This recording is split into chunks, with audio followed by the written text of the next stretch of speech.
You're listening to an exclusive Novel Charter audiobook. We release a new full-length story every day. Subscribe so you never miss one. Now, enjoy the story. Chapter 1. The air inside Mercy Crossing Community Church was cold enough to raise the hair on Adaeze's arms, but that could have been the company.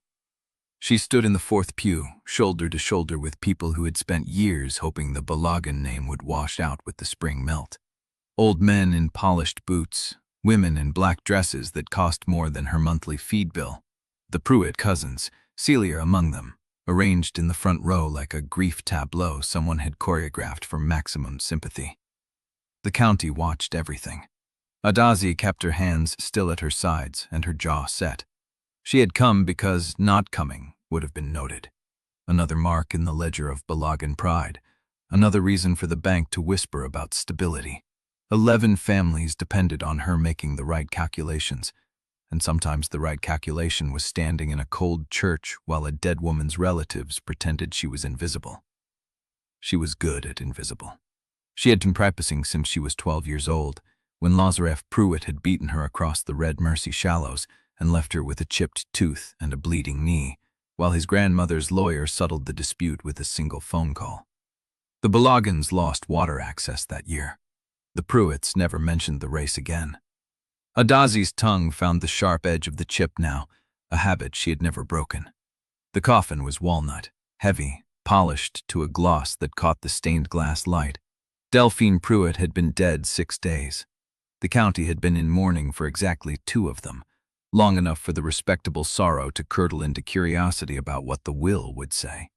Wendell Tasker stood at the pulpit with a sealed envelope in his liver-spotted hands. He adjusted his glasses, took his time, let the silence stretch until every cough and foot shift had been absorbed into the fabric of the room. Adaeze had never liked him. He was too good at theater. "Before we conclude," Tasker said, voice carrying to the back pews, "there is a codicil to Delphine's last testament that requires reading while the family and witnesses are assembled." A ripple moved through the congregation. Celia Pruitt's spine straightened. Senator Reese Cormack, seated 3 rows behind the family, folded his hands over the head of his cane. Adaeze did not move. She had no stake in Pruitt inheritance games. She was here to be seen, to prove the Balogun lad could afford the decency of attendance, and to leave before the reception forced her to explain to anyone why her family had not sold out during the drought years like sensible people. Tasker broke the seal. The paper made a sound like a blade drawn from a sheath. "I, Delphine Marie Pruitt, being of sound mind and unyielding purpose, do hereby add this codicil to my last will and testament, executed this 10th day of April, in the year of our Lord." "We know what year it is, Wendell." Celia's voice cut clean, annoyed, the voice of a woman who had already calculated her share. Tasker did not look up. He read on. The terms arrived in plain language, and for the first 3 sentences, Adaeze let them slide past her like water off a wax coat. Lazarev Pruitt inherits the Pruitt Ranch, the family bank, and all associated water holdings contingent upon marriage to Adaeze Balogun within 90 days of the reading of this instrument, remaining married for a period of no fewer than 9 consecutive days. The word stopped meaning English and became a sound, a frequency, a pressure behind her eyes. Adaeze went still in a way that had nothing to do with composure. It was the stillness of a trap closing, the moment before the teeth seat. She turned her head.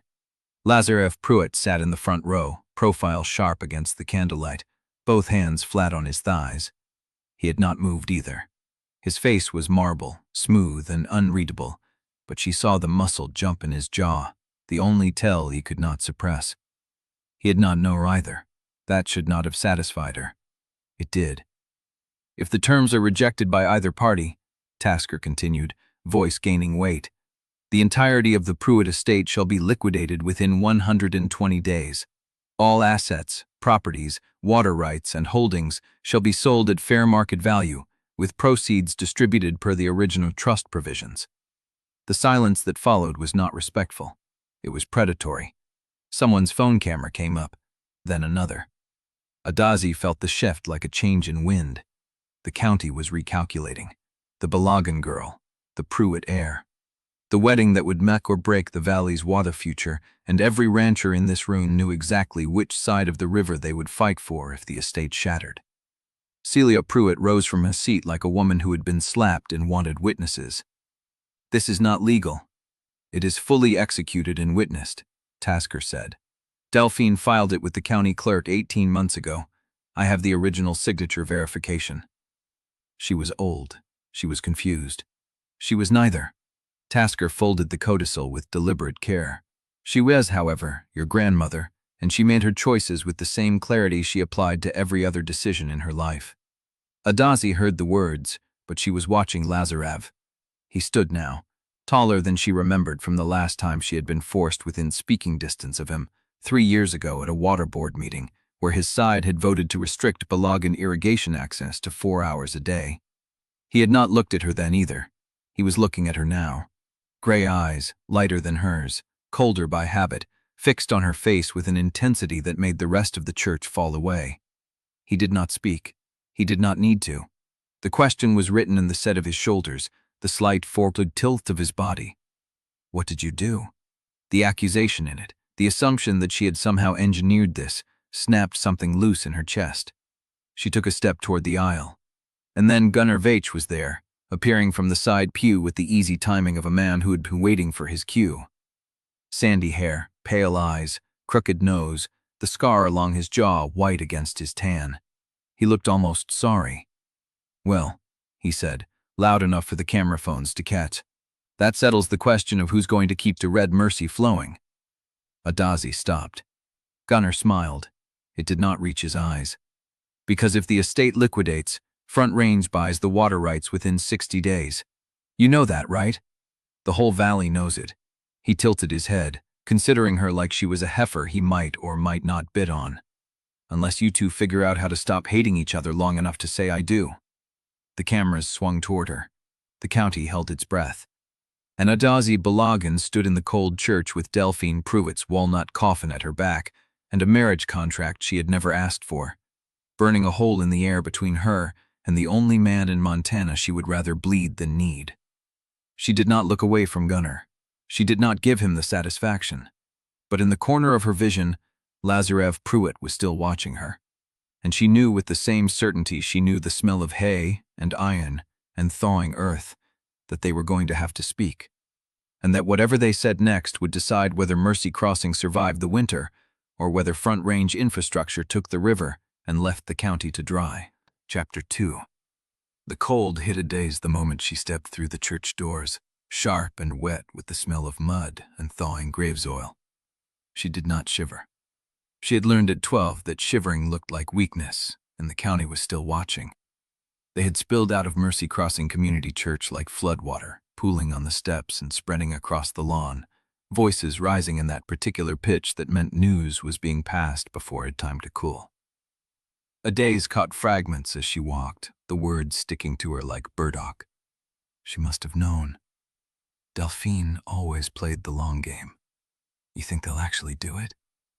She kept moving, boots steady on the gravel, heading for the far side of the parking lot where her truck sat alone. She did not get far. You cannot walk away from this. The voice came from behind her, sharp and controlled, carrying that Pruitt polish that had always grated on her nerves like sand in a boot. Adaeze stopped. She did not turn. Watch me.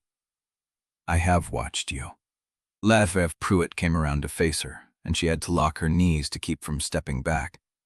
He was too close. Close enough that she could see the fine lines at the corners of his eyes, the shadow along his jaw where he had shaved that morning expecting a funeral, not an ambush. You were in that church. You heard every word. I heard a dead woman trying to run lives she had no business touching. She was my grandmother, and she was my enemy.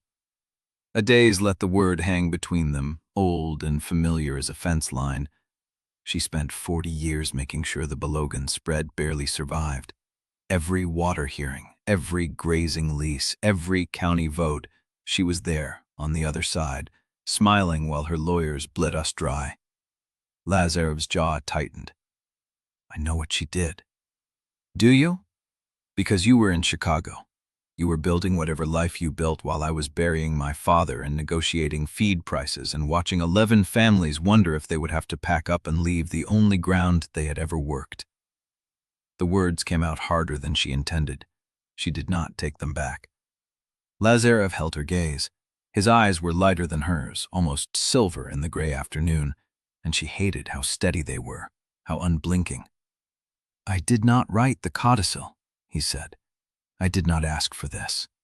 And I sure as hell did not expect to walk into my grandmother's funeral and leave with a marriage contract attached to her coffin." "Then refuse it. Refuse it and watch Front Range take the river." He said it flat, like a fact he had already weighed. Gunnar was not bluffing in there.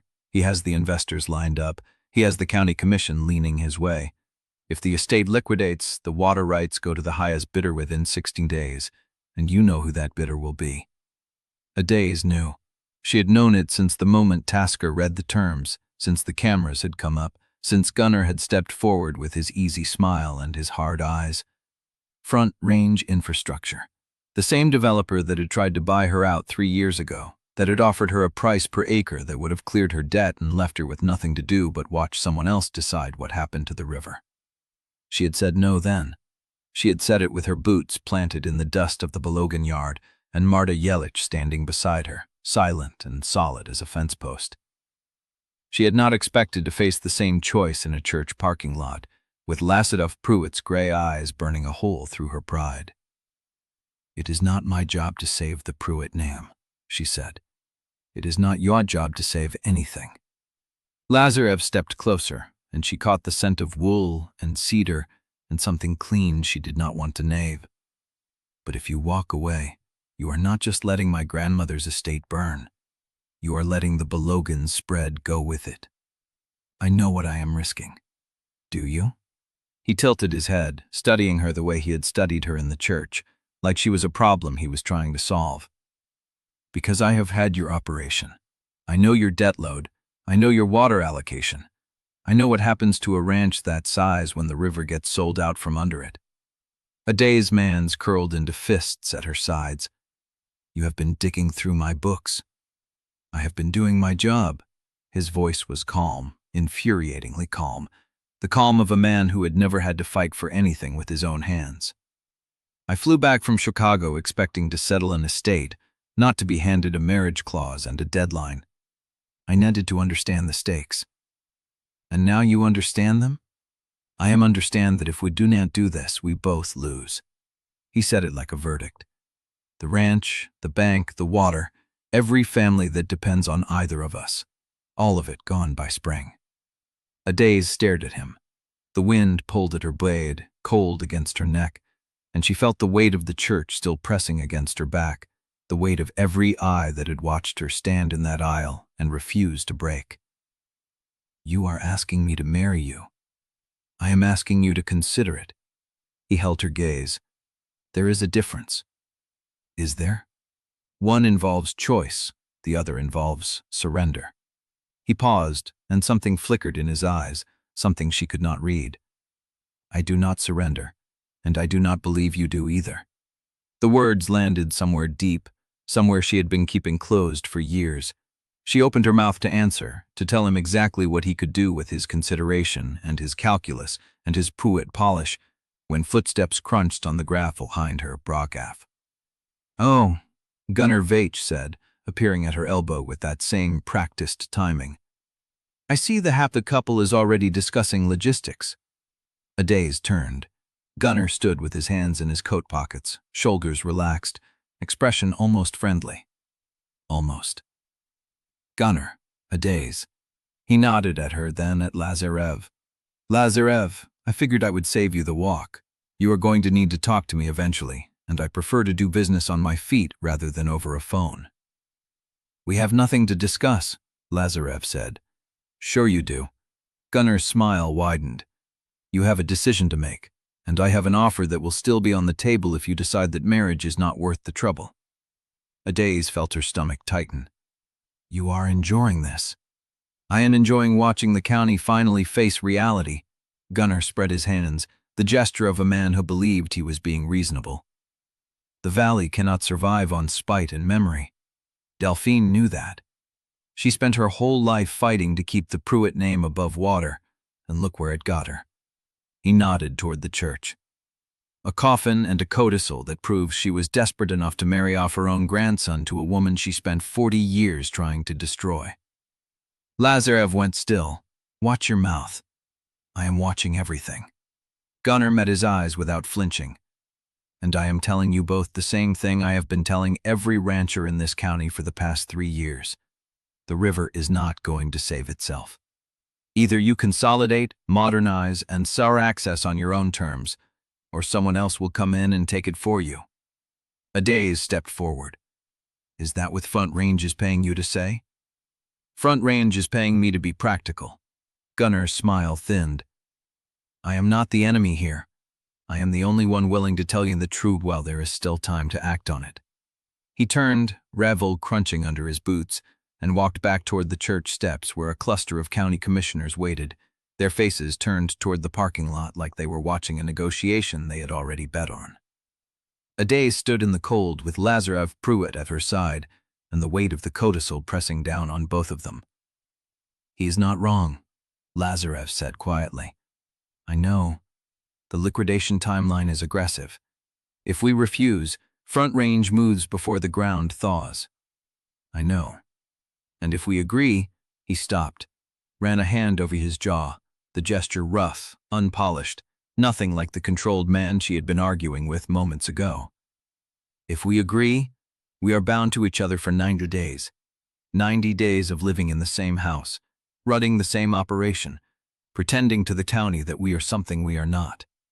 Adaeze looked at him, really looked, for the first time since she had walked into that church and seen him sitting in the front row with his grandmother's coffin at his back.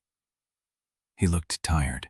Not the tired of a long flight or a difficult funeral, but the tired of a man who had been carrying something heavy for years and had just discovered it was about to get heavier. I know what I am asking, he said. I know what I am risking. Do you? I told you, I have read your books. That is not what I mean, he frowned. Then what do you mean? Adaeze did not answer. She could not find the words, could not find the shape of what she was feeling, the way the codicil had cracked something open that she had sealed shut since she was 12 years old and bleeding in the shallows of the Red Mercy. She had spent half her life hating Lazarev Pruitt. She did not know what to do with the possibility that hatred might not be enough to save what mattered. I need time, she said. You have 90 days. I need time to think. Lazarev studied her for a long moment. Then he nodded, slow and deliberate, like he was agreeing to terms he did not like but could not refuse. Tomorrow, he said. The bank, 9 o'clock. We talk terms. Terms. Property control, public appearances, separate bedrooms. His voice flattened. If we are going to do this, we are going to do it with a contract that protects both of us. Adaeze felt something twist in her chest, something that might have been relief or might have been fear. 9 o'clock, she said. He turned and walked toward the church where the Pruitt cousins were still gathered on the steps, their faces tight with anger and shock. Celia Pruitt did not even pretend to look away when she saw him coming. Adaeze stood alone in the parking lot with the wind at her back and the weight of the codicil still pressing down on her lungs. She had 90 days to decide whether she would rather lose everything or marry the man she had sworn to hate forever. And she did not know which answer would break her first. Try parting it, place his explad stubble in our skimp, between sense of tenors and slaps. Inism, govern the daws? Adaeze pushed through the glass doors at 5 minutes to 9 and found the lobby empty, the teller stations dark, the fluorescent lights humming over polished wood and brass fixtures that had not been updated since her father was a boy. A single desk sat near the back, its surface bare except for a leather blotter, 2 folders, and a pitcher of water sweating in the cold air. Lazarev stood at the window with his back to her, hands in his pockets, watching the street where Mercy Crossing was already waking up to a day full of gossip about the Codicil. He turned when he heard her boots. You came. You told me we had 90 days. She dropped her bag onto the chair opposite the desk. That means I have at least one meeting before I decide whether to burn this whole thing down? The corner of his mouth twitched, not quite a smile. Sit. She did not sit. She stood with her arms crossed and watched him cross the room to the desk, watched him pull out the chair on his side and settle into it like a man who owned the building. Which he did, technically, until the estate was settled or liquidated or married off. I had Wendell draw up a preliminary document. He slid the first folder across the leather blotter. Read it before you argue. Adaeze opened the folder. Her eyes moved fast, scanning paragraphs about property control, asset management, public appearances, and living arrangements. The language was clean, clinical, and utterly ruthless in its precision. Separate bedrooms, separate finances, joint management authority during the marriage term only, with Adaeze retaining full operational control of the Balogun spread and Lazarev retaining full authority over the Pruitt ranch and pike. You want me to sign over management of the Balogun water allocation to a joint trust? I want the county to see a unified entity when the creditor inspections start. The trust dissolves when the marriage dissolves. Your water returns to your name.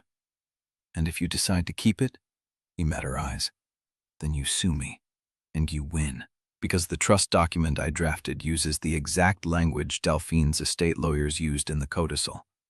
If I break the terms, I lose everything anyway. She read the next clause. Her jaw tightened. Page 7, she said, public appearances. We will be seen in Mercy Crossing at least twice a week. Church, the diner, the feed store, the county commission meetings. Enough to stop the speculation that we are waiting for the deadline to expire so we can divorce. And the hand-holding? Optional, but recommended? She looked up. I am not going to pretend to be in love with you, Pruitt. I am not asking you to pretend to be in love with me. He forced set up in the heart out. The controlled sophist, the careful words, the muscle in his jaw that kept jumping no matter how still he held the rest of his body. He was tired and hiding it. He was angry and hiding that too. She understood the instinct perfectly. I want one more clause, she said. Name it. Full access to the Pruitt ranch books, not just the summary statements you give the board, the real books, payroll, equipment leases, the water usage reports, the debt schedules, everything. He went still. Why? Because I am not walking into a marriage with a man whose finances I do not understand.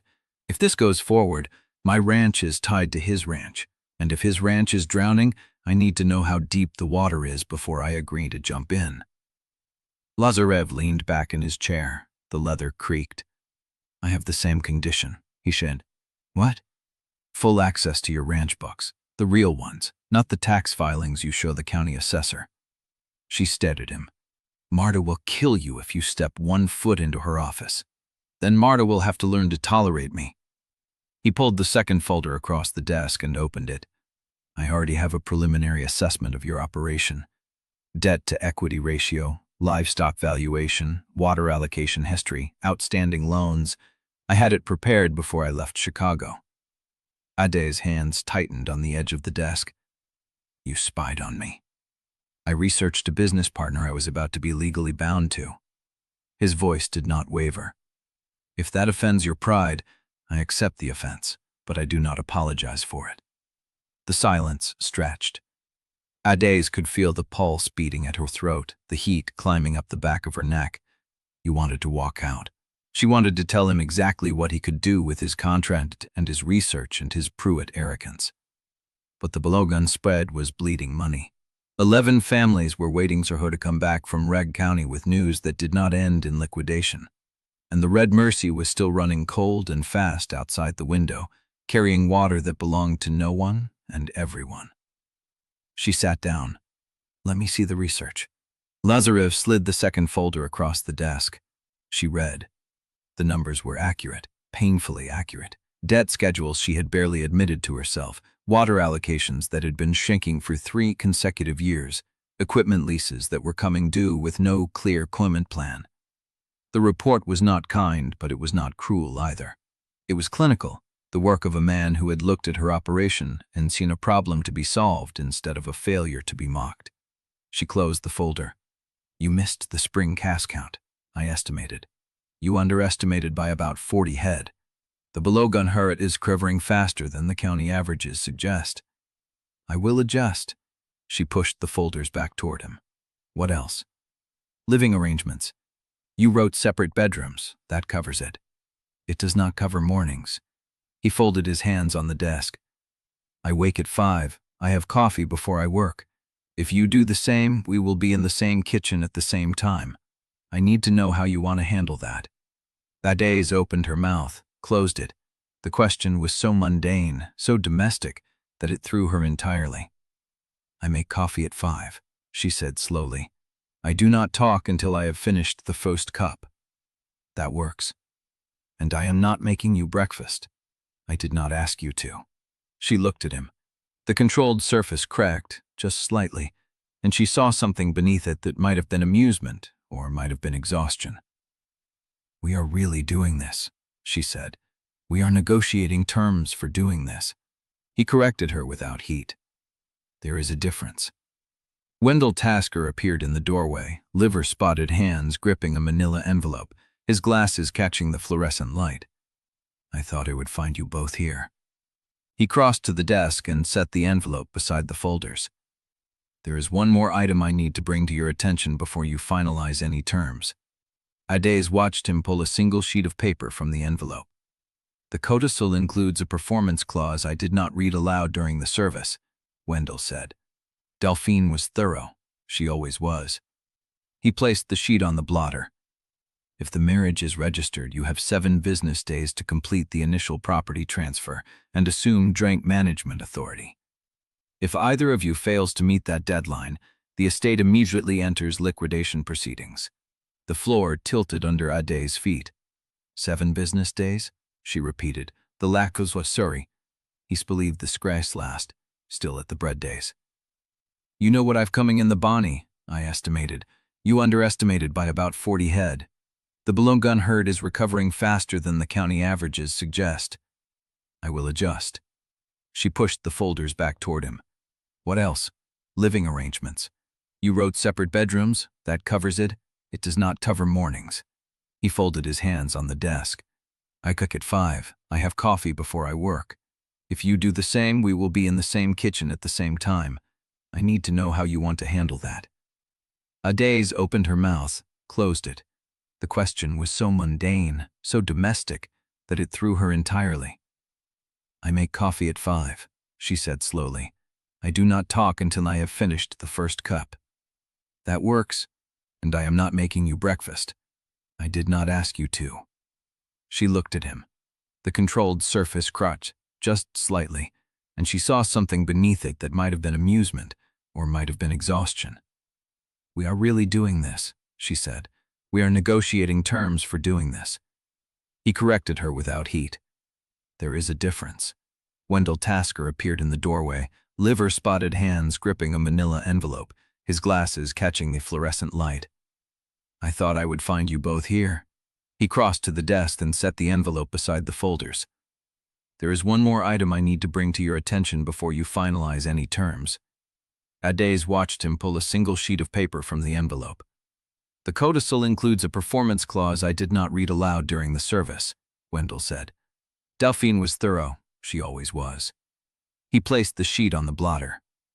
If the marriage is registered, you have 7 business days to complete the initial property transfer and assume joint management authority. If either of you fails to meet that deadline, the estate immediately enters liquidation proceedings. The floor tilted under Adaeze's feet. She advised me that aggression was the point. Lazarev stared at the paper like it had just bitten him. So if we decide to do this, he said slowly, we have 1 week to combine 2 ranches, 2 sets of books, a bank, a set of water holdings, and several $1 million in outstanding debt into a single operating structure. Roughly, yes. And if we fail, the estate liquidates. Front Range acquires the water rights. Gunner Vaich walks onto both spreads with a checkbook and a demolition crew. Adaeze picked up the paper and read the clause herself. Delphine's handwriting. Small, tight, precise. A woman who had spent her whole life knowing exactly what she wanted and exactly how to get it. She set the paper down. When can we register the marriage? Lazarev turned to look at her. Gray eyes, lighter than hers, catching the light in a way that made him look older than he was. You are agreeing. I am asking when we can register. That is not the same thing. The courthouse opens at 9 tomorrow. Then we need to finish the contract before we walk in. She pulled the first folder back across the desk and opened it to page 1. Let me see it again, she said, from the top. Lazarev watched her for a moment, something shifting in his expression, a door opening somewhere she could not see. Then he pulled his own copy from the desk and turned to page 1. They read in silence, side by side, as the bank's fluorescent lights hummed overhead and Mercy Crossing stirred to life outside the glass. Wendell remained in the doorway, watching them with an expression Adaeze could not read. She did not have time to read it. She had 7 days to build a marriage out of legal terms and county optics, and if she made one wrong move, the Red Mercy would run through someone else's land before the snow melted. Chapter 4.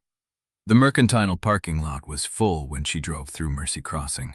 3 pickups she recognized, 2 she did not. A cluster of men outside the feed store who stopped talking when her truck rolled past and did not start again until she was through the junction. News traveled fast in a county where the only thing faster was the river. Adaeze kept her eyes forward, hands steady on the wheel, the contract folder on the passenger seat beside her like a bomb she had not yet decided to defuse. She had left the bank at noon with a draft agreement, a throbbing headache, and the strange, hollow certainty of someone who had just volunteered to jump and had not yet hit the water. The Balogun gate came into view 3 miles out. She hit the gravel, turning too fast, dust clouding behind her as the truck bounced up the track toward the main house. The barn roof needed patching. The corral fence had a sagging section she had been meaning to fix since August. The winter wheat was coming in thin on the south field. All the ordinary wounds of a ranch that survived by refusing to die. She parked beside Marta's truck and killed the engine before the dust settled. The house was quiet. Too quiet.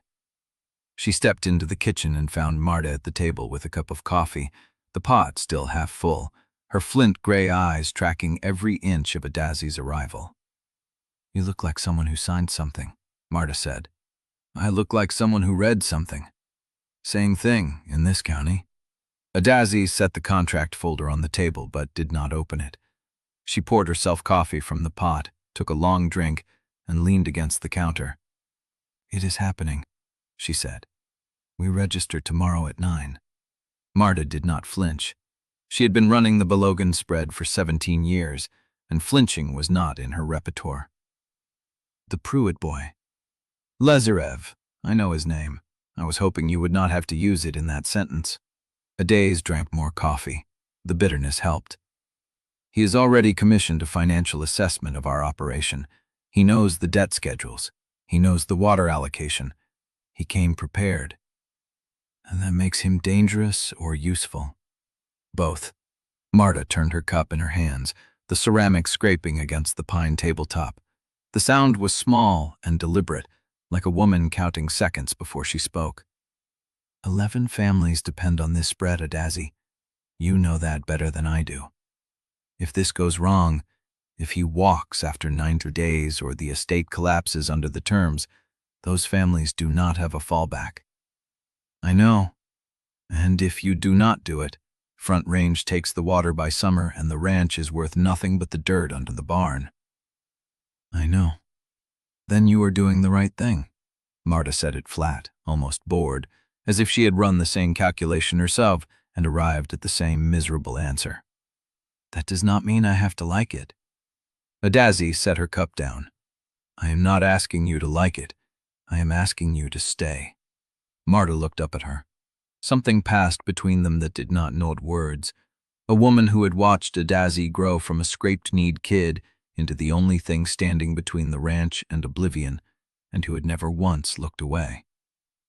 I am not going anywhere, Marta said, but I am not making the Pruitt boy coffee. He makes his own. Good, then we have an understanding. The back door slammed.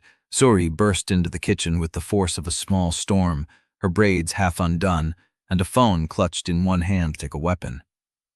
Is it true? Adaeze did not turn around. Is what true? The entire county is saying you are marrying Lazarev Pruitt. Lena Hargrove's mother posted it on the county Facebook page. 47 comments in the last hour. 47 comments in the last hour. 47. Zuri's voice pitched somewhere between horror and glee. Brenda Tolliver said you probably forged the codicil yourself to steal the Pruitt money. Gerald Marsh said no Balogun would ever set foot in the Pruitt house without a weapon. Someone named Gary Flats said he would transfer his accounts out of the Pruitt bank if a Balogun touched the books. Adaeze closed her eyes. And my personal favorite, Zuri continued, scrolling. Linda Pargeter said, and I quote, "That poor Pruitt boy has no idea what he is getting into." Marta snorted into her coffee. I am marrying him tomorrow, Adaeze said. For the ranch, for the water, for 90 days, and then it is over. Zuri lowered the phone. Her eyes, sharp and too knowing for 15, studied Adaeze with an attention that made the kitchen feel smaller. 90 days, she repeated. That is a long time to share a house with a man you hate. We have separate bedrooms. That makes it better? It makes it survivable. Zuri tilted her head, something shifting behind her expression. He told you he makes his own coffee at 5 in the morning. He wakes the same hour you do. He reads the same books.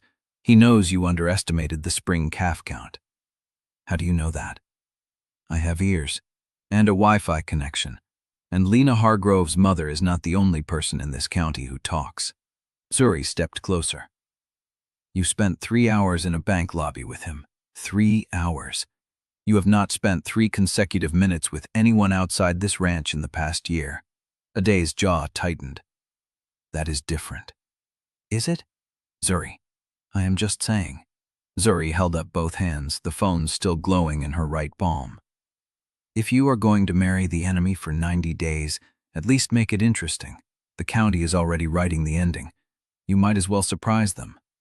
She disappeared back through the door before Adaeze could answer, the screen slapping shut behind her. The kitchen fell quiet again. Marta stirred, carried her cup to the sink, and rinsed it with the methodical patience of a woman who had seen every ranch crisis in 17 years and knew this one was only beginning. She is right, you know. About what? The county is writing the ending. Marta dried her hands on a towel and hung it on the hook. But you are the one holding the pen. She walked out. Adaeze stood alone in the kitchen, the contract folder on the table, the coffee growing cold in her cup, the weight of the decision tossing down like the thaw before a spring flood. Her phone buzzed, a text from an unknown number. No greeting, no name. The courthouse opens at 9. I will be there at 8:45. She stared at the screen. Then she typed back, slow, deliberate, each letter a stone laid on the path she could no longer turn from. So will I. The reply came in seconds. Then we do this. She set the phone down. The red Mercy ran in the darkness beyond the window, cold and indifferent, waiting for whatever came next. Chapter 5. She dressed like she was going to a war. Jeans, boots, the gray blazer she only wore for creditor meetings, the one with the shoulder seam Marta had mended twice, hair braided tight against her scalp, no loose strands for the county to read as Norbs. Adaeze checked the mirror and saw a stranger wearing her face. The Balogun truck coughed to life at 7:45. Frost still clung to the windshield in thin feathers, and she scraped it clean with the side of her hand because the scraper had been missing since November.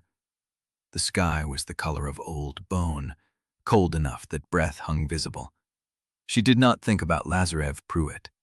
She thought about water, about the red Mercy running low through July, about the 11 families and the calf count and the debt schedule that sat in a folder on her passenger seat like a loaded weapon.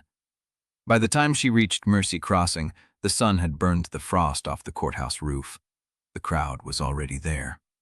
Not a crowd, a collection, a cluster of bodies arranged on the courthouse steps and the sidewalk beyond, coffee cups in hand, phones angled like paparazzi at a crash site. Lena Hargrove's mother stood near the door with a thermos and a patent leather purse, the same purse she had carried to every county function since Adaeze was old enough to recognize it as a prop. Adaeze parked. She stepped out. The whispers started before her boots hit the pavement. Cannot believe she actually showed. Heard he was crying in the bank. 90 days, Linda, 90 days, that is all the time it takes for. She walked up the steps without looking at them. The courthouse lobby smelled of floor walks and old paper. A fluorescent hum filled the air, steady and indifferent. The clerk's desk sat to the left, and beside it, half leaning against the counter like he owned the building, stood Lazarev Pruitt. He wore a dark suit, no tie. The collar of his shirt was open at the front, and his jaw looked like it had been carved from something harder than bone. He looked at her. "You are early," he said. "So are you. I wanted to make sure the paperwork was in order." "And was it?" "It is now." I held out a hand. She did not take it. "We are about to sign our names on a document that ties us to each other," he said. "You can shake my hand, Adaeze. It will not kill you." "You do not know that." But she took his hand.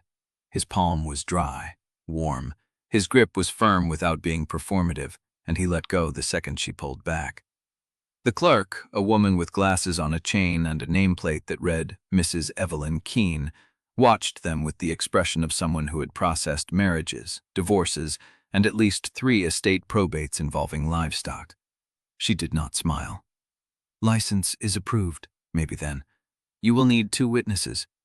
"We have one," Lazarev said. Adaeze turned. Wendell Tasker stood near the hallway to the county offices, liver-spotted hands folded over the handle of a leather briefcase, glasses catching the fluorescent light. "I volunteered," he said. "Someone needs to certify the document, and I wanted to see the show." "You are enjoying this," Adaeze said. "I am an estate lawyer, Miss Balogun. This is the most entertainment I have had in a decade." "We need a second witness," Lazarev said. Adaeze turned.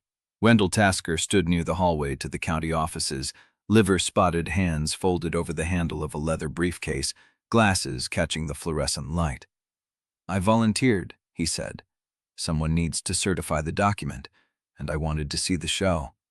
"You are enjoying this," Adaeze said. "I am an estate lawyer, Miss Balogun. This is the most entertainment I have had in a decade." "We need a second witness," Lazarev said. "We can use a deputy clerk," Mrs. Keene said, "or the janitor if you prefer. He has witnessed 3 of these this year and does not gossip." "The deputy clerk will be fine." The ceremony took 4 minutes. Mrs. Keene read the vows from a laminated card, her voice flat and administrative, as if she were reciting a seed catalog. Adaeze repeated the words. Lazarev repeated the words. They did not look at each other. "I take you. To have and to hold, for better or worse." Adaeze heard her own voice speaking and felt like she was watching from somewhere above her own body, a floaty disconnection that made the words sound like they belonged to someone else. Then Mrs. Keene said, "You may kiss." The room went quiet. Adaeze's stomach tightened. Lazarev turned to face her.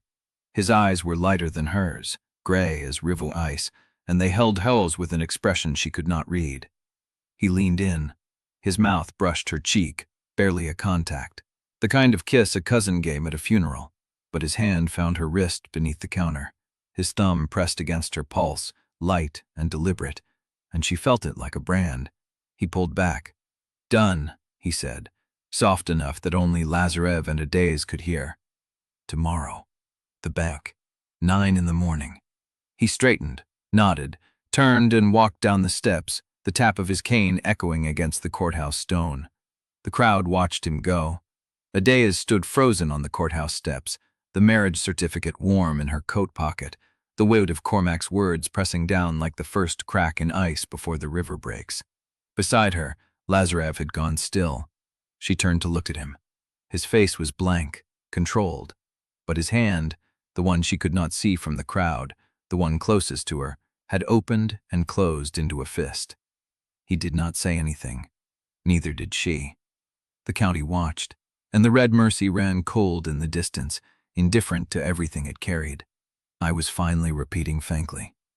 "Away to the Courthouse dying, your surprise partner, his riser, are not to have difficult. But I don't take the spaces you say as a fadlock. But the caster and gestumboid so long custered the North suit. Wait there, 80? I wanted to make sure the paperwork was in order." "And was it?" "It is now." He held out a hand. She did not take it. "We were about to sign our names on a document that ties us to each other," he said. "You can shake my hand, Adaeze. It will not kill you. You do not know that." But she took his hand.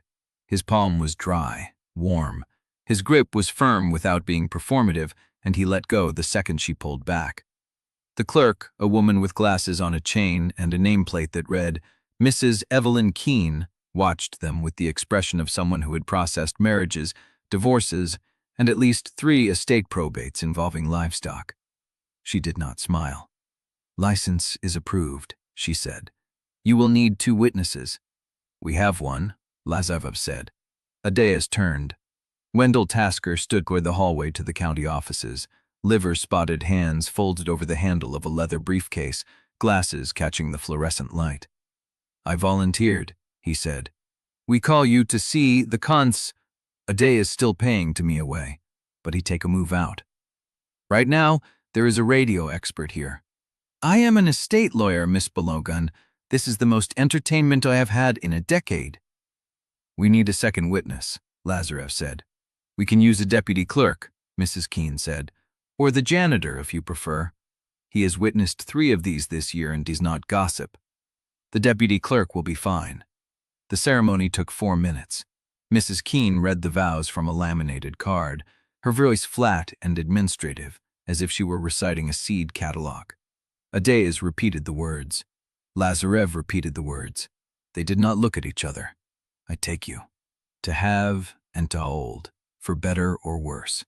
Adaeze heard her own voice speaking and felt like she was watching from somewhere above her own body, a floaty disconnection that made the words sound like they belonged to someone else.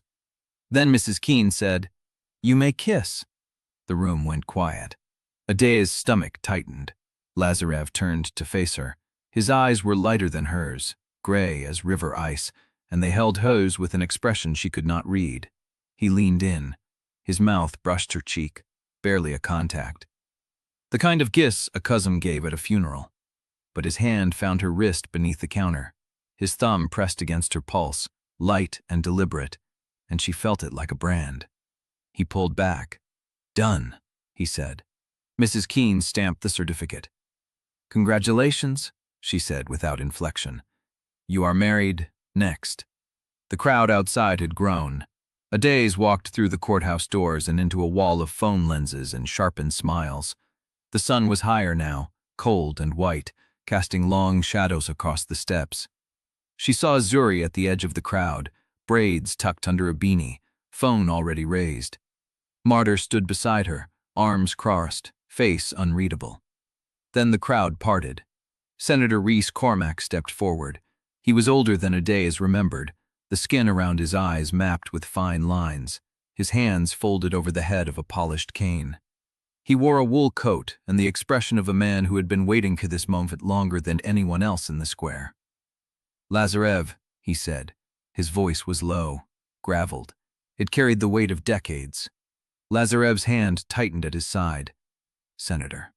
Cormack did not look at Adaeze. He looked only at Lazarev, and the look was not a congratulations.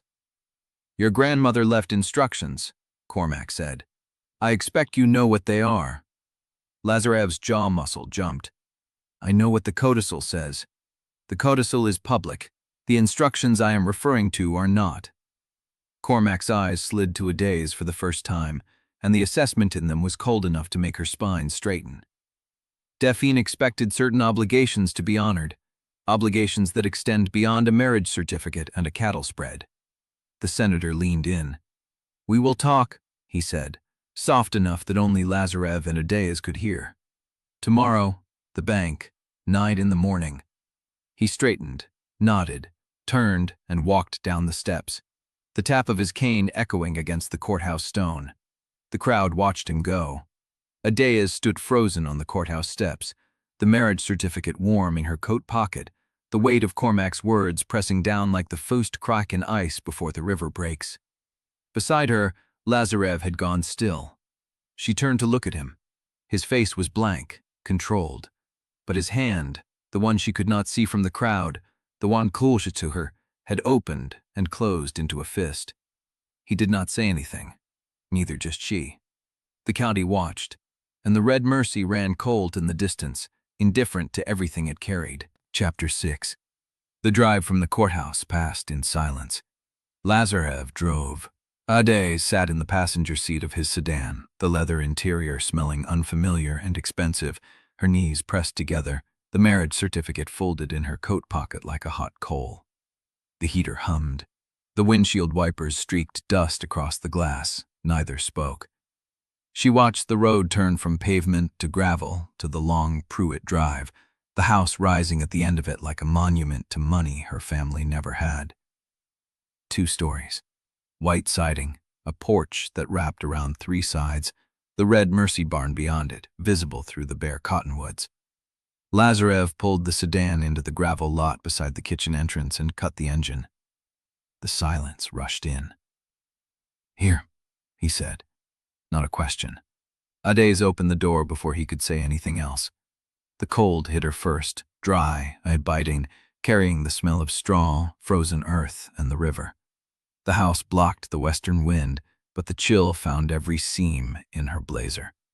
She stood on the gravel and looked at the building that would be her home for 9 days. Lazarev walked past her with a duffel bag slung over one shoulder. He did not wait to see if she followed. She followed. He unlocked the kitchen door, the deadbolt clicking loud in the frozen air. "There's a key under the second stone by the rain barrel," he said, pushing the door open. "If you need to come back before I am here." "I will not need to." He looked at her. Gray eyes, lighter than hers, and tired. "You might." The kitchen was warm, a wood stove glowing at the far end. The counters were clean, the dishes put away. A single coffee mug sat in the drying rack, waiting for morning. Adaeze stood in the center of the room and tried to feel nothing. Lazarev dropped his duffel by the hall door. "I will show you the guest room." "I know where the guest room is." He stopped. The silence stretched. "Right," he said. "You have been here before." She had been here before. County meetings, estate consultations after Delphine's death, standing in this kitchen 3 years ago while Delphine refused to negotiate water sharing. She had never stayed the night. Lazarev turned and walked down the hall. Adaeze followed. The guest room was at the end of the hall, opposite the master bedroom, with a window facing the barn. The bed was made, a quilt folded at the foot, a lamp on the nightstand. The curtains were drawn. "The bathroom is across the hall," he said. "There are towels in the linen closet. The water takes a minute to heat." "I do not need to tour." "You are getting one anyway." He opened the closet. Empty hangers. "There is space in the hall wardrobe if you know more." "I do not."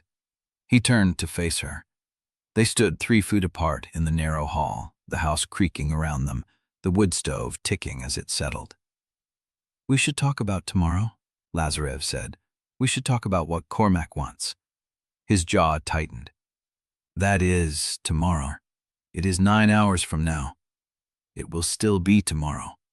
Adaeze crossed her arms. "You knew he would be there." "I knew Delphine had political ties. I did not know she left him instructions." "But you were not surprised." Lazarev's eyes held hers. He did not look away. "I was surprised," he said, quiet. "I am learning that I did not know Delphine as well as I thought." The admission landed between them, unexpected and heavy. Adaeze did not know what to do with it. She turned and walked into the guest room. The door clicked shut behind her. She stood in the center of the empty room, breathing. The house settled around her. She heard Lazarev move down the hall. A door opened, closed, the creak of floorboards. Then silence. She pulled off her blazer and hung it over the chair by the window. Her boots came off. She sat on the edge of the bed and pressed her palms into her knees and tried to slow her pulse. Through the wall, she heard him. The scrape of a drawer, the soft thud of something set on a dresser, the groan of bed springs as he sat down. She could hear him breathe if she held still. She held still. The house made sounds she did not know, the wood contracting in the cold, the water heater humming in the basement, a branch scraping against a window she could not see. She lay back on the bed and stared at the ceiling. The quilt smelled like lavender, and dust. She closed her eyes. She heard him move again, the creak of the floor outside her door. A pause. Her body went still. 3 seconds. 4.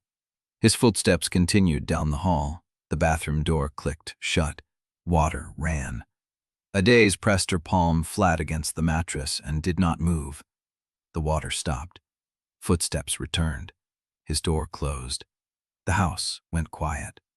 She lay in the dark and listened to the silence and hated how much space a single wall could hold between two people. She did not sleep. Neither, she suspected, did he. The clock on the nightstand read 11:47 when she finally heard the floorboards creak again, soft and careful, as if he was trying not to wake her. She heard the kitchen faucet run. The refrigerator door opened and closed. Then footsteps returned, slower this time, and stopped outside her door. She held her breath. The silence stretched, then the footsteps moved on. The bedroom door across the hall opened and closed. Adaeze stared at the ceiling and listened to the house breathe around her and wished she could hate him well enough to stop noticing every sound he made. She could not. Chapter. One of the Lendy calls, Farmer, back to Bo comments. Adaeze had not slept. She had lain still for hours, tracking every creak and shift in the house, feeling the shape of the man across the hall through the wall between them. She had heard him turn, heard him breathe, heard him stop breathing and start again, as if he too was listening for something he could not name. At 4:47, the floorboards outside her door creaked. Adaeze did not move. The footsteps continued down the hall. The bathroom door clicked. Water ran. She sat up and pressed the heels of her hands into her eyes until light swam behind the lids. She had married Lazarev Pruitt. She was lying in his grandmother's guest room in the house she had spent her whole life treating as enemy territory, and in 6 hours she would sit across a bank table from Senator Reese Cormack and learn what buried instructions a dead woman had left to control the living. She pulled on her jeans from yesterday, the same blazer, because she had not brought a change of clothes. She had not thought that far ahead.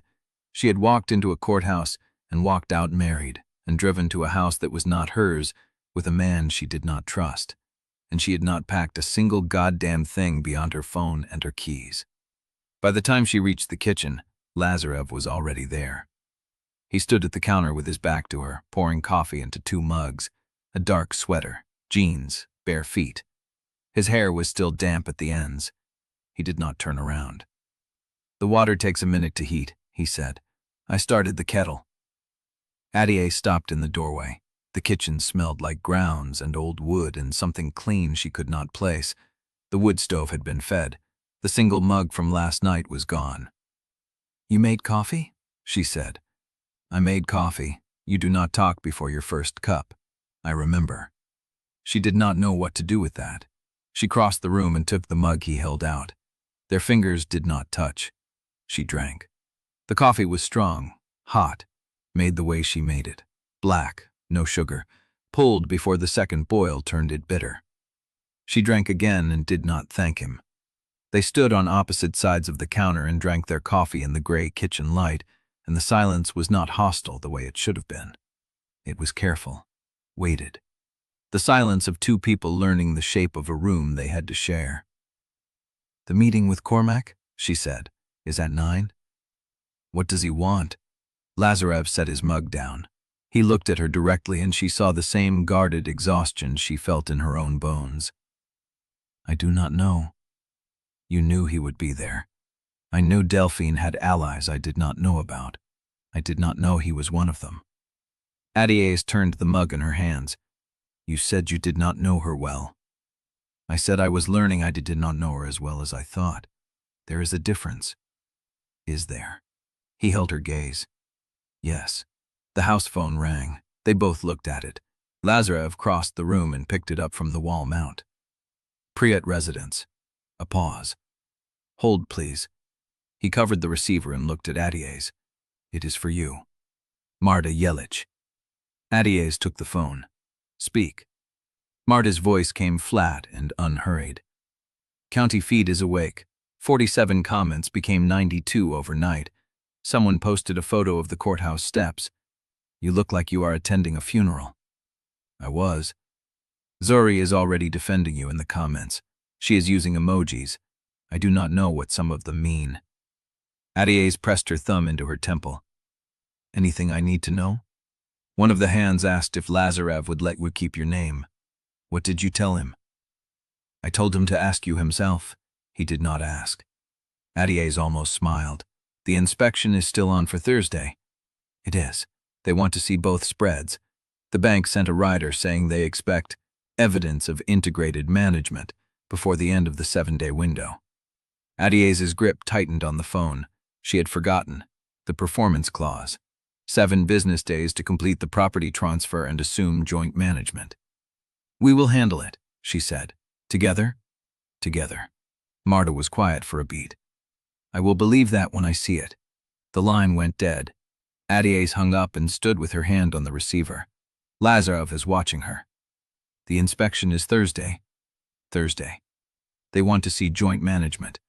They want to see we are not going to tear each other apart before the ink dries. He picked up his coffee. Then we should give them something to see. He walked past her into the hall. Adaeze followed. He stopped at the foot of the stairs and turned. The books are in the study. Delphine's office. I have been through the estate summaries, but I have not touched the operational ledgers. If I am going to be joint management, I need to see what we are working with. You want to read the books? I want to know what we are walking into before Thursday. She studied his face. He was not performing. There was no polish in his stance, no practiced ease. He was tired, and he was serious, and he was asking her a question that felt more honest than anything he had said since the church. Why now? Because I did not ask for this marriage either, he said.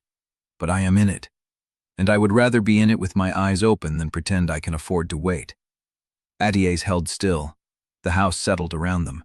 She thought about the 11 families. She thought about the water rights and the debt schedules and the equipment leases that were bleeding her dry. She thought about Delphine's empty coffin and the secret instructions a senator was carrying like a blade. She thought about the man standing in front of her, barefoot in his grandmother's house, asking to see the damage before he decided whether to fight. Follow me. She led him to the study. The room was small, paneled in dark wood, with a desk facing the window, and bookshelves crammed with ledgers and binders and loose papers held together with rubber bands. A single readout lamp cast a circle of yellow light across the blotter. Adaeze pulled 2 ledgers from the shelf and dropped them on the desk. These are the active operation accounts. The red binder is the water allocation records. The green binder is the debt schedule. She opened the first ledger to a page flagged with a folded receipt. The Balogun spread is carrying $240,000 in equipment leases. The interest is variable. I have been pulling from operating cash to cover the payments because the bank would not reornitize. How much is the operating draw? All of it. He did not flinch. He pulled out the chair and sat down. Show me the water allocation. She showed him. She showed him the diversion rights, the seniority schedule, the dry year provisions that reduced the Balogun draw by 30% when the Red Mercy dropped below a certain flow. She showed him the letter from Gunnar Vache's attorney, dated 3 months ago, offering to buy the Balogun allocation at a price that would have covered the debt and nothing else. He read every page. He asked questions that showed he had studied the assessment he commissioned before he left Chicago. He asked about the calf count she had corrected him on. He asked about the feed contracts and the hay yields and the rotation schedule she had been running since her father died. By the time the clock on the desk read 8:12, Adaeze had stopped watching him for tells. She was watching him think, and that was worse. Because arrogance she could fight, Polish she could distrust, but competence, quiet and careful and relentless, was the thing she had not prepared for. He looked up from the last page. The inspection is Thursday. We have 3 days to produce a joint management plan that the bank will accept and the hands will not laugh at. I know. Draft it this afternoon, review together tonight, present tomorrow to Marta and the Pruitt foreman for vetting before the inspection. That is aggressive. Delphine was aggressive.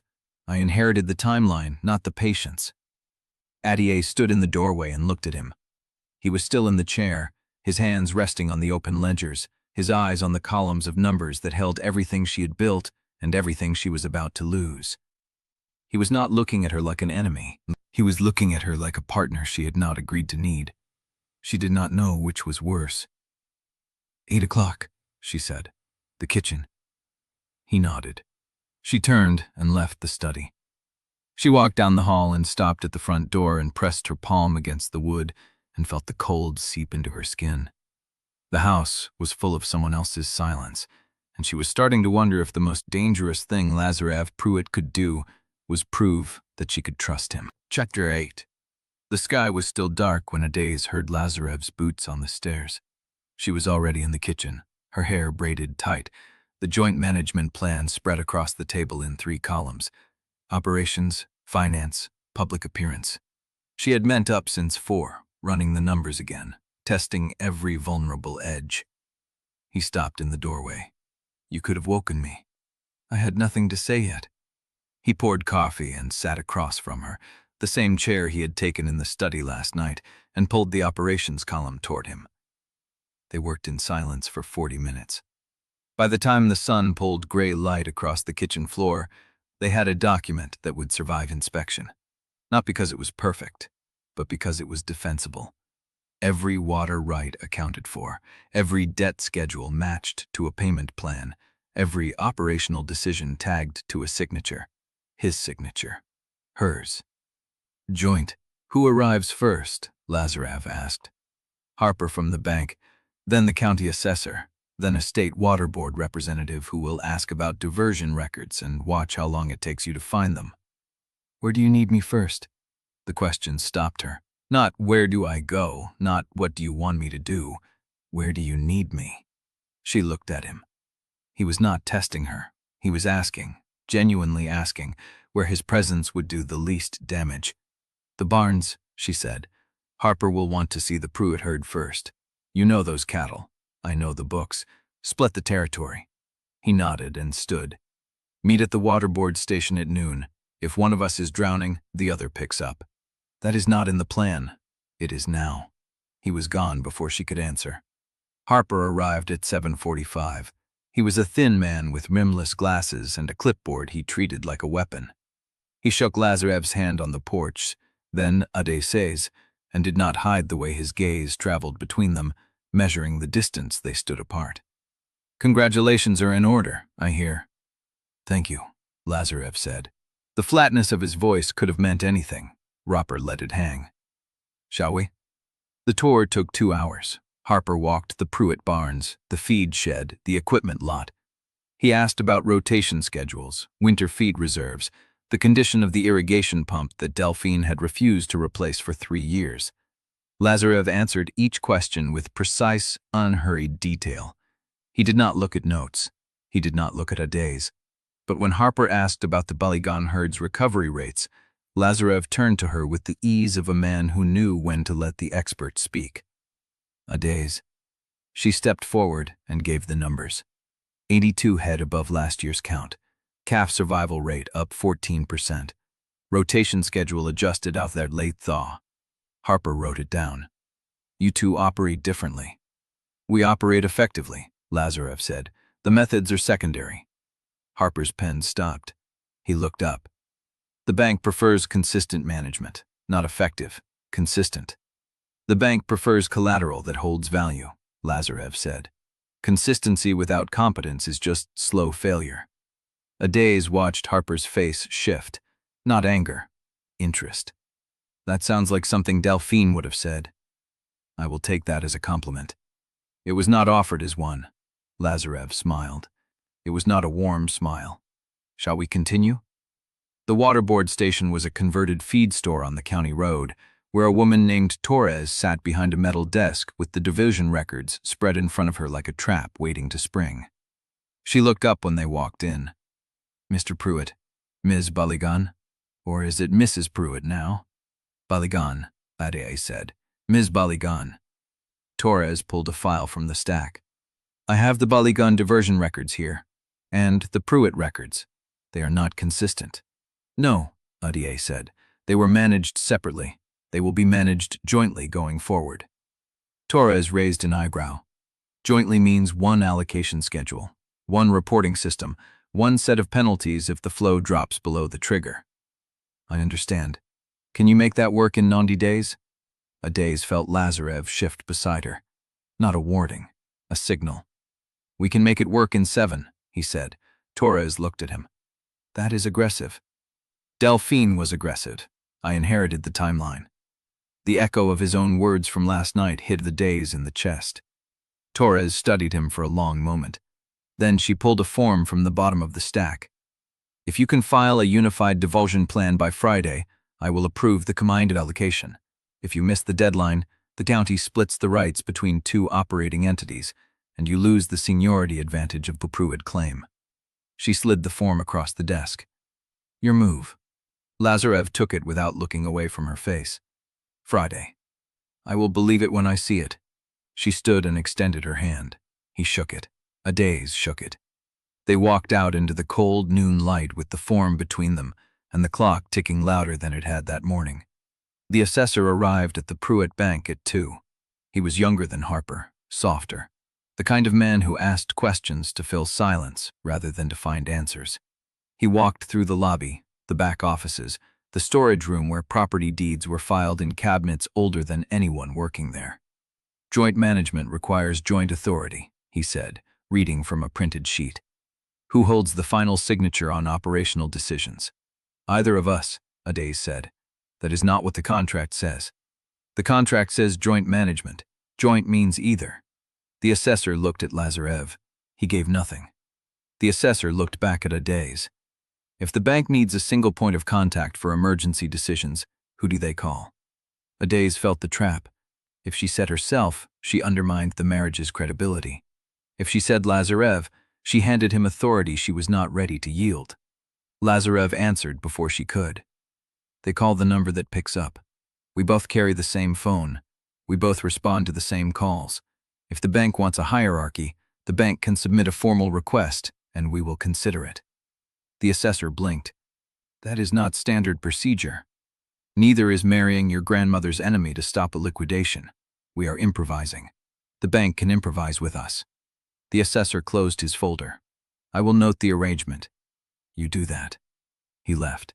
Adaeze stood in the bank lobby with the fluorescent lights humming overhead, and Lazarev 3 feet away, his hand still resting on the counter where the assessor's folder had been. That was fast, she said. That was obvious. He did not want answers. He wanted to see if we argued. Did we? He looked at her. No. The word sat between them.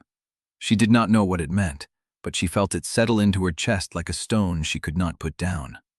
They drove back to the ranch in separate trucks. It was practical. He had a meeting with the Pruitt foreman. She had to check the herd before dark. But when she pulled into the yard and saw his truck already parked, his boots already on her porch, she felt something shift in the architecture of the day. Not partnership, not trust, something between. She stepped out of the cab and the wind hit her face, cold and clean, carrying the smell of hay and river mud and the last light of the sun falling behind the barn. He was waiting on the porch. Harper called. Already? He wanted to confirm the unified diversion filing. Torres told him we picked up the form. And he said the bank is watching. If we file on time, the performance clause stays on schedule. If we miss it, they will consider the marriage non-functional and start the liquidation countdown. Adaeze climbed the steps. We are not missing it. I know. He stood in her way, not blocking, waiting. When I said the other picks up, he said, I meant it. She looked at him. The gray light in his eyes was lighter than hers, colder, but it held steady. I know, she said. He nodded. He stepped aside. She walked past him into the house, and she did not lock the guest room door that night. Chapter 9. The Pruitt dining room had not been used for company in at least a decade. Adaeze knew this because the china still had price tags on the bottom.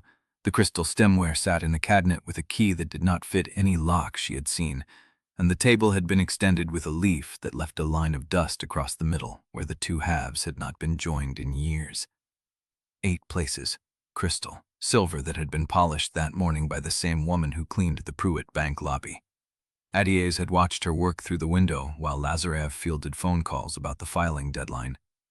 She stood at the sideboard now, wearing the only dress she owned, a black wool thing Zuri had talked her into buying for county meetings 2 years ago.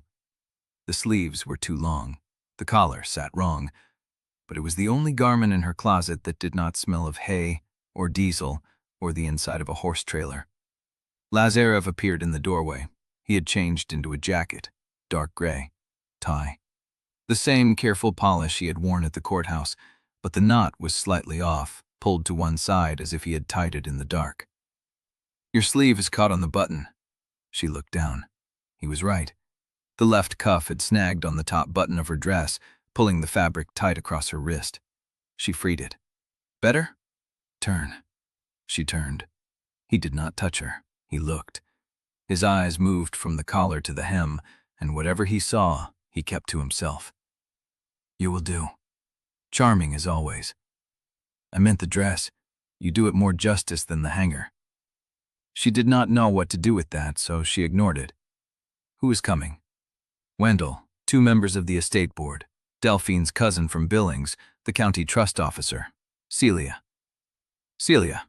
She RSVP'd yes before I finished the invitation. "Did she RSVP with a lawyer?" "Not visibly." The doorbell rang. Adaeze felt her spine lock into place, the same way it did before a bad negotiation or a veterinary call she knew would end poorly. "Showtime," she said. He almost smiled. "Try to look happy to see me. I am a rancher. I can fake anything for 3 hours. That is the longest you have gone without insulting me today. Do not get used to it." She walked past him into the hall. The first hour was wine and small talk.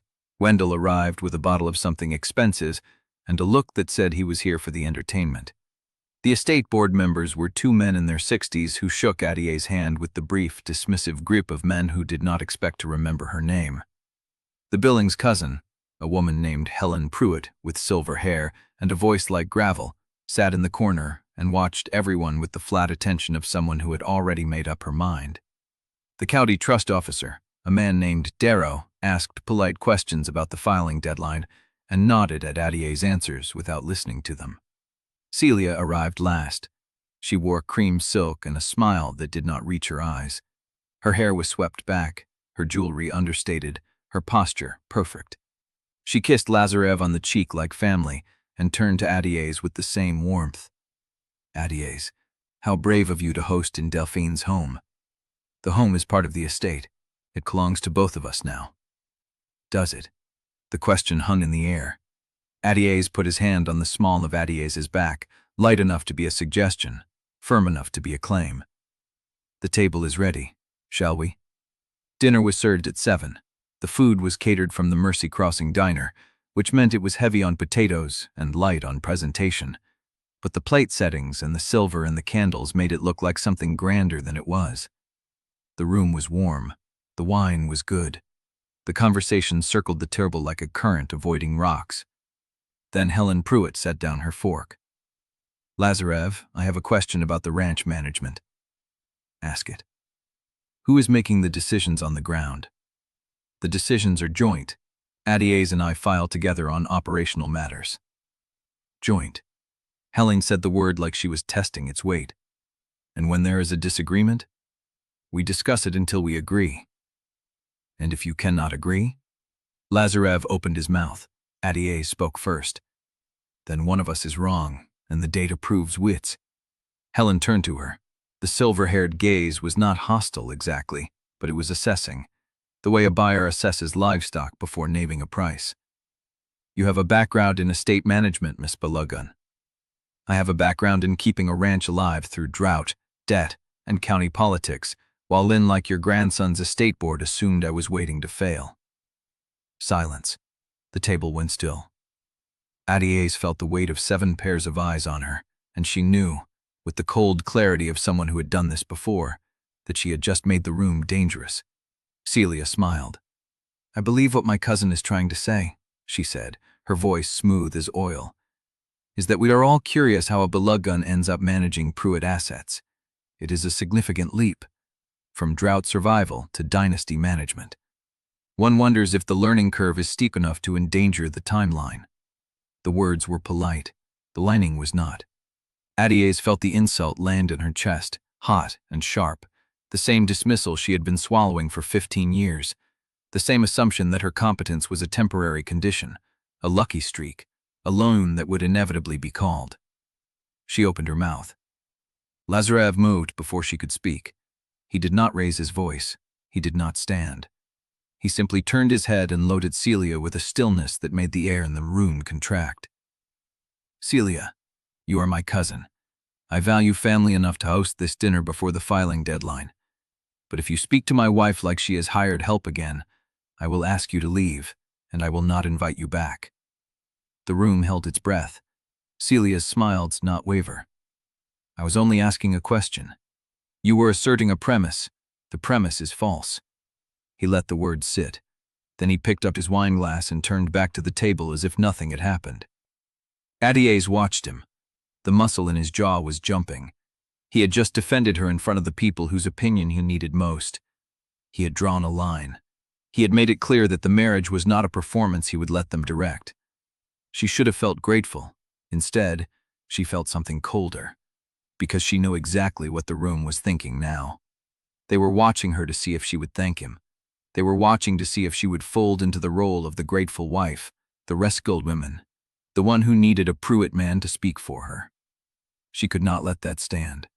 So she reached across the table and laid her hand over his wrist. The touch was light. The gesture was deliberate. She turned her body toward him, let her voice drop to something private, something that carried to the table without being aimed at them. "Darling, they do not need to understand that arrangement. They only need to see that it works." His eyes met hers. The room shifted. She did not know if the word darling had ever left her mouth in her life. It felt foreign from her tongue, but it landed the way she needed it to, soft and confident and absolutely unreachable. He turned his hand over beneath hers and let his fingers rest against her palm. "Then show them, sweetheart."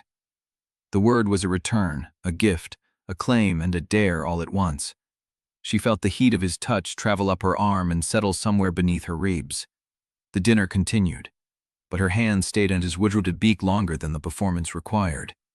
And when she finally pulled away, she felt the ghost of his warmth against her skin for the rest of the meal, through the dessert course, through the coffee, through the guys on the porch while the guests filed out into the cold Montana night. Celia left without looking at her. Helen shook her hand and said nothing. Wendell winked. And when the last taillight disappeared down the drive, Adaeze stood on the porch with Lazarev beside her, the wind pulling at her braid, the warmth of the house behind them, and his hand still close enough to reach. "That was convincing," he said. "It was necessary. It was also true." She turned to look at him. The porch light caught his face, the sharp profile, the gray eyes lighter than hers, the muscle in his jaw finally still. "What was?" "The part about it working." She did not answer. She did not know how.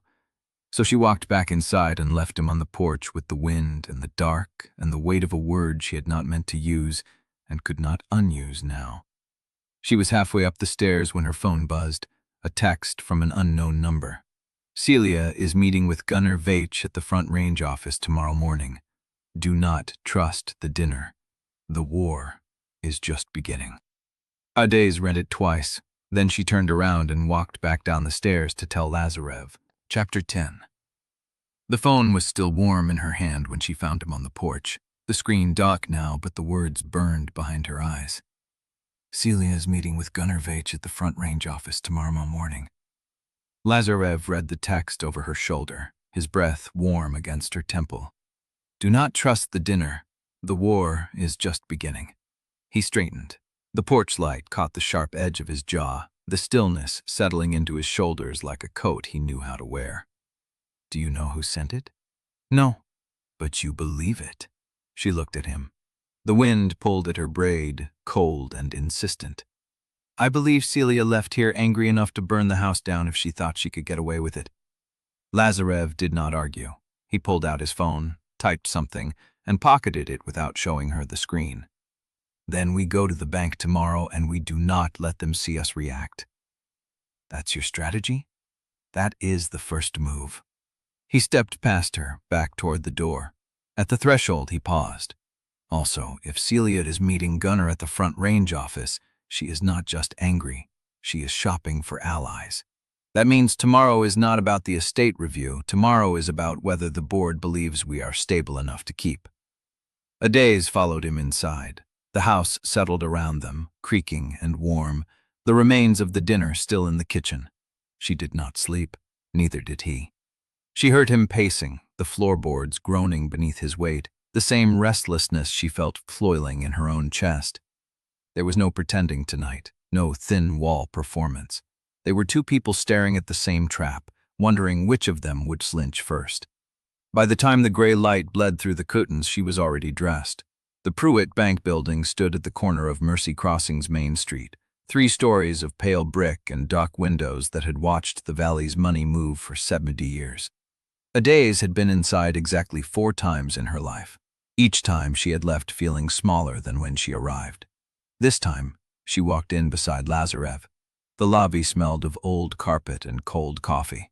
A receptionist glanced up, did a double take, and fumbled for the phone. "Mr. Pruitt, the board is assembled. Senator Cormack arrived early." Lazarev nodded without slowing. "Good, we are on time." The conference room was on the 2nd floor. The door was walnut, heavy, the kind of door that announced itself before you touched it. Adaeze opened it first.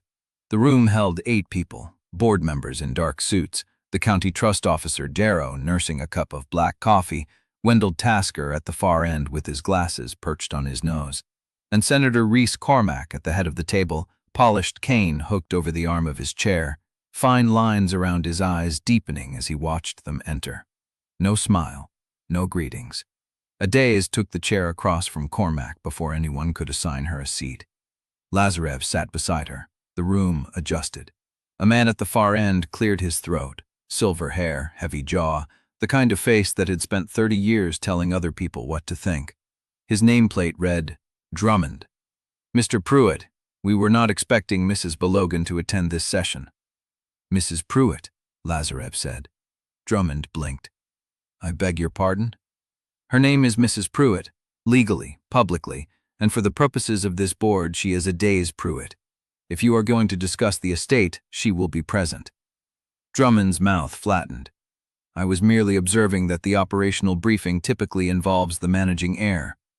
"Then you will find this briefing includes the managing heir and the person who has kept a ranch operational through 3 drought seasons, 2 debt crises, and a county water board that has tried to starve her out since she was 23. Adaeze did not move. She did not thank him. She held Drummond's gaze and waited. Wendell's pen scratched across a notepad. Cormack said nothing. Drummond tried again. "With respect, Mr. Pruitt, the Balogun operation is not the Pruitt operation. The board's concern is the consolidated estate. The marriage does not automatically transfer operational authority to someone who has spent her entire career on the other side of the fence." Lazarev leaned forward. "Then let me clarify the premise you are asserting." His voice was quiet. The room went still. The Balogun spread carries debt, so does the Pruitt spread.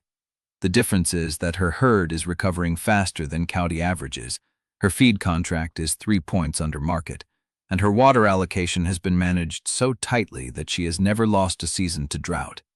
I have seen the books, have you? Drummond's jaw tightened. I have seen summaries. Then you know the summaries understate the calf count by 40 head. You know the equipment leases are the primary cash drain, not mismanagement. And you know that if this board treats her like hired help, you are dismissing the only person in this valley who has kept an operation alive without a single bailout from the Pruitt Bank. Silence. Cormack shifted in his chair.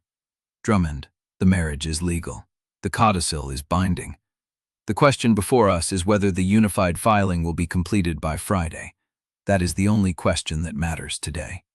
Drummond nodded slowly, but his eyes stayed on Lazarev, and there was something new in them now. Resentment, maybe, or recognition. Adaeze watched us settle and said nothing. She had not needed Lazarev to fight for her, but she was not going to pretend she had not noticed how well he did it. The meeting moved through the motions. Darrow presented the filing requirements. Wendell confirmed the timeline. 2 board members asked technical questions about water board jurisdiction, which Adaeze answered without looking at notes. By the time the clock reached 10, the room was ready to release them. Then Cormack stood. The cane hipped over his arm. The pale light from the window taught the silver in his hair. Lazarev, a word. It was not a request. Lazarev's hand paused mid-motion, reaching for his coat. I will join you in the hall. Cormack's smile did not reach his eyes. I meant in private, the senator's office across the street. The room went still. Adaeze felt the temperature drop. Lazarev did not move. Anything that concerns the estate can be discussed in front of my wife. Cormack tilted his head.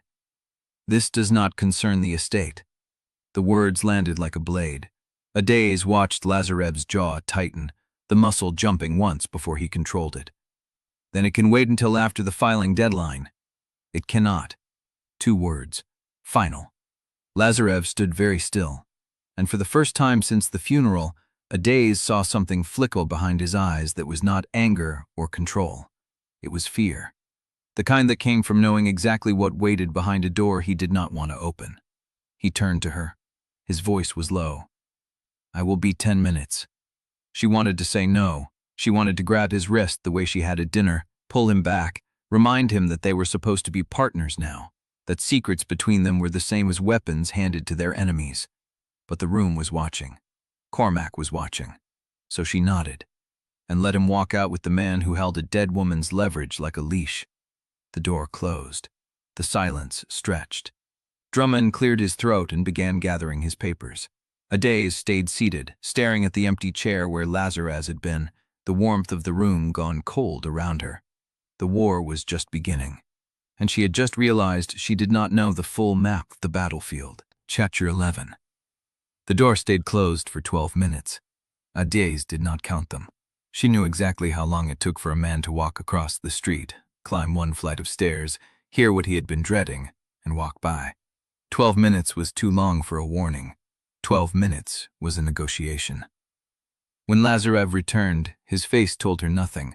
He picked up his coat, nodded toward the door. We should go. She followed him out past Drummond's narrowed eyes and Wendell's unreadable watchfulness, past the front desks where the receptionist pretended not to stare, into the March wind that cut across the courthouse lawn and pulled at her braid. He did not speak until they reached the truck. Church supper tonight. Adaeze stopped with her hand on the passenger door. What? Mercy Crossing Community Church, 7 o'clock. The Women's Auxiliary hosts a Wednesday supper. Delphine always attended. If we skip it, the county will read it as trouble. She studied his profile, the set of his jaw, the careful blankness in his eyes. That is what Cormack wanted to discuss, supper scheduling. He did not answer for a long moment. He wanted to remind me of obligations.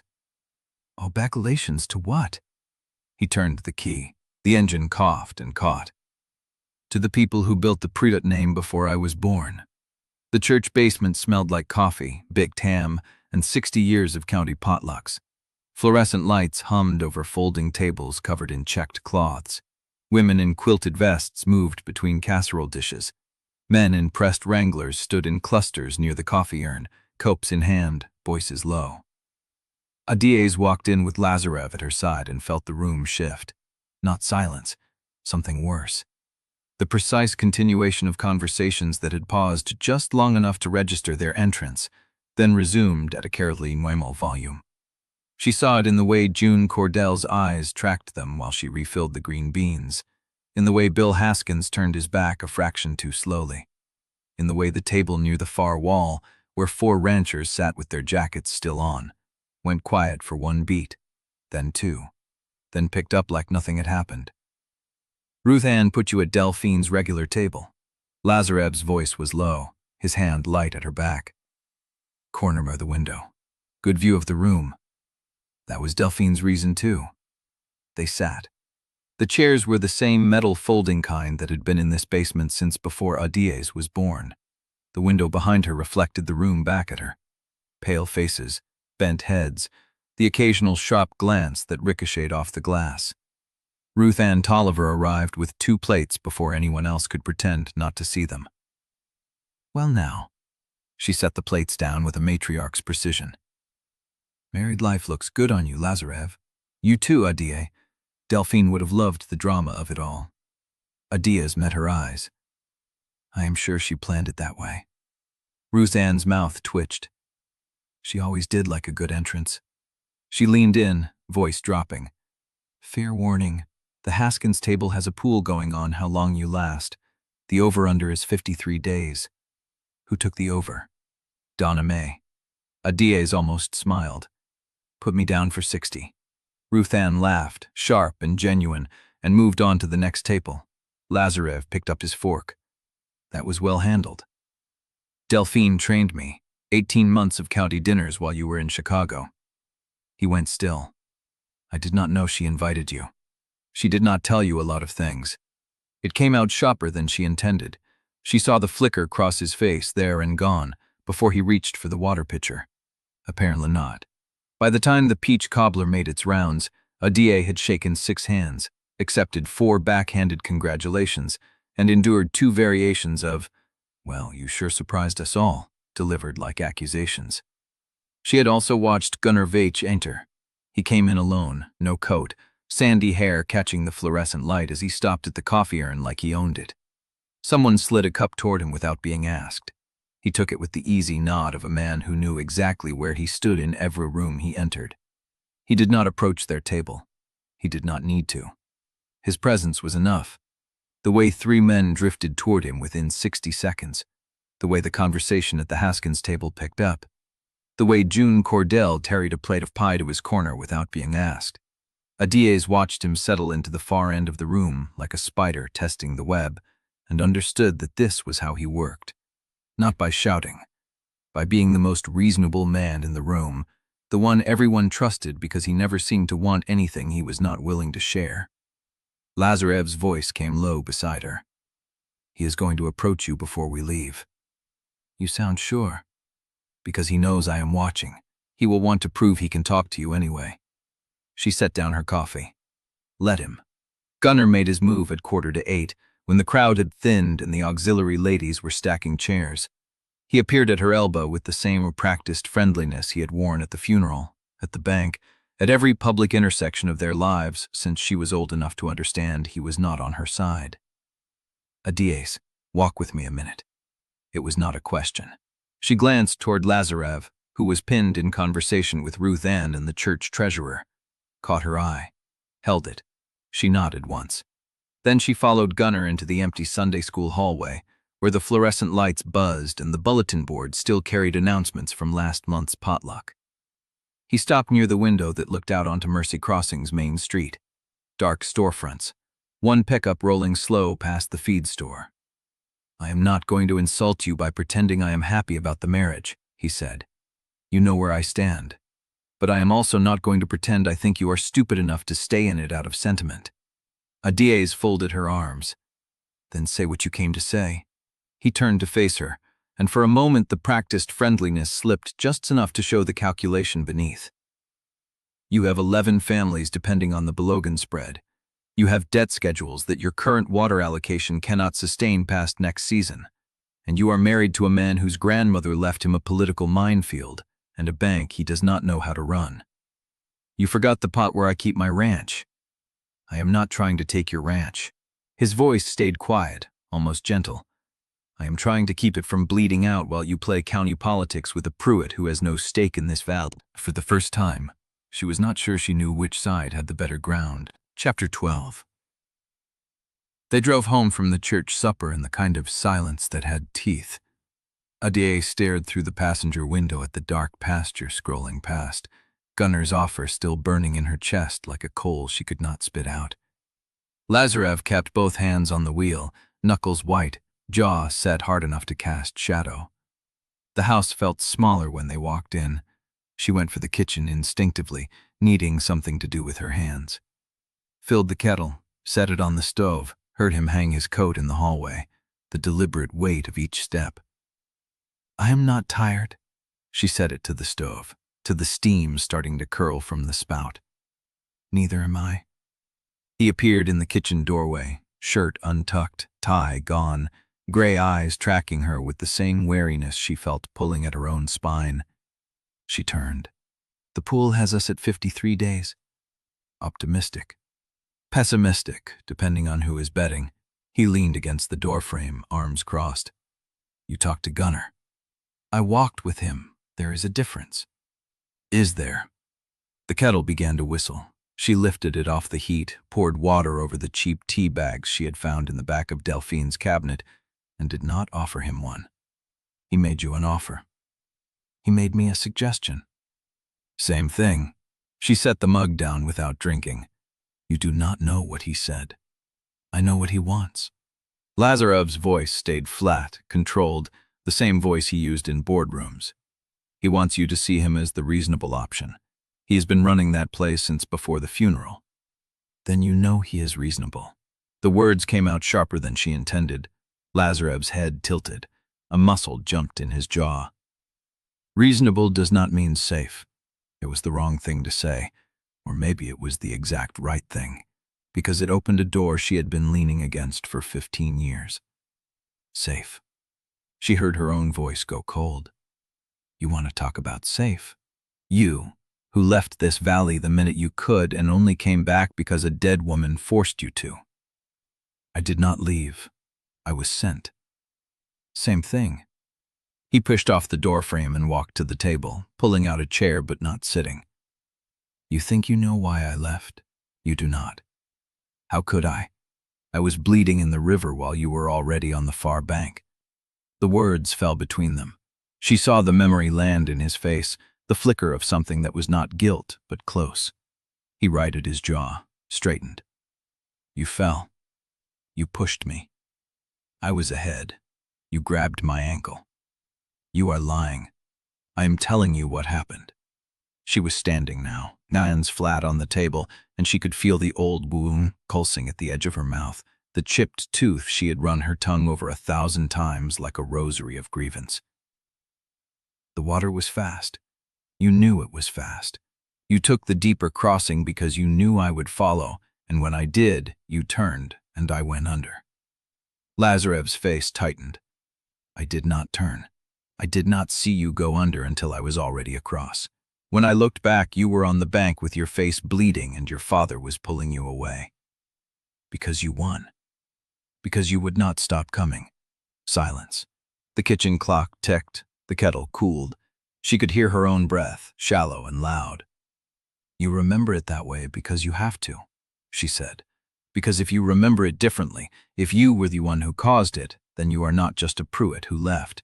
You are a Pruitt who ran. Something broke in his stillness. He pulled the chair out fully and sat, elbows on knees, head dropping forward for just a second before he lifted it again. I remember a girl who never slowed down, he said quietly, who came at me like I was the only thing in the world worth destroying. I remember thinking if I stopped, I would have to carry her, and I was 12 and I did not know how to carry anyone. She looked at his hands, loose between his knees. You do not get to make yourself the victim of that story. I am not making myself anything. I am telling you what I remember. Then one of us is wrong. Maybe both of us. The admission caught her off guard. He stood, walked to the window, and stared out at the dark yard where the corral fence caught the porch light in thin silver lines. I have spent 16 years not thinking about that day, he said. I told myself it was just a race, just a stupid fight between children whose families had already decided they hated each other. Then why did your grandmother train me for county dinners for 18 months while you stayed in Chicago? He turned. Because she knew what she was building. She always knew. The accusation hung between them, and she realized he was not accusing her of anything. He was accusing Delphine and himself for not seeing it sooner. Wendell called, he said, while you were walking with Gunnar. He said there are locked estate materials Delphine left for me to review. Letters, diaries, a separate probate file he is not allowed to open without me present. She felt the shift in the room, the weight of something larger than their argument pressing in from the edges. When? Tomorrow. Dawn. Then go. He looked at her, and for a moment his guard dropped. When I come back, he said, we are going to have to decide what we actually believe about each other. She did not answer. He left the kitchen. She stood alone in the silence, the steam from the untouched tea curling into nothing, and realized she was not sure she knew the truth of that river anymore. And if the river was wrong, what else was? Chapter 13. The Pruitt house stood gray in the dawn, frost silvering the porch boards, and Lazarev climbed the steps alone. He had left Adaeze at the kitchen table with her coffee gone cold, the argument still hanging between them like smoke that had nowhere to vent. She had not offered to come. He had not asked. Wendell Tasker waited at the front door, liver-spotted hands folded over a leather satchel, breath clouding in the cold air. He wore the same dark suit from the funeral, as if he had not been home in the days between. "You are early," Wendell said. "I want this over with." Wendell pulled a brass key from his vest pocket, the metal catching the weak light. So did she. The lock turned with a scrape that echoed through the empty foyer. Lazarev followed Wendell past the grandfather clock, past the photograph of Delphine at 40 with her hand on a heifer's flank, past the staircase where he had sat as a boy counting the days until he could leave. The study door was closed. Wendell stopped. "She left instructions. I am to open the seal in your presence, inventory the contents, and leave you alone with them for exactly 1 hour. Then I return and we decide what enters the probate record." Decide? Some of these materials may never see the courthouse. That was her condition. Lazarev stared at the door. The oak was dark, the brass handle tarnished, and he realized he had never been inside this room. Delphine had kept it locked his entire childhood. He had imagined it full of ledgers and legal files, the machinery of empire. Now he imagined it full of her. "Open it." Wendell fitted the key. The lock released with a sound like a held breath. The study was smaller than he expected. A walnut desk faced the window, the curtains drawn. A single lamp cast a circle of yellow light over stacked folders, 3 leather-bound diaries, and a cardboard box sealed with wax. The air smelled of old paper, dust, and the faint cedar of Delphine's hand cream. Wendell set his satchel on the desk and began the inventory without ceremony. He lifted each folder, read the label aloud, noted it in a small book. Lazarev stood in the doorway and watched. Personal correspondence, 2018 through 2023. Ranch operational summaries, same period. Bank correspondence, flagged. Wendell paused. She kept copies of everything. Why? Because she knew someone would come looking after she was gone. Lazarev moved to the desk. The top diary was bound in dark leather, the pages edged with age. He opened it at random and saw Delphine's handwriting, sharp and slanted, filling every margin. May 12. The Balogun girl asked about the river today. She does not remember the crossing the way he does. I did not correct her. Some truths must wait until the ground is ready. He read the line again, then again. Wendell. Yes. Did you know what was in these? Wendell did not look up from his inventory. I knew she left instructions. I did not read the contents. That was the agreement. Lazarev turned the page. June 3, Celia called again. She wants the bank. She wants the ranch. She wants everything I built without earning any of it. Blood is not merit. But try telling that to a woman who has never been hungry. He closed the diary and set it down. The cardboard box was sealed with red wax, a single impression pressed into it. He recognized the pattern. Delphine's ring. The one she had worn on her right hand, a signet with the Pruitt crest, the same ring that was now in a velvet box in Wendell's safe. Break the seal, Wendell said. She wanted you to see it first. Lazarev slid his thumb under the wax. It cracked cleanly, falling in 2 pieces on desktop. He lifted the lid. Inside lay a stack of envelopes tied with twine, a folded certificate, and a faded photograph. He picked up the photograph first. It showed a man in his late 20s, dark-skinned, with a smile that felt familiar in a way Lazarev could not place. He stood beside a woman with the same features, her hand on the belly of a pregnancy that was beginning to show. They were standing in front of a red barn he recognized. The Balogun barn. His throat tightened. What is this? Wendell crossed to his side and looked at the photograph. For a long moment he said nothing. Then he removed his glasses and polished them with a handkerchief. That is Imani Balogun and his wife Maria, my grandmother's sister. Lazarev's hand went still. Adaeze's uncle, Wendell continued, was Delphine's nephew by marriage. He was the son of Delphine's younger sister, who died in childbirth. Imani was raised on the Balogun spread. He married Maria Balogun when she was 19. They had one child together. A child. The child was taken at birth. Maria died during delivery. Imani was told the baby did not survive. Lazarev looked down at the photograph. The man's smile, the woman's hand on her belly, the barn he had seen 100 times from the county road. Where is the child? Wendell put his glasses back on. Delphine took him. She had an arrangement with a doctor in Billings who kept no records. She raised the child as her own grandson and never told anyone the truth. The room tilted. Lazarev gripped the edge of the desk. Me. Wendell did not answer. He did not need to. Lazarev set the photograph down and opened the folded certificate. It was a birth record from Billings General Hospital, dated 34 years ago. The mother field read Maria Balogun. The father field read Imani Balogun. The child field read male, unnamed. His hands were shaking. How long have you known?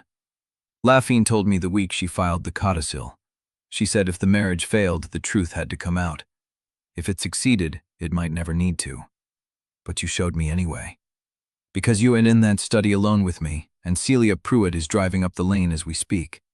Lazarev looked up. Through the curtained window, he saw headlights sweep across the frost, and a cream-colored sedan pull to a stop beside Wendell's truck. She does not know, Wendell said. She suspects. She was Delphine's cousin, not her confidant. But she has been digging through county records for weeks, looking for any irregularity that would void the codicil. Lazarev stared at the photograph, at the man who should have been his father, at the woman who should have been his mother, at the barn that meant Adaeze was not his enemy by blood. She was his kin, and the feud that had shaped his entire life was built on a lie. Celia's footsteps out on the porch. Wendell touched his arm. You have 1 minute to decide what stays in this room and what goes with you. She will ask questions. You do not have to answer them. Lazarev looked at the open box, the diaries, the letters, the photograph of the parents he had never known. He thought of Adaeze standing in the kitchen last night, her face raw with the effort of memory. If the river was wrong, what else was? He slipped the photograph into his coat pocket. Then he turned to face the door as Celia knocked, her voice carrying through the wood like a blade she had been sharpening all morning. Cousin, I thought I might find you here. We need to talk about grandmother's true intentions. Lazarev looked at Wendell. The old lawyer said nothing, and the war that had only just begun was already rewriting every battle that had come before. Chapter 14. The morning came cold and gray, frost smoking off the pasture grass, as Adaeze crossed the yard before full light. She had not slept. Every time she closed her eyes, she saw Lazarev's face across the study threshold, the way he had looked at her before turning to face Celia's knock. She had not asked what he found in Delphine's locked room. He had not offered. Now he was standing at the back of the Balogun barn, running a hand along the tack rail, studying the operation with the same quiet attention he had given her ledgers. His coat was the same one from yesterday. He had not gone home. The feed schedule, he said. You run it on a 3-day rotation. I know what I run. I am not questioning it, that I am learning it. She wanted to snap at him. The reflex was there, hot and ready.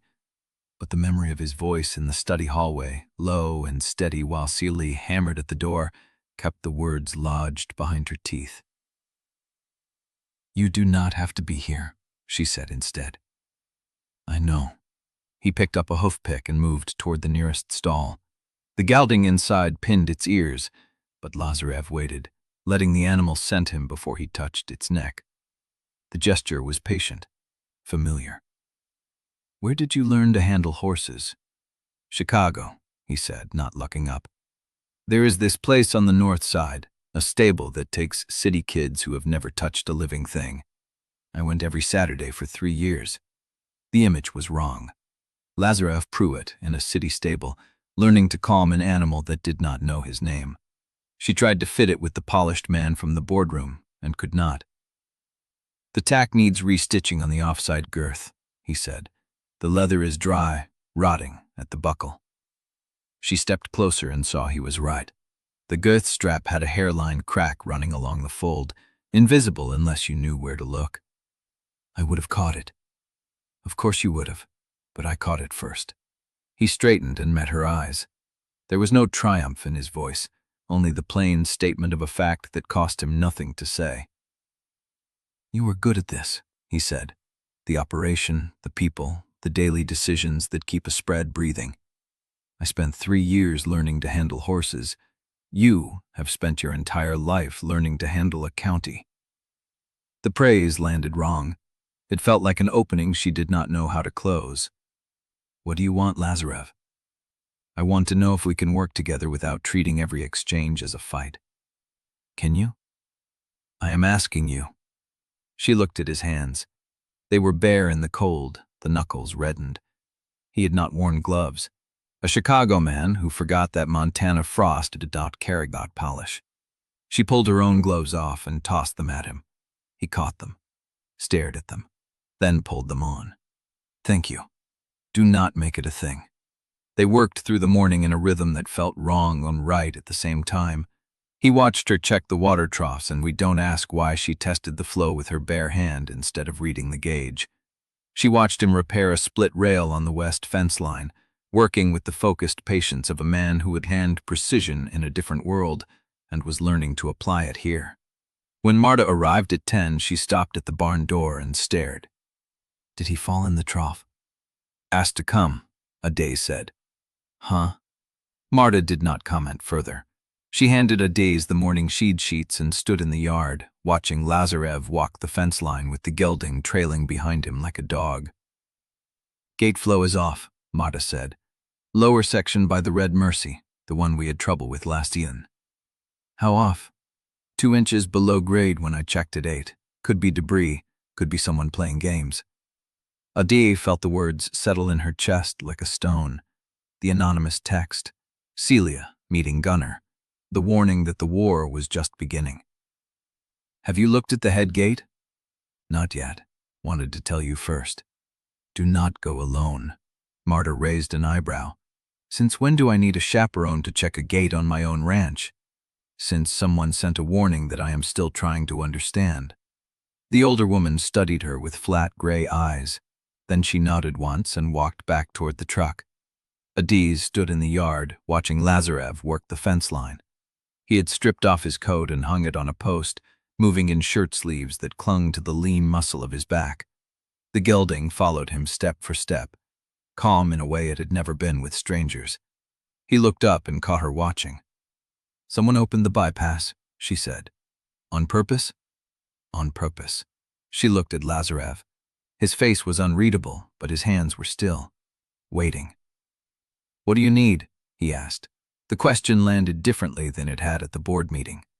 Here, with the river running cold and the evidence of sabotage at their feet, it sounded like something more than strategy. I need to know whose side you are on. He looked at the gate, the disturbed earth, the slow, bleeding water. The same side I have been on since I found out Delphine lied to me, he said. The one you choose to stand on. The answer did not satisfy, but it did not lie either. She straightened and pulled out her phone. I need Marta to bring the welding kit and a replacement bolt assembly. If the bypass was tampered with, the seal is compromised. We have to pull the gate and reset before the night freeze locks it open. Do it. I will stay with the gate. You do not know how to hold a gate in a freeze. Then teach me. She stared at him. The wind pulled at her braid. The river ran its cold, indifferent course. She dialed Marta, and somewhere behind them, on the county road she could not see from this angle, a cream-colored sedan turned south toward Front Range infrastructure, and the man who was already planning the next move. Chapter 15. The afternoon repair bought them 6 hours. Adaeze had reset the gate herself, working waist-deep in the channel while Lazarev handed her tools and held the replacement bolt assembly steady. The water had numbed her legs by the time she finished, but the seal held. The flow returned to grade. She had stood in the cold mud watching the river feed back into the spread and told herself it was enough. Now the dark had settled, and she could not stop seeing the disturbed sediment. She lay in the guest room with the thin walls pressing in, listening to the house settle around her. Lazarev had gone to bed an hour ago. The floorboards had stopped creaking. The silence felt like a held breath. She rolled onto her back and stared at the ceiling. The gate was fine. She had checked it herself. The bypass was sealed, the bolts torqued, the flow steady. But the disturbed earth kept returning. Freshly turned, packed back in place by someone who knew the ground.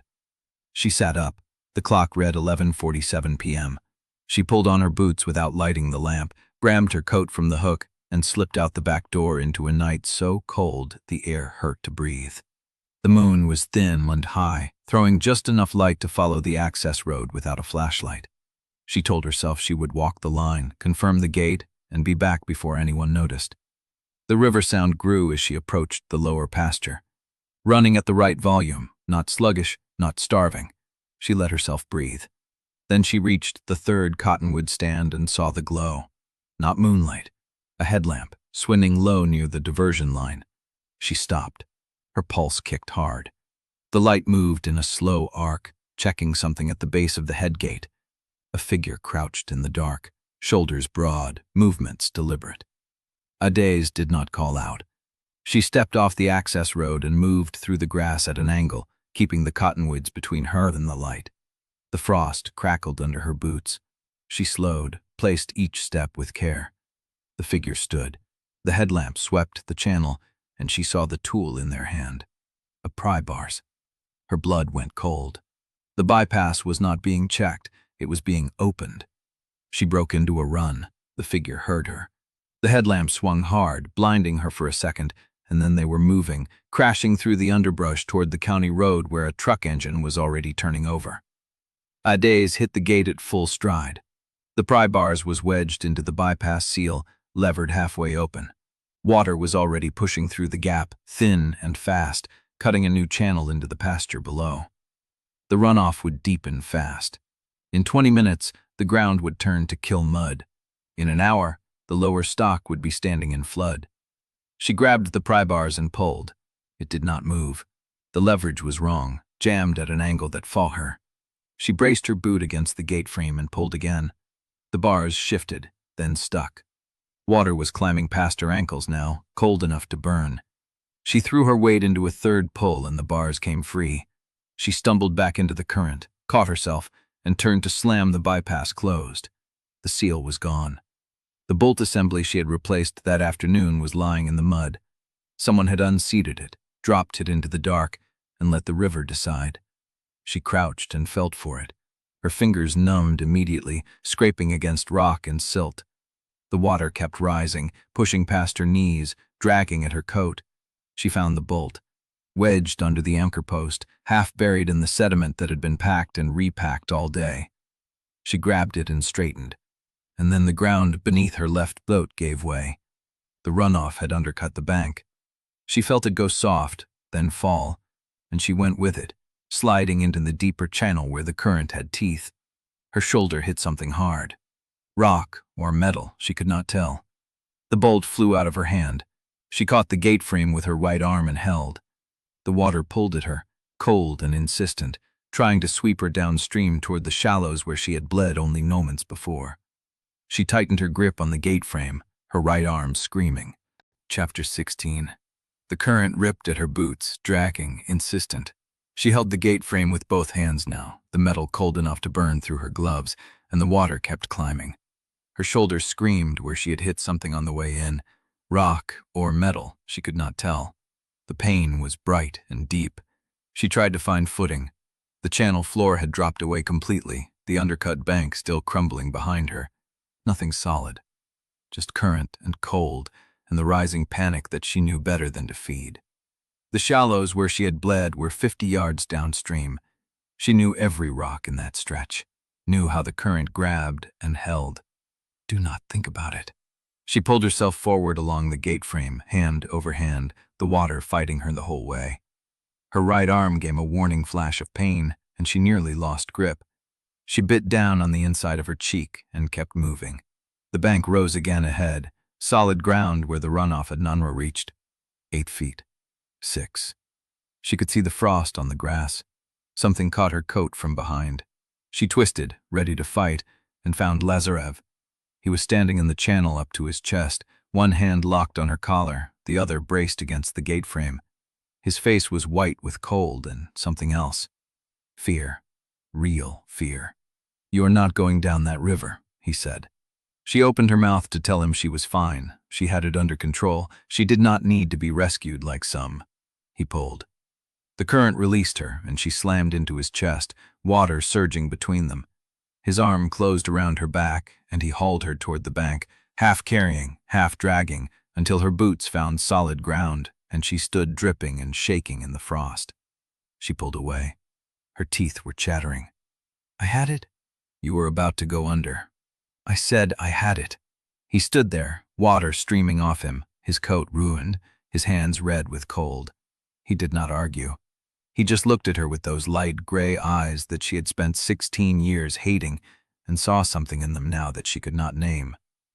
"You're bleeding," he said. She looked down. Her right sleeve was torn, and dark blood was soaking through the fabric, diluted by river water but unmistakable. The shoulder. She must have cut it on the rock or the metal when she fell. "It's fine." "It's not fine." He stepped toward her, and she stepped back. The motion made her dizzy. The cold was getting into her bones now, shaking her from the inside out. "You're going into shock," he said. "We need to get you inside. The gate. I'll come back for the gate. You cannot fix it if you're dead." She wanted to argue. She had a dozen arguments ready, sharp and defensive, lined up like ammunition.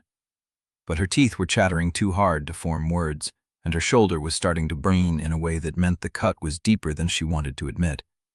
He took off his coat.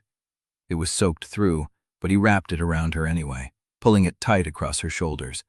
The weight of it was heavy and uselessly wet, but the gesture undid something in her chest that she had been holding closed for years. "Can you walk?" he asked. She nodded. She took a step and her knee buckled. He caught her before she hit the ground, one arm under her knees, the other behind her back, and lifted. She weighed nothing to him. She was lean and strong, but the cold had taken her muscles, and she hung in his arms like a child, dripping river water onto his chest. "Put me down." "No, I can walk." "You cannot. Stop talking." She wanted to fight. Every instinct told her to fight, but her body had stopped listening, and the shaking had moved from her teeth to her bones, and the dark was pressing in at the edges of her vision. She closed her eyes. The walk back took forever. She felt every step, the jolt of his boots on the frozen ground, the way he shifted her weight when she started to slip. He was breathing hard by the time they reached the porch, but he did not put her down. He carried her through the back door, past the kitchen, into the bathroom, where the light was too bright and the tiles were cold against her back as he sat her on the edge of the tub. He crouched in front of her. "I need to see the shoulder." "It's fine." "You said that already. It's not fine." She looked at him. His hair was plastered to his forehead. His shirt was soaked through, clinging to his chest, and he was shivering too, though he did not seem to notice. His hands were steady. She pulled the coat off. The torn sleeve came with it, and she hissed when the fabric pulled away from the wound. He leaned in. His fingers were gentle, surprisingly warm against her skin as he peeled the rest of the sleeve away. The cut ran from her collarbone to the top of her shoulder, deep enough to still be bleeding, but not deep enough to need stitches. She had seen worse. "It's going to need cleaning," he said, "and pressure. I know how to clean a wound. I know you do. But you're shaking too hard to do it yourself, and if I let you try, you'll rip it open worse and pretend it's fine until you pass out." She did not have an answer for that. He reached for the first aid kit under the sink without asking. His movements were careful, deliberate. He laid out gauze, antiseptic, tape, and a clean cloth. He ran the water until it was warm, then soaked the cloth and wrung it out. "This is going to hurt," he said. "I know." He pressed the cloth to the cut, and she bit down on her lip so hard she tasted blood. The pain was bright and clean and honest, and she wanted it. It was easier than the other thing rising in her chest, the thing that had no name and no defense. She started humming. It came out before she could stop it. A hymn, the one they sang at Mercy Crossing when the drought broke 3 summers ago. "There is a fountain filled with blood."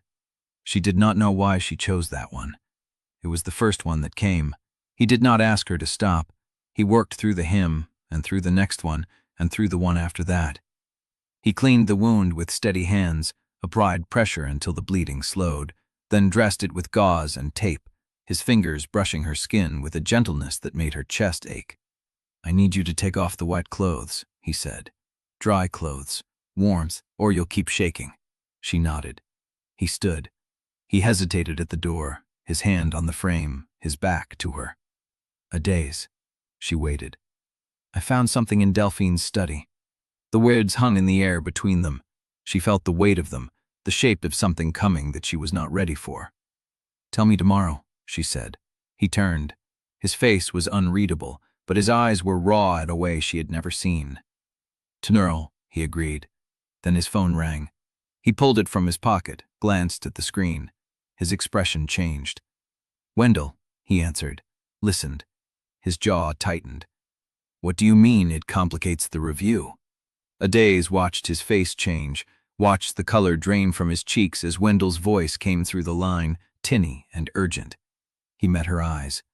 "The gate sabotage," he said slowly. "Wendell says that it looks like internal failure, like we couldn't maintain the infrastructure.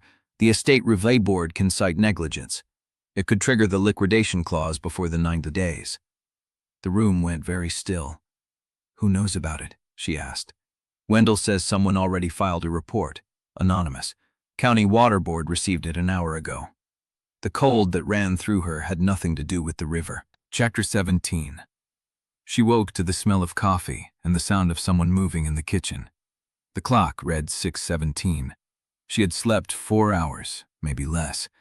Her shoulder throbbed when she pushed herself upright, the dressing pulling against the wound, and she sat there for a long moment, letting the room settle. The house was warm. That was wrong. The Pruitt house was always cold in the morning, the wood stove banked overnight, the floors like ice until someone fed the fire. But the floor was warm under her bare feet when she stood, and the radiator in the hall was ticking. He had built a fire while she was still unconscious. She pulled on a clean shirt, moving carefully, and walked toward the kitchen. The light was gray through the windows, the kind of low dawn that made everything look underwater. He was at the stove, his back to her, pouring coffee into 2 mugs. He did not turn around. "You should still be in bed." "I should be at the gate." He set the pot down and turned. His eyes swept over her, checking the shoulder, the color in her face, the way she was holding her weight. She saw him catalog the data and file it. "Coffee's ready," he said. "There's aspirin on the counter." She sat at the table without arguing. That scared her more than the river had. The mug was warm in her hands, black, no sugar. He had remembered. She drank and let the heat spread through her chest and tried not to think about what it meant that he had remembered.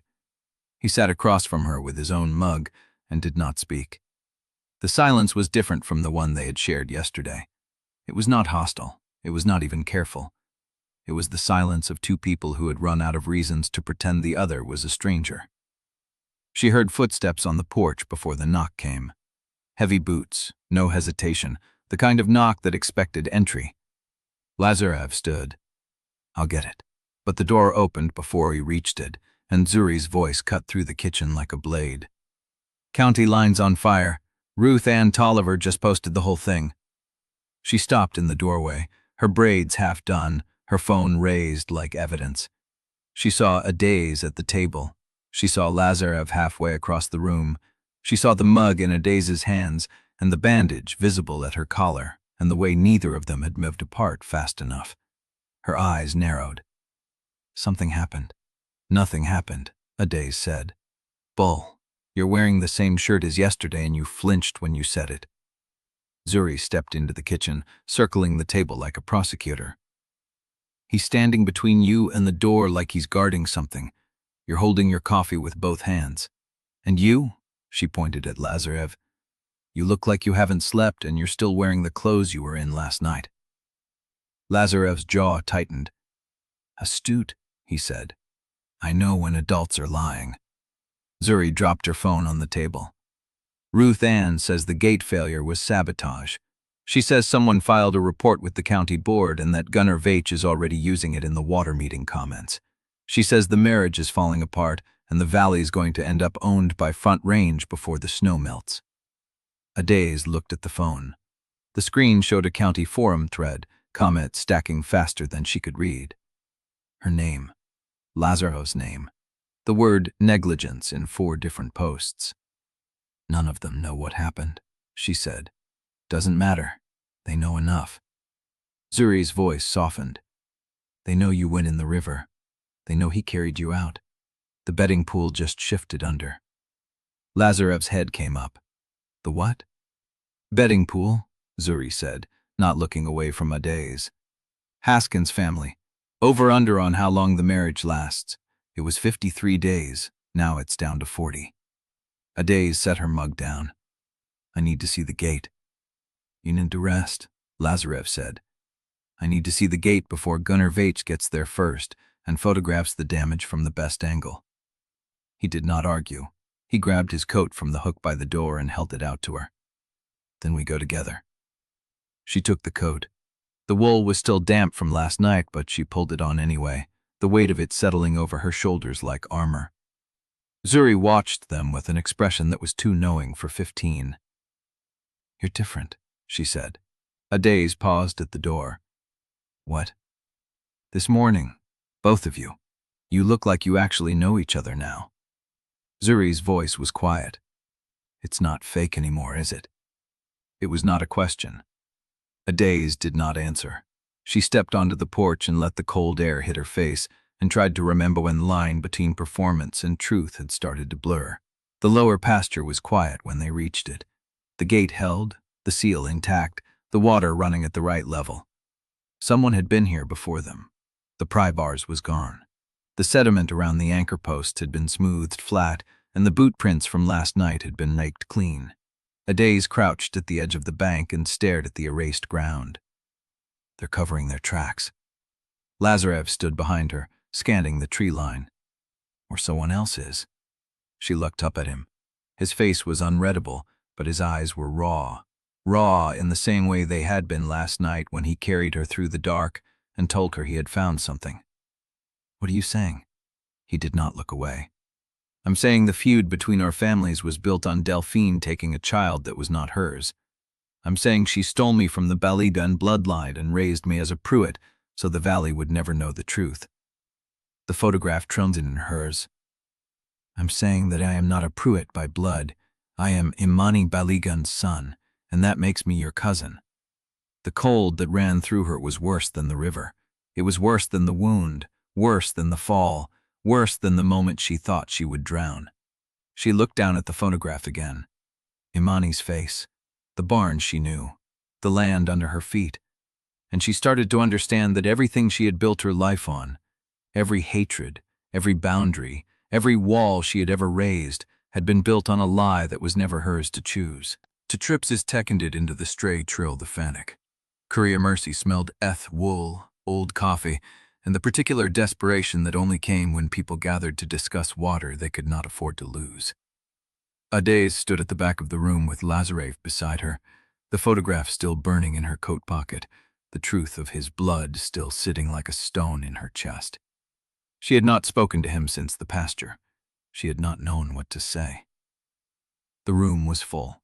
Ranchers in worn Carhartts sat shoulder to shoulder with investors in pressed shirts, and the fluorescent lights made everyone look gray and tired. The waterboard table at the front held stacked reports, drought models, a pitcher of water no one touched. Gunnar Vaich was already there. He stood near the board table, hands in his coat pockets, shoulders relaxed, that practiced friendly smile in place. He was not speaking yet, but he did not need to.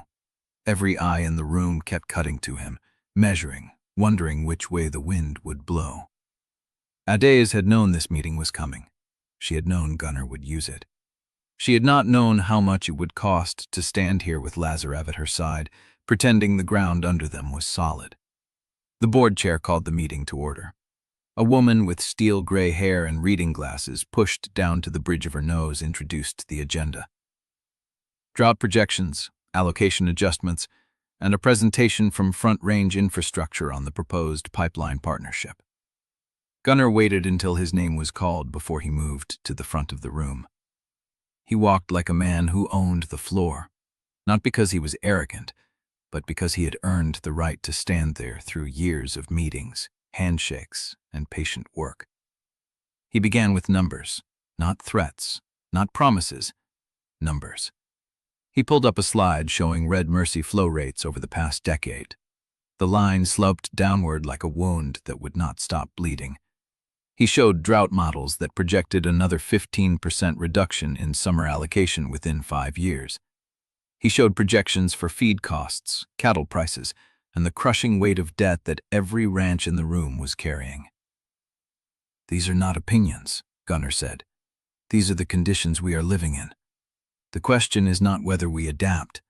The question is whether we adapt together or let ourselves be picked apart, one ranch at a time."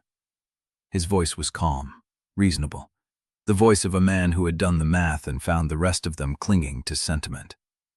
Adaeze watched the room shift. She saw ranchers she had known her whole life exchange glances. She saw men who had fought beside her father in county battles nod slowly, because Gunnar was not wrong about the numbers. He was only wrong about what the numbers meant. "The pipeline partnership with Front Range guarantees stable water access for 30 years, Gunnar continued. "It pays out immediately. It covers debt. It lets families stay on land they are currently one bad season away from losing." He let that land. "One bad season," he repeated. "And some of you are already past that." Adaeze felt the room tilt. She stepped forward before she knew she was going to speak. "Gunnar," her voice cut through the murmur. The room quieted. She felt Lazarev move up beside her, close enough that their shoulders nearly touched. "The numbers you're showing are real," she said. "No one here is arguing with drought projections. But what you're not showing is what happens after the pipeline is built." Gunnar's smile did not waver. "What happens is the water keeps flowing." "What happens," Adaeze said, "is that Front Range controls the price. They control the allocation. They control who stays and who sells. And if you think a 30-year contract survives the first change of ownership in a Denver boardroom, you haven't read the fine print." "Neither of you," Gunnar said, mildly. "You've been busy." The room went still. Adaeze felt the jab land exactly where he meant it to land. She had been busy. Busy marrying a Pruitt. Busy fighting a feud that had turned out to be a lie. Busy bleeding into the Red Mercy while someone sabotaged her gate. She did not flinch. "I've been busy keeping a spread afloat that this county has been writing off for a decade," she said. "The same spread that turned more beef than county estimates last season. The same spread that is carrying 40 head above what anyone thought we could sustain. Tell me again how I'm the one who hasn't read the numbers." She heard a few murmurs of agreement. Not many, but enough.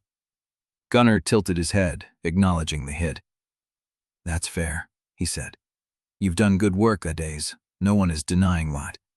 But good work does not change hydrology, and good work does not erase $240,000 in variable interest equipment leases that are eating your operating cash right now." The number landed. Adaeze felt the air leave the room. She had not told anyone outside the ranch about those leases. She had not told Lazarev until he saw the books himself. Gunnar knew. Of course Gunnar knew. He had an attorney. He had a file. He had been preparing for this war longer than she's been married. Before she could answer, Lazarev spoke. "240,000 in leases that are being serviced," he said. His voice was even, unhurried. "On time, without missed payments, without the bank calling in collateral." Gunnar's eyes shifted to him. "Serviced with what, Lazarev?" "Revenue," Lazarev said. "Same as every other operation in this room. Revenue that depends on water you don't have guaranteed past next season. Revenue that depends on water we have held for 3 generations, Lazarev said. The same water the Balogun spread has been drawing since before the county was chartered. Seniority means something in this valley. Or it used to." The room went quiet again. Different this time. Not the silence of people being convinced, but the silence of people being forced to choose. Gunnar let the pause stretch. Then he smiled. Not his friendly smile, something thinner. "Seniority matters," he agreed. "So does infrastructure. So does title. And I have to say, I have been watching the last few days with interest." He turned to face the room, opening his hands as if inviting them to see the obvious. "The Scream shops as degrees a stable water access for 30 years, Gunnar continued. "It pays out immediately. It covers debt. It lets families stay on land they are currently one bad season away from losing." He let that land. "One bad season," he repeated. "And some of you are already past that." Adaeze felt the room tilt. "The water board received a report this morning," Gunnar continued. "An anonymous report, filed about a gate failure on the lower Red Mercy section. The board has not ruled on it yet, but I think everyone in this room understands what it means when a major piece of water infrastructure fails on a ranch that is already under financial pressure and legal scrutiny." He let the implications sit. Unstable heirs, failing infrastructure, a marriage no one asked for and no one believes in. He shook his head, almost regretful. "That is not stewardship. That is collapse in slow motion." Adaeze heard the whispers start. She felt Lazarev's hand brush hers. Not a grab, not a gesture, just contact, a single point of warmth in a room that had gone cold. Gunnar had not won, but he had planted something in the room, a seed of doubt that would grow if she and Lazarev could not prove the marriage was real and the stewardship was sound, and the gate sabotage was still an open wound. She looked at Lazarev. His face was calm, but his jaw was tight, the muscle jumping beneath his skin. "We need to find out who filed that report," she said quietly. "We need to find out who filed it," he agreed. "And we need to find out who cleaned up the tracks before we got there." The meeting continued. Other ranchers spoke. The board took comments. But the room had already made its judgment. The marriage was on trial, and the evidence was not in their favor. As the crowd began to thin, Gunnar approached them. He moved like a man with nothing to hide, easy and unhurried. "Adaeze, Lazarev." "Gunnar, I meant what I said." He looked at her directly. "I am not your enemy. I am trying to save what can be saved. It won't be part of that. The door is open." "And if we do not?" He smiled again. The thin one. "Then I hope you are ready to prove that you can hold this together. Because the county is watching, and the window is closing." He walked away, hands in his pockets, shoulders relaxed, a reasonable man in a room full of people who were starting to believe him. Adaeze watched him go. Lazarev stood beside her, his hand still close enough to touch. "He's not wrong about the numbers," Lazarev said quietly. "I know. He's wrong about everything else. I know that too." She turned to face him. The photograph was still in her coat pocket, heavy as a stone. The truth of his blood was still sitting between them, unspoken, unresolved. But for this moment, in this room, with the county watching and Gunnar Vaich walking away with half the room in his pocket, they were on the same side. That would have to be enough. So now, Chapter 19. Celia arrived at 9 in the morning, driving a cream-colored sedan that looked nothing like the one Adaeze had seen turning toward Front Range. She parked in the circle drive like she owned the gravel, stepped out in tailored jeans and a cream sweater, hair swept back, sunglasses pushed up like she was visiting a property she might soon inherit. Adaeze met her on the porch. "Celia." "Adaeze?" The smile was practiced, museum quality. "I thought we should talk, woman to woman, without the audience." "About what?" Celia tilted her head, considering the house behind Adaeze. "About how this works. The estate review, the timeline. What happens when Delphine's paperwork turns out to be as selective as her memory?" Adaeze felt Lazarev appear behind her before she heard him. The creak of the screen door, the weight of his presence at her shoulder. "Celia," his voice was flat. "Lazarev, good, you're here. Saves me having to repeat myself." She stepped past them both, into the house, as if she had been invited. Adaeze looked at Lazarev. His jaw was already tight. They followed her inside. Celia stood in the center of the kitchen, turning in a slow circle, taking in the mud-caked boots by the door, the coffee cups on the counter, the faint smell of wood smoke and hay. "You two have made it cozy," she said. "That's good. Optics matter." "What do you want, Celia?" She turned to face them, folding her arms. "I want to know how serious you are about this. The marriage, the estate, the fight with Gunnar." "You were meeting with Gunnar yesterday morning," Adaeze said. Celia's smile flickered, just for a moment. I was having coffee with an old family acquaintance. That's not a crime. It's not a coincidence either. No, Celia agreed. It's not, but I'm not here to argue about Gunnar. I'm here because I have a right to know what Delphine left in that locked study. The one Wendell Tasker opened for you, Lazarev, at dawn, without anyone else present. Lazarev's expression did not change. That was a legal matter between the estate council and the named heir. Named heir. Celia's voice went sharp around the edges. You mean the one who showed up from Chicago 6 years ago and never once visited? The one who didn't know Delphine had a sealed codicil? The one who married her because a dead woman wrote it into a will? I'm still the heir. For now. Celia reached into her bag and pulled out a folded document. I've been through the counter records, every file, every deed, every trust instrument Delphine touched in the last 20 years. And you know what I found? She placed the document on the kitchen table. Nothing. Nothing that ties you to this family by blood. Adaeze felt the air in the room change, not the temperature, the pressure. I have a birth certificate, Lazarev said. I have a driver's license. I have a social security number that has been mine for 34 years. Those are documents. Delphine was very good at documents. Celia tapped the folded paper. This is a record of the Pruitt family trust as it stood in 1989. Every beneficiary is listed by name, birth dates, blood relationships. You are not in it. I was born in 1990. Exactly. Celia smiled again, wider this time. Convenient, isn't it? Delphine restructured the trust the year after you were born, added a new category, heirs by adoption or designation. She did not need to prove blood, she just had to write your name in. Adaeze's throat went dry.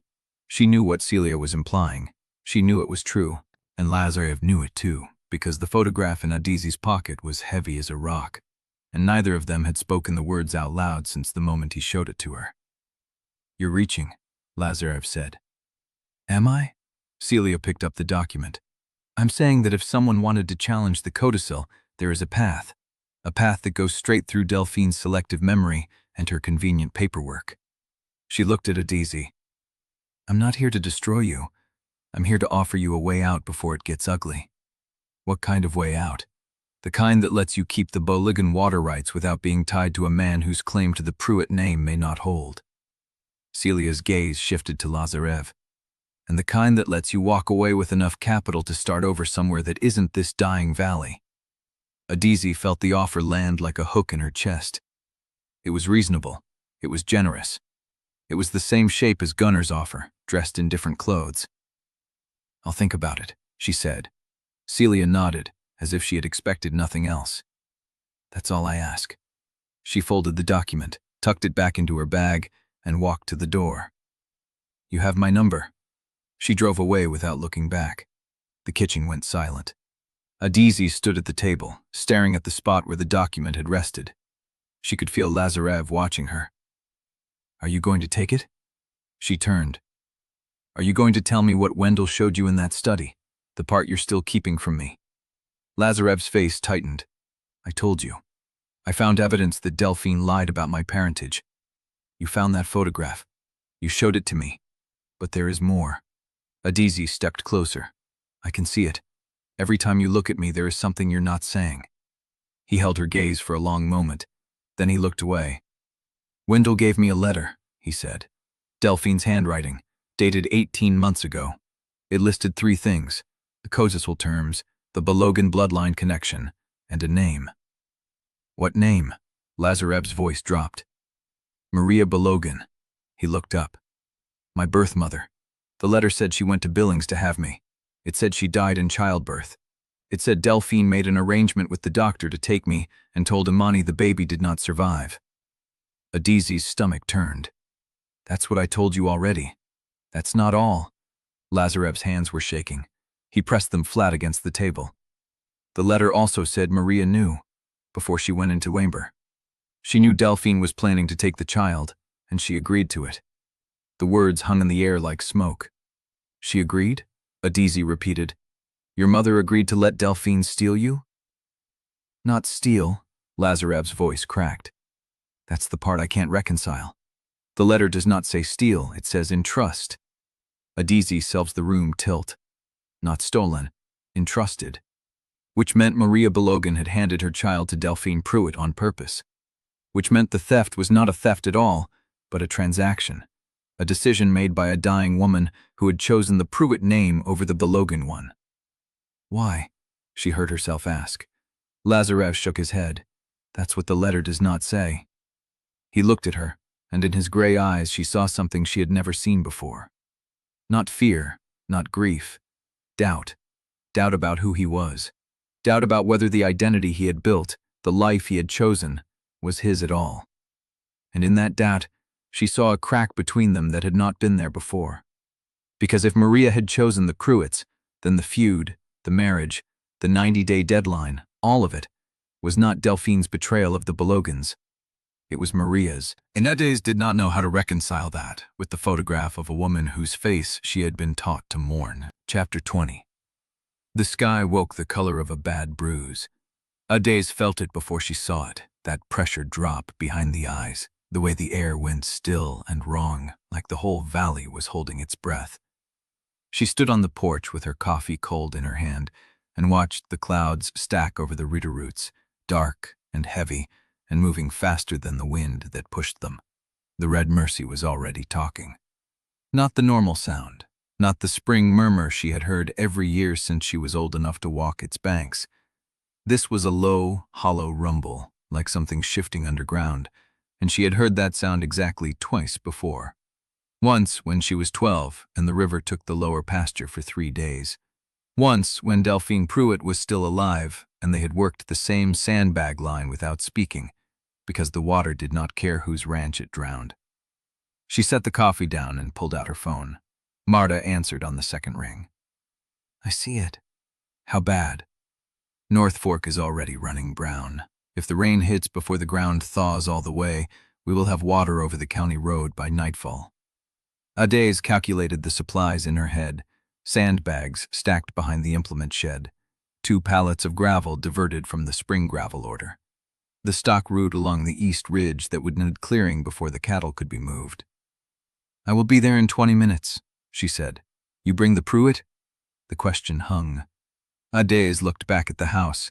Through the kitchen window she could see Lazarev standing at the counter, phone pressed to his ear, his free hand pressed flat against the countertop the way he did when he was running calculations. I will bring who I need to bring, she said. Marta grunted and hung up. Adaeze stepped back inside. The warmth hit her face, the smell of coffee and wood smoke, and the particular domestic quiet that still felt borrowed, like she was a guest in her own life. Lazarev looked up. That was Wendell.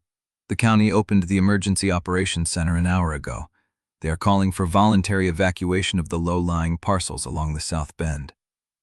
There are 11 families on that route. I know. He said it without hesitation, without the careful distance he had been wearing since the letter. Just the flat acknowledgement of fact, the way 2 people who understood the same arithmetic spoke. What did you tell Wendell? That we would handle our own. He set the phone down. Both spreads. The Pruitt stock route connects to yours at the ridge line. If the water comes over the county road, we will need that passage clear or the cattle will be trapped against the fence line. Adaeze stared at him. You have already run the route. I looked at the topo maps last night. He said it like it was nothing. Could not sleep. The channel narrows at the South Bend, and there is a culvert that has been undersized since the 70s. If it backs up, the water will spill west before it spills east, which means your lower pasture goes under before mine does. You are telling me your cattle are safer than mine.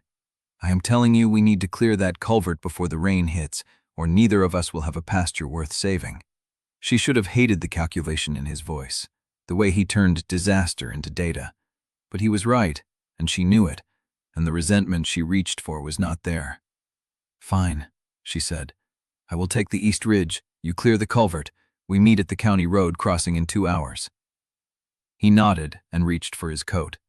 They moved through the next hour like a team that had been running the same drills for years. Adaeze called Marta and gave her the new stock route plan. Lazarev pulled sandbags from the implement shed while she checked the tractor fuel. They loaded the truck in silence, But it was not the hostile silence of the first days. It was the silence of two people who did not need to talk, because the work was already decided. The first drops hit as they reached the ridge, fat, cold, and vertical, the kind of rain that did not stop, the kind that turned the ground to grease and sent the river over its banks before the sandbags were laid. Adaeze stood on the bed of the truck and watched the red Mersey surge below. It had risen 6 inches since dawn. The water was the color of old rust, carrying branches and debris, and it moved with a purpose that made her stomach tighten. Lazarev climbed up beside her. 2 hours, she said. The line of his jaw tightened. I know. They split at the culvert, Lazarev jumping down into the ditch with the pry bars, while Adaeze drove the tractor along the fence line, pulling debris from the stock route. The rain came harder. It slicked her braid, soaked through her coat, and ran down her collar in cold streams. She did not stop. The cattle were already gathering at the high ground, which meant they knew before she did.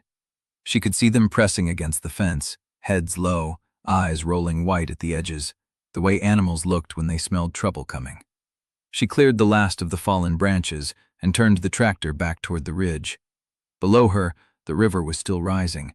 She found Lazarev at the county road crossing, standing knee-deep in the ditch with the pry bars still in his hand. The culvert was clear. Water was running through it fast, but not backing up, and the road surface was still dry. They did not speak. He just nodded, and she nodded back. They loaded the last of the sandbags into the truck together, and for a moment, standing in the rain with her hands blistered and her coat soaked through, Adaeze forgot that she was supposed to be keeping score, forgot that they were supposed to be enemies, forgot that the marriage was a contract and the blood between them was a wound neither of them knew how to close. She looked at him, water dripping from his jaw, the sharp line of his profile against the bruised sky, gray eyes that were not cold anymore, just tired and steady, and watching her the same way she was watching him. The lower crossing, she said. We need to check it before the road goes under. He was already moving. Her phone rang as they reached the truck. Marta. Adaeze answered and put it on speaker. Where are you? Marta's voice was sharp, clipped, the sound of someone running. County road crossing, heading to the lower crossing now. Do not bother. It is already gone. Adaeze stopped. Gone? Water came over the bank 20 minutes ago. The crossing is under 3 feet and rising. I have got the hands pulling the stock back to the high pasture, but that puts them on the wrong side of the fence line. Lazarev's head came up. Which fence line? Yours. Marta's voice was flat. The Balogun herd is moving onto Pruitt ground whether anybody likes it or not. Adaeze looked at Lazarev. The rain was coming harder now, and the river was still rising. Chains of beat stood up to the cark. Adaeze shit the gas. The truck lurched through the standing water on the county road, spray fanning out in brown sheets. Beside her, Lazarev braced one hand against the dashboard and watched the river through the passenger window. The Red Mersey had eaten another foot of bank since Marta's call. It was no longer a river. It was a moving wall the color of old iron, carrying whole trees and the carcass of a deer, spinning it end over end like straw. There, Lazarev said. She saw it. The lower pasture fence, half submerged, the top wire strung with debris, and a single calf trapped against the far side, bawling into the dark. Adaeze pulled the truck onto the shoulder and killed the engine. If I go in there alone, you will not. He was already out of the truck, pulling his coat tighter. That calf is 50 yards from the channel. One wrong step and you are in the main current. And you know the current better than me. I know the culvert layout. The water pulls hard left past the old stone wall. If you go in at the fence post and angle toward the rise, you can reach the calf before the undertow catches you. She stared at him. Water streamed down his face. His gray eyes were steady, and he was not asking permission. Fine, she said. We go together. They waded in at the fence post. The water hit her thighs and then her waist, cold enough to steal breath, moving with a pull that tried to lift her boots off the bottom. Lazarev was beside her, one hand on her elbow, the other gripping the fence wire. The calf had stopped bawling. It stood with its head low, flank heaving, too exhausted to fight. Adaeze reached it first. She grabbed the calf by the scruff and hauled it toward the rise, Lazarev bracing her back as the current tugged at her legs. The animal stumbled, found footing, and lunged on the high ground. They did not stop. They found Marta at the east ridge, directing the hands with a flashlight and a voice that cut through the rain. The herd was mostly on Pruitt ground now, pressed against the high fence, and the water was still coming. "The south barn," Marta shouted over the wind. "It is taking water. I pulled the tack and the feed, but the structure will not hold another hour." Lazarev was already moving. "I will get the tractor. If we brace the north wall with sandbags, it'll not be enough," Adaeze said. He stopped, turned. "It will buy time," he said. "And then what?" "Then we figure out the next thing." She looked at him. Rain plastered his hair to his skull. His shirt was soaked through, clinging to the line of his shoulders. He was not pretending to have answers. He was just refusing to stop moving. "Fine," she said. "I will take the east pens. If the water comes over the ridge, the cattle will funnel into the wash and we will lose half of them." "Then do not let it come over the ridge." It was not a challenge. It was a statement of faith, and she heard it. They split again. The next 2 hours passed in a blur of cold, mud, and mussel.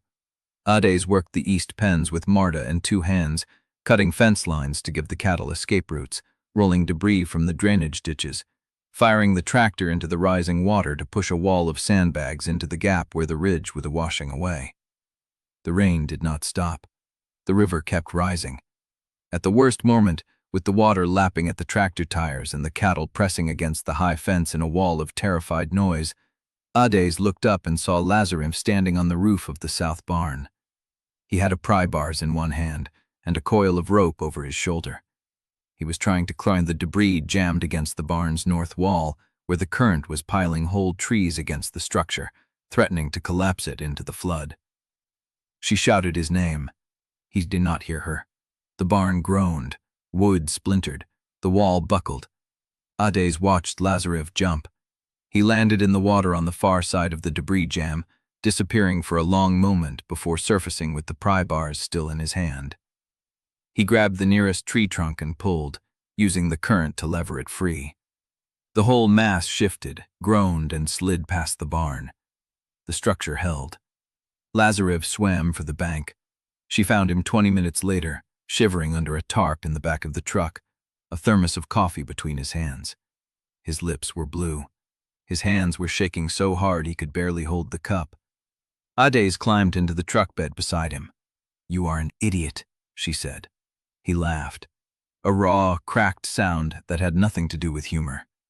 "Probably," he said, "but the barn is still standing." She pulled the tarp over both of them and sat just enough to feel the cold radiating off his skin. The rain grummed against the canvas. The river roared below them. She could hear Marta's voice followed down that east ridge. "The water is coming over. If it breaks through, the whole herd goes into the wash." Adaeze was on her feet before she finished the sentence. Lazarev stirred behind her. "I am coming." "No." She turned, looked at him. Gray eyes, tired face. The man who had cleared the culvert, saved the barn, pulled a hand from the river, and was still refusing to stop. "You stay," she said. "You rest. I will handle the ridge." His jaw tightened. "You cannot do it alone." "I am not alone." She nodded toward Marta. "I have her, and I have the tractor, and I have 10 minutes before the water takes the ridge." She climbed out of the truck.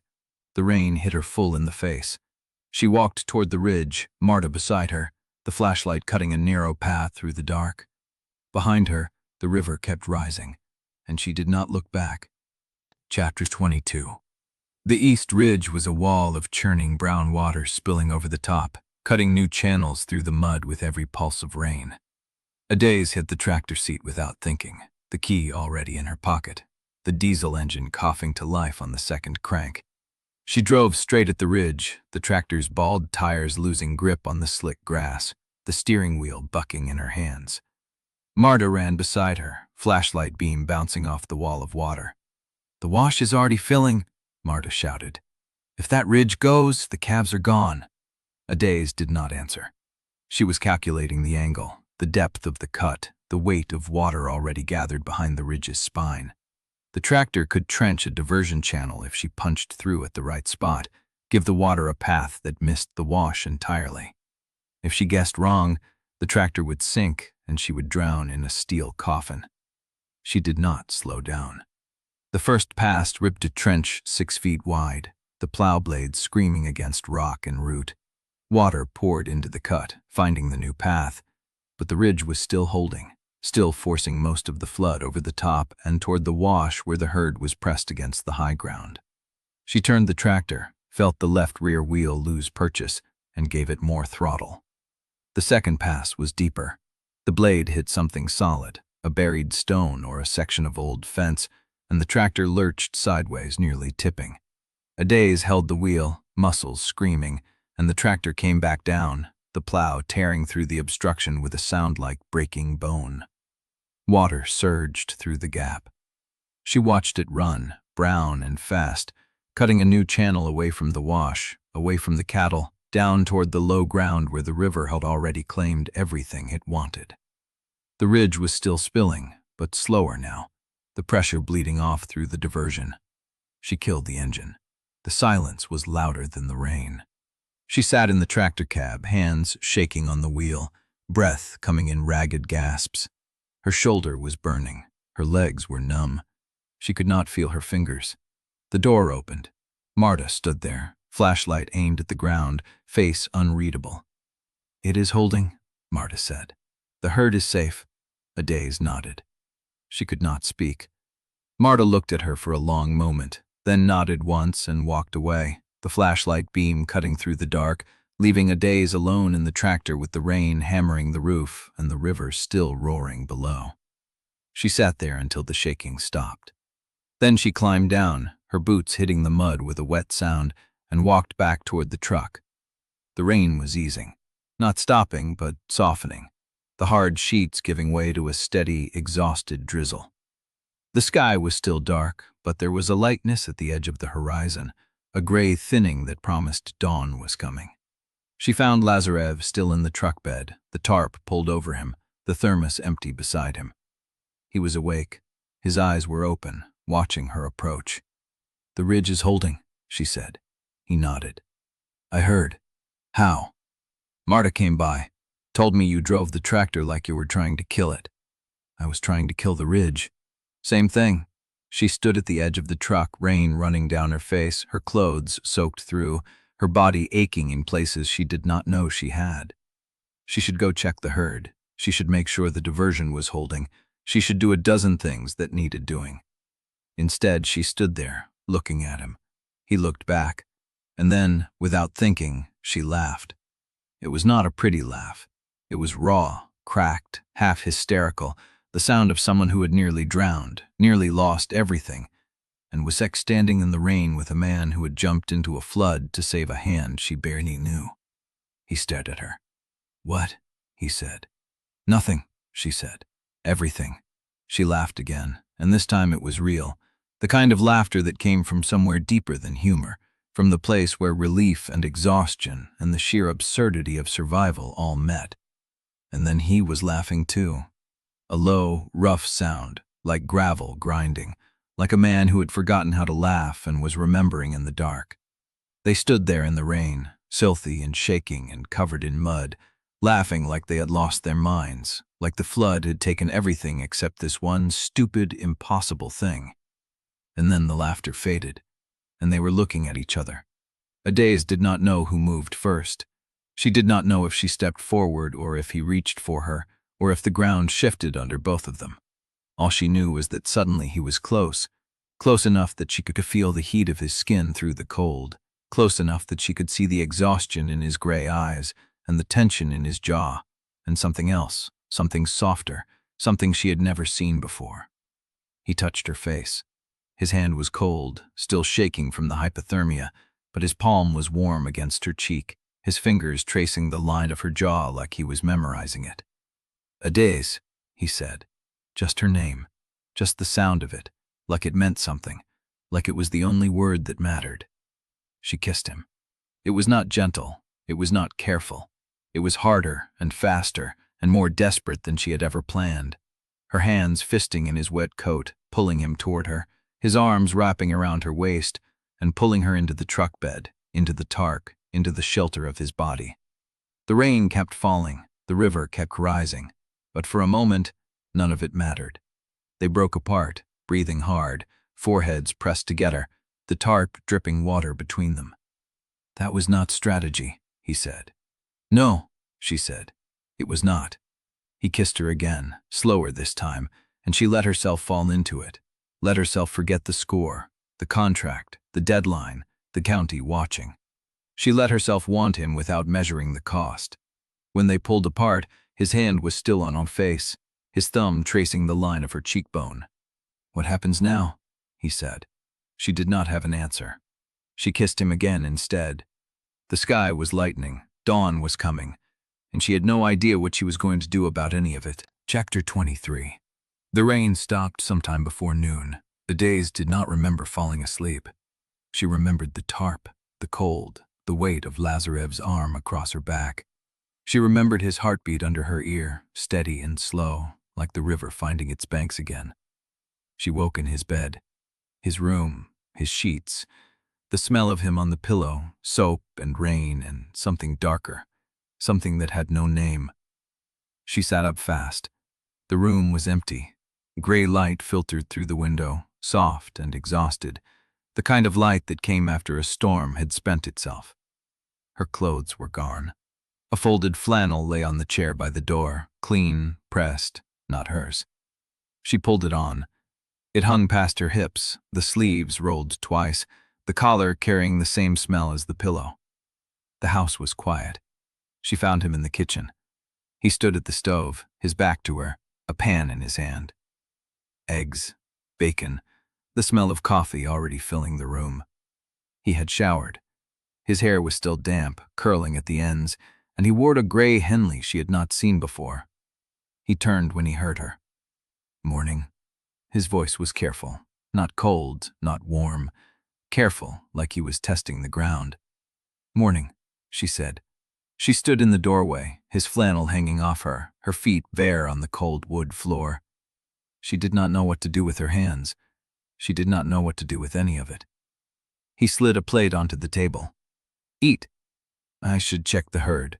"They're fine," Marta called. The diversion held. "She called you?" "She called the house phone," I answered. Adaeze stared at him. "You answered the house phone?" "It was ringing." "We don't answer the house phone." "We do now."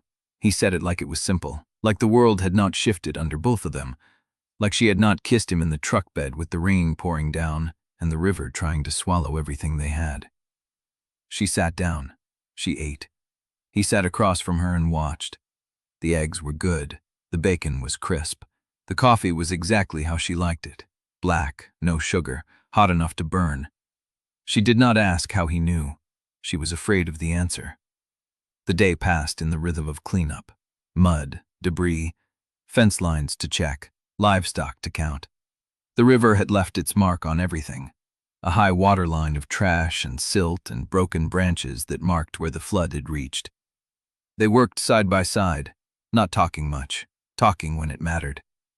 "Post needs replacing here." "I'll get the auger." "The gate at the lower crossing is gone." "I saw. We can brace it until the hardware store opens." She handed him fence staples and he drove them in with 3 clean hits.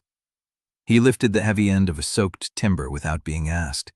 He found the break in the East Ridge fence before she did, the wire buried under mud, and pulled it free with his bare hands. She watched him. She could not stop watching him. He caught her looking once, twice, and said nothing. But his mouth curved, just slightly, just enough, and she looked away before she did something stupid like smile back.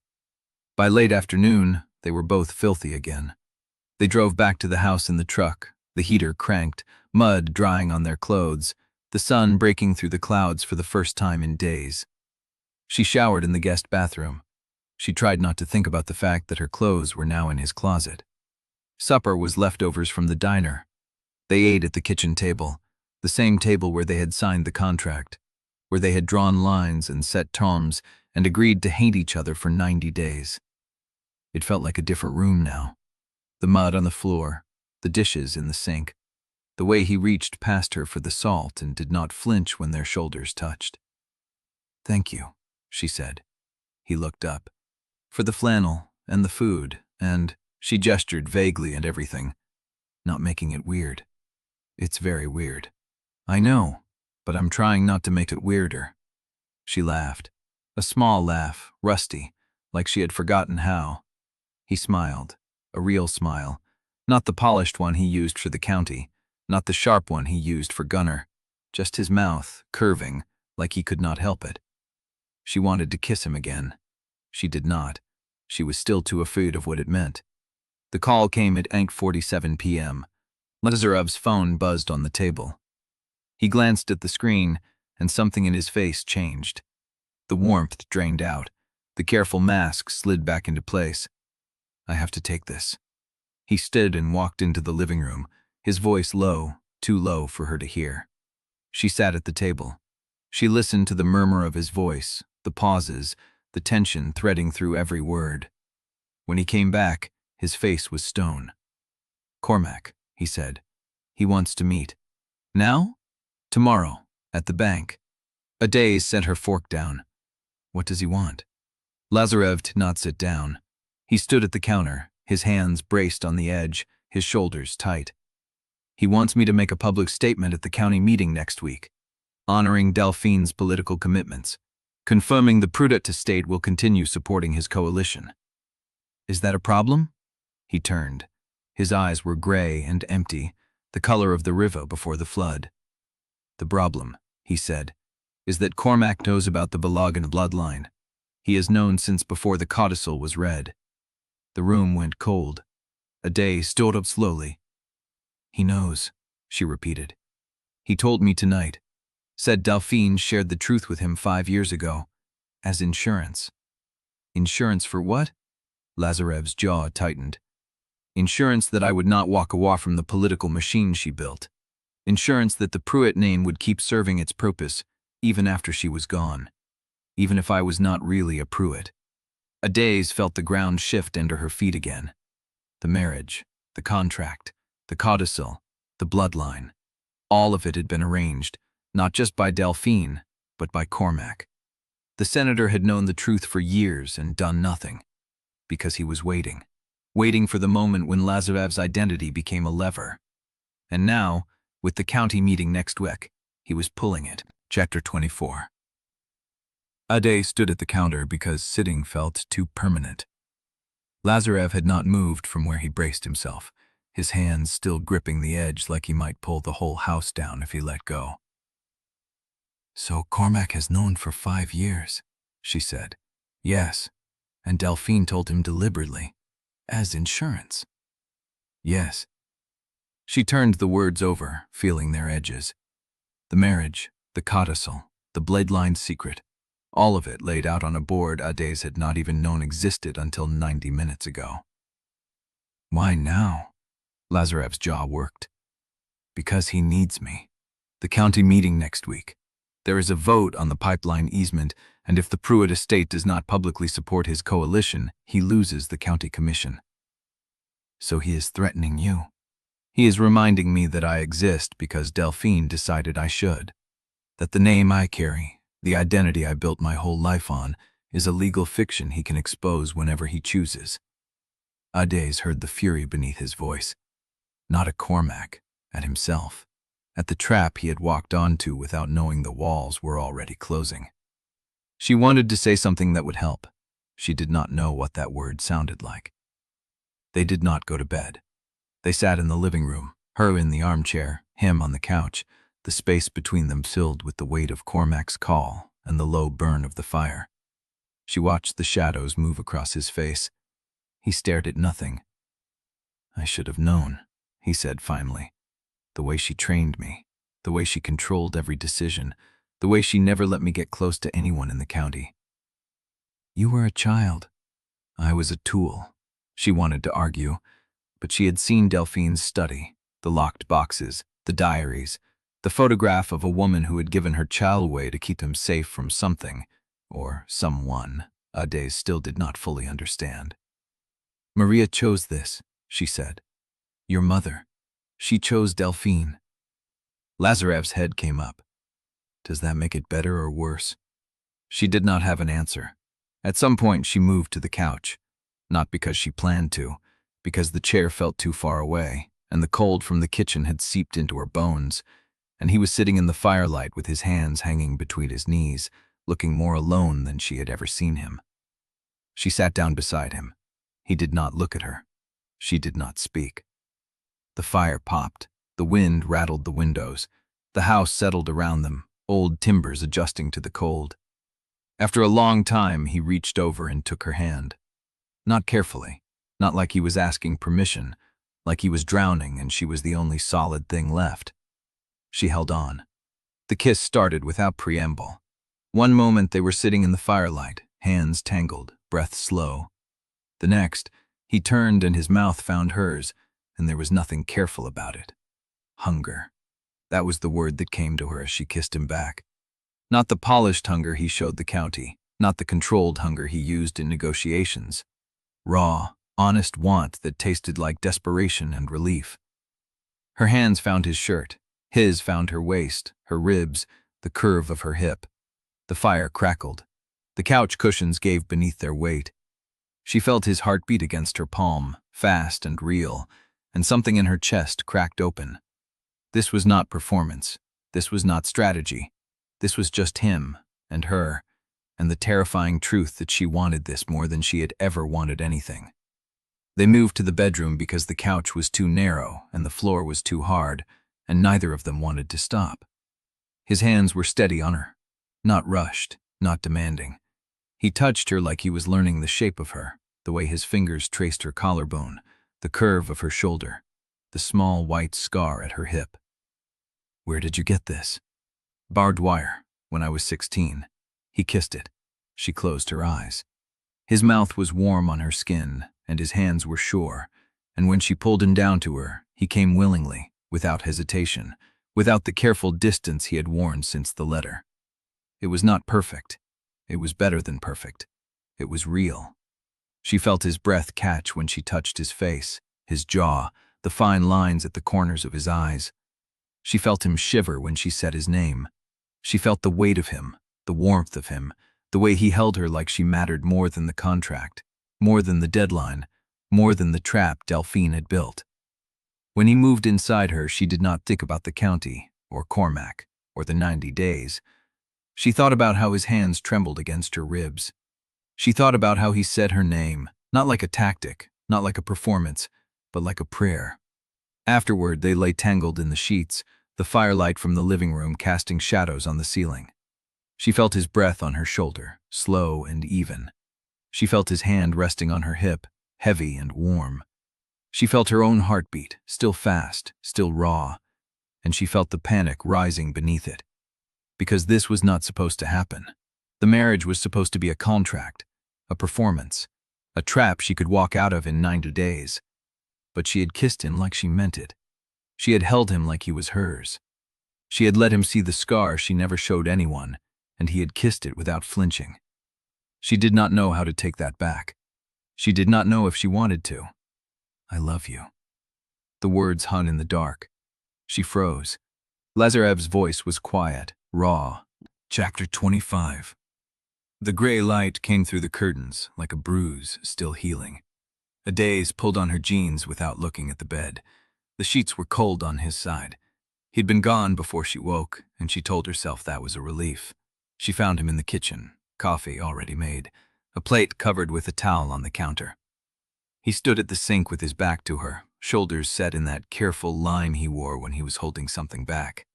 I have to check the lower fence, she said. I know. She took the coffee. Black, no sugar. He had not asked how she took it since that first morning, and that was what undid her. Not the intimacy of the night, the intimacy of remembering. The day passed in careful distance. She worked the fence line alone, pounding staples into wet cedar, letting the hammer jar her arm numb. The river still ran high and brown, carrying debris from the flood, but the sky had cleared to a hard winter blue that offered nothing. At noon, she saw his truck on the county road, heading toward the south pasture. She did not wave. He did not stop. Marta found her at the East Ridge, coiling barbed wire with her bare hands. "Frostbite waiting to happen," Marta said. "I am fine." "You are bleeding." Adaeze looked down. The wire had opened her palm in a clean line, blood welling along the crease. "I will wrap it." Marta stood there, flat eyes unreadable. "Taskor is at the house, says he needs to see both of you." "Both of us?" "He is in the kitchen." Adaeze wiped her hand on her jeans and started walking. Wendell Tasker sat at the kitchen table with a leather-bound diary open in front of him. His liver-spotted hands rested on either side of the page, steady and deliberate. He looked up when she walked in, and his face carried something she had not seen before. Not showmanship, not relish, something heavier. Lazarev was already there, standing by the counter, arms crossed, watching Wendell like he was waiting for a blow. "I found something," Wendell said. "You found a lot of things," Adaeze said. "That study keeps giving. This one is different." He turned the diary around. The handwriting was Delphine's, sharp, slanted, the letters pressed deep into the paper like she had been angry at the page. The date in the margin read February 17th, 1989. Adaeze read the first line. "Imani Balogun came to the house today." Her stomach went cold. He does not suspect. He asked about the funeral arrangements, the plot at Mercy Crossing, whether Maria would be buried in the Balogun family ground. I told him everything was handled. I told him there was nothing left to decide. He trusts me. He has no idea the child is still breathing. Adaeze stopped reading. The room had gone quiet. She could hear the crack on the mantel. The drip of the faucet Lazarev had not tightened, her own blood moving through her ears. "There is more," Wendell said. "I know." She forced herself to read on. "I have arranged the Billings transfer. The doctor will file the record as a stillbirth. By the time Imani asks to see the body, there will be nothing to show but a certificate and a closed coffin. I've already told the county the child did not survive. Grief makes people believe what they are told. Maria gave him to me. She knew what she was doing. She knew the Balogun name would drown him in debt and dust before he turned 10. She wanted better. I gave her better. Imani does not know she chose this. He never will." Adaze's hand tapped down on the page. "What did she mean?" she said, her voice flat. "Maria chose this?" Wendell's glasses caught the light. "We believe Maria Balogun signed a letter of entrustment before going into labor. Delphine had it witnessed." "Witnessed by who?" "The doctor in Billings, and a nurse whose name Delphine did not record." Lazarev had not moved. He stood against the counter like stone, his face unreadable, his hands gripping the edge of the granite. "She planned it," he said. Wendell nodded slowly. "She planned everything." Adaeze sat down, not because she was tired, because her legs forgot to hold her. The kitchen tilted. The clock kept ticking. The diary lay open between them like a wound that would not close. She thought about Imani Balogun, her uncle, the man her father spoke of in fragments, grief and silence, the kind of loss that became a shape a family grew around.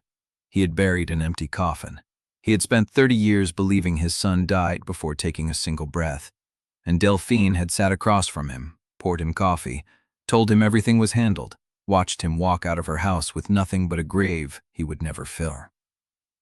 "What else is in that diary?" Adaeze severed.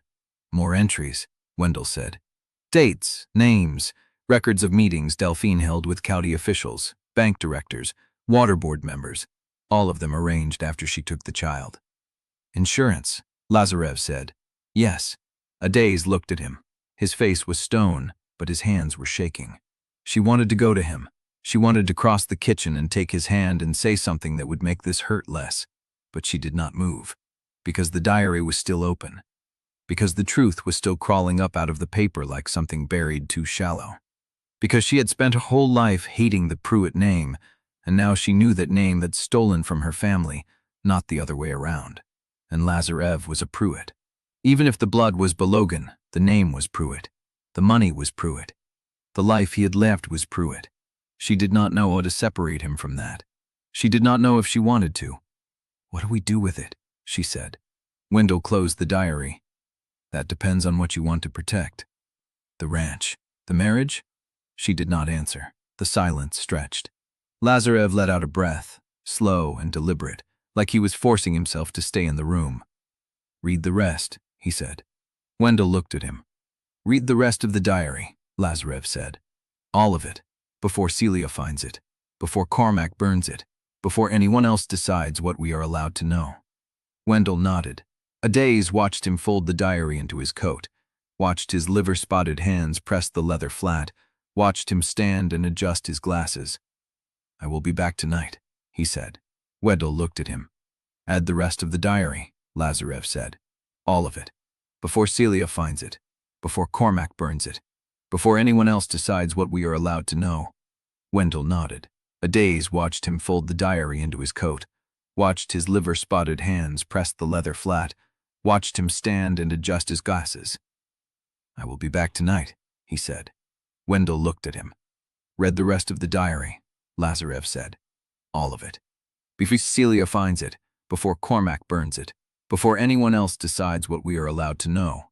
Wendell nodded. Adaeze watched him fold the diary into his coat, watched his liver-spotted hands press the leather flat, watched him stand and adjust his glasses. "I will be back tonight," he said. Wendell looked at him. "Read the rest of the diary," Lazarev said. "All of it. Before Celia finds it, before Cormack burns it, before anyone else decides what we are allowed to know." Wendell nodded. Adaeze watched him fold the diary into his coat, watched his liver-spotted hands press the leather flat, watched him stand and adjust his glasses. "I will be back tonight," he said. Wendell looked at him. "Read the rest of the diary," Lazarev said. "All of it. Before Celia finds it, before Cormack burns it, before anyone else decides what we are allowed to know." Wendell nodded. Adaeze watched him fold the diary into his coat, watched his liver-spotted hands press the leather flat, watched him stand and adjust his glasses. "I will be back tonight," he said. Wendell looked at him. "Add the rest of the diary," Lazarev said. "All of it. Before Celia finds it, before Cormack burns it, before anyone else decides what we are allowed to know." Wendell nodded. Adaeze watched him fold the diary into his coat, watched his liver-spotted hands press the leather flat, watched him stand and adjust his glasses. "I will be back tonight," he said. Wendell looked at him. "Read the rest of the diary," since it. As the lander word, the crowd, the coast that the date, whose bave, consist as the prettiest. A question for something, a personal place as insigned it. It sounds a so counsable detect, it enduring us pernining a species of picky incresid various left, and 100%, slipe strain as it is bluence, since I was importly back on his emervity. Chapter 26. She did not know how long they stood there. The kitchen clock said 20 past the hour, then 20 past again, and still neither of them moved. Lazarev had not left the counter. His hands had gone white against the granite, knuckles sharp as fence wire, and she watched the muscle in his jaw fire and release like he was counting seconds to keep himself from breaking something. She should say something. She had nothing. The diary was gone with Wendell, but the words were still in the room, still crawling under her skin. "Imani does not know she chose this. He never will. Tell me about him." Lazarev's voice came rough, scraped clean of anything she recognized. She looked up. His eyes were fixed on the window above the sink, on the dark pressing against the glass, on anything but her. "Who?" "Imani." The name landed between them like a stone dropped into still water. Adaeze's throat closed. She thought about her uncle, the where-father said his name, always in the past tense, always with a pause after it like a second silence. The way he had disappeared from family gatherings before she was old enough to ask why. The way her mother had told her, "Your uncle lost something he never got back," and never explained what. "He was my father's younger brother," she said, "by 4 years. They worked the spread together until—" She stopped. "Until Maria died. And then he left." "Left where?" "Nowhere. Everywhere. He stayed in the county, but he stopped coming to the house, stopped branding with us, stopped sitting at the table. My father said grief made him strange, but it was more than that. It was like someone had hollowed him out and the shell kept walking around." Lazarev's jaw tightened. "He buried an empty coffin," Adaeze said. "He spent 30 years believing his son died in a room he never saw. And Delphine knew. She knew." The words came out hot, and she did not try to cool them. Lazarev took them. He stood there and let her burn. The knock came at 8:12. Adaeze opened the door to Wendell Tasker. Rain beaded on his glasses, the leather diary tucked under his arm like something precious and dangerous. "Faster than I expected," she said. "I drove." He stepped past her into the kitchen, already pulling the diary from his coat. "There is more. You need to hear it before I finish reading because it changes what the first entry means." Lazarev had not moved from the counter. His eyes tracked the diary like a man watching a fire move toward dry grass. Wendell set it on the table and opened to a marked page. "July 9th, 1989, he read. "The boy is thriving in Billings. The doctor reports no complications. I have paid the foster arrangement through December with instructions to continue until I can bring him home. The county knows nothing. Imani has stopped asking questions." He turned the page. "August 3, 1989. I visited the child today. He has Maria's eyes, dark and watchful, as if he already knows the world will need to be met with suspicion. I told the foster woman he is a foundling from a cousin in Wyoming. She believed me. They always believe me." Adaeze's hands were cold. "October 17th, 1989. The Billings arrangement is secure, but I cannot bring him home until the estate documents are restructured. A grandson appearing from nowhere would raise questions I cannot afford. I will amend the trust to include heirs by adoption or designation. That will cover the legal gap." "That is what Celia found," Adaeze said. Wendell nodded. "The 1990 restructuring. She was following Delphine's paper trail without knowing what it hid." Lazarev spoke without moving. "When did she bring me home?" Wendell turned 3 pages. "April 2, 1990. The child comes home today. I have prepared the county, the bank, and the church. I have told them he is the orphaned son of a distant cousin. A story that costs nothing to maintain because no one in Mercy Crossing has ever questioned a Pruitt's right to claim a child. His name is Lazarev. I chose it myself." The room went still. Adaeze watched Lazarev's face, watched the stone crack, just barely, at the edges. "I chose it myself. Not I named him after his father. Not I honored Maria's wish. I chose it myself. She had not just stolen him, she had branded him." "He never knew," Adaeze said. Wendell looked up. "Imani, he never knew his son was alive." She heard her own voice, flat and distant. "He died 5 years ago. He died thinking the child was dead. He died with an empty grave." Lazarev made a sound, not a word, something broken that did not make it past his throat. She looked at him, and for the first time since Wendell had opened the diary, she saw not the Pruitt name, not the stolen heir, not the man Delphine had built. She saw him, the boy who had been taken from a family he never got to know, the man who had spent 34 years carrying a name that was never his, believing a story that was written by a woman who treated him like property. "I'm sorry," she said. His eyes came up to hers. "I'm sorry she did this to you." He held her gaze for a long moment, then he nodded, once, and looked away. Wendell's phone rang at 8:47. He looked at the screen, and something in his face changed. "I need to take this." He stepped into the hallway. His voice came low and clipped, words she could not make out through the wall. Lazarev straightened. Adaeze's chest tightened. When Wendell came back, he was already putting his coat on. That was Celia's attorney. His voice was different, harder. She filed a motion for a temporary restraining order against the estate transfer. She is arguing that the Codicil was executed under undue influence and that Lazarev is not a legitimate Pruitt heir. "When?" "Tonight. The court accepted it for filing at 8:40. Adaeze's blood went cold. "What does that mean?" Lazarev said. "It means the probate is frozen until the challenge is heard." Wendell's glasses caught the light. "And it means she knows. She does not have the full picture yet, but she knows enough to stop the clock." "How long do we have?" 48 hours. The hearing is Thursday morning." The kitchen ticked. The rain kept falling. And somewhere in the county, Celia Pruitt had just drawn first blood. Adaeze looked at Lazarev, at the man who had been stolen, branded, and now legally erased, and she did not know if the marriage would survive the night, let alone the hearing. But she knew one thing. She was not letting Celia have the last word. Chapter 27. The Pruitt bank lobby had never felt smaller. Adaeze stood at the edge of the conference room, watching the crowd pack in. County commissioners, water board members, 3 attorneys she recognized from probate filings, and at least 6 Pruitt cousins she had never seen in the same room before. The air smelled of old coffee, wet wool, and the particular tension of people who had come to watch a family bleed. Celia stood at the head of the table. She had dressed for war.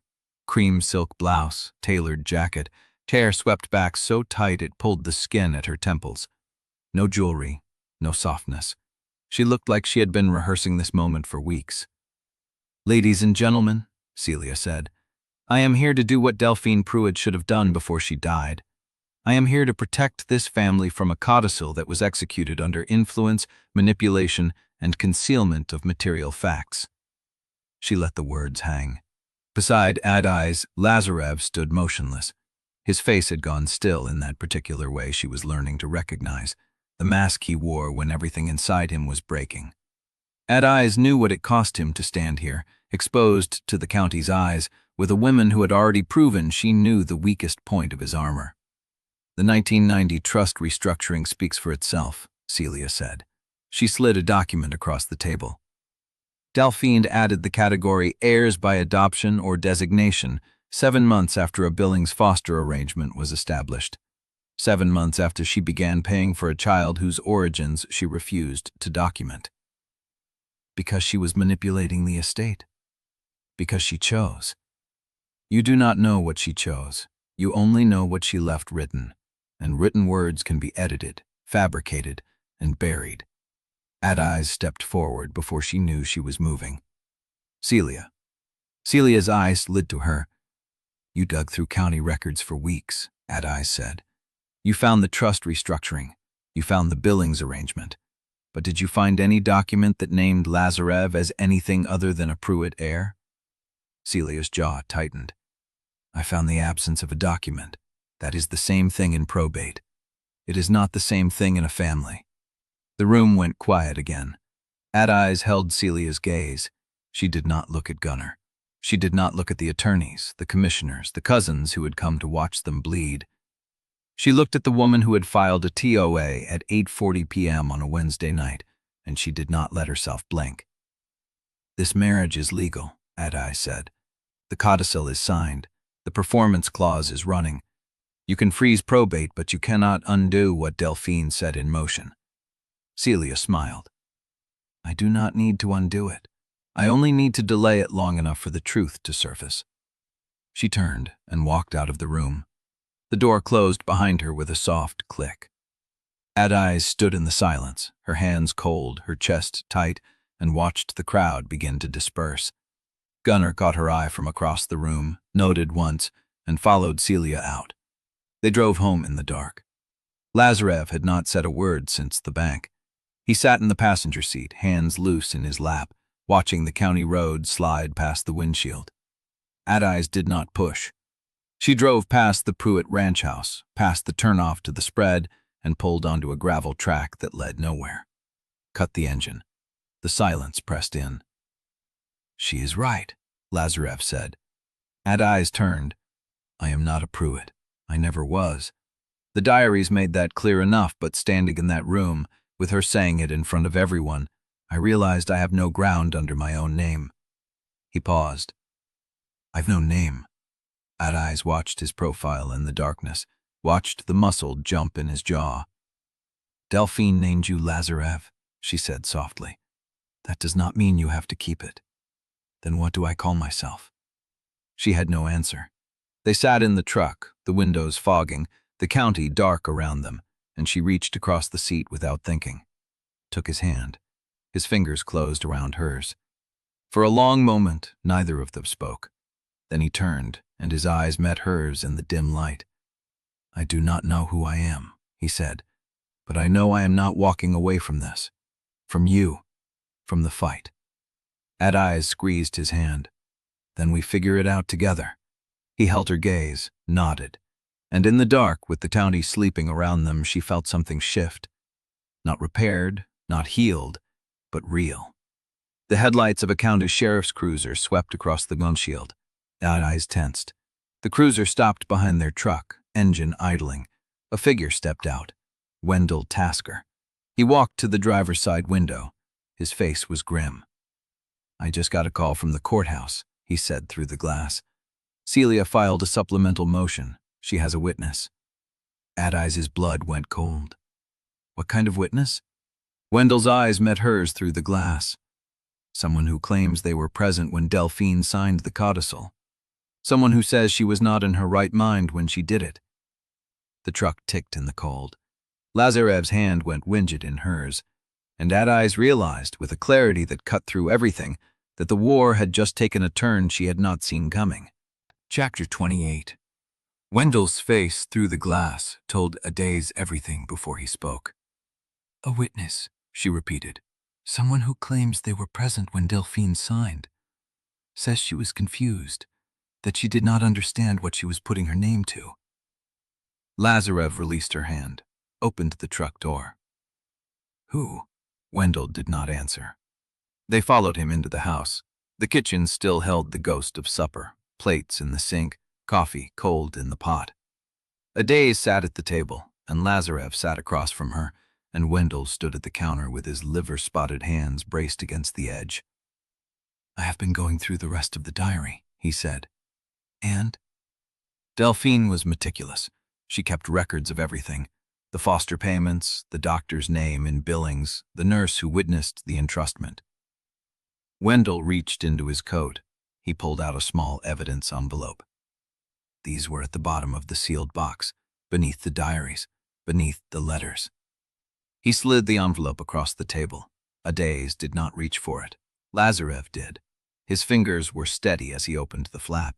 He tipped the contents onto the table. A hospital bracelet. The plastic had yellowed, the print was faded, but the date was still legible.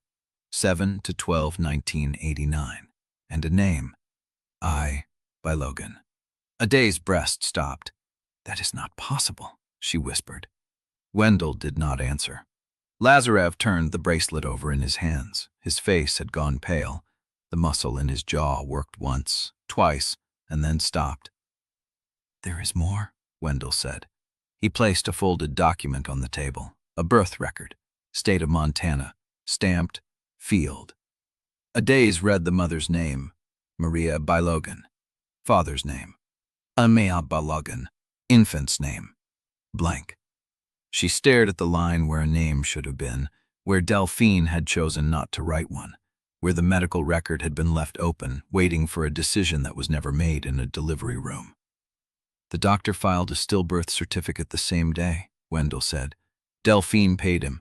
The nurse who witnessed the entrustment signed a non-disclosure." Adaeze's hands were on the table. She did not remember putting them there.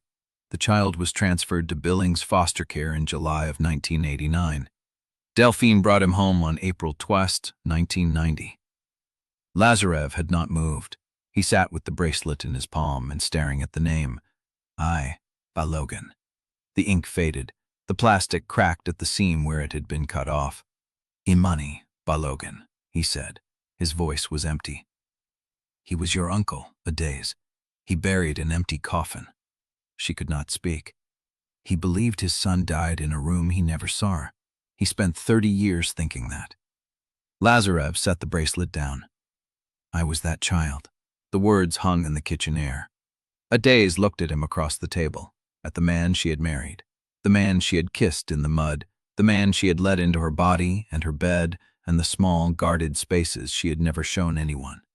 And she saw, with a clarity that cut through everything, that he was Balogun, that the feud she had been raised on, the hatred she had carried since childhood, the accident on the river that had left her bleeding and humiliated, all of it had been built on a theft. Delphine had stolen him, not just from the family, from the name, mile for the land, from her. "You are Balogun," she said. Lazarev looked at her. Delphine knew. She knew when she wrote the codicil. She knew when she stood at the altar and watched us sign the contract. She knew that she was forcing a Balogun heir to marry a Balogun heir so that the property would stay in the bloodline without the county ever knowing. Adaeze's stomach turned. "She engineered us." Yes, the word was flat, finished. Wendell cleared his throat. Delphine restructured the trust in 1990 to include heirs by adoption or designation. That is how she made Lazarev Pruitt. But the birth record, the bracelet, and the diary entries established biological kinship beyond any reasonable challenge. Then why did she not tell anyone? Wendell's eyes met hers. Because she wanted to control the reveal. She left instructions with me. If the marriage succeeded, the evidence was to be destroyed. If it failed, the evidence was to be released. Adaeze stared at him. She planned for both outcomes. Delphine always planned for both outcomes. Lazarev stood. He walked to the window, stood with his back to the room, hands braced against the sill, shoulders tight. "No one in the county knows," he said. "Not Celia, not Cormack, not the board.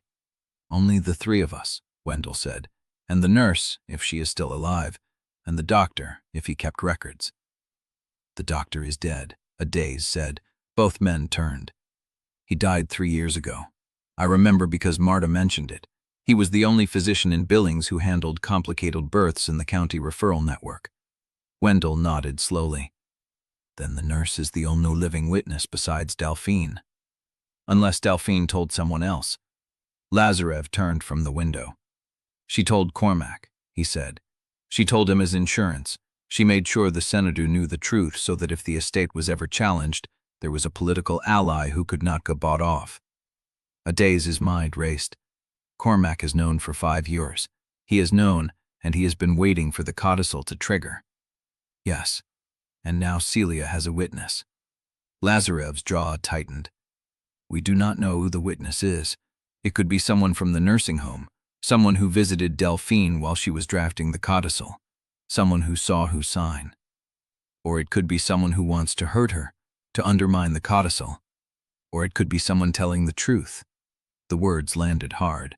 Adaeze looked at the bracelet on the table, at the faded ink, at the name that should have been a Balogun son. She thought of Imani, of the empty coffin, of the photograph Lazarev had shown her. Maria, pregnant, smiling. A woman who had known she was giving her child away to a woman who would raise him as a weapon. "If we prove the bloodline," Adaeze said slowly, "then Lazarev is a Balogun heir. The marriage is between 2 Balogun spouses. The property stays in the bloodline." Lazarev watched her. "But if we prove the bloodline," she continued, "then Delphine's theft becomes public. The county will know that the Pruitt dynasty was built on a stolen child. The bank board will know. The water board will know. And Gunnar will use it," Lazarev finished. "Yes." Adaeze looked at him across the table. "Gunnar will say the marriage is tainted, that the codicil was executed under false pretenses, that Delphine concealed the bloodline to force a union that would consolidate 2 properties and 2 water rights under one roots. He will say it was fraud. It was fraud." The word hung between them. Adaeze watched his face, watched the cracks that had been spreading since the diary, since the photograph, since the moment in the truck when he had admitted he did not know who he was. He was Balogun. He was her blood. And she had married him, kissed him, let him love her, without knowing that the hatred she had carried her whole life had been fed by the same woman who stole him from her uncle's arms. "Adaeze," his voice was low, "I do not know what to do with any of this. I do not know how to hold a name that was taken from a man who died believing I did not exist." She rose, crossed the kitchen, took his hand. His fingers closed around hers, and she felt the tremor he was trying to suppress. "Then we do not hold it alone." She looked at Wendell. "Who is the witness?" Wendell's face was grim. "I do not know yet. Celia has not filed the name. She is holding it as leverage. Then we need to find out before Thursday. And if we cannot," Adaeze looked at Lazarev, "then we walk into that hearing with the truth, all of it. The diaries, the bracelet, the birth record, and we let the county decide who deserves this valley." Lazarev held her gaze. "You would do that?" "It is the only way we win." He did not speak, but he did not let go of her hand. And in the quiet of the kitchen, with the bracelet lying on the table, and the weight of a 30-year theft settling around them, she felt something shift again. Not fear, not anger, something harder to name, something that felt like the beginning of a choice she had not known she was already making. Chapter 29. The kitchen clock ticked past midnight. Adaeze still held his hand. His fingers had gone cold in hers, and she could feel the fine tremor running through his arm, the muscle jumping beneath the Pruitt wool of his sleeve. Lazarev. He did not answer. She watched his face, the way his jaw worked, the way his gaze stayed fixed on the bracelet on the table, that yellowed band with the faded ink and the name that was not his, and the date that had split his life into before and after. Lazarev, say something. His voice came rough. What is there to say? That you are still here, that you are still you. He pulled his hand free. Am I? The question landed flat. Adaeze felt the loss of his fingers against hers like a small death. You are the same man you were before Wendell opened that box. Am I? He turned to face her. Before that box, I was Lazarev Pruitt, grandson, heir, the man who returned to settle an estate and was trapped by a codicil. I was the enemy you were raised to hate. His voice did not rise. That made it worse. Now I am what? The stolen son of a man who buried an empty coffin? A Balogun who was raised to destroy Balogans, a name Delphine chose because she needed an heir who would never question where he came from. Then shed it. The words were out before she could stop them. Lazarev looked at her. Shed it, he repeated. Claim Balogun. Claim Imani's name. Claim what should have been yours. Do you think it is that easy? I think nothing about this is easy. She could hear the heat rising in her own voice. But I also think that you cannot spend the rest of your life caught between two graves. Delphine is dead. Imani is dead. The only thing left is the living. Meaning you. Meaning us. He stared at her. For a long moment the kitchen held its breath. Then he shook his head. You do not understand. Then help me. He moved past her to the window. The glass was dark. His reflection hung in it, sharp and hollow, a man caught in a room that had never belonged to him. All my life, I believed I was a Pruitt. I believed my grandmother chose me because I was capable, because I was the best option. I believed I earned the estate. His voice dropped. I earned nothing. I was selected. Before I could walk, before I could speak, Delphine looked at a Balogun elephant and decided he would be her instrument. She did not choose you because you were useful. Do not. The word cut. She chose me because I was Balogun, because taking Imani's son was the final victory in a war he did not even know he was losing. She did not raise me as an heir. She raised me as a trophy. Adaeze felt the words hit her chest. That is not. She made me the enemy of my own blood. He turned. She put me in this valley, across the river from a family I should have belonged to, and she let me hate them. She let me hate Baloguns. She let me hate the name she had stolen from me. She fed me every lie about the feud, every story about your father, every grievance against your uncle, and I believed her because she was the only family I had. His voice cracked. She turned me into a weapon aimed at my own people. Adaeze felt the silence stretch. She thought of Imani, of the photograph, of Maria, smiling, pregnant, knowing she was giving her child to a woman who would raise him as a predator. She did not win, Adaeze said. She has been dead 18 months and she is still winning. Lazarev, she is still winning because I am standing in her kitchen, wearing her name, holding her estate, married to the woman she chose for me as part of the same theft. The words landed like a slap. Adaeze felt them settle in her chest. You think the marriage was part of it? I know it was. He crossed the kitchen, stopped in front of the table, looked down at the bracelet, the faded ink, the name that was not his, and the date that had erased him. She did not choose me for you because we would make a good alliance. She did not choose me because she thought we would be effective stewards of the valley. She chose me because I am Balogun. She made sure the property stayed in the bloodline without the county ever knowing. His voice was flat. I am not Lazarev Pruitt. I am a legal mechanism, a way for Delphine to consolidate 2 ranches, 2 water rights, 2 bank accounts and a 1 roof without triggering a bloodline challenge. Adaeze felt his throat tighten. You believe that? I know it. Then what was the kiss? He flinched. What was the night? What was the confession? Was that part of the mechanism too? Adaeze. Was it? She heard her own voice rising. Because I need to know, Lazarev. I need to know if every moment between us was engineered by a dead woman or if some of it was real. He looked at her. The silence stretched until it felt like coming apart. I do not know. The words broke something in her chest. You do not know. I do not know what I feel. I do not know what I am allowed to feel. I do not know if the man who kissed you, who held you, who told you he loved you, was a Pruitt or a Balogun or something Delphine invented. Lazarev. I do not know who I am. His voice cooked on the last word. He stood in the center of the kitchen, in the house that had raised him, surrounded by the land that should have been his inheritance and the name that had never belonged to him. And he looked more lost than Adaeze had ever seen a man look. And she could not reach him. She wanted to. She wanted to cross the kitchen and take his face in her hands and tell him that it did not matter, that the blood did not matter, that the name did not matter, that the only thing that mattered was standing in front of her.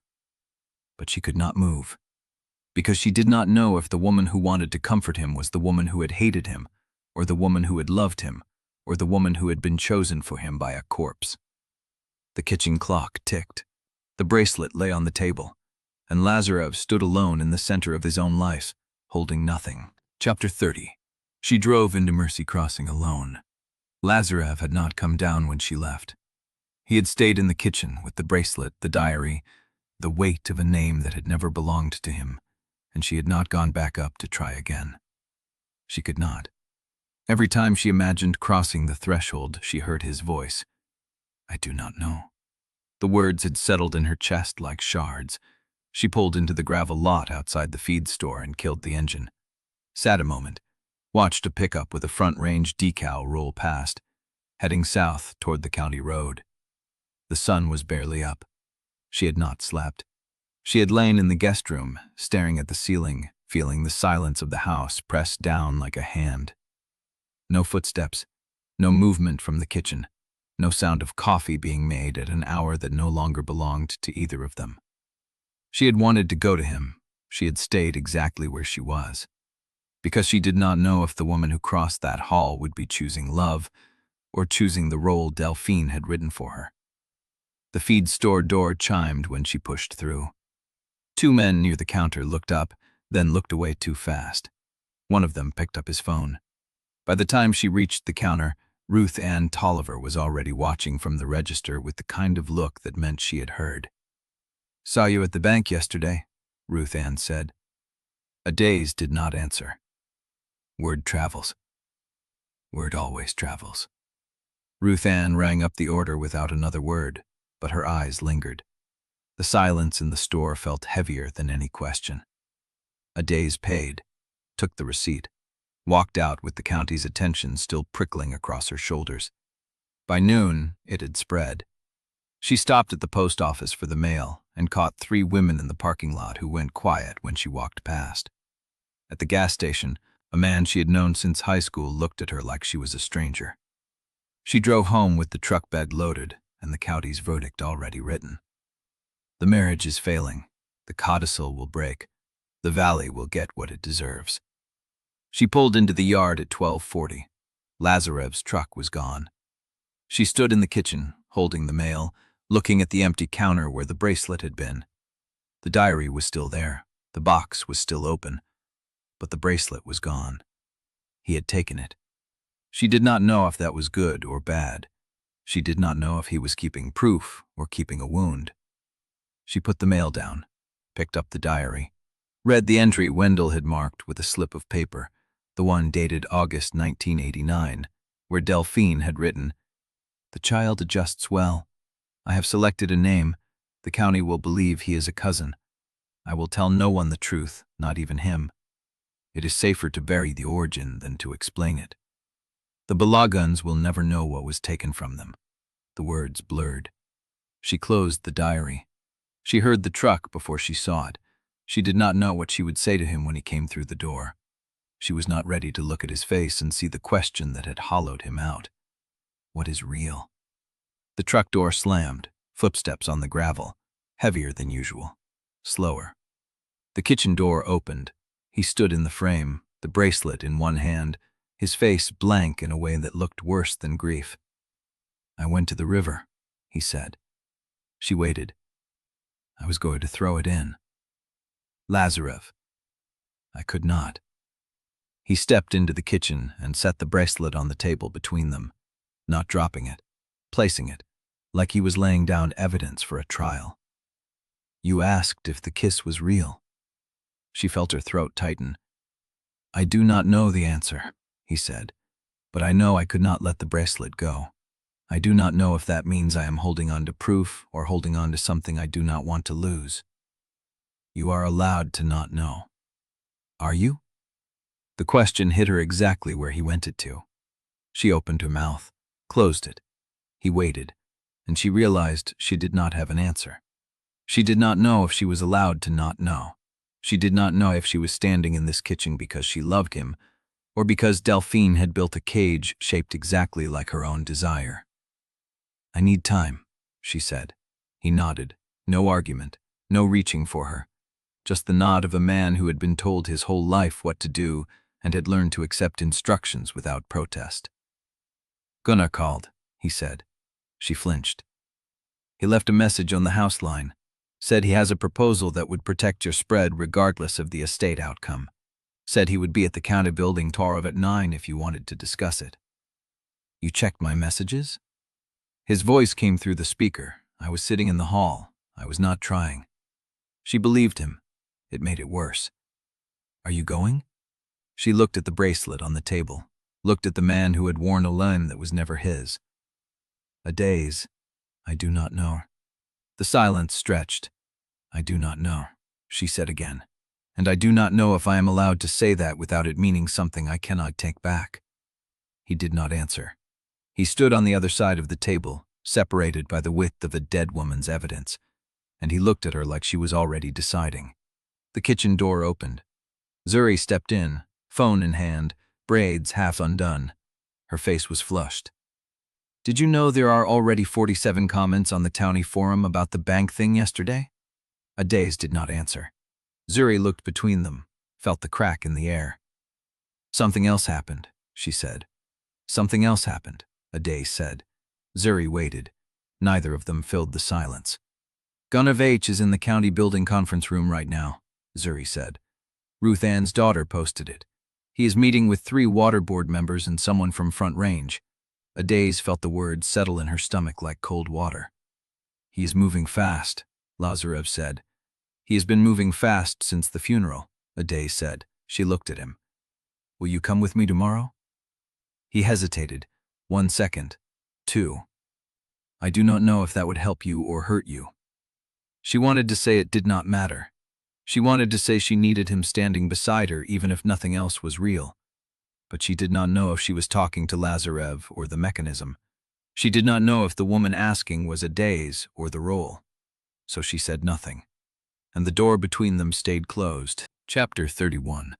She drove to the county building alone.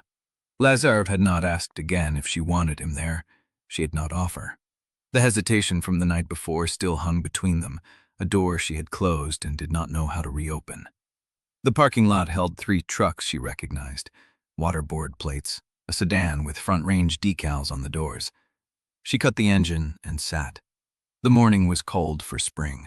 The wind pushed across the gravel lot, carrying the smell of wet earth and diesel. The red Mercy was still running high somewhere behind the trees, a sound she had learned to read like a second pulse. She had not told Lazarev she was coming. She had not told him she was not coming. She had left the house before he woke, her boots finding the floorboards she knew would not creak, her hand finding the truck door handle without a sound.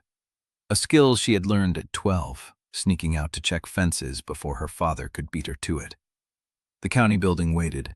She got out. The conference room was on the 2nd floor, a long, windowless space with a table that seated 12 and fluorescent lights that made everyone look tired. Gunnar sat at the head, a leather folder open in front of him, a cup of coffee cooling at his elbow. He stood when she entered. Adaeze. Gunnar. He did not offer his hand. She did not extend hers. They understood each other well enough to skip the theater. The water board members were there. Schuler from the county commission. A woman in a dark suit with a front range badge clipped to her lapel. Gunnar's attorney, a man in his 60s with rimless glasses and a face that had learned to wait.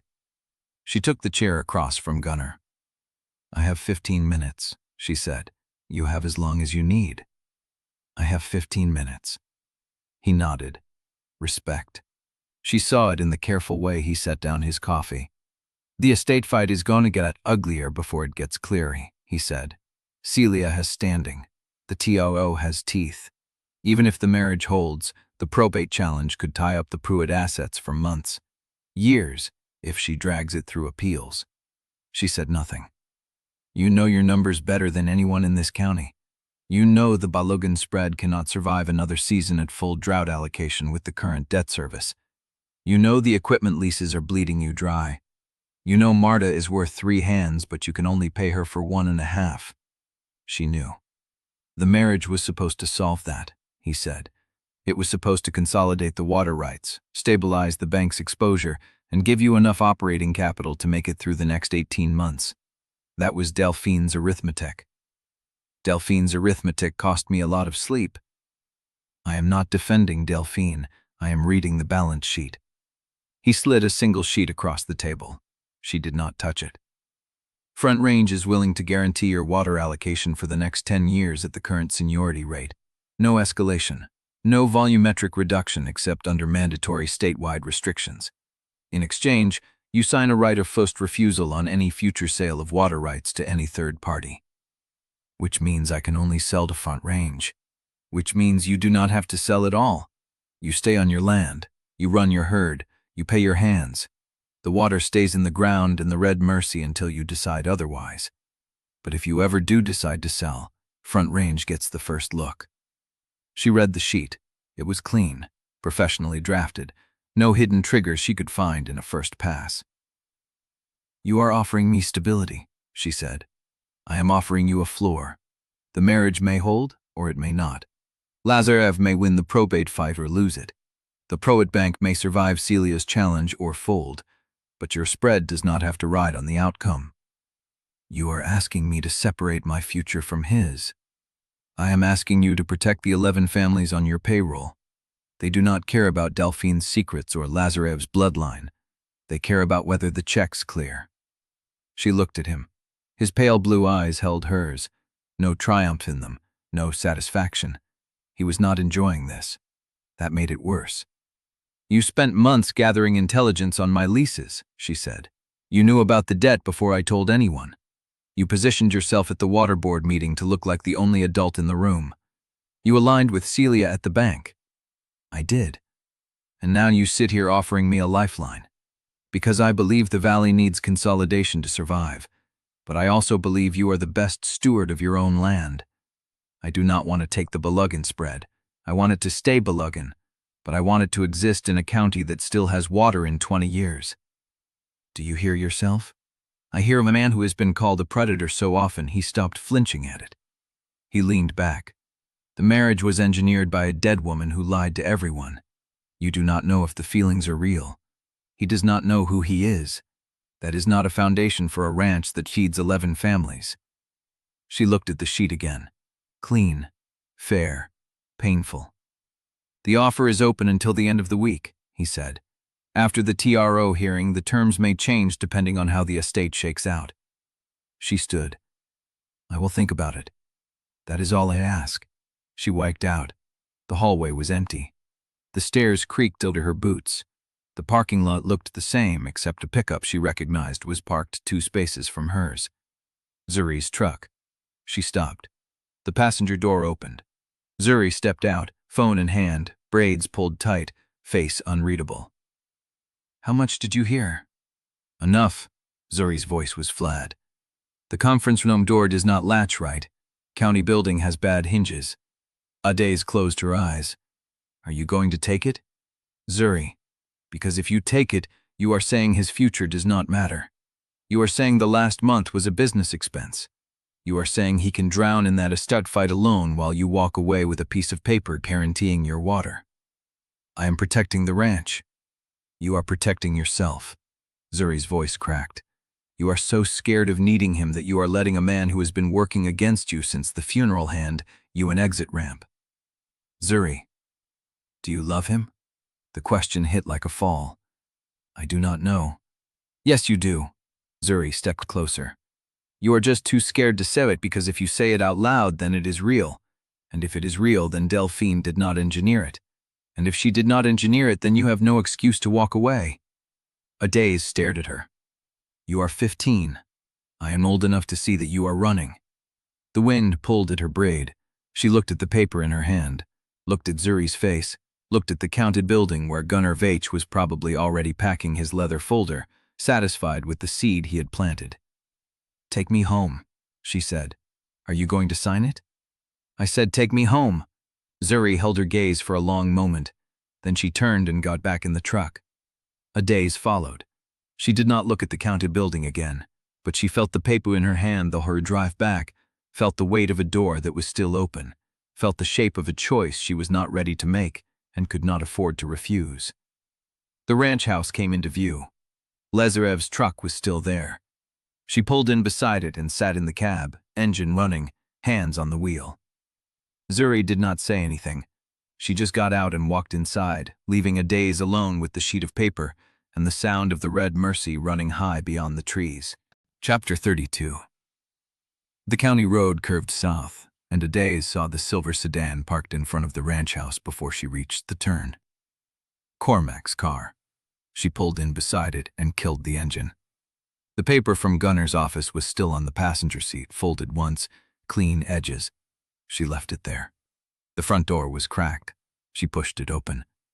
Cormack sat at the kitchen table in his wool coat, polished cane hooked over the chair back, both hands flat on a leather folder. Lazarev stood across from him, back to the counter, arms crossed, face unreadable. You should sit, Cormack said to her without turning. This concerns you too. I will stand. He tilted his head, and the fine lines around his eyes deepened. Suit yourself. Lazarev did not look at her. His jaw was set, the muscle jumping along the bone.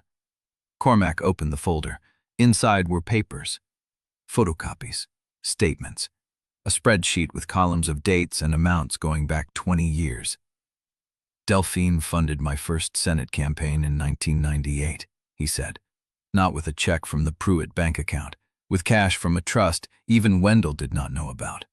She told me it was clean. I believed her because I wanted to. He turned a page. By 2002, she had financed 2 county commissioner races, a water board appointment, and the renovation of Mercy Crossing's municipal building. Every dollar routed through entities with names like Red Willow Holdings and Mercy Partners. Nothing traceable, nothing illegal on its face. Adaeze felt the shape of where this was going. By 2010, Cormack continued, she owned loyalty from the county planning office, the diversion board, and the district judge's chambers. She never asked for favors. She just made sure the right people owed her. Lazarev's voice came low. Why are you showing us this? Because the folder in my hand is the only copy of the full ledger, and I am giving it to you. He pushed it across the table. Neither of them moved. I know about the Balogun infant, Cormack said. Delphine told me 5 years ago. I did not ask for the information. She gave it to me as insurance because she wanted me to know that if her estate ever came under threat, the people who needed to protect it would have a reason to. Blackmail, Adaeze said. Leverage, there is a difference. Cormack leaned back. The chair creaked. The people named in that ledger, he said, are still in office, still still afraid of exposure. If you walk into that hearing with the truth about the bloodline in Delphine's papers, they will bury Celia's challenge under procedural delays until the deadline passes. You will keep the estate. The marriage will hold. Front Range gets nothing. And in exchange? Lazarev asked. Cormack's eyes met his. You make a public statement that the Pruitt estate remains committed to the Valley's political future. You confirm that the pipeline easement vote happens as scheduled. You do not name me. You do not name the ledger. You let Delphine's system keep running. The silence stretched. Adaeze watched Lazarev. He did not move, did not blink. When he spoke, his voice was quiet. Delphine stole me from my father's grave. She raised me to hate my own blood. She built an empire on lies and bought you with them. And now you want me to keep it running? I want you to survive. I do not want to survive the way she did. Cormack's face hardened. Then you will lose. Not just the ranch, not just the bank. You will lose a fight that reaches further than you understand. The people in that ledger do not forgive embarrassment. They will make sure the hearing goes Celia's way, and they will make sure the marriage collapses, and they will make sure you leave that county with nothing. Let them. Adaeze stepped forward before she knew she had moved. Lazarev. He looked at her then. His gray eyes were flat, not cold, empty. I will not trade one prison for another, he said. She built this cage. I will not live in it just because someone gilded the bars. Cormack stood. The cane came off the chair back with a clean sound. Think carefully. The hearing is tomorrow. The ledger does not leave this county. If you want it, you know where to find me. He walked out. The front door closed. The sedan started, pulled away. Adaeze stood in the kitchen with Lazarev and the leather folder that neither of them had touched. He is afraid, she said. Good. If he is afraid, he will make sure we lose. Lazarev looked at the folder. Then we lose. No. No reached past him and pulled the folder open. The top sheet was a loan record from Tuya 1, Willow Holdings to the county planning office, signed by a man whose name she recognized from the water board. She looked up. If we walk into that hearing with Delphine's truth and Cormack's ledger, we burn every bridge in this county. Yes. Then we burn them. His eyes moved over her face. You would do that? What else is left? She stepped closer. The marriage was engineered. The feud was built on theft. The water rights were designed to trap us both. But the people on my payroll, the ones who need the checks to clear, they are not part of her machine. The families on your land, the hands who worked the flood beside us, they are not part of her ledger. She touched his hand. We do not have to choose between her cage and Gunner's deal. We can take the truth and Cormack's leverage and burn them together. He looked at her hand, looked at the folder. You do not know if you love me. Neither you. She held his gaze. But I know I will not let her win by making me afraid of what comes next. His fingers closed around hers. Behind them, the front door opened. Zuri's voice came sharp. There is a car turning onto the county road, dark sedan, slowing down. Adaeze's pulse jumped. Lazarev released her hand, moved to the window, and pulled the curtain aside. His body went still. It is not Cormack. Then who? He turned. The look on his face made her chest tighten. It is Celia's attorney. The sedan stopped at the end of the drive and did not move. Chapter 33. The kitchen clock read 2:47 a.m. Adaeze sat at the table with Delphine's diaries spread in a loose arc, the leather folder from Cormack's visit pushed to one side. Lazarev had gone to bed an hour ago, or she assumed he had. She had not looked up when his footsteps receded. She was on the third diary now, November 1989. The handwriting had not changed. Delphine's script stayed sharp, looped clean, every stroke deliberate even in private.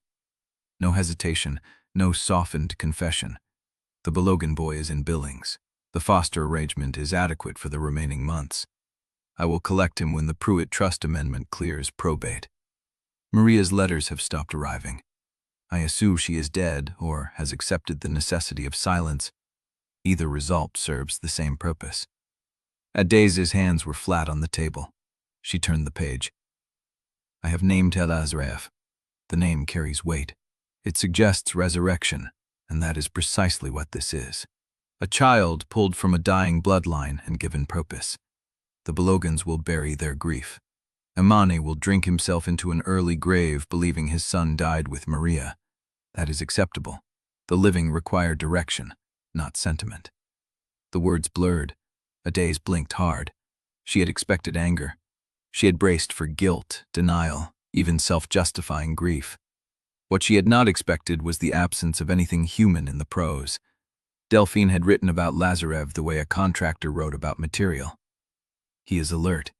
The foster mother reports he cries less than other infants, which I consider favorable. A child who learns stillness early will adapt to instruction. The Balogun temperament, if it surfaces, must be trained out before language acquisition solidifies. I have made arrangements with a pediatrician in Billings who understands discretion. Adaeze's jaw ached. She realized she had been grinding her teeth. She reached for the next diary, 1990. Lazarev arrived at the house on April 2. He is walking. I had not anticipated walking. The foster mother sent a box of his things, a blanket, a cloth rabbit, nothing with the Balogun name. I burned the box in the yard furnace before he woke from the car ride. He does not yet understand who he is. That is the gift of taking them young. He'll know only what I tell him. He will be a Pruitt because I say he is a Pruitt, and the county will believe because I have given them no reason to doubt. Adaeze stopped reading. Her hands were shaking. Not from cold. She looked at the diary in her lap. Delphine's voice was still there. 70 years dead and 3 months buried, speaking from the page with the same certainty she had carried into every room she ever occupied. The county requires order. Families like the Baloguns produce sentiment, debt, and failure of nerve. I have spent 30 years building the scaffolding this valley needs to survive drought, consolidation, and the slow death of the independent operation. If I must take one child to secure that future, I will. I have. Adaeze closed the diary. Her breath came shallow. She looked at the stack. There were 6 more diaries. 6 more years of Delphine's voice, cool and procedural, cataloging the theft of a human life as infrastructure maintenance. She stood. The chair scraped the floor. She walked down the hall to Lazarev's room, the one he had claimed when they first arrived, before the flood had pushed them into the same bed. The door was cracked open. She pushed it. The bed was empty. She looked at the bathroom. Door open. Dark. She checked the kitchen, the living room, the front porch. Nothing. She stood in the yard, the cold wind pulling at her braid, and called his name. No answer.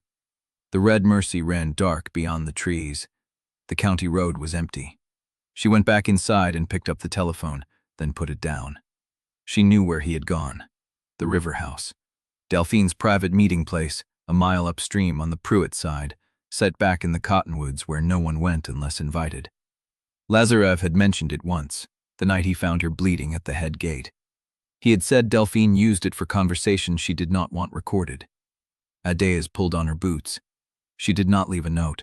She drove the ranch truck hard along the river road, the headlights cutting through the dark, the ruts pulling at the wheels. The river house appeared through the trees, a low building with a metal roof and a single light burning in the front window. She parked. She walked to the door. It was unlocked. She pushed it open. Lazarev sat at a wooden table in the center of the room, a single lamp burning beside him. The rest of the house was bare. No furniture beyond the table and a chair. No decoration. No warmth. He did not look up. He had a diary in front of him, a different one, earlier. Adaeze stepped inside. "I found the justification," she said. His eyes did not move. "She wrote about you like you were livestock, like you were an investment in county stability." He turned a page. "I found the letter." He slid a sheet of paper across the table. Adaeze picked it up. It was dated March 1990, addressed to Maria Balogun, Delphine's handwriting. "Your son is healthy. He will want for nothing. In exchange, you will sign the enclosed document surrendering any claim to his person or lineage. You will never contact me or any member of the Pruitt household. You will tell your husband the child did not survive. If you comply, I will ensure the Balogun spread is not pressed for the debts your marriage incurred. If you do not, I will destroy your family's name in this county and every county within 200 miles. The letter was signed with a single word, Delphine. Adaeze looked up. Lazarev was reading her face. "My mother did not entrust me," he said. "She was blackmailed." Chapter 34. The paper trembled in Adaeze's hand. She read the letter again. Delphine's cursive, neat and brutal, each line a bead in a garrote. If you do not, I will destroy your family's name in this county and every county within 200 miles. She set it down. Lazarev had not moved. His hands rested flat on the table, palms down, fingers spread, as if he were holding the surface in place so it would not fly apart. Where did you find this? 1990. His voice was dry, no water in it. She kept copies, filled them with the trust documents. Wendell never opened that folder. Neither would I have if I had not been looking for something else. Looking for what? He looked up. Gray eyes, lighter than hers, the same color as the river before rain. The moment she decided. Adaeze pulled the other chair. It scraped the floor. She sat. Did you find it? I found the year she bought the pediatrician, the year she paid the foster family's mortgage, the year she told Senator Cormack she had secured the succession. He paused. I did not find the moment she decided. I think there was not one. I think she woke up one morning and saw a world that needed organizing, and I was one of the objects on her list. The lamp flickered. Outside, the red Mercy ran full and cold, its voice a constant low hum through the cottonwoods. Adaeze looked at the letter. She was your mother, Lazarev said. Adaeze's throat tightened. Maria. Yes. She was my uncle's wife. She was Balogun. She carried Balogun blood. And Delphine put a gun to her head and made her give it away. Lazarev's hands curled. I have been trying to find a version of this where I was wanted. The foster mother was paid. The pediatrician was paid. Maria was blackmailed.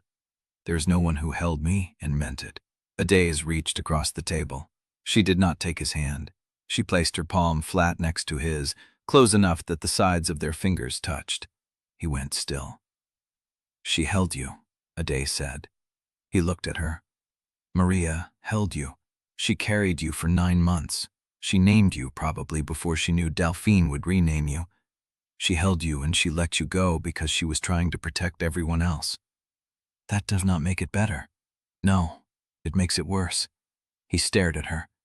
But it makes it real, Adaeze said. She did not give you away because she did not want you. She gave you away because Delphine had more power than she did. That is not the same thing. The wind pushed at the river house walls. Lazarev's jaw worked. I do not know what to do with that. You do not have to know tonight. When will I know?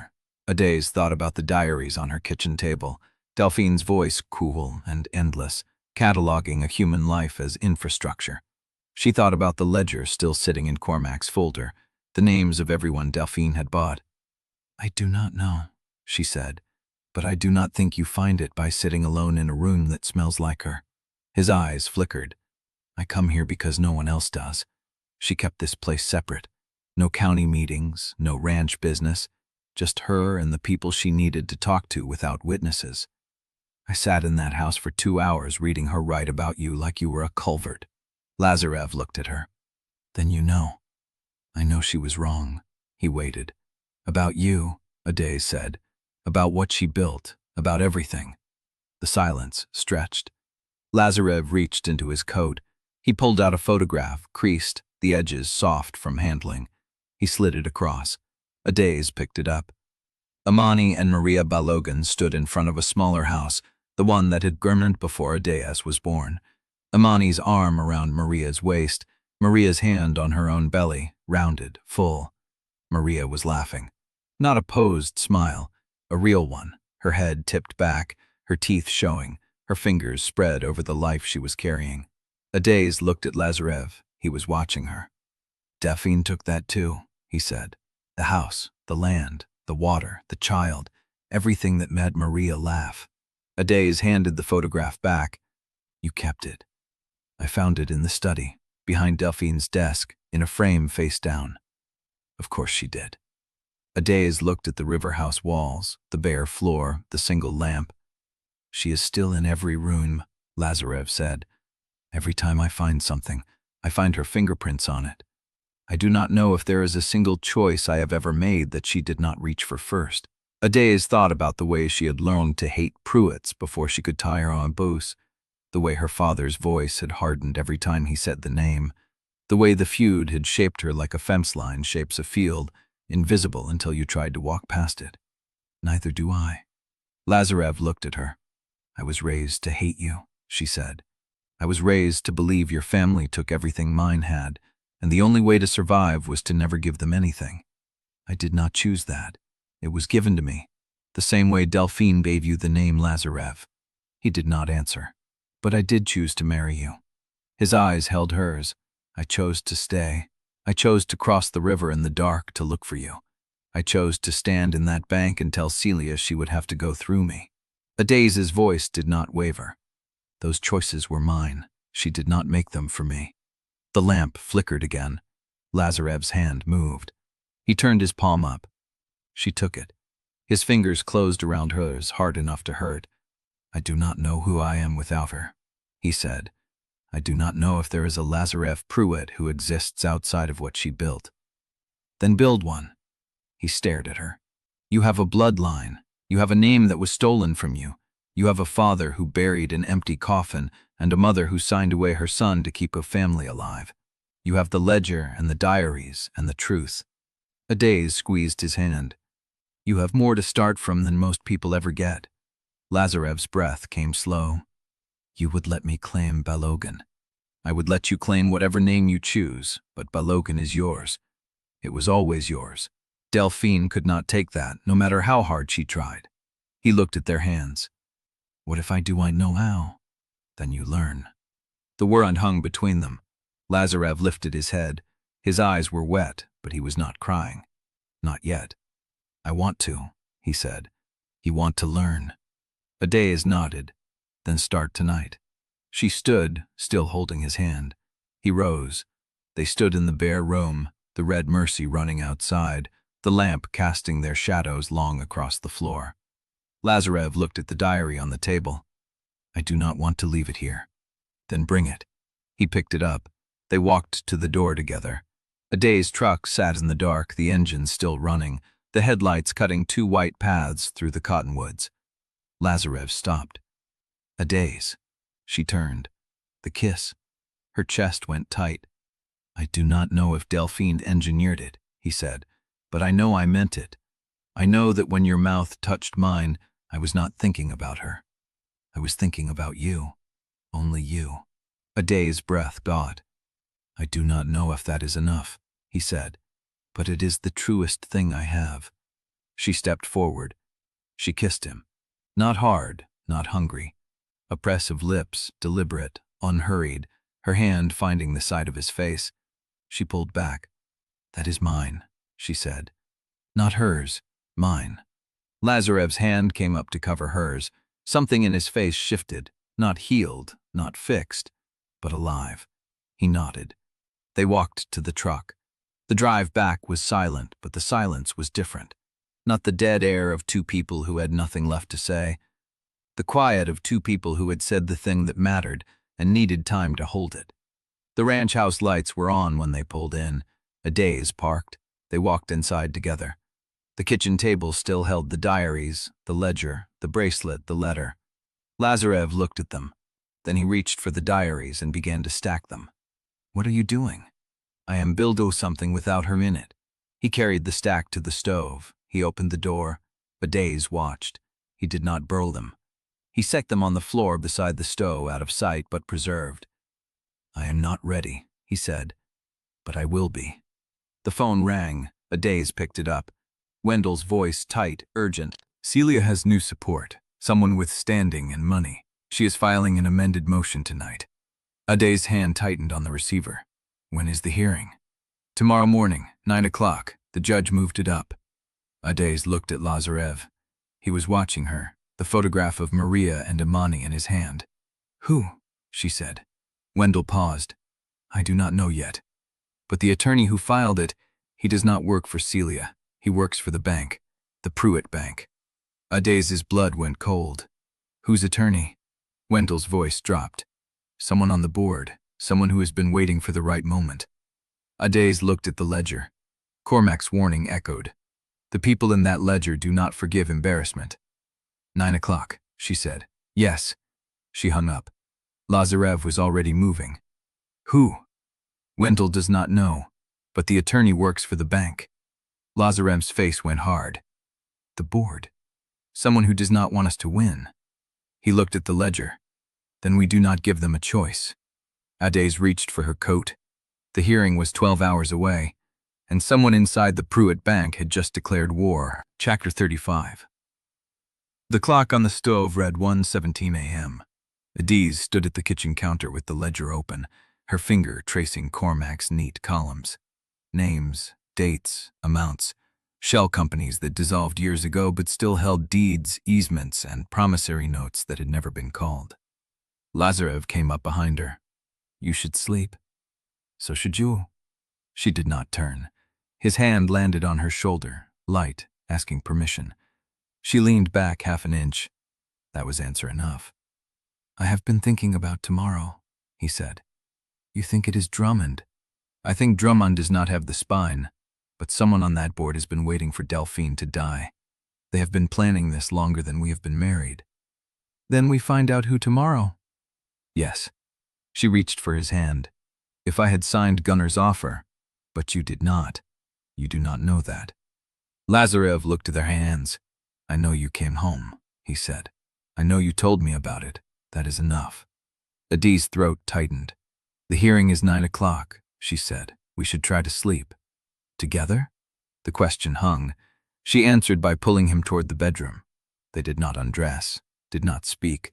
She lay on her side facing the window, and he lay behind her, his arm across her waist, his breath warm at the back of her neck.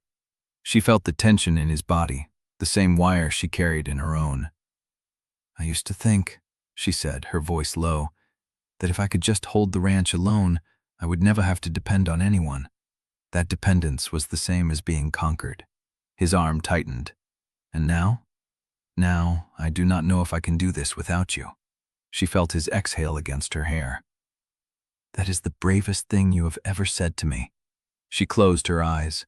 The room settled into the dark rhythm of their breathing. She woke at 5:48 a.m. to an empty bed and the smell of coffee. She found him at the kitchen table, the ledger closed, the diary stacked, the morning paper open in front of him. His face was stone.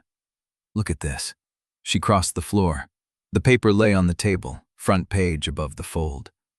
Pruitt, heir says he is Pruitt no more. She read the first paragraph standing. Lazarev Pruitt, the Chicago-raised grandson of the late Delphine Pruitt, has privately admitted to those close to him that he has no legal claim to the Pruitt name or the inheritance tied to it. According to sources familiar with the probate proceedings, Pruitt has told associates he is not a real Pruitt, casting doubt on the legitimacy of the marriage that now controls the family's water rights and bank holdings. Adaeze went cold. This was published at midnight, he said. Online first. Print edition this morning. Someone in Wendell's office leaked what they know. She kept reading. The marriage between Pruitt and Balogun rancher Adaeze Balogun was already viewed as unstable by county observers. If the heir cannot prove his status, the entire estate transfer could be invalidated, leaving one of the valley's largest was holdings in limbo. Heir, she said. They are calling you the heir. Until they stop. She looked at him. Who is the source? The paper will not say, but the phrasing. He tapped the second paragraph. Those close to him. That is not Celia. Celia would have said the name. This is someone who wants the story out without being seen pulling the trigger. Someone on the board. Or someone in the bank. Someone who needs the public to believe I am a fraud before the hearing starts. Adaeze read the final paragraph. Sources indicate the hearings scheduled for this morning could determine not only the fate of the Pruitt estate, but whether the Red Mercy's water rights remain in local hands or fall to the developers already circling. Gunner, she said. Maybe. Or Cormack, hedging. Or someone who wants us to look weak before we walk in. Adaeze set the paper down. Does it change what we bring? No. Does it change what we say? No. She met his eyes. Then it is noise. We walk in, we tell the truth, we let Wendell fight the procedural war. The story does not matter. Lazarev studied her. You really believe that? I have to. He stood. His hand found hers. Then let us go. She held his grip. The phone rang. She picked it up. Wendell's voice, sharper than last night. You have seen the paper. Yes. Celia's attorney already filed a motion to exclude any evidence not properly authenticated before today. They are trying to black the diaries and the letter. Can they? They can try. I have the original seals. I have the notary stamps.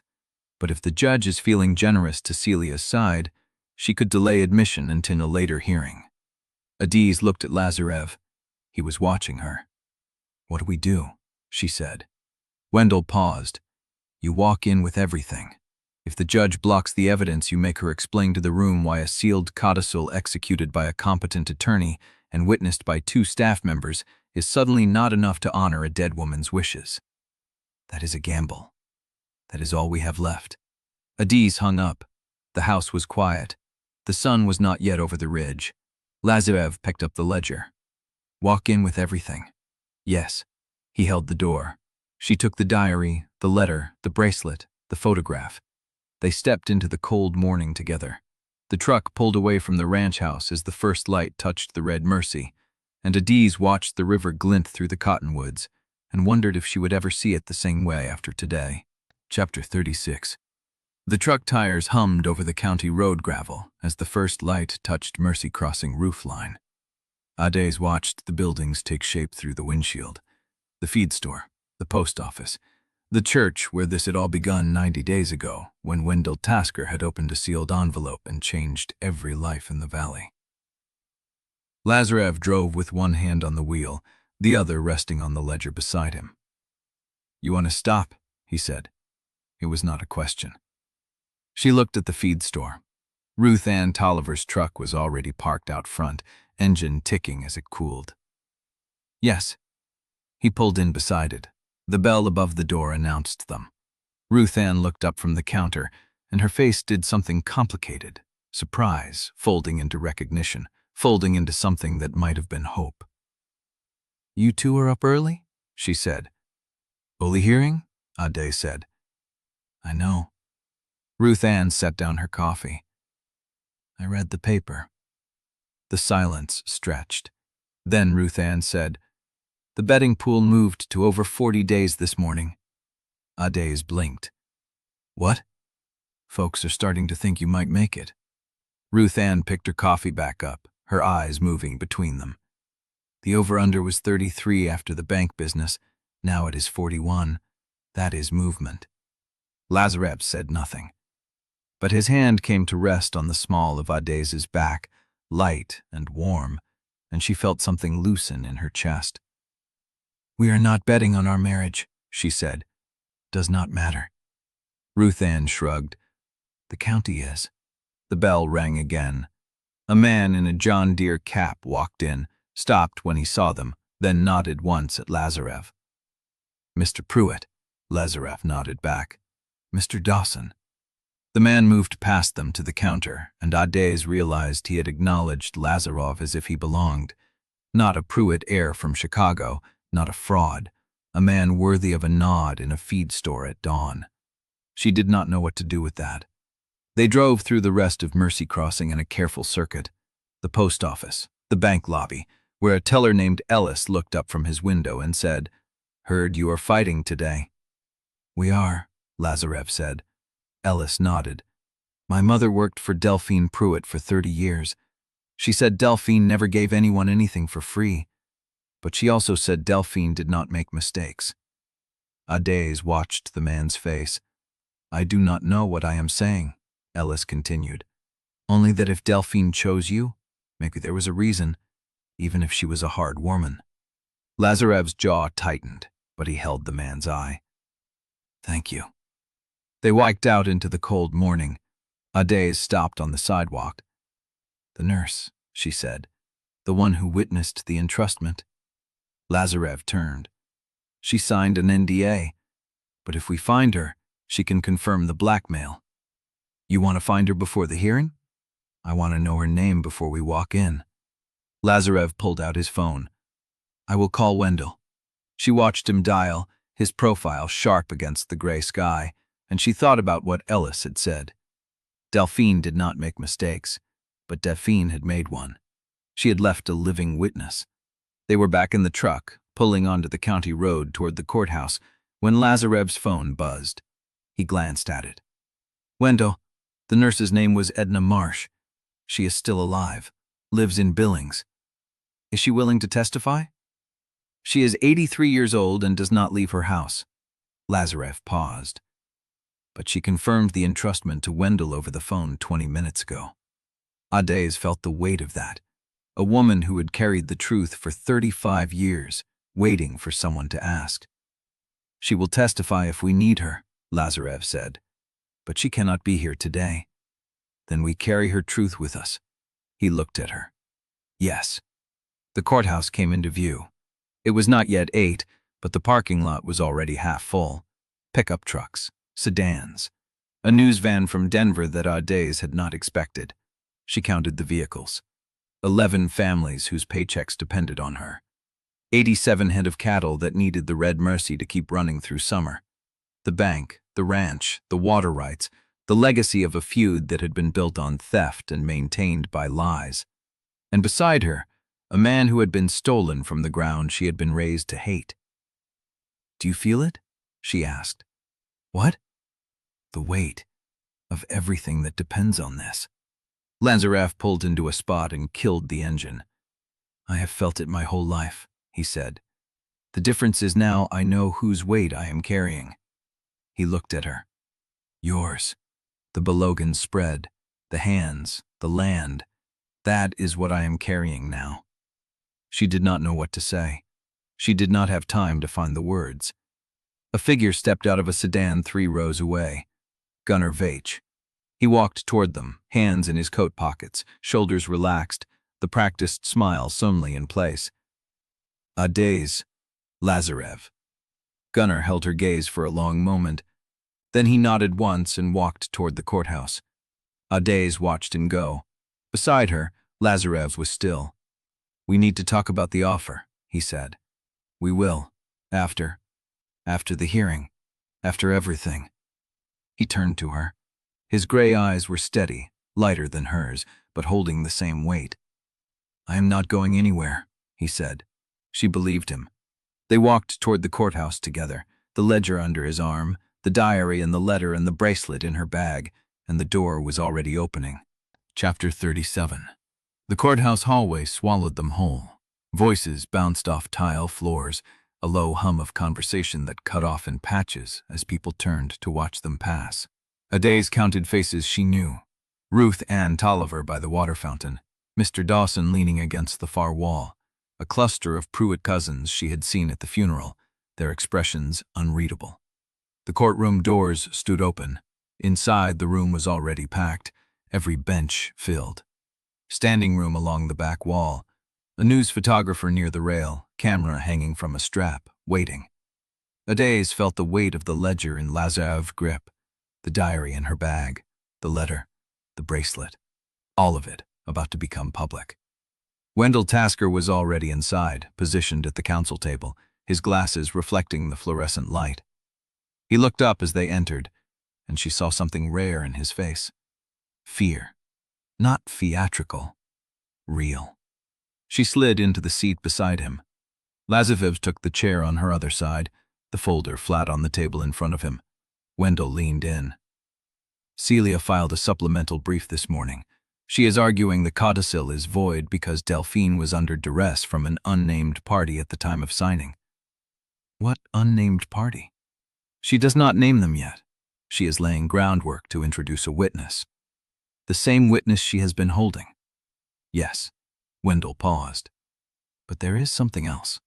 He slid a printed document across the table. "Lazarev filed a statement with the court at 7 this morning." Adaeze looked down. The heading read, "Declaration of Lazarev Pruitt in the estate of Delphine Pruitt." She started reading. "I, Lazarev Pruitt, do hereby declare under penalty of perjury that I have no blood claim to the Pruitt name or the Pruitt estate. I was born, I, Balogun, son of Imani and Maria Balogun, and was removed from that family through coercion and concealment by Delphine Pruitt in 1989. She stopped reading, turned to look at him. "You filed this without telling me?" "I filed it this morning." This is not strategy. This is surrender. It is the truth. She wanted to shake him, wanted to grab his shoulders and force him to see what he had done. The judge will read this and rule you have no standing. I have standing through the adoption amendment Delphine added to the trust in 1990. That is legal. My blood is not. But you've just handed them the argument that your claim is fraudulent. No. His voice was quiet. I handed them the argument that the system Delphine built is fraudulent. If they rule against me now, they are ruling against the truth, and the newspaper will print that. She shitted it in him. You are using your own disinheritance as a weapon. I am using the truth as a weapon. The ledger, the diary, the letter, the bracelet, all of it means nothing if I stand up there and pretend I am a Pruitt. They will say I am lying to protect my claim, so I am not lying. The courtroom door opened again. Celia Pruitt walked in. She was dressed in cream silk, her hair swept back, understated jewelry at her throat and wrist. She looked composed, polished, ready. Behind her walked a man in a gray suit. Adaeze did not recognize him. Gunnar Veitch slipped in through a side door and took a seat in the third row, arms crossed, watching. The bailiff called the court to order. Judge Miriam Harlow entered, her black robe settling around her as she took the bench. She was 58 years old, with silver-threaded hair and eyes that had been watching rugged county cases for 2 decades. Adaeze remembered she had been appointed to the bench by a commission that included 2 Delphine-funded county commissioners. She looked at the ledger. The people in that ledger do not forgive embarrassment. We are here this morning on the matter of the estate of Delphine Pruitt, the judge said. The court has received motion for temporary restraining order, motion to exclude evidence, and a declaration from the respondent. Her eyes moved to Lazarev. Mr. Pruitt, I have read your filing. Yes, Your Honor. Do you understand that this declaration may be used to challenge your stand-in as heir in this proceeding? I understand. And you filed it voluntarily, without coercion? I filed it because it is the truth. The judge studied him for a long moment. Then she turned to Celia's attorney. Mr. Vane, you may present your motion. The man in the gray suit rose. He was tall, thin, with rimless glasses, and the kind of voice that had been trained to sound reasonable. Thank you, Your Honor. He walked to the podium, a folder in his hand. The petitioner argues that the Codicil of March 15th of last year was executed under circumstances that raise substantial questions of undue influence, concealment, and possible coercion by parties unknown. He opened the folder. We have a witness who will testify that Delphine Pruitt was not in her right mind when she signed the Codicil. We have documentation showing the respondent was not a blood heir at the time of the amendment. And we have the respondent's own sworn statement, filed this morning, admitting he has no blood claim to the Pruitt estate. He paused.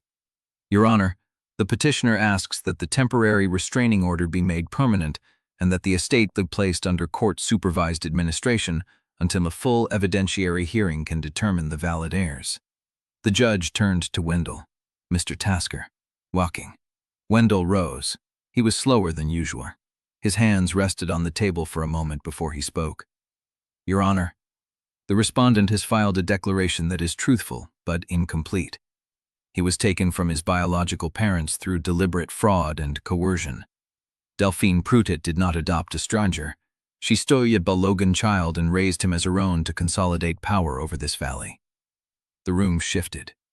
To argue that Mr. Pruitt has no standing because he is not a blood Pruitt is to argue that Delphine's crime should be the basis for her own estate's disposition.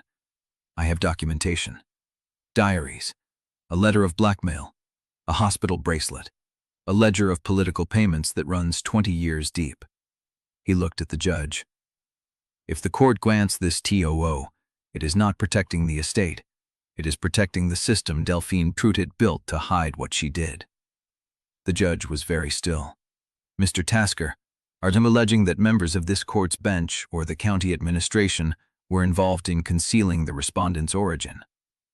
I am alleging that Delphine Pruitt kept records of every official she bought. The silence in the room was absolute. Adaeze watched the judge's face, watched the calculation motion behind her eyes. The ledger sat on the table between them, and somewhere in the back of the room a door opened. Chapter 38. The door at the back opened, and a woman stepped through. She was older, 70, maybe, with white hair pulled into a tight bun and a wool coat buttoned to the throat. She moved slowly, using the wall for balance, her eyes fixed on the front of the room. Adaeze did not recognize her, but Wendell did. His hands went still on the table, his mouth opened, closed. "Edna," he said. The name rippled through the room like a stone dropped into still water. Edna Marsh, the nurse, the witness who could not travel. She had traveled. Judge Harlow's chin lifted. "Mr. Tasker, who is this woman?" Wendell turned. His voice came out rougher than Adaeze had ever heard it. "Edna Marsh, Your Honor." She was the attending nurse at Billings Memorial Hospital on July 12, 1989. She witnessed the entrustment of the Balogun infant to Delphine Pruitt's agent. The room went very still. Mr. Vane turned. His rimless glasses caught the fluorescent light as he studied the old woman making her way down the aisle. "Your Honor," he said, "this witness was not disclosed in discovery." "She was disclosed," Wendell said. "I named her in my response to the supplemental motion. The court has that filing." Judge Harlow's eyes moved to her clerk, who nodded once. The judge turned back to the old woman. "Mrs. Marsh, are you able to testify today?" Edna Marsh stopped at the railing. Her hand trembled on the wood. "I came from Billings on the 6 a.m. bus," she said. Her voice was thin but steady. "I will say what I saw."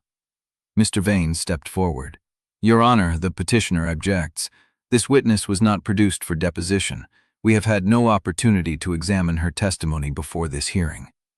"The court notes the objection," Judge Harlow said. She looked at Edna Marsh. "Mrs. Marsh, you understand you are under oath?" "I understand." "Then you may take the stand." The bailiff helped her up the step. She settled into the witness chair, her hands folded in her lap, her eyes on the judge. Wendell approached slowly. "Mrs. Marsh, can you tell the court what you witnessed on July 12, 1989? "I was the night nurse on the maternity ward." Her voice carried through the room. "I remember because the woman came in after visiting hours. She was not family." "Who was the woman?" "Delphine Pruitt." The name landed like a blow. "She brought papers," Edna Marsh said. "She had a lawyer with her. They went into the mother's room and closed the door. When they came out, the mother was crying. The lawyer had a signed document." "Did you see the document?" "I saw it when I was asked to witness it." "What did it say?" "It said the mother was surrendering her child to Delphine Pruitt for placement in a suitable home. It said she waived all claims to the infant and agreed never to contact him." "And did you sign as a witness?" "I refused." The room shifted. "Delphine Pruitt told me I would lose my job if I did not sign. She said she had friends on the hospital board." Edna Marsh's voice did not waver. "I was a single mother with 2 children. I signed." "But you remember what happened." "I remember the mother's face when she handed the baby over. I remember the name on the bassinet card. Balogun. Infant boy, Balogun. And what happened to that child?" "Delphine Pruitt took him. She had a car waiting. A man in a suit carried the baby out." Wendell paused. He walked to the table and picked up the hospital bracelet. "Mrs. Marsh, do you recognize this?" He held it up. The yellowed plastic caught the light. "That is the bracelet from the baby's bassinet," she said. "I would recognize it anywhere. I watched them cut it off and put a new one on before they took him." "Your Honor," Wendell said, "I move to enter this as Exhibit C." The judge studied him. "That is a significant volume of material, Mr. Tasker." "It is a significant crime, Your Honor." Adaeze watched the judge's face, saw the calculation moving behind her eyes. The ledger, the diaries, the bracelet, the old woman on the stand. The people in that ledger do not forgive embarrassment, but Edna Marsh had come anyway. Judge Harlow turned to Mr. Vane. "Does the petitioner wish to cross-examine the witness?" Mr. Vane rose. His face was unreadable. "Mrs. Marsh, you said you signed the entrustment document under duress. Is that correct?" "Yes." "And yet you never reported this to authorities. In 35 years, not once." "I was afraid." "Of what?" "Of what Delphine Pruitt could do." The old woman's voice cracked. She had power in this county. She had friends everywhere. I thought if I spoke, I would lose everything. But you are speaking now. Because she is dead, Edna Marsh looked at Lazarev, and because the boy she took deserves to know the truth. Mr. Vane was quiet for a moment. No further questions. Judge Harlow looked at the evidence on the table. The bracelet, the letter, the diary. Then the door at the back of the room opened again. The man who walked in was not in a suit. He was in a work jacket and boots, his face weathered, his hands scarred. He walked to the front of the room and stopped beside Wendell's table. "I have something to say," he said. The judge's eyes narrowed. "State your name for the record." "My name is Imani Balogun." The room went silent. Adaeze's breath caught. Imani, her uncle, dead 5 years, but standing in the courtroom. "I faked my death," Imani said. His voice was low and rough. "Because Delphine Pruitt told me if I ever tried to find my son, she would destroy everyone I loved." He looked at Lazarev. "I have been waiting 35 years to say this." His voice broke. "I am your father." The room was absolute silence, and then Adaeze heard the judge's gavel fall. Chapter 39. The silence after the gavel was the kind that had weight, that pressed against eardrums and held. Adaeze could not breathe.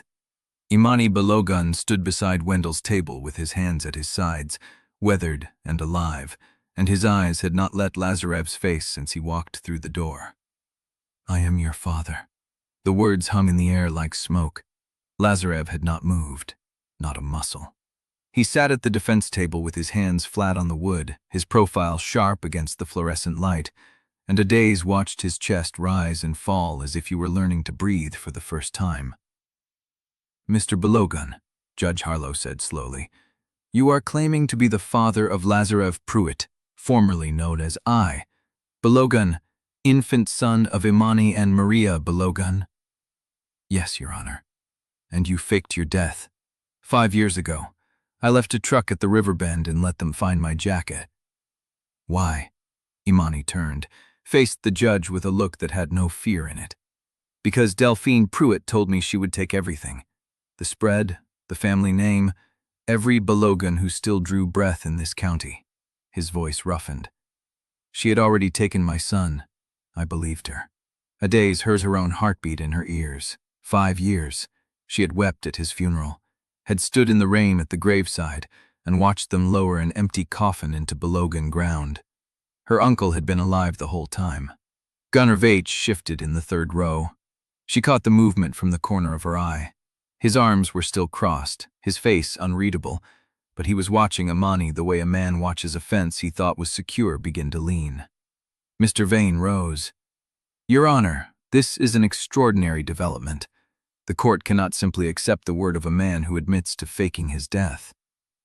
"The court can accept testimony," Judge Harlow said. "This is moving testimony, but it does not change the legal question before the court. The codicil requires a valid marriage. The petitioner argues the codicil was executed under undue influence. Nothing we have heard today proves otherwise." Adaeze felt something shift in her chest. 20 years of silence. A lifetime of watching other people speak for her. She stood. "Your Honor, may I address the court?" Judge Harlow studied her. "Go ahead." Adaeze walked to the center of the room. She did not look at Gunnar, did not look at Celia. She looked at Lazarev standing 2 feet from the father he had never known, holding a photograph of a woman who had been blackmailed into giving him away. "I do not know if Delphine Pruitt was in her right mind when she signed the codicil," Adaeze said. "I do not know if she was capable of being in her right mind given what she did to my family, to his family, to everyone in this room who thought they knew the story." She turned to face the judge. "But I know what happened after she signed it. I know that I stood in this courthouse and married a man I had been raised to hate. I know that we spent 60 days pretending to be strangers under the same roof. And I know that somewhere in those 60 days, the performance stopped being a performance." Her voice did not waver.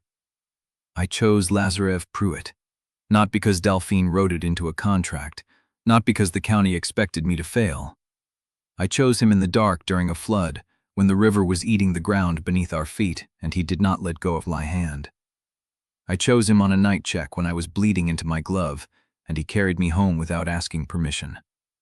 I chose him when I learned the whole foundation of my life was a lie, and he was the only true thing I had left. She looked at Lazarev. I am choosing him now. The silence that followed was different from before. It was not shock. It was not calculation. It was the sound of a room realizing it had been wrong.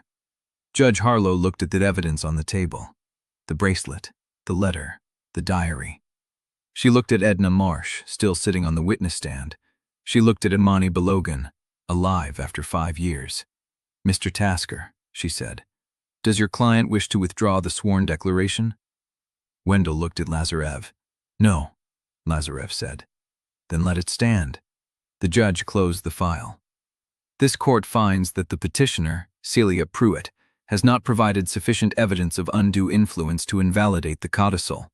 The temporary restraining order is dissolved effective immediately.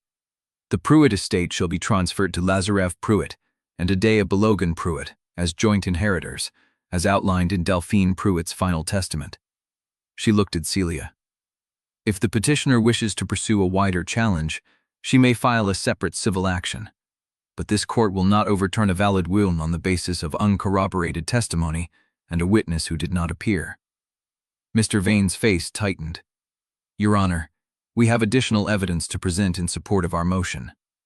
Then file it, the judge said, and I will see you in 60 days with a properly briefed argument. Until then, the estate stands. She struck the gavel. Adaeze heard the sound as if from a great distance. The hearing was over. They had won. And then she heard someone whisper behind her, low and quick, in a voice she did not recognize. Celia is already filing the wider suit. She filed the papers this morning before the hearing even started. Chapter 40. The courtroom emptied in waves. First, the spectators, reluctant, twisting for last looks at Aadaeze Balogun standing alive in his work clothes. Then the press, phones raised, voices overlapping. Then Mr. Vane gathering papers with deliberate calm, Celia already gone through the side door before the gavel stopped vibrating. Adaeze stood at the plaintiff's table and did not move. Her hands were flat on the wood. Her breath came shallow. She had won. They had won. And she felt nothing but a strange, hollowed stillness, as if the speech had taken something out of her she did not know how to replace. Lazarev touched her elbow. That was brave, he said, low, for her only. She turned. He was still holding the photograph. Imani stood 3 feet away, watching them both with the desperate carefulness of a man who had spent 5 years learning not to hope. Lazarev. Imani's voice cracked on the name. I do not expect. I know this is not now. Lazarev held up a hand. Not cruel, just finished. I cannot do now, not in this room. Imani nodded. He looked at Adaeze, and something passed between them, grief and relief and the strange weight of a dead man breathing. Uncle, she said. The word hit him like a blow. His eyes filled. I know, he said. I know I have no right to be anything to you. But I am glad you are alive. Both of you. He turned and walked toward the door. Adaeze watched him go. She felt Lazarev's hand find hers under the table, and she held on. They drove home in silence. The truck cab smelled like courthouse dust and the faint diesel of the parking lot. The red Mercy ran high and brown beside the county road, still carrying flood debris, still eating at the banks. But the sun was out, and the sky was that particular Montana blue that made everything look possible. Adaeze kept her eyes on the water. I meant what I said. Lazarev glanced at her. Which part? All of it. She turned to face him. The flood, the night check, the choice. I did not say it for the courtroom. I said it because it is true. He drove another quarter-mile before answering. I know. And you? His hands tightened on the wheel. I do not know who I am, he said. I do not know what name I will carry tomorrow or next year. I do not know if anything I felt before the hearing was mine or hers. He pulled the truck onto the ranch road. But I know I choose you. Not because the contract says so, not because Delphine planned it, because you stood in front of a room full of people who wanted us to fail and told them I was worth choosing. He stopped the truck in front of the house. That is the only thing I am sure of. The house was quiet. Marta had left a note on the counter. Herd moved to upper pasture. Feed order placed. You two rest for once. Zuri had written underneath, the county betting pool just closed. Someone took the over at 90 days and walked with $400. I think it was Ruth Ann. Adaeze laughed. It came out rough and surprised, and Lazarev looked at her like he had never heard the sound before. What? Nothing. She folded the note. Just, we won, and someone in Mercy Crossing just made $400 betting on us. He almost smiled. Should we be offended? Not sure yet. She set the kettle on the stove. Ask me in the morning. They moved around each other in the kitchen with the ease of 60 days of practice. Coffee, cups, the same rhythm that had started as performance and become reflex. But something was different now. The weight had shifted. Adaeze sat at the table. Lazarev sat across from her. So, she said, what happens now? The estate transfers, the bank signs off, the water rights stay with the combined spread.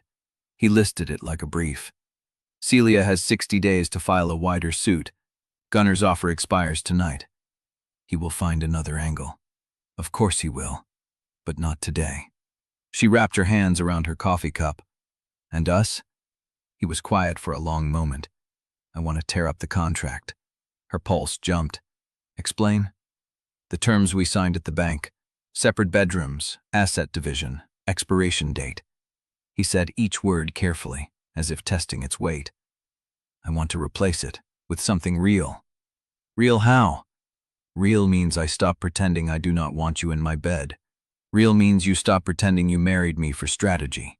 He held her gaze. Real means we choose this every morning instead of waiting for the 90 days to run out. Adaeze set down her cup. That is a risk. I know. Everything we built is on that contract. If we tear it up and this fails, there is no safety net. I know. She stood, walked to the window. The red Mercy caught the late light, running fast and cold between the banks she had spent her whole life defending. I have never chosen anything without a backup plan, she said. Not once in my life. I know that too. She turned. And you are asking me to do it anyway. I am asking you to choose me. His voice was steady. Not a contract, not a safety net. Me. The silence stretched. She crossed the room, stopped in front of him, reached out and took his face in her calloused hands. I already did, she said. In front of the whole county. Did you not hear me? He pulled her down into a kiss that tasted like coffee and relief and the beginning of something neither of them had a name for yet. Later, much later, they lay in his bed with the window cracked and the river sound drifting in. Adaeze traced the line of his collarbone with her fingertip. I have a condition. Name it. Honesty. She propped herself on one elbow. No more declarations filed without telling me. No more meetings with Gunner Vaich I hear about from the parking lot. If we're doing this for real, we do it together. All of it. He caught her hand and pressed it to his chest. Agreed. And I am not changing my name. I would never ask you to. And I am not moving into this house permanently. The Balogun house is mine. We figure out the rest. We will. She studied his face in the dim light. You really mean this? I really mean this. She lowered herself onto his chest, feeling his heartbeat under her ear. Okay, she said. Then we have a new agreement. The phone rang at 7:12 p.m. Adaeze reached for it blindly, still half asleep, and heard Wendell's voice on the other end. Sorry to disturb, but I wanted you to hear it from me before the papers do. She sat up. What happened? Celia's wider suit. It was filed at 8:03 this morning, before the hearing even began. A pause. She is not just challenging the Codicil this time. She is challenging the validity of the marriage itself. And she has named Imani Balogun as a material witness. Chapter 41. The courthouse doors swung open and Mercy Crossing spilled out like water through a broken gate. Adaeze blinked in the late light, the cold air hitting her face after hours of fluorescent heat and legal wait. The steps crowded with bodies, attorneys in pressed suits, county clerks with tablets, the press from Denver and Billings, and every local who had squeezed into the gallery to watch Delphine Pruitt's legacy come apart. Ruth Ann Tolliver pushed past a reporter and grabbed Adaeze's arm. "I am on the neighbor." "You did it. We did it." Adaeze pulled her hand free, gently. Lazarev stood 2 steps below her, half-turned toward the parking lot, his jaw set against the cameras. His gray eyes swept the crowd like he was counting threats. Gunnar Veitch emerged from the side door. He did not look at them. He walked straight to his truck, pulled out his phone, and stood with his back to the courthouse, speaking in low, fast bursts. His offer expired tonight. The deadline pulsed somewhere beneath the chatter. Adaeze watched him for a beat too long. Lazarev caught it. "He is already regrouping." "I know." Wendell said she is challenging the marriage. He held the paper so she could see. Fraudulent concealment. Material non-disclosure of blood relation. She is arguing that the marriage was void ab initio because we were cousins under the law at the time of signing. Adaeze read the first paragraph. The language was precise and venomous. The respondent, Lazarev Pruitt, and the petitioner, Adaeze Balogun, entered into a marriage contract while both parties were unaware of a disqualifying blood relation. The marriage was void from its inception under Montana code. "That is not how it works," she said. "We did not know. The law, she is not trying to win on law." Lazarev's voice was flat. "She is trying to force discovery. She wants the diaries, the ledger, every document that names Delphine's network. She wants to depose Imani. She wants to put Cormack on a stand and ask him what he knew and when." The cameras pressed closer. A reporter from the Billings Gazette called out, "Mr. Pruitt, is it true your marriage is being challenged on grounds of incest?" Lazarev folded the summons, slid it into his coat pocket, turned and faced the reporter with a calm that looked carved from stone. "The marriage is valid under Montana law. My wife and I entered it in good faith without knowledge of any blood relation. The court has already ruled on the Codicil. This is a separate action, and we defend it." "Mr. Pruitt, do you consider Adaeze Balogun your cousin?" "Adaeze Balogun is my wife," the reporter pressed. "But biologically, we choose our family," Lazarev said. "Every day, that is what marriage means." Adaeze felt the words hit her chest like a stone dropped into still water. He had said it without hesitation, without a glance at the paper in his pocket. He had said it to a camera, in front of the county, with Celia's lawsuit fresh in his hand. She stepped up beside him. "The marriage is valid," she said. "We have the court order, we have the public record, and we have each other. Celia Pruitt can file whatever she wants.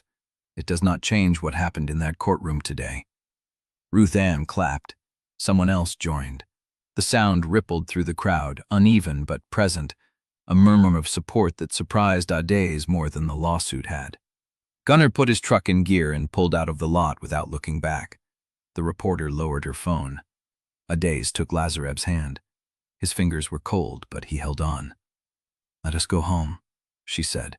He nodded. They walked down the courthouse steps, through the parting crowd, past the cameras, past the whispers and the curious stares. The Red Mercy ran high and fast beyond the county road, catching the last light like a vein of silver through dry ground. At the truck, Lazarev stopped. He pulled the summons from his pocket and looked at it again. "She named Imani as a material witness. I know. She will try to paint him as a fugitive, a man who faked his death to avoid accountability. She will use his disappearance to suggest the whole family is built on deception." Adaeze opened the passenger door. "Let her try." "She deposed him," Lazarev said. "The petition includes a deposition request. She wants him on record within 10 days.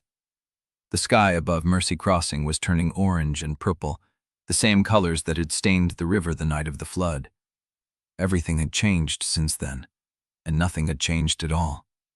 Adaeze looked at her husband, the man who had stood in front of cameras and called her his wife, the man who still did not know his own name but had chosen hers.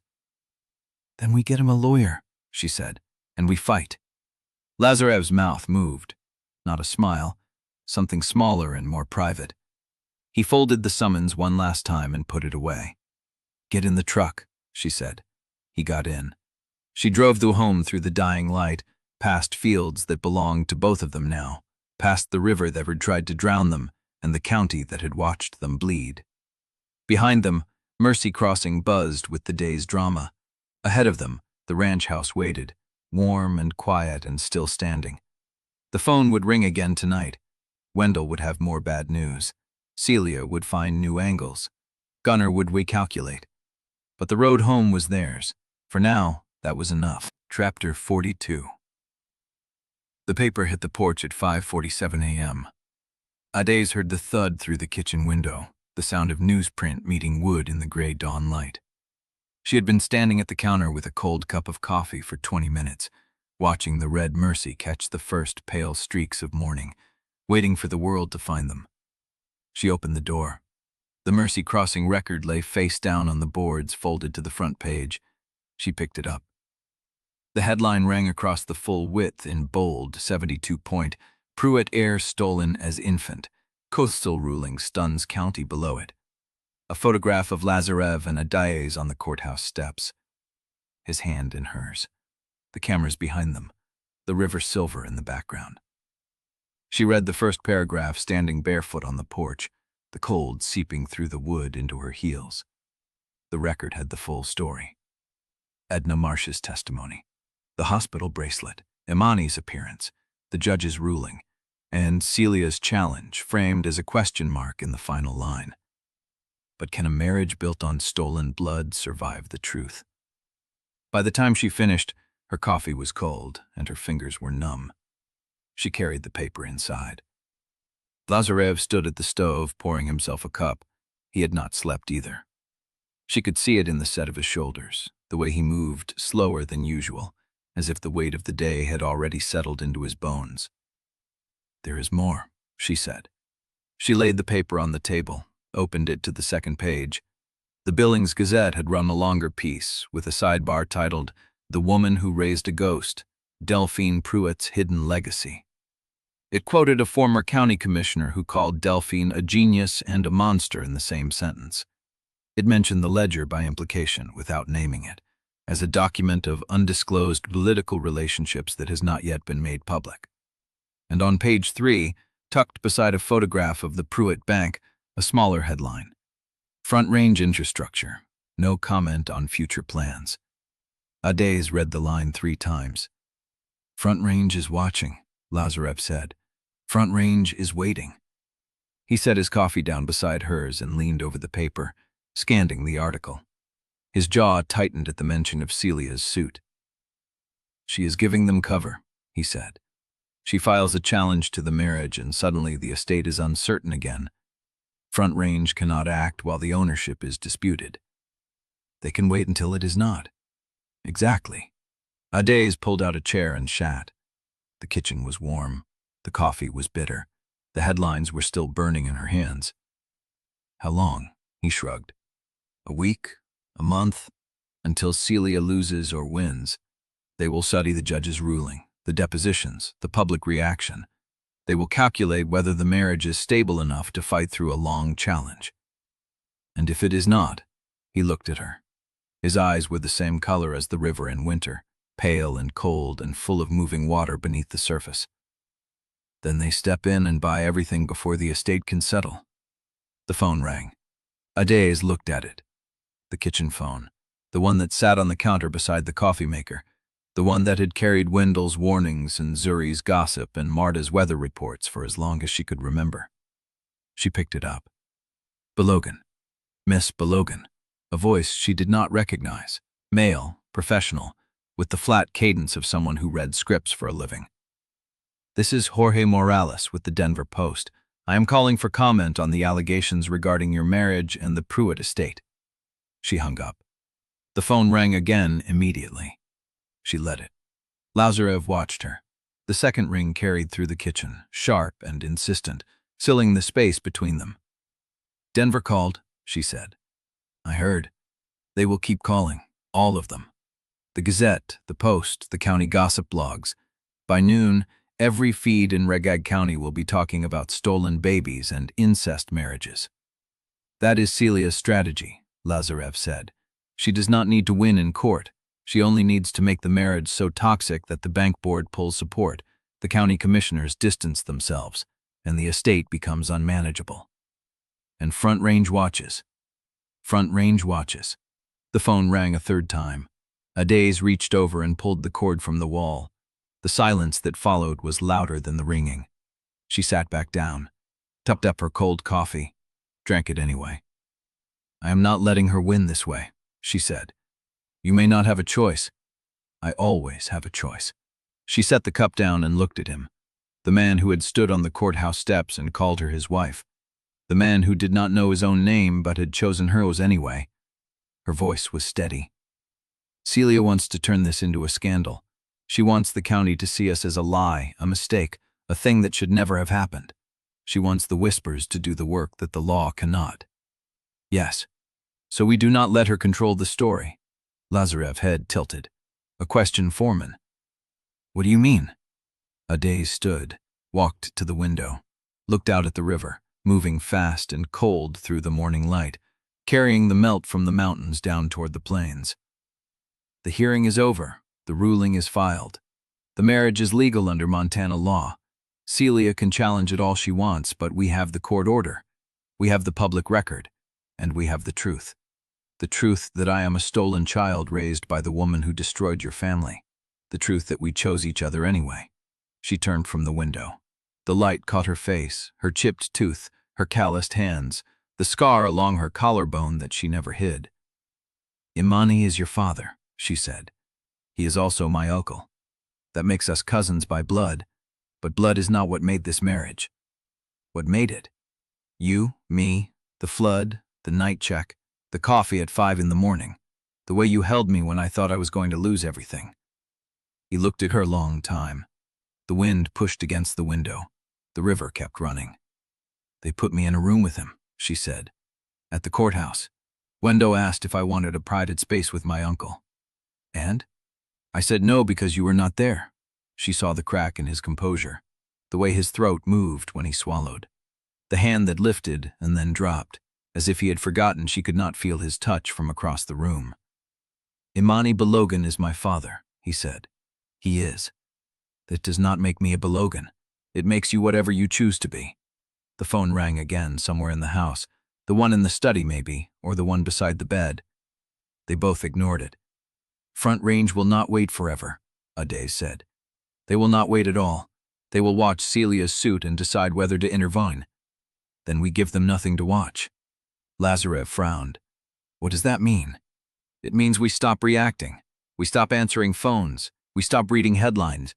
We run the ranch. We pay the hands. We file the bank statements. We live our lives loud enough that no one can pretend this marriage is a scandal. That is not a legal strategy. It is a public one." She walked back to the table, picked up the paper, looked at the photograph of herself and her husband standing on the steps, hand in hand, with the county watching. "We are not the ones who should be afraid," she said. "Celia filed a suit she cannot win. Gunnar lost his offer. Cormack knows we have the ledger. They are the ones scrambling. Except Front Range still holds the cards. Then we find out what cards." She pulled out her phone, scrolled through her contacts, found the number she had saved and never called. Lazarev watched her. "Who are you calling?" "The one person who knows exactly what Front Range will do next." She pressed dial. The line rang 4 times before a voice answered. "Miss Balogun." Gunnar Vach's voice, flat and unsurprised. "I wondered when you would call." And the phone kept ringing in the other rooms of the house, unanswered. "That tells the shout lice, Eric and Lazarev, sending from Fundeling or pre-asked back, 8:47 a.m., the old lawyer already installed in the conference room with spreadsheets, legal pads, and a coffee cup that had gone cold hours ago. The door was open, the lights were on. The building smelled like floor wax and stale air.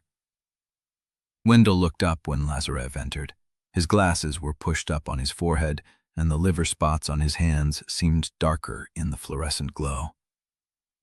"You came alone." "I did. Where is she?" Calling the one person who might tell us the truth about Front Range. Wendell's eyebrows lifted. "Gunnar Vach. Yes, That is either the smartest move she has made or the most dangerous one. Lazarev pulled out the chair across from Wendell and sat. The leather creaked. The window behind Wendell looked out on Main Street, where a single pickup rolled past and a woman in a coat walked a dog along the wet sidewalk. "Show me what Celia filed." Wendell slid a stack of papers across the table. The top sheet bore the seal of the 4th Judicial District, and the text beneath it was dense, precise, and devastating. Lazarev read the first page, then the second. By the third, his jaw had tightened into something that felt like iron. She is not challenging the marriage on blood alone. "No," Wendell said. "She is challenging your authority to act for the bank, the water holdings, or the estate while your parentage is disputed. She argues that until the court determines whether you are a Pruitt or a Balogun, you have no standing to sign a check, approve a loan, or file a water diversion claim." Lazarev looked up. "That would paralyze everything." "That is the point." He read the 4th page. The language was careful, clipped, professional. It did not accuse him of fraud. It accused the court of failing to establish legal identity before transferring control. It asked for an injunction freezing all estate transactions until a full evidentiary hearing on bloodline could be conducted. "She wants to stop the money." "She wants to stop you," Wendell said. "The money is just the mechanism." Lazarev set the papers down. His hands were steady, but the muscle in his jaw was dropping the way it did when he was holding something back. "Who wrote this?" "Mr. Vane filed it." "I know who filed it. Who wrote it?" Wendell hesitated. It was a small hesitation, a fraction of a second, but Lazarev caught it. "Wendell." The old lawyer set his coffee cup down, picked up a pen, rolled it between his fingers. "The language is too clean for Celia's usual counsel. Vane is competent, but this reads like someone with federal practice experience, someone who knows how to frame a standing argument so the judge has no choice but to take it seriously." "Who?" "I made some calls this morning, before dawn. There's a name floating around the Helena Bars Association that I do not like." "Say it." "Markham Sutter." Lazarev did not recognize the name, but the way Wendell said it, flat and careful, told him everything. "Who is Markham Sutter?" "Former deputy solicitor for the Montana Department of Natural Resources. He spent 12 years writing water law opinions that favored consolidated corporate holdings over family operations. He left state service 3 years ago and joined a private firm that represents Front Range in their Helena lobbying efforts." Lazarev went very still. "Cormack." "I do not have proof, but Sutter's farm has done work for Cormack's donor network before. And if Celia is getting free legal advice from someone with Sutter's background, she is not just fighting for the estate. She is fighting for the pipeline. She is fighting for whoever promised to fund her suit," Wendell said, "and they are not doing it out of family loyalty." Lazarev stood, walked to the window, looked out at the street where nothing moved except the dog and the woman and the wind pushing a newspaper across the asphalt. Front Range could not move on the estate while the marriage was stable. They needed an opening. And Celia is the opening. She thinks she is using them. Is she? Lazarev turned. Wendell was watching him with those old eyes, the ones that had seen Delphine Pruitt outlast every enemy who underestimated her. "Celia wants the estate," Lazarev said. "Front Range wants the water. Cormack wants the network protected. They all want different things. But they all want you gone." "Yes." He walked back to the table, sat down, picked up the papers again, and read the injunction request a second time, slower, looking for the seams. "Page 6, he said. "What about it?" "She asks the court to freeze only the water holdings and bank authority. She does not ask to freeze the ranch." Wendell leaned forward, pulled the stack toward him arm. "I am going to sign a document that establishes my authority to act for the bank and water holdings." "You cannot do that while your parentage is under dispute." "I can if I have the bank board approve it." "The board will not approve it." "Then I will make them." Wendell stared at him. "How?" Lazarev walked to the door, stopped, turned.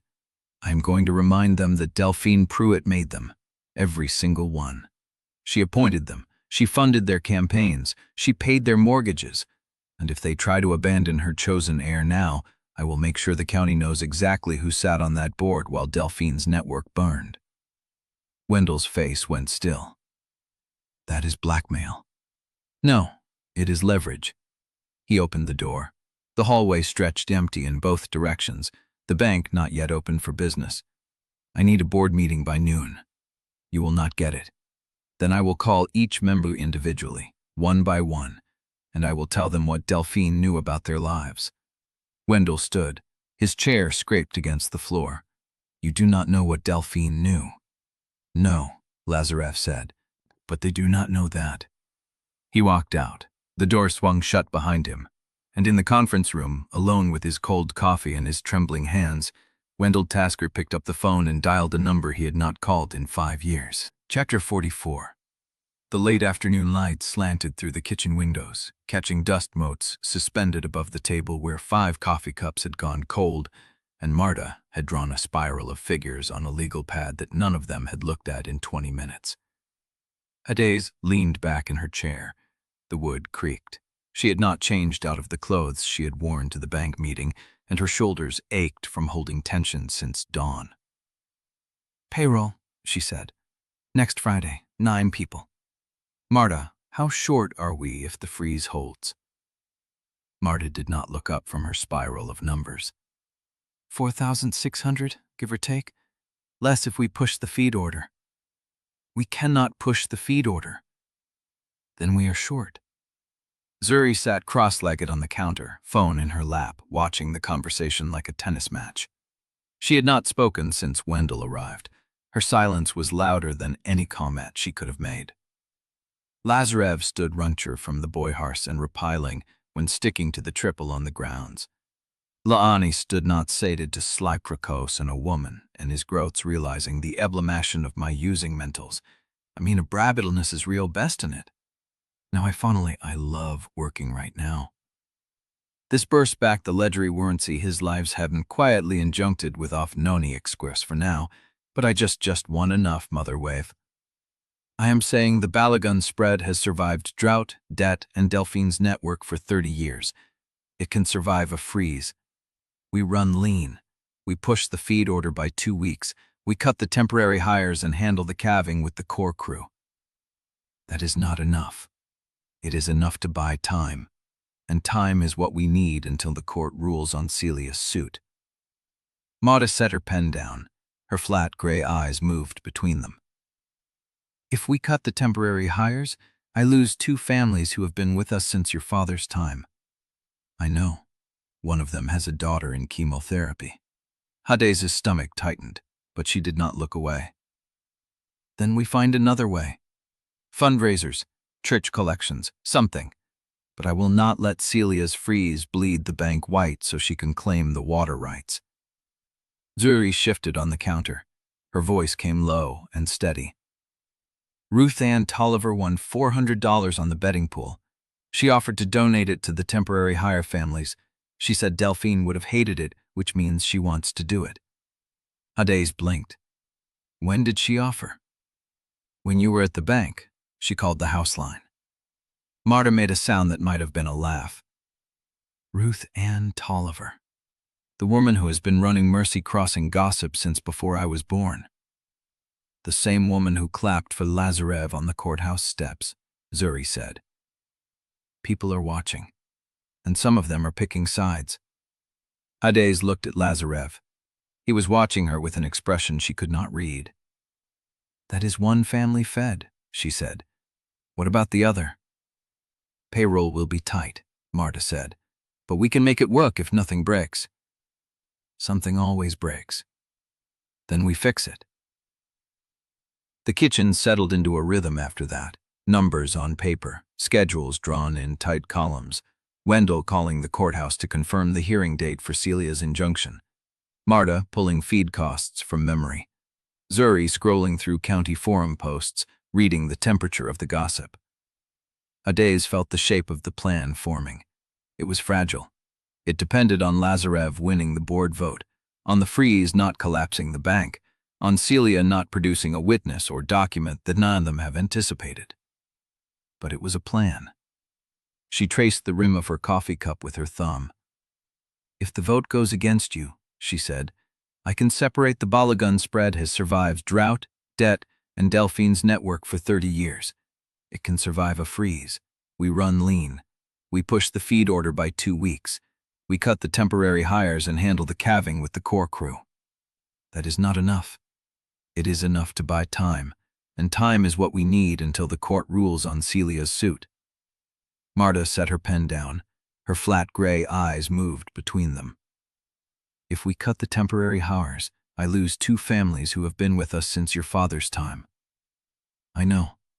One of them has a daughter in chemotherapy." Adae's stomach tightened, but she did not look away. "Then we find another way. Fundraisers, church collections, something. But I will not let Celia's freeze bleed the bank white so she can claim the water rights." Zuri shifted on the counter. Her voice came low and steady. "Ruth Ann Tolliver won $400 on the betting pool. She offered to donate it to the temporarily hire families. She said Delphine would have hated it, which means she wants to do it." Adaeze blinked. "When did she offer?" "When you were at the bank. She called the house line." Marta made a sound that might have been a laugh. "Ruth Ann Tolliver. The woman who has been running Mercy Crossing gossip since before I was born. The same woman who clapped for Lazarev on the courthouse steps," Zuri said. "People are watching, and some of them are picking sides." Adaeze looked at Lazarev. He was watching her with an expression she could not read. "That is one family fed," she said. "What about the other?" "Payroll will be tight," Marta said, "but we can make it work if nothing breaks." "Something always breaks. Then we fix it." The kitchen settled into a rhythm after that. Numbers on paper, schedules drawn in tight columns. Wendell calling the courthouse to confirm the hearing date for Celia's injunction. Marta pulling feed costs from memory. Zuri scrolling through county forum posts, reading the temperature of the gossip. Adaeze felt the shape of the plan forming. It was fragile. It depended on Lazarev winning the board vote, on the freeze not collapsing the bank, on Celia not producing a witness or document that none of them had anticipated. But it was a plan. She traced the rim of her coffee cup with her thumb. "If the vote goes against you," she said, "I can separate the Balogun spread from the estate, legally. We file a motion to exempt the ranch from the freeze on the grounds that it was never part of Delphine's direct holdings." Lazarev went still. The room felt the change before she registered it fully. The air thickened. Marta's pen stopped moving. "If the vote goes against me," he said slowly, "the bank and the water rights are frozen, but the ranch stays operational. Yes. Under your name. Yes. And I have no legal authority over either." She met his eyes. "Temporarily." He did not move. The muscle in his jaw jumped once. "You are planning for a future where I lose." "I am planning for a future where we do not lose everything." "That is not the same question." The kitchen held its breath. Marta's eyes were flat. Zuri had stopped scrolling. Adaeze felt the weight of his gaze, the accusation buried in the stillness. "I am not leaving you," she said. "Then why are you building a door?" "Because I have 11 families who depend on this ranch. Because if the freeze takes the bank and the water, the Balogun spread is all we have left, and I will not let Celia's litigation take that too." "But you will let it take me." "No. That is what you are describing. A separate track, a separate future, a version of this marriage that survives only if I win." She opened her mouth to answer, closed it. The silence stretched. Lazarev looked at her for a long moment. Then he turned and walked out of the kitchen. The screen door had banged shut behind him. Marta picked up her pen. Zuri looked at her phone, and Adaeze sat alone at the table, the shape of the plan crumbling in her hands, wondering whether she had just protected her ranch or betrayed the one person she had sworn not to lose. Chapter 45. The Pruitt Bank lobby was louder than Adaeze had ever heard it. Not shouting, not panic. The sound of anxious voices trying not to sound anxious layered over the rustle of withdrawal slips and the low grind of the ceiling fan. 6 people stood at the teller window. Two more sat in the vinyl chairs with deposit slips folded in their hands. A man in a seed cap leaned against the counter reading something on his phone, jaw tight. Adaeze paused in the doorway. She had driven here without deciding to. The kitchen still held the shape of Lazarev's exit, the screen door still rattling in its frame. Marta's silence, Zuri's stillness. She had sat alone for 10 minutes, then 15, then pulled on her jacket and walked out. Now she stood in the doorway of the Pruitt bank, watching the man she had pushed away handle a room full of people who expected him to fail. Lazarev stood at the service counter with a ledger opened in front of him. His voice was low and even, carrying just enough to reach the line. Your accounts are insured. The freeze does not touch personal deposits. It targets estate-level authorization. If you have questions about a specific balance, bring me the account number and I will read you the figure myself. The woman at the front of the line hesitated. She was maybe 60, with silver hair and a cardigan buttoned to the throat. I have been banking here since Delphine's time. I know. She would not have let this happen. Lazarev did not flinch. She caused it. The woman's mouth tightened. She looked at him as if seeing him for the first time. She caused a lot of things, she said finally. That does not mean I want to lose my savings. You will not through this bank. Adaeze stepped inside. The door clicked shut behind her. Lazarev's eyes found her immediately. A flicker. Something that was not surprise and not relief, but recognition. Then his gaze dropped back to the ledger. She crossed to the far wall and leaned against the paneling, arms folded, watching. The line moved. Lazarev answered questions with the same flat precision. Yes, the freeze was being challenged. No, personal accounts were not affected. Yes, the bank would remain open. No, he was not planning to liquidate. A younger man in a work jacket stepped up. I heard your marriage is being challenged because you are Balogun blood. That true? The lobby went quiet. Lazarev closed the ledger. He looked at the man for a long moment. The legal challenge argues fraudulent concealment. The facts of my parentage are part of the public record as of yesterday. So you are not a Pruitt. I am not a Pruitt by blood. The man's eyes narrowed. Then what are you doing running a Pruitt bank? I am running it because the court confirmed my legal authority yesterday, and because the alternative is letting a front-range lawyer use Celia's lawsuit to take apart the estate and sell the water rights to a Denver developer. The man held his gaze. Then he nodded once and stepped away from the counter. The line resumed. Adaeze watched Lazarev work. His voice did not waver. His hands did not shake. He answered the same questions 6 different ways for 6 different people, patient and exact, never once looking at the door. She remembered the first time she had seen him in this lobby, the day of the contract. The way he had stood behind Wendell's desk, polished and closed off, a stranger in a suit playing a role he had not chosen. He was not playing now. The door opened behind her. An older man entered, slow and deliberate, wearing a stained canvas coat and boots that had seen 30 Wyoming winters. He did not get in line. He walked past the teller window, past the vinyl chairs, and stopped directly in front of the counter where Lazarev stood. Delphine Pruitt stole your mother, he said. The room went still. Adaeze's hands tightened against her arms. Lazarev did not look away from the old man. Yes, she stole you. Yes. And now you are telling me this bank belongs to the same family that paid for the theft. No. The old man's eyes narrowed. No, Lazarev repeated. The bank belongs to a 34-year-old man who found out 4 days ago that everything he thought he knew about himself was a lie. The bank belongs to someone who spent his life serving a woman who stole him from his parents. And I am standing here because I am the only person willing to tell the truth about what she did.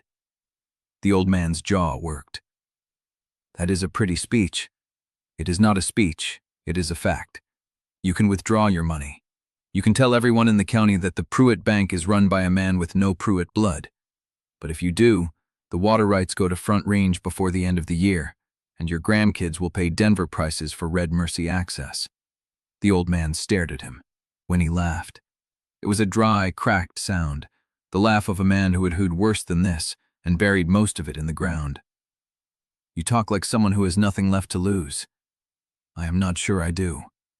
Good, that means you will fight. The old man turned and walked out. The door swung shut behind him. The lobby exhaled. Lazarev looked at the ledger. His hands were flat on the counter, fingers spread, holding himself still. The muscle in his jaw jumped once. Adaeze crossed the room. She did not touch him. She stood beside him, close enough that her shoulder was a handspan from his, and spoke to the next person in line. "Bring your account number. He will read you the figure." The woman stepped forward. Lazarev's hand moved, not toward the ledger, toward her wrist. A brush of his fingers there and gone, before he reached for the woman's deposit slip. Adaeze did not pull away. The line moved, and she stayed, moozing up here, steadling. Lugs, Mercanist, Blums, avatars. Adaeze learned the rhythm of it, the way Lazarev entered the same question without showing fatigue, the way he looked each person in the eye and told the truth in plain language that left no room for rumor to grow. She matched his cadence, pulling deposit slips, reading balances, steering the anxious toward the teller window where Ellis processed withdrawals with steady hands. By the time the last customer left, the lobby felt hollow. Lazarev closed the ledger. His hands stayed on the cover a moment too long. Adaeze did not move away from him. "You did not have to stay," he said. "You did not have to tell them the truth." He looked at her then. Something moved behind his eyes, not relief, not gratitude. Something roar that he shut down before she could name it. The door opened. Adaeze looked up from the teller window. Her face went still. Senator Reese Cormack stood in the doorway, polished cane in hand, wool coat buttoned against the cold. He did not look at the lobby. He looked at Lazarev. "Both of you, my car's outside." Adaze's spine tightened. Lazarev did not move. "We are not finished here. You are finished for today." Cormack's voice was mild, the tone of a man used to being obeyed. "The bank will survive another hour without you. The question is whether your marriage will survive the next committee meeting without me." The threat hung in the air, clean and precise. Adaeze stepped forward. "If you have something to say it here." Cormack's gaze shifted to her. He studied her the way he had studied her in the kitchen of the Balogun house, measuring, cataloging, filing the information for later use. "Here is a feed store, a church, and a bank lobby where half the cash just started Lazarev admit he was stolen. By tonight, every regulator in Helena will have a copy of the Mercy Crossing record. By tomorrow, the State Water Board will be asking whether the Pruitt estate has standing to hold its senior allocation while the heir's identity is under litigation." Adaze's chest went tight. "That is not a legal question," she said. "It is not a legal question. It is a political one. And I am the only person in this state who still has the relationships to answer it before it becomes a legal question." Cormack turned for the door. "My car, 5 minutes.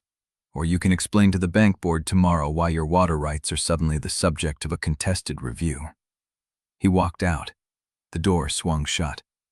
Lazarev stood motionless, his hands still on the ledger. The muscle in his jaw jumped once. Adaeze watched him. She wanted to tell him they could walk away, that they did not need Cormack's games, that she had already called Gunner, already opened a door to a different kind of deal, and the memory of that conversation burned in her throat. But she had not told Lazarev about the call yet, and Cormack had just confirmed what she had feared since the ledger hit the table. Delphine's reach did not end at the county line. "We go," she said. Lazarev looked at her. "We go," she repeated. "We listen. We do not agree to anything. Agreeing to nothing will not stop what he is threatening. No, but walking away without hearing it will not stop it either." He held her gaze for a long moment. Then he rounded the counter and walked toward the door. She followed. Cormack's sedan was idling at the curb, a black town car with government plates and tinted windows. The driver stood holding the rear door. Cormack was already inside, settled in the back seat like a man who owned the road beneath him. Adaeze slid in beside Lazarev. The door closed with soft, expensive click. The car pulled away from the curb before either of them spoke. Cormack did not look at them. He looked out the window as Mercy Crossing slipped past, the feed store, the church, the courthouse where they had won and lost in the same morning. You have made my position difficult, he said. Your position. Lazarev's voice was flat. Delphine understood that power required continuity. She built relationships across 2 decades, appointments, easements, regulatory goodwill. She did it so that Pruitt interests and county interests would never be in conflict. Cormack turned his head. You have made them adversarial. They were adversarial the moment she stole a child to secure her succession. Cormac's expression did not change. That is a moral argument. It will not protect your water rights. Adaeze's hands curled in her lap. What are you offering? She asked. Cormac's gaze was steady. I told him I would know more after I spoke with you. The silence in the car stretched. Adaeze stared at the leather seat in front of her. The seniority classification. The thing that made the Pruitt water rights worth more than the land itself. The thing Gunnar had been trying to break for years. Delphine had bought that too. She had bought the legal foundation of the river. And now, Cormack sat across from them, polished and patient, holding the phone number of the man who could either protect it or let it collapse. You are not offering to help us, Adaeze said. You are offering to keep the theft alive. I am offering you a choice. Cormac's voice did not change. You can keep the water rights intact and let Delphine's network dissolve quietly over the next 5 years. Or you can expose the network, lose the water rights, and watch Front Range by the valley piece by piece while the lawsuits grind on. Lazarev reached for the door handle. Do not answer tonight, Cormack said. Think about it, both of you, and remember that the deputy administrator will not wait forever. The door opened. Cold air rushed in. Adaeze stepped out onto the shoulder, the gravel crunching under her boots. Lazarev was already standing, his back to the car, his hands in his pockets. The sedan pulled away without another word. They stood on the Tonti road in the fading light, the Pruitt fence line on one side, the Balogun pasture on the other, the Red Mercy running somewhere beyond both. Adaeze thought about the deputy administrator, the phone call that could save their water or sink it. She thought about the call she had already made to Gunnar, and she wondered how many other arrangements Delphine had buried in the state capital, waiting to surface at exactly the wrong moment. We should go home, Lazarev said. She looked at him. His face was unreadable, but his hands were trembling. Home, she repeated. He did not correct her. Chapter 47. The Pruitt house sat dark when they reached it, the porch light off, the kitchen window black. Adaeze climbed the steps first, her boots loud on the wood. She had not been inside since the morning, since before the bank run, before Cormac's sedan, before the deputy administrator's name entered her head like a splinter she could not locate, but could feel with every breath. Lazarev followed. He shut the door behind them and stood in the entry, not removing his coat, as if he was waiting for permission to stay. She pulled off her jacket and hung it on the hook beside the kitchen door. I am going to make coffee, she said. Sit down. He sat. She moved through the kitchen on muscle memory, filling the pot, measuring grounds, lighting the burner. The hiss of the flame filled the silence. She watched the blue ring catch, then turned. Lazarev sat at the table with his hands flat on the surface, his wrists bare, his shirt still smudged with dust from the bank line. You are thinking about the deputy administrator? He said. I am thinking about how many of them there are. One, for now. One we know about. She leaned against the counter. Cormack said Delphine had a contact, not a network, a contact. One person in one office who approved one classification 22 years ago. And you believe him? I believe he told us the truth about that part. She watched the coffee pot begin to bubble. The part he wanted us to know. The part that makes his offer look reasonable. Lazarev did not answer. The coffee finished. She poured 2 cups, carried them to the table, and sat across from him. The kitchen was warm. The windows were dark. The county road might as well have been 100 miles away. I used to think about leaving, she said. He looked up. After my father died, before I took over full-time, I had a scholarship offer. Montana State, business program. She wrapped her hands around the mug. I thought about it for 3 weeks. Packed a bag twice, unpacked it twice. What stopped you? Marta, she almost smiled. She told me that running a ranch was not about loving the land. It was about refusing to let the land win, and if I left, the land would win. She sounds like she was preparing you. She was preparing me to stay. Adaeze drank. She did not tell me it would feel like this. Like what? Like every decision I make for the spread is also a decision against someone else. She set the cup down. If I keep the water rights, I starve the families who sold to Front Range. If I sell, I betray everyone who stayed. There is no clean answer. There is only choosing who to disappoint. Lazarev was watching her with an expression she could not name. Not pity, not calculation, something softer and more dangerous. What did you think about when you imagined leaving? He asked. She hesitated. I thought about a kitchen that did not smell like hay and diesel. A door that did not have 20 people expecting me to answer it. A bed that was mine.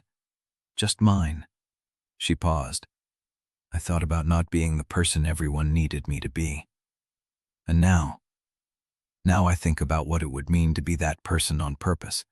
Not because I inherited it, because I chose it. She looked at him.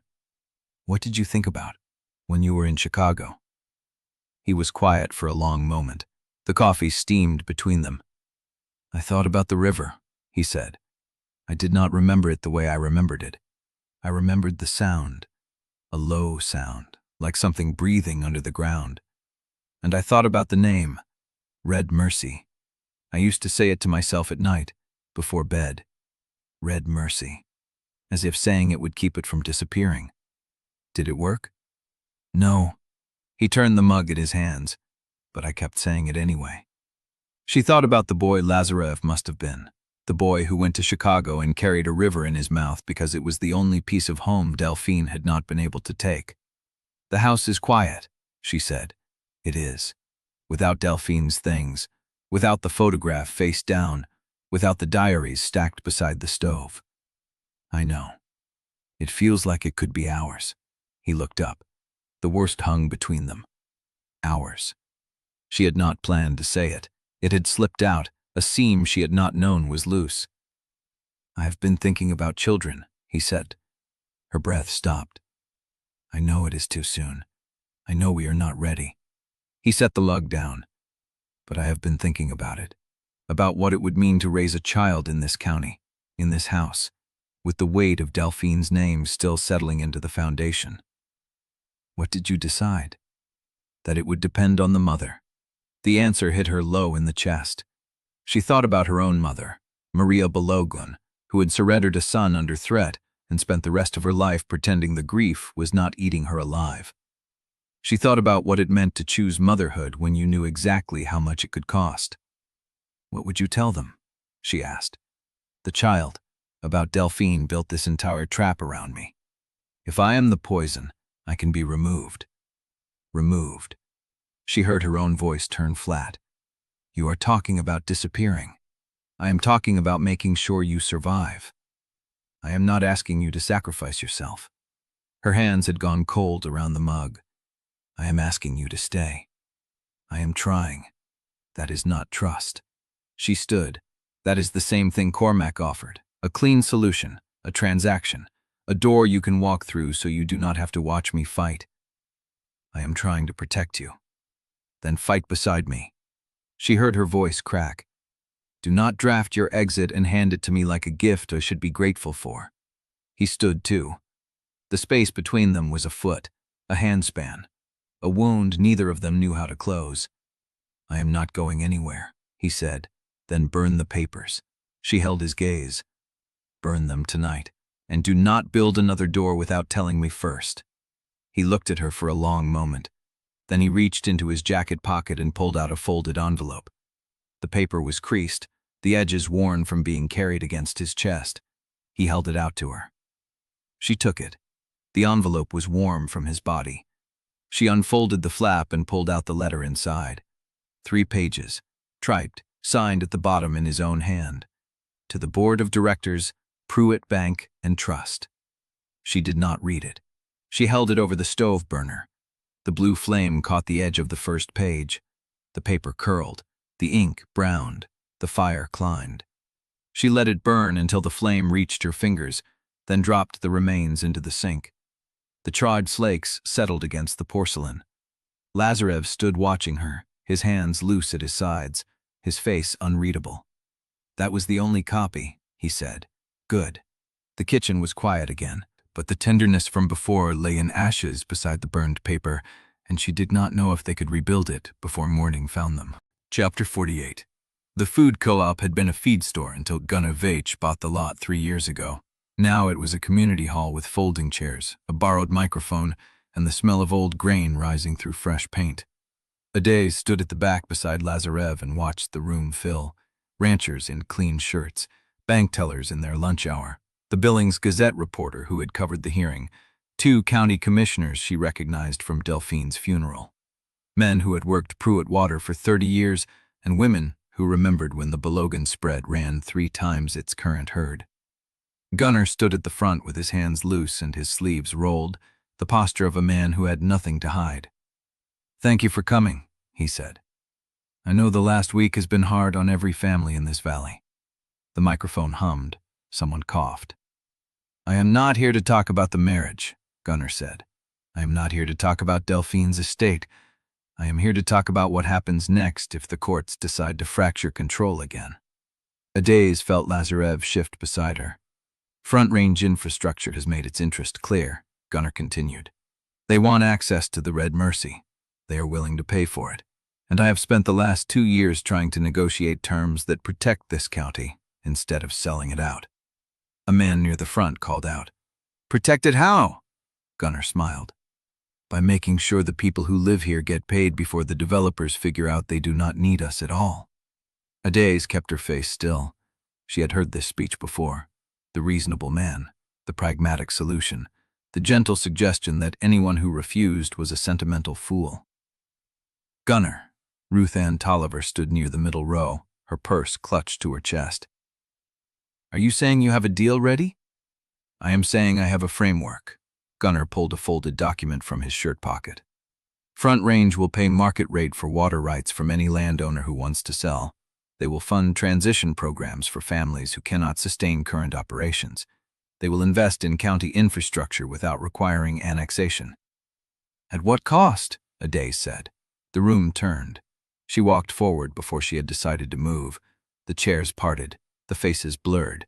She stopped at the front row and faced Gunnar directly. "Market rate sounds fair until you realize Front Range sets the market," she said. "Transition programs sound generous until you realize they mean leaving the valley. Infrastructure investments sound civic until you read the fine print that gives them permanent easement rights." Gunnar's smile did not waver. "Adaeze, I know you have reason to distrust outside interests, but the marriage you are defending was written by a woman who stole your family's child and called it succession planning. Delphine's crimes are not your argument to use." "I am not using them as an argument. I am using them as context." He spread his hands. "You are fighting to preserve a system that was built on theft. I am offering a clean alternative." The room was silent. Adaeze felt the weight of every eye. "The system we are fighting to preserve," she said slowly, "is the one that keeps the Red Mercy in local hands. The one where my neighbors can water their cattle without begging permission from a Denver boardroom. The one where a bad year means borrowing from the co-op instead of selling the land." She turned to face the room. "Gunnar is not wrong that Delphine built this system on crimes, but tearing it down does not mean handing the valley to a corporation that will drain it faster than she ever could." A murmur rippled through the chairs. "I am asking you to wait," Adaeze said. "Give us time to settle the estate. Give us time to prove the marriage can hold. Do not sign anything tonight." "And if the marriage fails?" Gunnar's voice was quiet now. "If Celia's challenge succeeds and the estate fractures again, what guarantee do these families have that your fight protects them?" Adaeze met his eyes. "I will find another way." "That is not a guarantee. It is the truth." She held his gaze. and the truth is worth more than a contract written by a company that will be gone the moment the water runs dry. The room held. A woman in the second row, older, with a Pruitt brand on her jacket, nodded slowly. The man beside her uncrossed his arms. Gunnar saw it too. For a moment, the room tilted toward her. Then Gunnar reached into his jacket and pulled out a second document. "Adaeze is right that I have contingency letters from Front Range," he said. "I was going to wait before sharing them, but given the urgency of the moment," he held up the paper. "Front Range is offering direct buyouts to any landowner in the Red Mercy watershed. 60 days to accept, full payment within 30 days of signing. No requirement to sell the land, only the water rights." The silence cracked. A man near the window stood.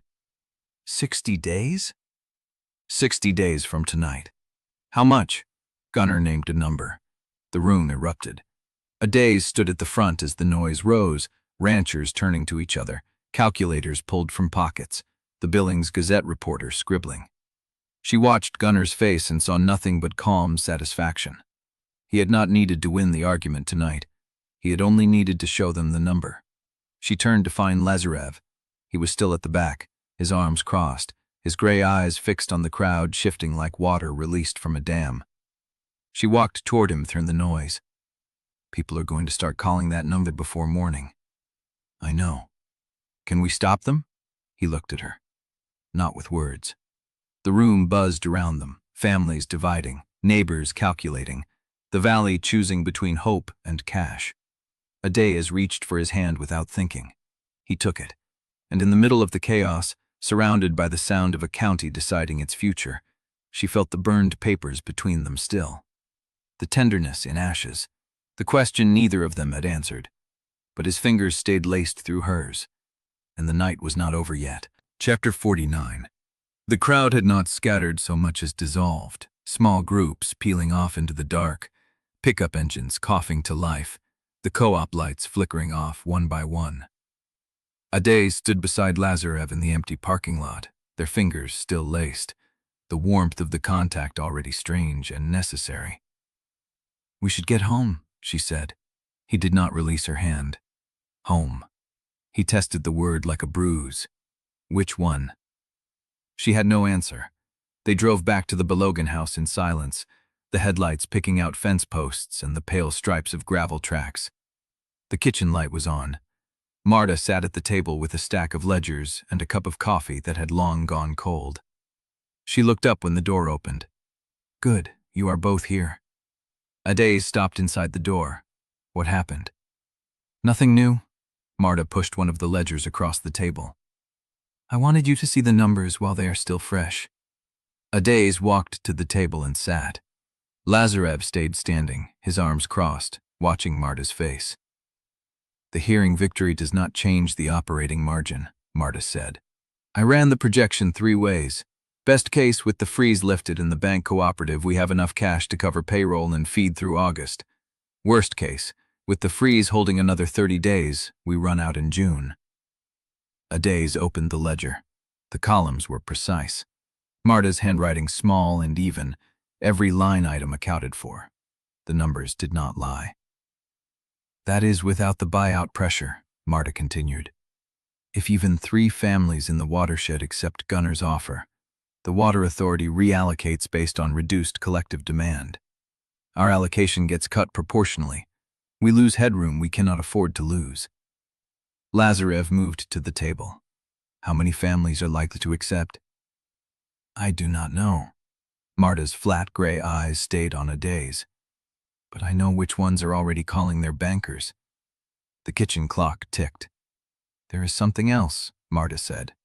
She reached into the pocket of her canvas vest and pulled out a folded piece of paper. "I found this tucked behind the feed-ordered clipboard in the tack room." She unfolded it and slid it across the table. Adaeze picked it up. A list. Dates, times, route numbers. The feed delivery schedule for the next 3 weeks. The payroll run for the temporary hire families. The gate rotation for the east pasture. Her blood went cold. "This is our operation schedule." "Copied," Marta said. Someone traced it, matched the handwriting on 2 different sheets to be sure. "This is not a record I keep. This is someone else's notes. Lazarev leaned over Adaeze's shoulder, reading. Who has access to the Tack room? Everyone, Marta said. That is the problem. The hands, the temporary hires, the county inspector who came through last week. Zuri, you, me. Adaeze set the paper down carefully, as though it might burn. When was it copied? Impossible to say. Marta's voice was flat. But the feed order on this list matches the one we placed Tuesday. That means whoever wrote it has been inside the Tack room sometime in the last 3 days. 3 days. The same 3 days Gunner's buyout letters were being prepared. The same 3 days Celia's filing was drafted. The same 3 days the newspaper leak went to print. Adaeze looked at Lazarev. The paralegal plant is in Wendell's office, she said slowly. But Wendell's office does not have our feed orders. Wendell's office does not know our payroll routes. No, Lazarev said. His voice was quiet. This is closer. Marta stood. I will lock the Tack room and keep the only key. But that does not matter if the information is already out there. She walked to the door, paused. Adaeze, the numbers are what they are, but the copied schedule means someone is watching us. Not from a boardroom in Denver, from inside the valley. She left. The door clicked shut. Adaeze sat at the table, the copied list in front of her, the ledger open to columns of red ink. The arithmetic was unsparing. The hope she had carried through the community meeting felt like a candle in a windstorm. Lazarev sat down beside her. We need to know who. I know. And we need a plan that does not depend on hoping the freeze lifts in time. She looked at him. His gray eyes were steady, lighter than hers, but holding the same weight. I burned your resignation papers, she said. You do not get to sacrifice yourself again. I am not offering. Then what are you offering? He reached across the table and turned the ledger toward him. Arithmetic. He began reading, page by page, his finger tracing the columns, his face unreadable. Adaeze watched him, and for the first time since the community meeting, she felt something that was not fear. It was not hope either. It was the possibility that they might find a way through the numbers together, even if the numbers did not want to be found. Chapter 50. The handwriting on the copied schedule belonged to someone who knew the Tack room, knew the feed order cycle, knew which Tuesday Marta placed the call. Adaeze stared at the looping cursive on the page. The letters were uneven, tilted left, the hand of someone who wrote slowly, carefully, as though copying a language they did not speak. She had seen this handwriting before. The feed order confirmation from January. The note about a sick ewe left on the kitchen counter in February. The signature on the temporary hire timesheet Marta kept in the locked drawer. Lazarev watched her face. You know who. I know whose hand it is. She did not say the name, not yet, not until she was sure. They drove in silence through the dark valley, the truck headlights cutting through the cold air, the red Mercy, a black thread in the distance. Adaeze took the county road past the church, past the co-op where Gunner's price still rang in the air like a bell nobody could unring, past the turnoff to the Pruitt bank, and onto the gravel lane that led to a double-wide trailer with a rusted propane tank in the yard and a child's pink bicycle upside down in the mud. She killed the engine. Lazarev did not ask. He just stepped out, the copied schedule folded in his jacket pocket, and followed her up the sagging porch steps. Adaeze knocked. The door opened on a chain. A woman's face appeared in the gap, eyes red-rimmed, hair pulled back so tight it pulled at the corners of her forehead. Adaeze worried like me? The voice cracked. You cannot be here. I need to talk to Dale. He is not. I know his handwriting, Beth. I know he has been in the Tack room. I know he copied our operation schedule. I am not here to fire him. I am here to find out who paid him before somebody else gets hurt. Beth's hand trembled on the chain. He was trying to help us. Let me decide that. The chain slid. The door opened. Dale Withers sat at the kitchen table, a stack of medical bills spread in front of him like a hand of cards he had already lost. He was 53 years old, with a face that had been shaped by 40 years of ranch work, hard sun, and the kind of pride that kept a man from asking for help until it was too late. He did not look up. Figured you would be here by morning. Adaeze sat across from him. Lazarev stayed standing by the door, arms crossed, watching. Tell me. Dale slid a single sheet across the table. A bank statement. The account balance read $47. My wife's cancer came back in January. His voice was flat, the voice of a man who had stopped feeling the blows because there were too many to count. The insurance covered the first round. Second round, they said it was pre-existing. I tried everything. Loans, payment plans, selling the stock I had left. Nothing stretched far enough. Adaeze did not look away. A man came to me 3 weeks ago, said he worked for a firm that brokered agricultural intelligence for investors, wanted to know about delivery patterns, gate rotations, payroll timing, said it was anonymous, said no harm would come of it, said I could name my price. How much? 18,000. The number hung in the air like a wound. I told myself it was just information, not sabotage, not violence, just schedules, feed orders, who was where, when, nothing that would hurt anybody directly. Lazarev spoke for the first time. You gave him the gate rotation schedule. Yes. The night the head gate was sabotaged, you told him when Adaeze would be on the lower pasture alone. Dale's face went gray. I did not know they would. I did not know anybody would touch the gate. The broker said leverage. Leverage, not violence. He said Gunnar needed to show the marriage was unstable, that was all. Pressure, optics, not blood. Adaeze's voice was quiet. Who was the broker? Dale. Beth's voice broke from the doorway. Do not. He deserves to know. Dale looked at Adaeze and his eyes were wet. The broker called himself Sutter. Markham Sutter. Adaeze went still. The name was familiar. Wendell had said it, the former deputy solicitor for the Montana Department of Natural Resources. The man at the private firm representing Front Range and Helena. The man Celia's filing had been written in the style of Sutter. Not Gunnar. Not directly. A layer removed. A man who knew the legal architecture, who knew how to build pressure without leaving fingerprints. He told me it was leverage, Dale said again, as though saying it twice would make it true. He told me Gunnar needed to know when the marriage would crack. He told me nobody would get hurt. Adaeze stood. I believe you. Dale blinked. I believe you did not know about the gate. I believe you thought it was just information. She paused. But I need you to tell me everything. Every call, every instruction, every name he gave you. Dale nodded. There is one more. He said the name. Adaeze heard it. Her hand went cold. She turned to Lazarev. His face had gone unreadable, but she saw the muscle jump in his jaw. The name was not Gunnar. It was not Sutter. It was someone she had never heard before. A name that did not belong to the valley, to the bank, to the water board, to any corner of the fight she thought she understood. Who is that? She asked. Bale shook his head. I do not know.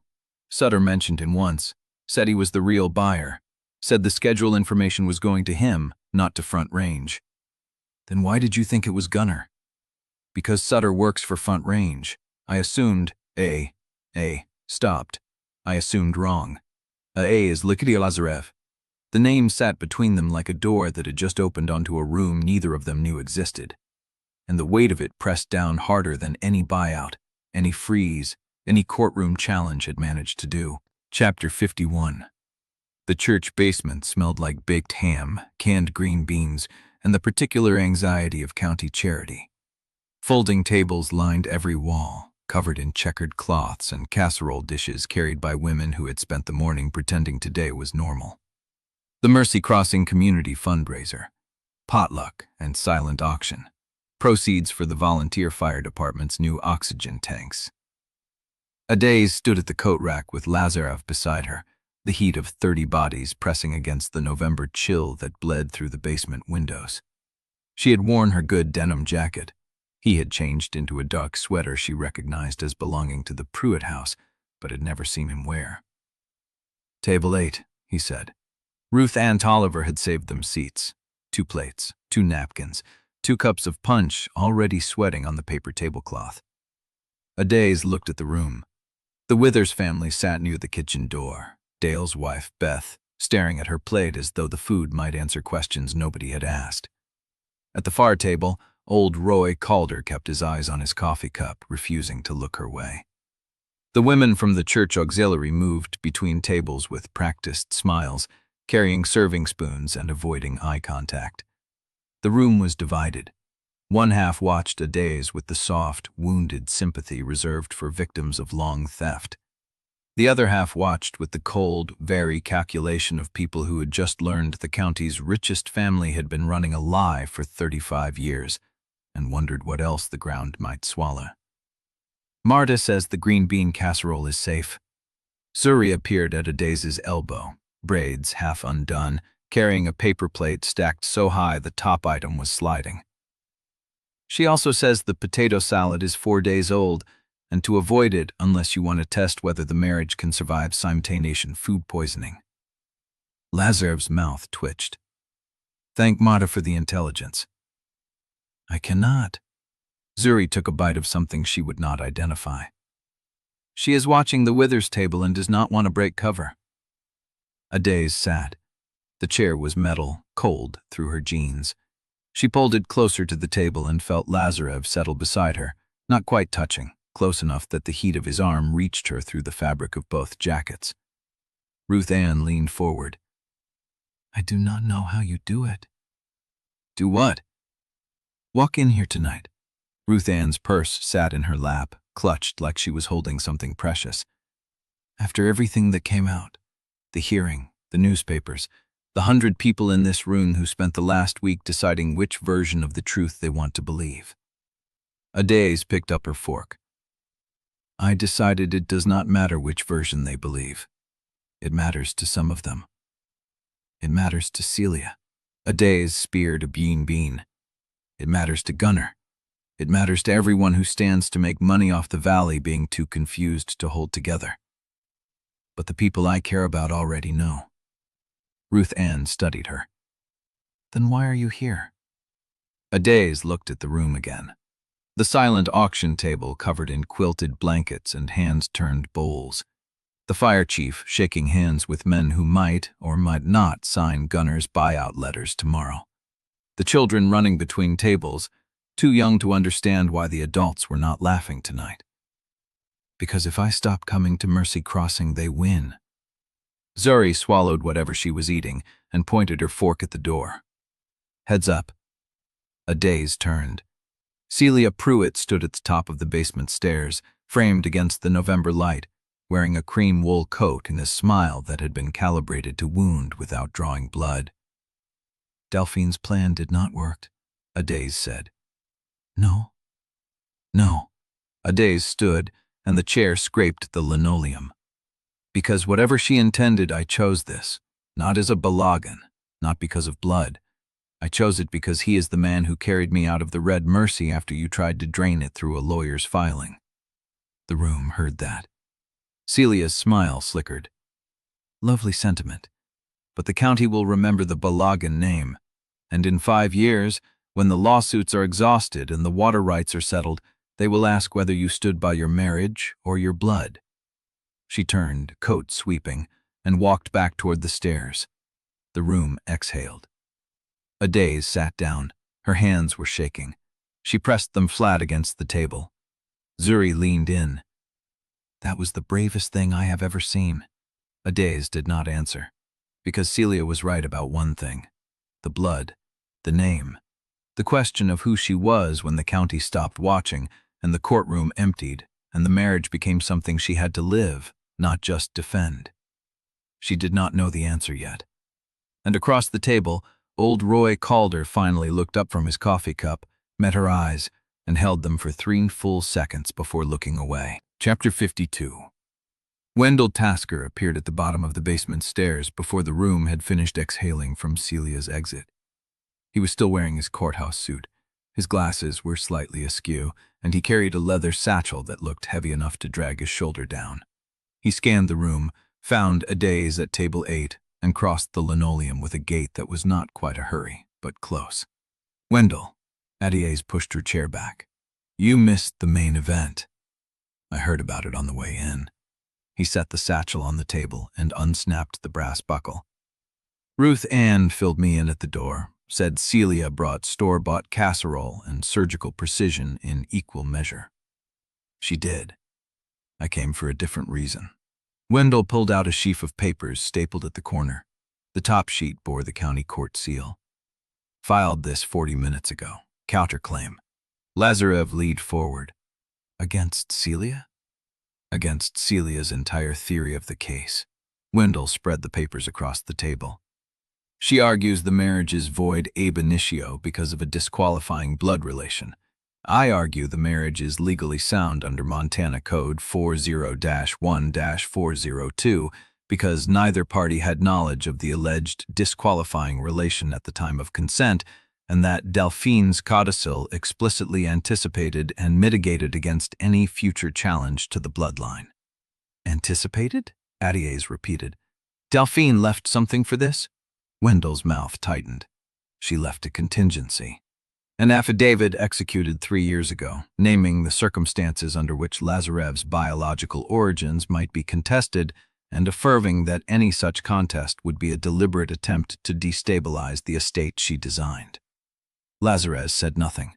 His hand was still on Adaeze's knee, and she felt his fingers press harder. That affidavit is in the state archive in Helena, Wendell said, filed with the original trust documents under seal. If it stays sealed, it supports our argument that Delphine acted with full knowledge and lawful intent. If it disappears, Adaeze said. Then our counterclaim wobbles, because the affidavit is the only document that explicitly connects Delphine's intent to the bloodline question. Without it, Celia's lawyer can argue that Delphine never considered the blood relation issue, that she was deceived or confused when she wrote the codicil, and that the marriage was entered into under a mutual mistake of material fact. Lazarev's jaw worked. He pulled his hand from Adaeze's knee and reached for the papers. How do we check it? We drive to Helena. Wendell slid a folded map from the satchel. The archive opens at 8 tomorrow morning. I have a signed authorization from Judge Harlow to inspect and copy the sealed records, but we have to move before Celia's team finds the same thread. Adaeze looked at the map, then at Lazarev, then at the silent auction table where Celia had left her folded check. She knows. Probably not yet, Wendell's voice dropped, but her lawyer will start pulling the trust documents tomorrow morning. If he finds the seal notation in the public record index, he will ask the right questions within 6 hours. The room was still. The fundraiser murmured on around them, untouched by the legal ground shifting beneath their feet. Adaeze looked at Zuri, who had not moved since Wendell's entrance. Can you tell Marta we will be gone tonight and tomorrow? Zuri nodded. I can.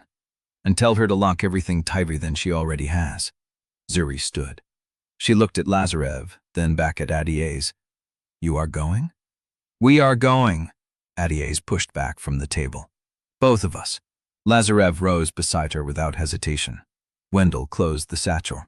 Then we leave now. I have a truck outside. Adaeze looked at the casserole dish Celia had left on table 8. Store-bought. Perfectly centered. Surgical. She took a breath.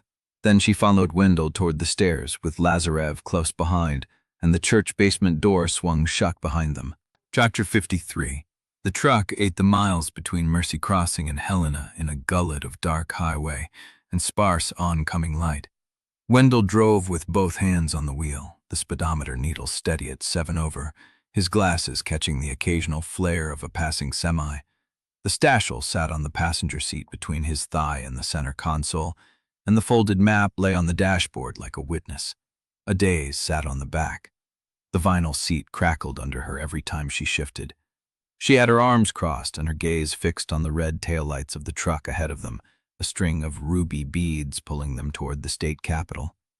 Lazarev sat beside her. He had not spoken since they left the church. His hand lay on the seat between them, palm up, open, and she kept looking at it without touching. The heater rattled, the tires hummed. Wendell cleared his throat once and did not speak again. She watched the exit signs blur past. East Helena, Clancy. The last of the ranchette lights thinned out until there was only sagebrush and the long dark of the interstate median and the faint smell of Wendell's coffee from the thermos he had not touched. You should rest, Lazarev said. Not tired. You have not slept more than 4 hours in 3 days. She turned her head. His profile was cut against the window glass, the highway lights sliding over his jaw, his brow, the set of his mouth. "That makes two of us." He said nothing, but his hand stayed where it was, palm up, and she watched the tendons in his wrist shift as the truck took a curve. The clock on the dashboard read 11:47 p.m. when Wendell finally spoke. "I called ahead. The night archivist knows we are coming. She will let us in at 6:45, 15 minutes before public opening." Adaeze leaned forward. "You have that kind of pull at the State Archive?" "I have the authorization." Wendell's voice was flat. "And I have a name the archivist remembers." Delphine made sure of that. The way he said it made the cab colder. They pulled into Helena at 1:13 a.m. Wendell found a motel off the main drag, a 2-story brick building with a blue vacancy sign that buzzed faintly in the dark. He booked 2 rooms. Adaeze and Lazarev took the one at the far end of the second-floor walkway, and the door closed behind them with a lock that felt thin and temporary. The room was small, 2 beds, a brown carpet, a window facing the parking lot and the interstate beyond. The ceiling light buzzed. Adaeze sat on the edge of the nearest bed and did not lie down. Lazarev stood by the window. His hand rested on the curtain pole. "We have 5 hours," he said. "I know. You should try." She looked at the bed. The sheets were white and institutional, and the pillow had a dent in it from the last guest. She thought about the last time she had slept beside him, the flood night, his arm across her ribs, the sound of the river receding in the dark. "Come here," she said. He turned from the window. The parking lot light caught his face, and she saw the question in his eyes before he masked it. "Lie down," she said. "That is all." He crossed the room and sat on the edge of the other bed. Then he stood again, pulled off his jacket, draped it over the chair, and lay back on the mattress, his boots still on, his hands crossed over his chest. She lay down on her own bed, facing him. The distance between them was 3 feet of motel carpet and the thin air of a room that did not belong to either of them. "Adaeze, if the affidavit is gone when we get there, what do we do?" She watched his chest rise and fall, the steady rhythm of a man who was still learning to ask for help instead of assuming the weight alone. "Then we find out who took it before we did." He turned his head on the pillow. His eyes met hers across the gap. "That is not an answer. It is the only one I have." He held her gaze for a long moment. Then his hand moved off his chest, extended toward the space between the beds, and hung there, waiting. She looked at his open palm. She reached out and took it. His fingers closed around hers, and they lay there in the buzzing motel light, holding hands across the gap, not speaking, while the interstate hummed through the window glass and the clock inched toward the hour. The archive building was limestone and concrete, set back from the street behind a row of bare elms.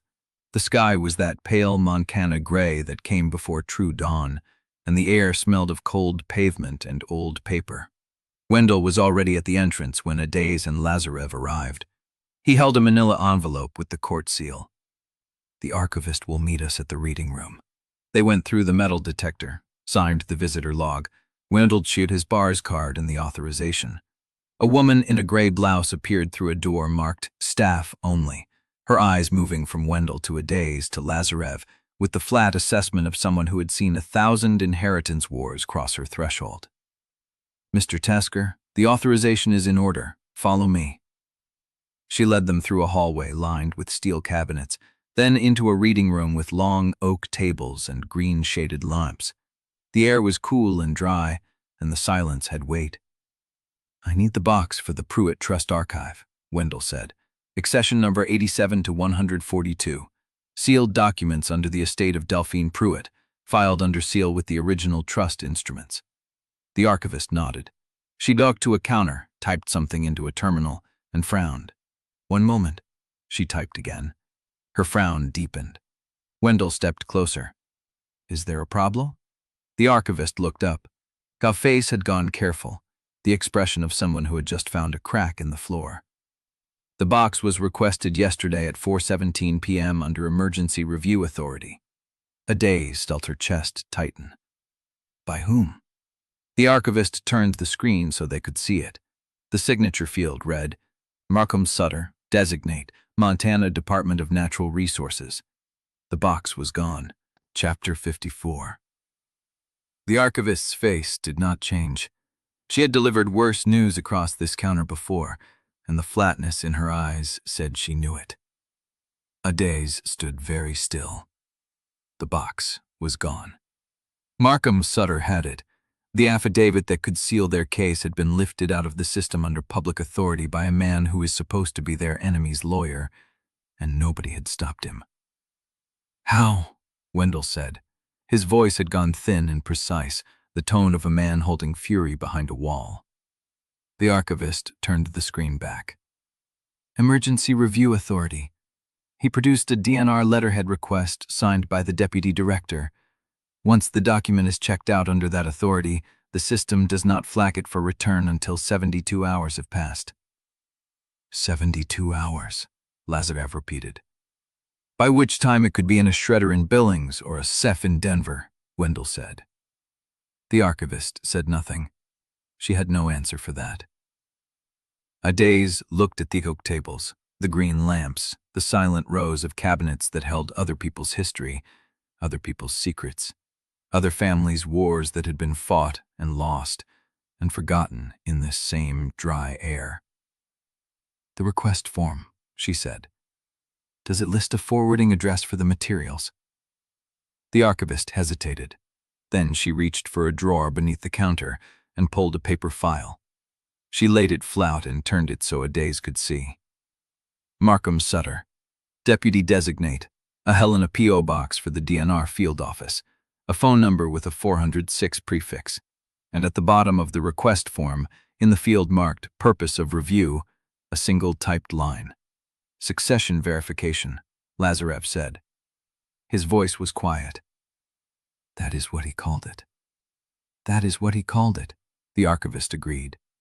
Wendell took a photograph of the form with his phone. His hands were steady, but the pulse in his temple beat hard. Can you tell us anything else about the request? How Sutter handled himself? Whether he had help? The archivist looked at Wendell for a long moment. Then she looked at Adaeze. He was not alone. A woman came with him. Older, dark coat. She waited by the door while he signed the forms and carried the box out. She did not touch anything. A woman, Adaeze said. Silver hair. She wore glasses with dark frames. She did not speak. Adaeze felt the cold start in her chest and spread outward. Celia, she said. Wendell's jaw tightened. That tracks. She would have found the seal notation in the public index by late yesterday afternoon. If she had Sutter on retainer or a pull with the DNR, she could have made the call and had him in Helena before we cleared the county line. She was already here, Lazarev said. She did not wait. They stood in the reading room for another minute, doing nothing useful because there was nothing useful to do. The box was gone. The affidavit was compromised. Celia Pruitt had played the faster hand and won the first round. Wendell exhaled through his nose. I need to make calls. I need to find out whether Sutter works directly for the DNR or whether that designation is a cover for private work.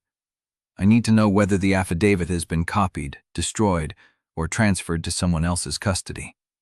That will take hours. Then take hours, Adaeze said. Wendell looked at her. And you? She looked at Lazarev. His face was unreadable, but his hand hung at his side, half open, and she remembered how it had felt reaching for hers across the motel room gap. Will we find somewhere to wet? She said. The hotel was 3 blocks from the archive. Different hotel, same carpet, same buzzing light, same thin walls, and the same feeling of being suspended in a place that would not hold them. Adaeze sat on the edge of the bed. She did not take off her jacket. Lazarev stood by the window again, his hand resting on the curtain pole. The same posture as the night before. The same weight in his shoulders. He was faster, Lazarev said. Yes. We drove through the night. We woke before dawn. We did everything right, and he was still faster. He had a state agency behind him, a title, an official stamp. We had a court authorization in the name of a dead woman who built this entire mess. Lazarev turned from the window. Adaeze. She looked at him. What do we do if the affidavit is gone permanently? She had asked herself that question on the drive. She had asked it in the motel at 3 a.m. She had asked it standing in the archive while the archivist showed them the request form. "I do not know," she said. He crossed the room and sat on the edge of the other bed, facing her. The distance between them was 2 feet of brown carpet and the tired air of a room that smelled faintly of bleach. "Then let us sit in that for a moment, because I am tired of pretending I have an answer." She watched his face. The fatigue was there, deep lines she had not noticed before. He looked older than he had at the funeral. He looked like a man who had been carrying something too heavy for too long and only now realized he was allowed to set it down. "I do not know who I am," he said. "I thought I was a Pruitt. Then I learned I was stolen. Then I learned I was a Balogun. Then I learned I was a weapon Delphine built to keep the land together. None of those are me, and I do not know what is left." Adaeze did not speak. She let the silence hold him. "And this," he said, gesturing at the room, the window, the city outside. "This is the first time in my life I have not had an answer, and I hate it. But I also do not want to lie to you anymore. I do not want to perform confidence I do not feel. If the affidavit is gone, we lose a legal shield, and I do not know how to protect us without it." He said it plainly, without self-pity, and the honesty of it hurt more than any performance of strength would have. Adaeze looked at her hands, the calluses, the rope burns, the small scar along her thumb from a fence wire that had snapped wrong 2 years ago. "You asked me last night what we would do if the affidavit was gone," she said. "I told you we would find out who took it. That was not a real answer. It was reflex. It was the thing I say when I do not want to admit I am afraid." Lazarev did not move. "I am afraid," she said. "I am afraid that we do not know how deep this goes. I am afraid that Sutter is only the visible edge of something larger.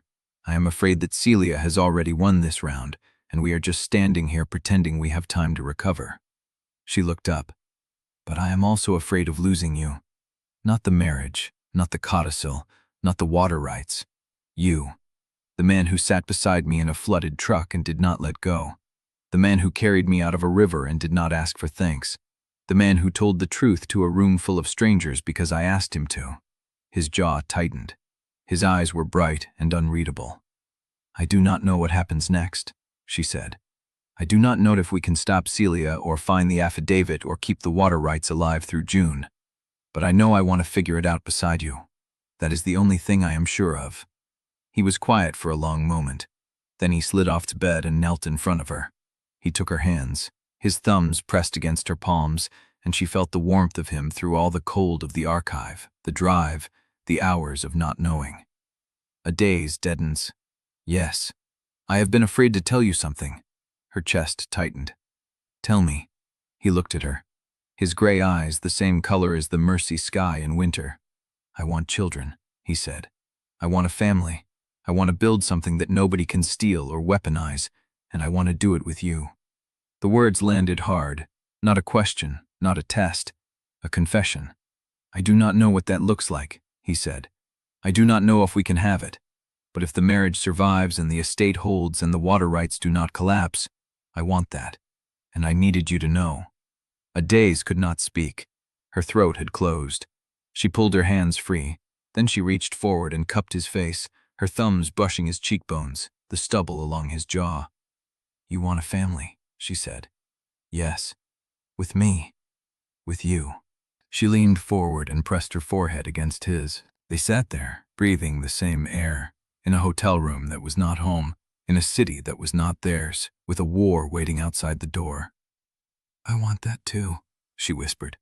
His hands came up and held her waist. "I will try to deserve it," he said. "You already do." They stayed like that for a long moment. The silence was not empty.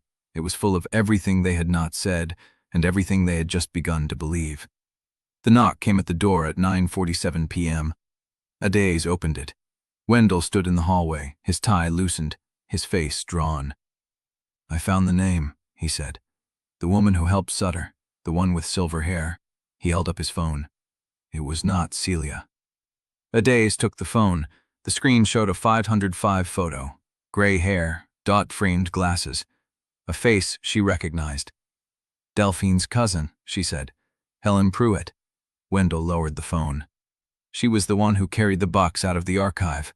She has been working with Sutter since before the hearing, and she is still in Helena. Chapter 55. Wendell found the name in a Helena phone book that had been adopted the year before. The entry underlined in green ink so old the page had yellowed around the pressure mark.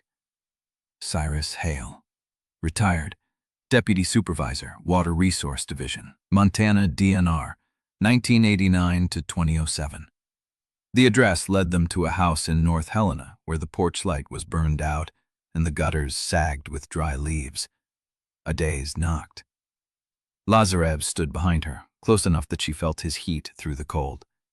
The door opened 6 inches. A chain rattled. An old face appeared in the gap, pale eyes squinting past the security of the chain. "Mr. Hale," Wendell said from the step below. "My name is Wendell Tasker. I am an attorney representing the Pruitt estate. We need to talk about Delphine Pruitt." The chain slid free. The door opened. Cyrus Hale was 73 years old, wearing a cardigan over a flannel shirt, his hands spotted and his voice a dry rasp. He did not invite them past the threshold, but he did not close the door either. "I figured someone would come," he said. "I just did not expect it to take this long." Hale led them to a kitchen where the fluorescent light buzzed and a coffee pot sat cold on the counter. He did not offer them seats. He leaned against the stove and crossed his arms. "Markham Sutter already came," he said, "day before yesterday. He wanted to know if I still had my old files from the Oversight Committee." "And did you?" Wendell asked. "I told him I retired clean. Everything went to the archive. That is the official answer." Hale's eyes shifted to Adaeze. "The unofficial answer is that I keep a copy of anything I think might be used against me. And I have been retired 16 years. Nobody has ever come looking for those copies until this week." Adaeze stepped forward. "Delphine Pruitt executed a sealed affidavit 3 years ago. It was filed under your committee's oversight authority. Sutter took the original from the archive yesterday with a DNR emergency review form. We need to know what was in it." Hale turned to the window. The glass was dark. His reflection hung in it like a ghost. "I knew Delphine for 30 years, he said. "She called me in 1990, 6 months after that baby was taken. She told me that the Pruitt water rights needed a private amendment to protect the succession. She did not say why. She did not have to. You did not ask Delphine why. You asked how and when." He turned back. "I processed the amendment. It allowed the trust to transfer water seniority outside direct bloodline inheritance, provided the beneficiary held the Pruitt surname at time of transfer. That was her insurance. If the truth ever came out, she wanted Lazarev to keep the allocation anyway." Lazarev's voice came from behind Adaeze, low and controlled. "She planned for the truth to surface." "She planned for everything," Hale said. "That affidavit she filed 3 years ago was her last piece of insurance. It documented what she had done in 1990 and why. She sealed it so that if anyone ever challenged the estate on bloodline grounds, the record would show she acted with lawful intent." "And Sutter took it," Adaeze said. "Sutter took it," Hale agreed. "But I have a copy." The room went still. "Where?" Wendell asked. Hale did not answer. He crossed to a pantry door, pulled it open, and reached behind a stack of canned goods. His hand came back with a manila folder, thick with age, the edges soft from handling. He laid it on the counter. "I have kept this for 3 years, he said. "I told myself I was holding it for the right person to ask.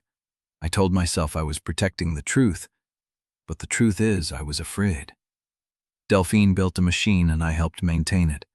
And when you help maintain a machine like that, you never know which bolt they are going to pull first." He pushed the folder across the counter. "Take it. I do not want to die holding this." Adaeze reached for it. Headlights swept the kitchen window. Hale went rigid. A truck engine growled in the driveway, too fast, too close. The headlights cut hard and the engine did not slow. "Get down!" Lazarev grabbed Adaeze's arm and pulled her sideways. The truck hit the porch. The impact shook the house. Wood splintered. Glass shattered somewhere in the front room. The folder slid off the counter and papers scattered across the linoleum. Hale was already moving toward the front of the house, his voice a raw shout. Adaeze scrabbled after him. Lazarev was right behind her. The front door was gone. The porch was a wreck of snapped boards and twisted railing. A dock pickup sat in the yard, its bed still rocking from the impact. The driver's door was open. Hale stood in the gap where the door had been, staring at the truck. Then he looked down. The manila folder lay open on the wet pavement. Hale took a step toward it. The truck reversed, fast. The tires spat gravel. Hale did not see it coming. The bumper caught him at the knees. His body folded and hit the hood. The truck kept reversing, and Hale slid off onto the asphalt, his head striking the edge of the driveway with a sound like a dropped rock. The truck swung around, straightened, and tore down the street without headlights. Adaeze was already running toward Hale. She dropped to her knees beside him. His eyes were open, but they were not seeing. Blood ran from his temple and spread across the wet pavement in a dark, patient bloom. The folder lay 3 feet away, its contents scattered like a white fan across the street. Lazarev knelt on the other side of Hale's body and pressed his jacket against the wound. "Call an ambulance," he said. Wendell was already on the phone. Adaeze crawled to the scattered pages and began gathering them. Her hands shook. The paper was slick with rain and blood. She found the first page, affidavit of lawful intent. Executed November 12, 2021. Pruitt Family Trust. Accession 87 to 142. She turned it over. The first sentence stopped her cold. I, Delphine Mary Pruitt, being of sound mind and lawful purpose, do hereby affirm that the child known as Lazarev Pruitt was placed into my custody on July 12, 1989, with full knowledge of his biological origins, and that this affidavit is executed in contemplation of a future challenge to his inheritance rights. Adaeze read it again. Then she looked up. Lazarev was still pressing his jacket against Hale's head. The old man's breath was shallow but steady. Sirens cut through the Helena night, coming closer. Adaeze held up the page. "He kept his copy," she said. Lazarev looked at her across the boss of the man who had tried to give them the truth. His gray eyes were unreadable. His hands were red. "What does it say?" Adaeze turned the page toward the light. "It says Delphine knew exactly what she was doing, and she left a paper trail to prove it." Chapter 56. The sirens grew louder, then cut to a low wail as the ambulance turned onto the street. Adaeze knelt on the wet pavement, the affidavit pages spread around her like wounded birds, the ink bleeding where rain had touched them. She gathered them carefully, separating the wet pages from the dry, placing them in a stack on her thigh. Her hands were not steady. The paper was slick and fragile, and every time she touched one, she feared it would tear. Hale was still breathing. Lazarev held pressure on his head wound, his face tight and controlled, the muscle in his jaw jumping. The ambulance lights swept the house and the truck stopped, and 2 paramedics were out before the wheels finished rolling. One of them knelt beside Lazarev. "I have it," the paramedic said, sliding gloved hands under Lazarev's. Lazarev let go. He sat back on his heels, his shirt dark with blood, his hands painted red to the wrist. He looked at them like he did not recognize them. Adaeze stood and crossed to him. She held the pages against her chest, the paper damp against her ribs. "Come," she said. He stood. They moved to the curb as the paramedics worked over Hale, cutting his shirt, starting any one, talking in clipped, efficient bursts. Wendell stood by the porch wreckage, his phone pressed to his ear, his voice low and fast. Adaeze looked down at the pages in her hands. The first page was dry. She had grabbed it first, before the rain could take it. The second was wet at the edges, but legible. The third was smeared in one corner, the ink running like a bruise. She found a stretch of curb under a street lamp and sat down. Lazarev sat beside her, close enough that she could feel the heat of his arm through her wet sleeve. She spread the pages across her knees. The first page she had already read. Delphine's affirmation, the date, the child's name, the full knowledge of biological origins. She turned to the second page. I, Delphine Mary Pruitt, acting as sole trustee of the Pruitt Family Trust, Do hereby amend the succession provisions to permit transfer of water rights and real property to any beneficiary holding the Pruitt surname, regardless of direct bloodline descent, effective January 15, 1990. Adaeze read it twice. She amended the trust, she said. In 1990. She made it so the water rights could go to anyone with the Pruitt name, not just blood. Lazarev's voice was flat. So if I had been anyone, any child she picked, as long as she gave me the name. Yes. He did not say anything else. She turned to the third page. The ink was smeared at the top, a dark bloom where water had pooled. She angled it toward the street lamp and read what she could. Foresaw that a claim from the Balogun line would eventually be made, either through legal action or personal reckoning, and determined that securing the succession through a named heir was the only means of preserving. The next line was illegible. The ink had run in a brown wash across the page. She could make out fragments. The mother's family had already begun inquiries, the threat of exposure from within. I acted to protect the estate from a challenge that would have destroyed. She stopped reading. The mother's family, she said. Maria's family. The Baloguns. Lazarev turned to look at her. She feared the Baloguns before I was born. Before she even took you. Adaeze stared at the page, the words swimming in the weak light. This was not a crime of opportunity. She planned it. She knew the Balogans would come for what was theirs, and she stole you to prevent it. He was quiet for a long moment. Then I was never a person to her, he said. I was a legal strategy. Adaeze reached for his hand without thinking. He took it. His fingers were cold and still wet, but he held on. She turned to the fourth page. It was torn. A jagged diagonal cut from the top corner to the middle, as if it had caught on something when Hale pulled it from the folder. The remaining fragment was barely a paragraph. The affidavit is lodged with the State Archive under seal, accessible only by court order or emergency review by the Montana Department of Natural Resources. A duplicate copy is held by Cyrus Hale, retired deputy supervisor, for distribution at my discretion or upon my death. I have also prepared a second document, lodged with the same archive under separate accession number, detailing the full identity of the child's biological father and the circumstances of his surrender. That document is to remain sealed unless the lawful succession of the Pruitt Pogan water rights is challenged at a court of competent jurisdiction. Adaeze's breath caught. There is a second document. Lazarev leaned closer, reading over her shoulder. What does it say? It says there is another sealed document, with the identity of your biological father, and the circumstances of his surrender.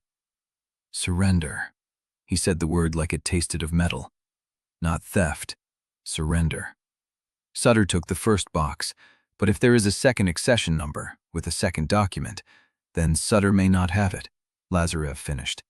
Or he does not know it exists. Wendell walked up, his phone still in his hand, his face pale under the street lamp. Hale is stable, he said. They are taking him to St. Peter's. He was conscious for a moment in the ambulance. He said the word Sutter, and then he said, the second. Adaeze held up the torn page. There is a second document, she said, sealed under a separate accession number. Delphine left it in the archive. It names Lazarev's biological father and the circumstances of the surrender. Wendell took the page, his eyes scanning the fragment. His lips moved as he read. If Sutter does not know about this, he said slowly, we have a window. How long? Lazarev asked. Wendell looked at the sky. The rain had stopped, but the clouds were low and heavy, pressing down on the Helena night. The archive opens at 8, he said. We have 4 hours to find that accession number before anyone else does. Adaeze stood, the pages pressed against her chest. Then we go now. She looked at Lazarev. He was still sitting on the curb, his hands hanging between his knees, his shirt dark with blood that was not his. He looked smaller than she had ever seen him, the polished surface stripped away, the man beneath it raw and exposed. He met her eyes. Go where? He asked. We do not even know the number. Adaeze looked down at the torn page in her hand. The fragment ended mid-sentence, the paper jagged and incomplete. The missing part where the accession number would have been. A number that might not exist anymore. A document that could have been destroyed. a truth that Sutter was already 3 steps ahead of them on. She had nothing but a piece of wet paper and a dead woman's promise. But she had Lazarev beside her, and she had not come this far to stop now because the trail went cold. "Then we find it," she said. "We find the number, and we find the document, and we get there before Sutter does." Lazarev looked at her for a long moment.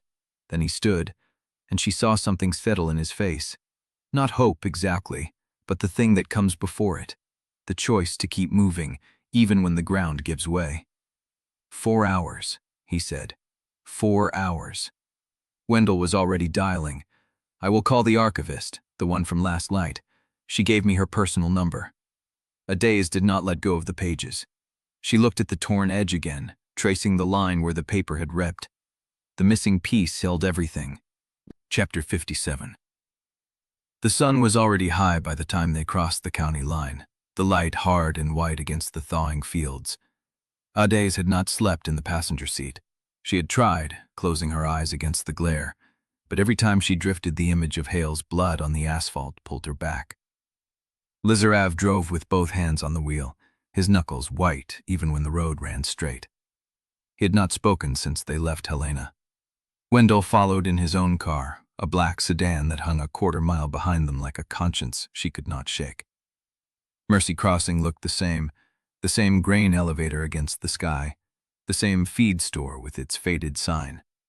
But the truck stop was fuller than it should have been on a weekday, and the men standing outside the co-op did not look away when she met their eyes. "Something happened while we were gone," she said. Lazarev did not ask what. He just watched the road. They passed the Pruitt bank. A cluster of people stood on the sidewalk, not quite a crowd, but too many for a casual morning. One of them held a newspaper. Another was talking into a phone held sideways against the wind. Adaze's phone buzzed. She looked down. The screen showed Marta's name. She answered. "Where are you?" Marta's voice was flat, the kind of flat she used when something had already gone wrong and she was past the point of warning. "When it comes police in these, varies, Espreckens. The bank board called an emergency meeting this morning. They are voting on interim management, without Lazarev." Adaze's stomach turned cold. "When?" 2 hours ago." Marta paused. "They recessed until 1, said they wanted to hear from both of you before they decided." Adaeze looked at Lazarev. He had not taken his eyes off the road, but his jaw was tight enough that she knew he had heard. "Who called the meeting?" she asked. "Guess." "Gunna. He sent a letter to every board member yesterday, said the ongoing uncertainty was a liability to depositors in the county's agricultural credit line, cited the newspaper articles, cited the freeze, cited the bloodline question as a matter of fiduciary responsibility." Adaeze pressed her palm against the dashboard as if she could push the truck faster. "We will be there by 1. Make it 12:30 if you can." Marta's voice dropped. "And Adaeze, he is not wrong about the numbers. I ran them again this morning. If the freeze holds another 30 days, we start missing payroll." Adaeze closed her eyes. "I know." She hung up.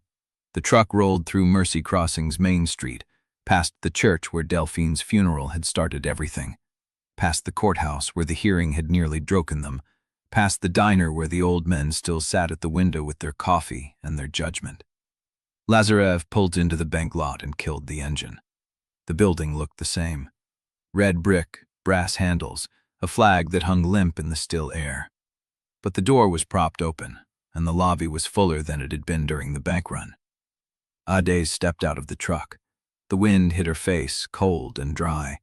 She smelled dust and asphalt, and the first faint green of grass breaking through the thaw. Lazarev came around the hood and stood beside her. "We do not have to do this," he said. "Not today, not while we are still carrying Helena." She looked at him. His eyes were gray and tired, but there was something steady underneath the exhaustion, a line she had not seen him cross before. "If we do not do this today," she said, "there will be no us to come back to." He held her gaze for a long moment. Then he nodded. They walked inside together. The lobby had been rearranged. Chairs lined the walls. A table at the front held black depths of printed pages, the bank's quarterly report, A balance sheet summary. A letter from Gunnar Vaich that someone had already read and folded and left open on the corner. Gunnar stood near the teller counter, talking to Drummond in a low voice. He looked up when they entered, and his expression did not change. Adaeze. He said her name like he was testing it. I wondered if you would make it back in time. I said I would be here. You said a lot of things. He stepped away from Drummond, moving toward her with that unhurried stride that made everything he did look reasonable. The question is whether any of them still hold. The room had gone quiet.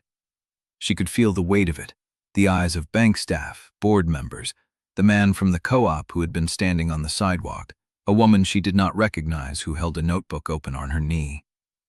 What do you want, Gunnar? I want what I have always wanted. He stopped a few feet from her, his hands in his coat pockets, his shoulders relaxed. A valley that survives the winter without bleeding out every spring. You and Lazarev have spent the last month proving the estate cannot hold under the current management. The bank board knows it. The county knows it.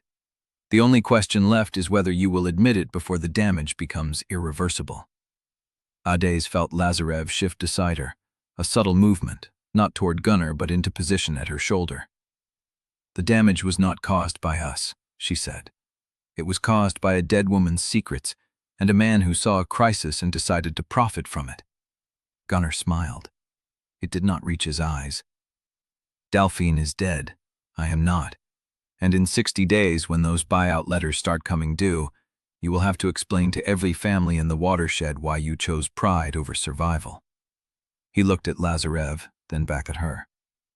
I am asking you one last time, Adaeze. Will you choose managed survival over romantic ruin? Or will you let the marriage sink everything you have spent your life protecting? The room held its breath. Adaeze opened her mouth. Her phone buzzed. She looked down. Marta's name again. She answered. They are coming from the east, Marta said, her voice thin and sharp. Riders, a dozen at least, driving cattle straight toward the lower fence line at speed. If they hit it, the whole herd will scatter into the wash. Adaeze's hands tightened on the phone. How far out?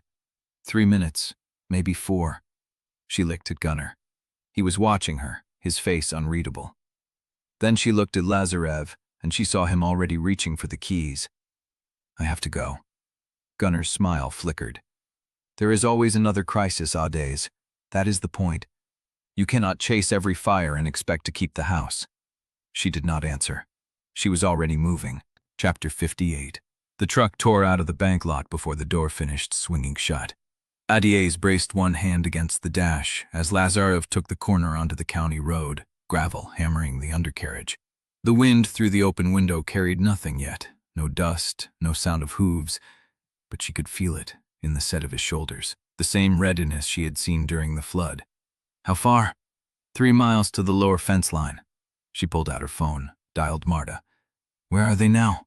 Still pushing east, Marta said.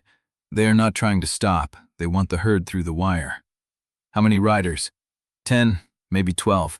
They have lights, but they're not using them evenly, moving in a spread, driving from the back and the flanks. Adaeze calculated the math in her head. 3 miles, a dozen riders, a herd of Balogun cattle that had been rotated onto the lower pasture 3 days ago. Prime stock, 70 head at least, worth $250,000 on any auction floor. Can you see the fence from where you are? No, I lost visual when they dropped into the draw, but I can hear them. They're close. Lazarev took the next turn without braking, and the truck slid sideways for a half-second before the tires found purchase.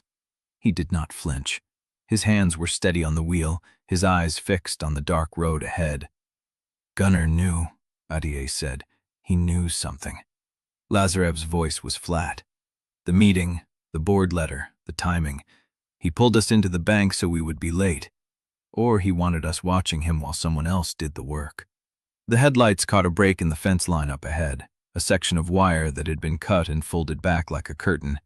Beyond it, the pasture was dark and empty. They were too late. Adaeze was out of the truck before it stopped, the cold air hitting her face as she ran toward the gap.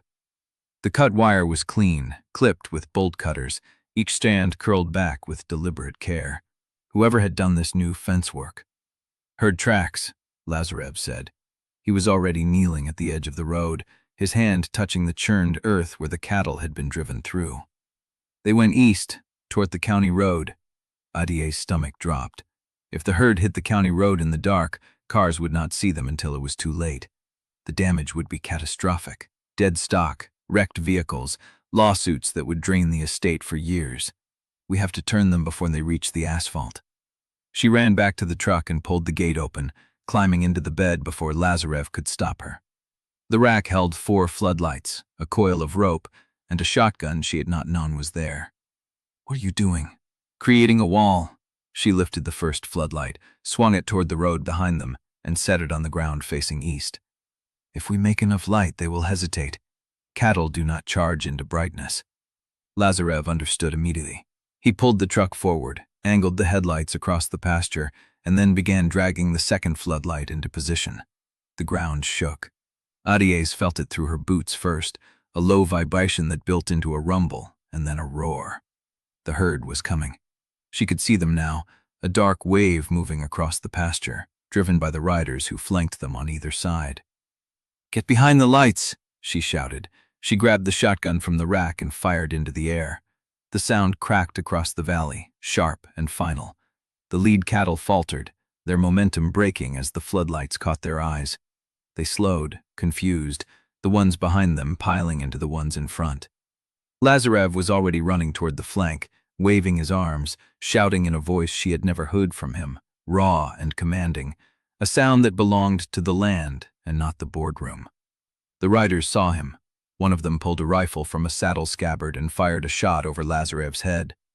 Adaeze was moving before she thought. She brought the shotgun up and fired again, not at the rider, at the ground in front of his horse. The animal reared, and the rider lost his grip, tumbling backward into the dark. The other riders pulled up. For a long moment, no one moved. The cattle milled in the floodlights, their breath steaming in the cold air. The riders sat their horses in a loose line, watching. Then someone gave a signal. A hand raised and dropped, and the riders turned as one and rode east, disappearing into the draw as fast as they had come. Adaeze lowered the shotgun. Her hands were shaking. Lazarev walked toward her through the scattered herd, his chest heaving, his face slick with sweat. "Are you hit?" "No," shook her head. "But I will be if you do not stop asking me that." He almost smiled. Almost. Then he bent down and picked something up from the ground near where the riders had turned, a small black radio, the kind used by Prairie security contractors, with a label on the back that read, "Front Range Infrastructure, Field Operations, Channel 4. Adaeze took it from him. "I need Marta to tell me if that channel number matches the subcontractor's gunner uses." Lazarev's eyes were dark and cold. "It will." She looked at the radio in her hand, then at the gap in the fence, then at the cattle slowly settling in the floodlights. The pattern was deliberate. The timing was precise. Someone had coordinated this to happen while they were trapped in the bank. And Gunna had been the one who called the meeting. "Call Wendell," she said. "Tell him we need a deposition list for every subcontractor Front Range has used in the last 18 months. Lazarev pulled out his phone. As he dialed, the radio in Adaeze's hand crackled. A voice, low and distorted by static, said, "East Group is clear. Repeat, East Group is clear. No engagement. Pull back to the county line." Then silence. Adaeze held the radio so tightly her knuckles went white. Someone was watching. Someone was waiting. And the night was not over yet. Chapter 59. They pulled into the Balogun yard at 1:15 midnight, the headlights sweeping across a house gone dark except for the kitchen window. Adaeze killed the engine and sat for a moment, the Front Range radio still cold in her hand, the crack of the shotgun still ringing in her ears. Lazarev touched her wrist. "Come inside." She nodded, walked.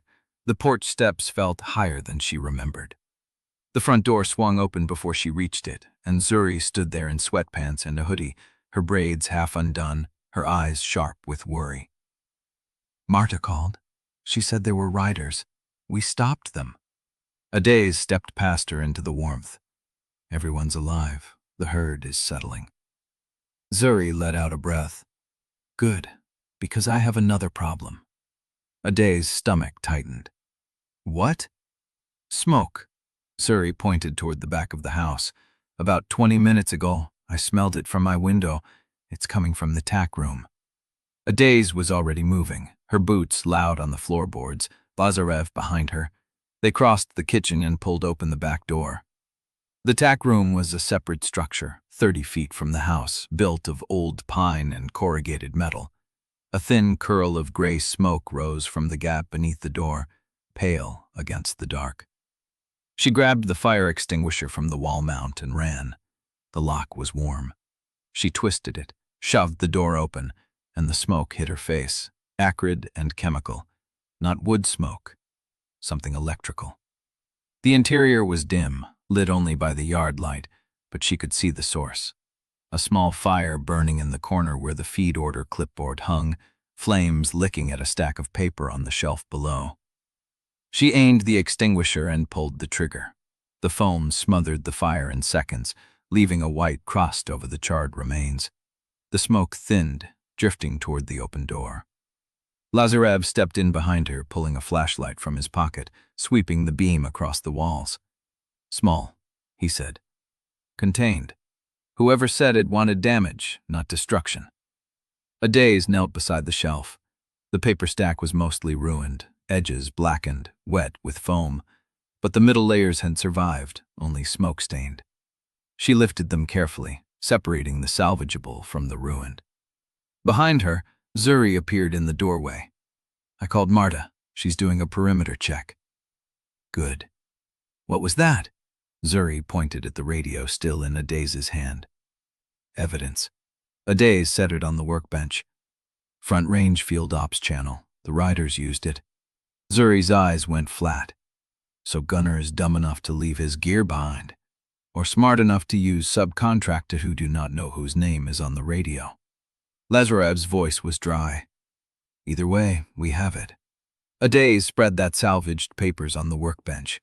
Freight receipts, a vaccination schedule, a handwritten note from Marta about fence repairs.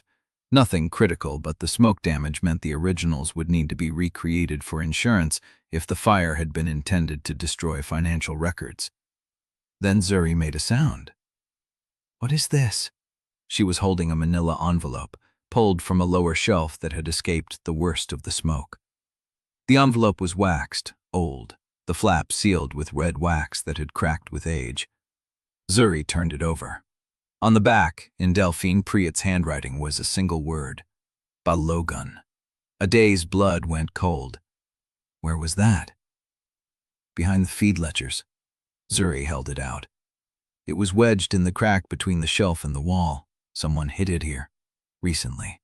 Adaeze took the envelope. The wax seal was intact. She slid her thumb beneath the flap and broke it, pulling out a single photograph.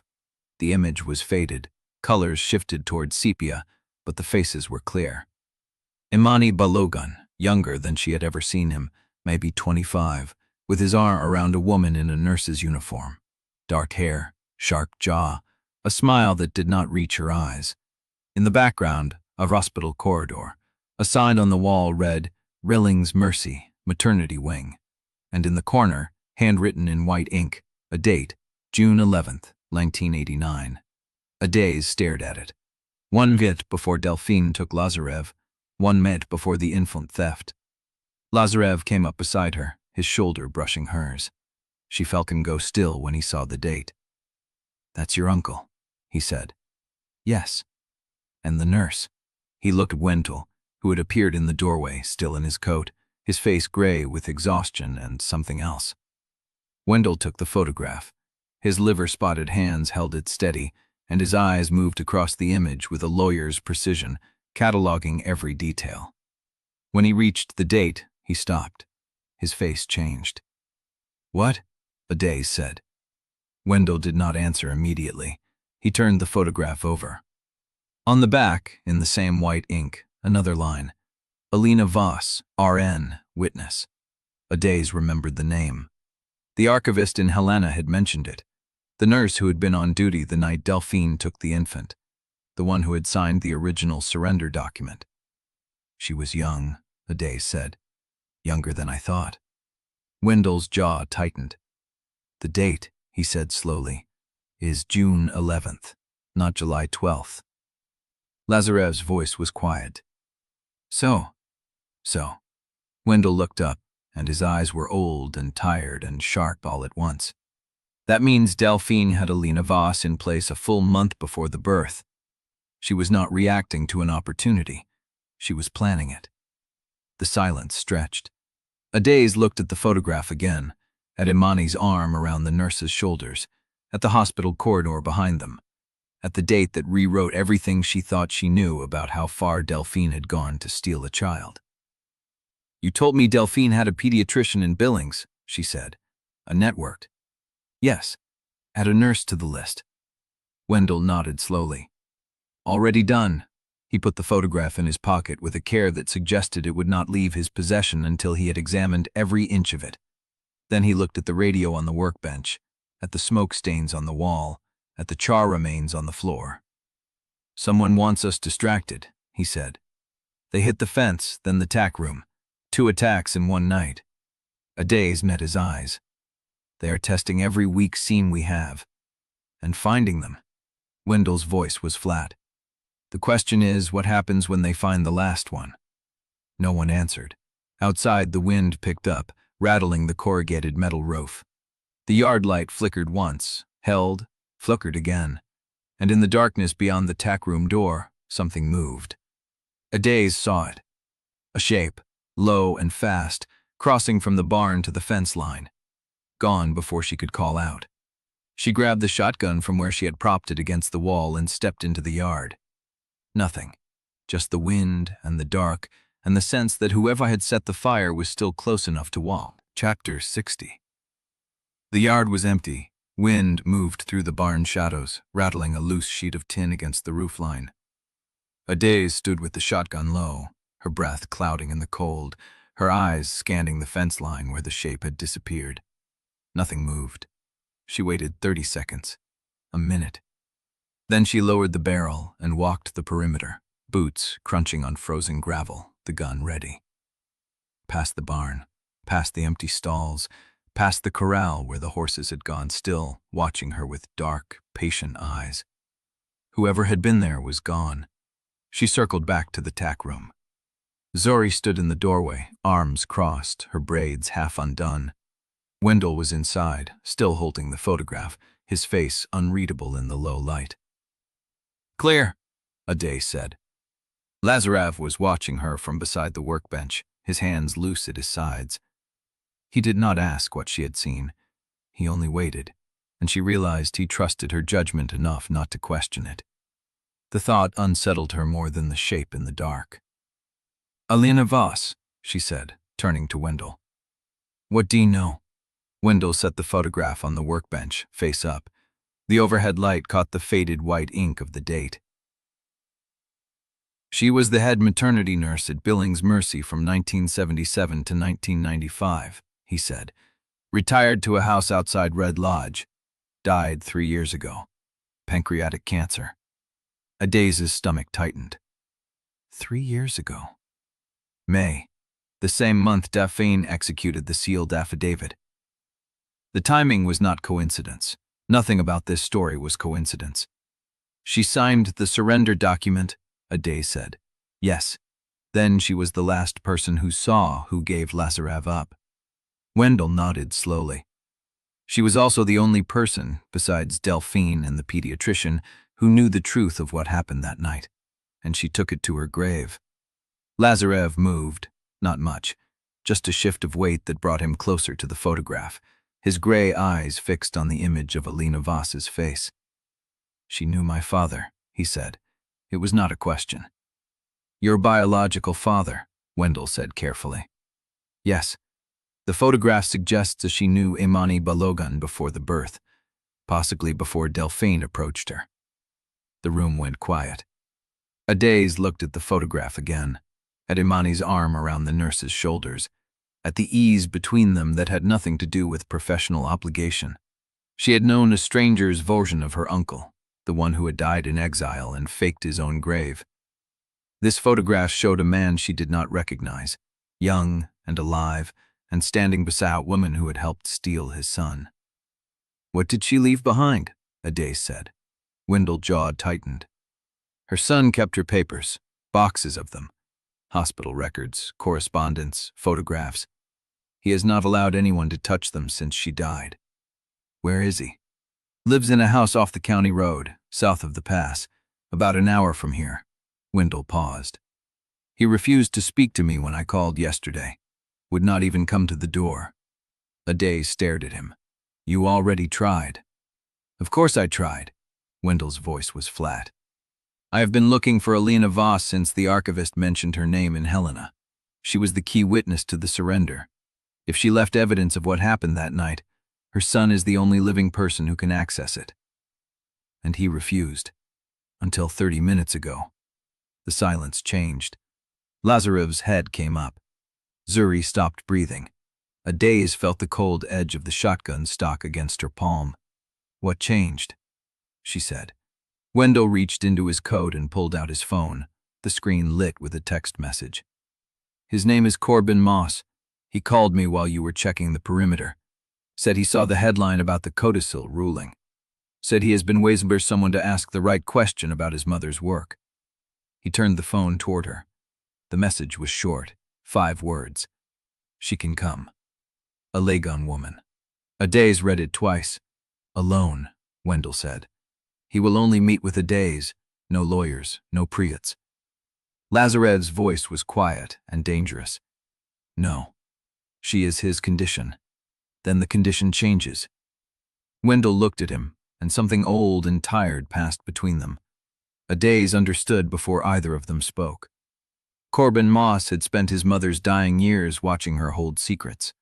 He had watched the county, the Pruitts, the lawyers, and the power brokers circle her grave waiting for something to surface.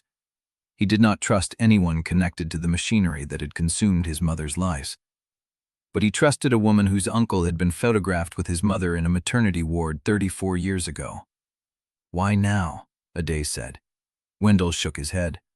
I do not know. But he said he would be at the diner south of the pass in 2 hours. He will wait until dawn. And if I bring anyone? He told me his mother sealed her papers with a locking mechanism that requires 2 keys. He has one. He will give the other to you if you come alone. Adaeze looked at Lazarev. His face was still, the muscle along his jaw working. She had seen that tell before, when he was holding back something he did not want to name. He might know who my father is, he said. He might. And you would go alone. It was not an accusation. It was a question wrapped in fear, the first time she had heard real fear in his voice since the flood. She set the shotgun on the bench. If I bring you, he walks. We lose the keys. We lose whatever Alina Voss took to her grave. She stepped closer, close enough that she could see the vein pulsing at his temple. I am not going to lose this, Lazarev, not when we are this close. His hand came up, not quite reaching for her. And if it is a trap, then you come find me. She said it without thinking, the words falling out of her mouth like a promise she had not known she was ready to make. Something shifted in his face. The fear did not leave, but it changed shape, settling into something harder and steadier. I will. The certainty in his voice made her chest ache. Wendell cleared his throat. The diner, 2 hours. Adaeze goes alone. The rest of us wait at the quarter-mile marker on the county road. Adaeze noted. She grabbed her keys from the hook by the door, the metal cold against her palm, and stepped into the yard. The wind had died. The sky was starting to gray at the edges, the first hint of dawn bleeding through the dark. She did not look back. She did not need to. She could feel Lazarev watching her from the doorway, standing still as the barn light caught his shop profile, a man who had learned to fight for the truth by losing everything else first. She got in the truck. The engine turned over. She pulled out of the yard, gravel crunching under the tires, and pointed the hood south. Behind her, the yacht light went out. Ahead, the road curved into darkness, and somewhere past the pass, a dead woman's son was waiting to decide whether to hand over the last piece of a stolen life. Chapter 61. The diner sat at the bottom of the pass where the road flattened into a stretch of gravel and dead grass, a single neon sign buzzing in the gray pre-dawn light. The letters had burned out years ago, leaving only a ghost of the name across the metal frame. The building was two-tone, white paint peeling to show the wood beneath, a gravel lot with 3 pickup trucks parked at odd angles. Adaeze killed the engine and sat for a long moment, her hand still on the wheel. The cold had followed her down from the pass, settling into the cab like a passenger. She could feel it in her shoulders, in the ache behind her eyes, in the tremor she had not let herself name since she left the yard. She checked the quarter-mile marker in her side mirror. No headlights. Lazarev and the others would be waiting there, invisible in the dark, close enough to reach her in 5 minutes if she needed them. She got out of the truck. The diner door was unlocked. A bell jingled above her head as she stepped inside, and the sound was so loud in the empty room that she felt it in her teeth. The place was small. 7 booths along the windows, a counter with 4 stools, a pie case that held nothing but a handwritten sign that said cash only. The fluorescent lights hummed overhead, casting everything in a flat, tired glow. A man sat in the back booth, third from the wall, a coffee cup in front of him that had long gone cold. He was maybe 40, with a face shaped by hard years and harder silences. Brown eyes that had been watching the door since she pulled into the lot. Hands wrapped around the mug like he was trying to warm them. She walked toward him, her boots loud on the linoleum. He did not stand. He did not offer his hand. He just looked at her, and she saw something in his face that she recognized. The wariness of a man who had spent his whole life waiting for the other shoe to drop. "You were her," he said, not a question. "I am Adaeze Balogun. I know who you are." He nodded at the seat across from him. "Sit down." She sat. The vinyl was cracked beneath her. The table between them was sticky with old syrup. The whole place smelled like grease and bleach and neglect. Corbin Moss watched her for a long moment, then reached into his coat and pulled out a thick manila envelope, the same size as the one from the tack room. This one was not wax-sealed. It was bound with rubber bands, 3 of them, wound tight and double-knotted. He set it on the table between them. "That is what remains of my mother's conscience." Adaeze looked at the envelope but did not touch it. "What is inside?" Everything she did not have the courage to say out loud while she was alive. He pushed the cup aside, folded his hands on the table. She kept a journal, starting the year she started working at Billings Mercy, ending the week before she died. 34 years of entries? Not all of them are relevant. The relevant ones are in there. He tapped the envelope with one finger. Letters to Delphine Pruitt that she never sent. A copy of the surrender document she signed under pressure. A photograph of a man she said was the only kind person she met in that hospital. "Who?" "I do not know his name," she never said, but she told me he was Balogun, that he came to the maternity wing looking for his child, and she was the one who had to lie to him. Adaeze's throat closed. Imani. If that is the name she meant, then yes. She looked at the envelope, at the rubber bands holding it shut, and she thought about her uncle walking through a hospital corridor 34 years ago, asking for his child, and being turned away by a woman who had already sold the truth to Delphine Pruitt. "Why now?" she said. "You had 34 years to burn these papers. You had 3 years since she died. Why give them to me?" Corbin Moss looked at her, and for the first time something cracked in his face. Not anger, grief. Old and deep and worn smooth by years of carrying it alone. "Because my mother died believing she was damned." The words hung in the fluorescent light. "She told me before she went. Said Delphine Pruitt paid her more money than she had ever seen in her life. Said she told herself it was just a signature, just one night, just one lie. She kept telling herself that for 30 years. And then she got sick, and she realized she had spent her whole life being the woman who helped a rich family steal a child, and there was not enough time left to unmake it." He leaned back in the booth. "She asked me to find the Balogun woman who would come asking the right question." "What is the right question?" "You already asked it. When you called Wendell Tasker from your ranch house at midnight, asking for the nurse's name instead of the lawyer's number." He shook his head. "My mother was surrounded by lawyers her whole life, men who came with papers and threats and sealed envelopes. She told me the Balogun woman who asks the right question will not want a lawyer. She will want the truth, even if it burns. Adaeze reached for the envelope. The rubber bands were tight, brittle with age. She worked them loose, slowly, careful not to tear the paper. Inside, there was a leather-bound journal with water stains on the cover, a stack of letters bound with string, a photograph in a plastic sleeve. She did not open the journal. She did not read the letters.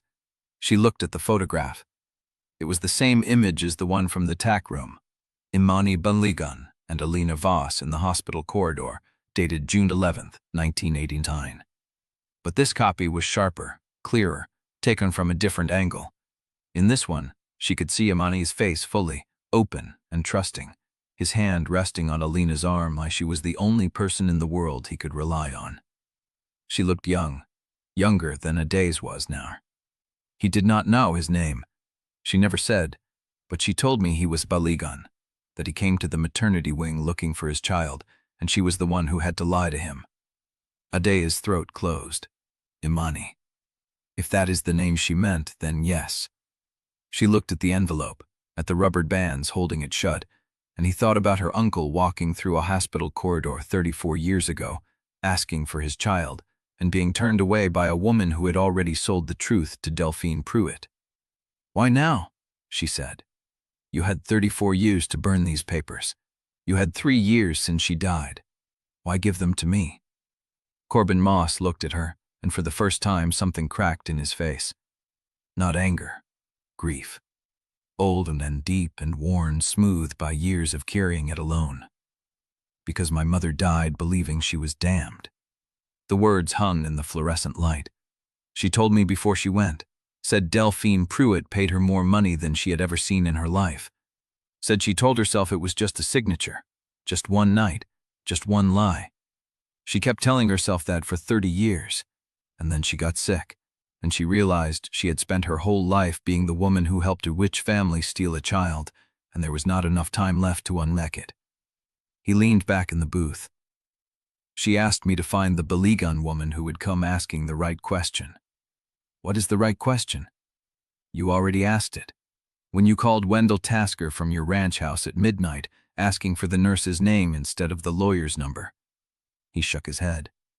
"My mother was surrounded by lawyers her whole life, men who came with papers and threats and sealed envelopes. She told the Balogun woman who asks the right question will not want a lawyer. She will want the truth, even if it burns."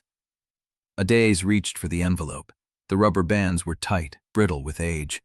She worked them loose, slowly, careful not to tear the paper. Inside, there was a leather-bound journal with water stains on the cover, a stack of letters bound with string, a photograph in a plastic sleeve. She did not open the journal. She did not read the letters. She looked at the photograph. It was the same image as the one from the Tack room. Imani Balogun and Alina Voss in the hospital corridor, dated June 11th, 1989. But this copy was sharper, clearer, taken from a different angle. In this one, she could see Imani's face fully, open and trusting, his hand resting on Alina's arm like she was the only person in the world he could rely on. She looked young, younger than Adaeze was now. He did not know his name. She never said. But she told me he was Balogun, that he came to the maternity ward looking for his child, and there was not enough time left to unmake it. He leaned back in the booth. "She asked me to find the Balogun woman who would come asking the right question." "What is the right question?" "You already asked it. When you called Wendell Tasker from your ranch house at midnight, asking for the nurse's name instead of the lawyer's number." He shook his head. "My mother was surrounded by lawyers her whole life, men who came with papers and threats and sealed envelopes. She told me the Balogun woman who asks the right question will not want a lawyer. She will want the truth, even if it burns." Adaeze reached for the envelope. The rubber bands were tight, brittle with age. She worked them loose, slowly, careful not to tear the paper. Inside, there was a leather-bound journal with water stains on the cover, a stack of letters bound with string, a photograph in a plastic sleeve. She did not open the journal. She did not read the letters. She looked at the photograph. It was the same image as the one from the Tack room. Imani Balogun and Alina Voss in the hospital corridor, dated June 11, 1989. But this copy was sharper, clearer, taken from a different angle. In this one, she could see Imani's face fully, open and trusting, his hand resting on Alina's arm like she was the only person in the world he could rely on. She looked young, younger than Adaeze was now. He did not know exactly he had left. I Beneji this weren't, you can tell him it's setting. She is not the day of voice of a mountain assicant. I will take him from the blasting tote it to Misk. He tense. I've got even at my name. Does that really is? My bounarmy is no manaping you discuss that legist magically of Corchin phrase, maroosers between negative metal master snack, satisfies social homely sealm. My mother might could it back. Wait, I have strust I could stead. He exhausted for the rements, a breath with this ferretin blot, the family Birtle Park. I worked. Wait before the Juth, need to be living a Steve. Let's your wonder, the Heinlein custom. My vine whist of the mist room. I made my problem forever. I went slathly the way we looked down, between a scrowed bommeling shemans I said it. That is one cation visual last in. I hid this rom, the creekrit of that? The tireful prost shucking without journey. I can also take a bit, like bit down the stee. I clear the wines, slowly doctoring this perfect life. It is just a perfect clear. I snows if you're calling the necrodid as a trich. Adaeze like the water things availantly, but I am more sin quietly again of my duspious as I see my mizzen. I think we redged with bros I am going to scam. I am back into the invibrate as now, for my bread who valash me to eventual invibrations, indeedly ask for me putting my claims. They need to start so to find. I said all that from da. Then she got in the truck, started the engine, and pulled out of the gravel lot with the envelope on the passenger seat beside her, the corner of a leather journal pressing against her hip. Behind her, the diner lights went out. Ahead, the road curved toward the pass, and somewhere in the dark between, someone else was already asking questions about what Alina Voss had left behind. Chapter 62. The road curved through the dark, the envelope heavy against her ribs, and Adaeze drove with one hand on the wheel and the other pressed flat on the passenger seat, as if the papers might slide away. She found them at the quarter-mile marker. Lazarev stood outside the truck, arms crossed, watching her headlights approach like a man who had been counting seconds. Wendell leaned against his sedan, phone in hand. Zuri sat on the tailgate, legs swinging. Adaeze stopped the truck and killed the engine. Lazarev was at her door before she could open it. You are bleeding. She looked down. A thin line of red ran along her palm where the rubber band had cut through the envelope's paper edge. She had not felt it. It is not mine. He took her hand anyway, turned it over, studied the cut, and released her. The relief in his face was something he hid immediately, folding it behind the controlled mask she had seen him use on bankers and board members. But she had seen it. What did he give you? She held up the envelope. The truth. Wendell crossed the gravel in 3 quick strides. The journal? Journal, letters, a copy of the surrender document Alina signed under pressure, and the photograph of my uncle with her, shot from a different angle. She opened the flap and pulled out the leather journal, the string-bound letters, the sleeved photograph. She handed the stack to Wendell like a woman passing a loaded weapon. He took it with both hands. The dome light of Adaeze's truck cast pale yellow over the first page as Wendell opened the journal. His glasses caught the glow, and for a long moment there was only the sound of paper and wind and the distant hum of the county road. She kept a record, he said finally. Every conversation, every instruction, every lie Delphine told her to tell.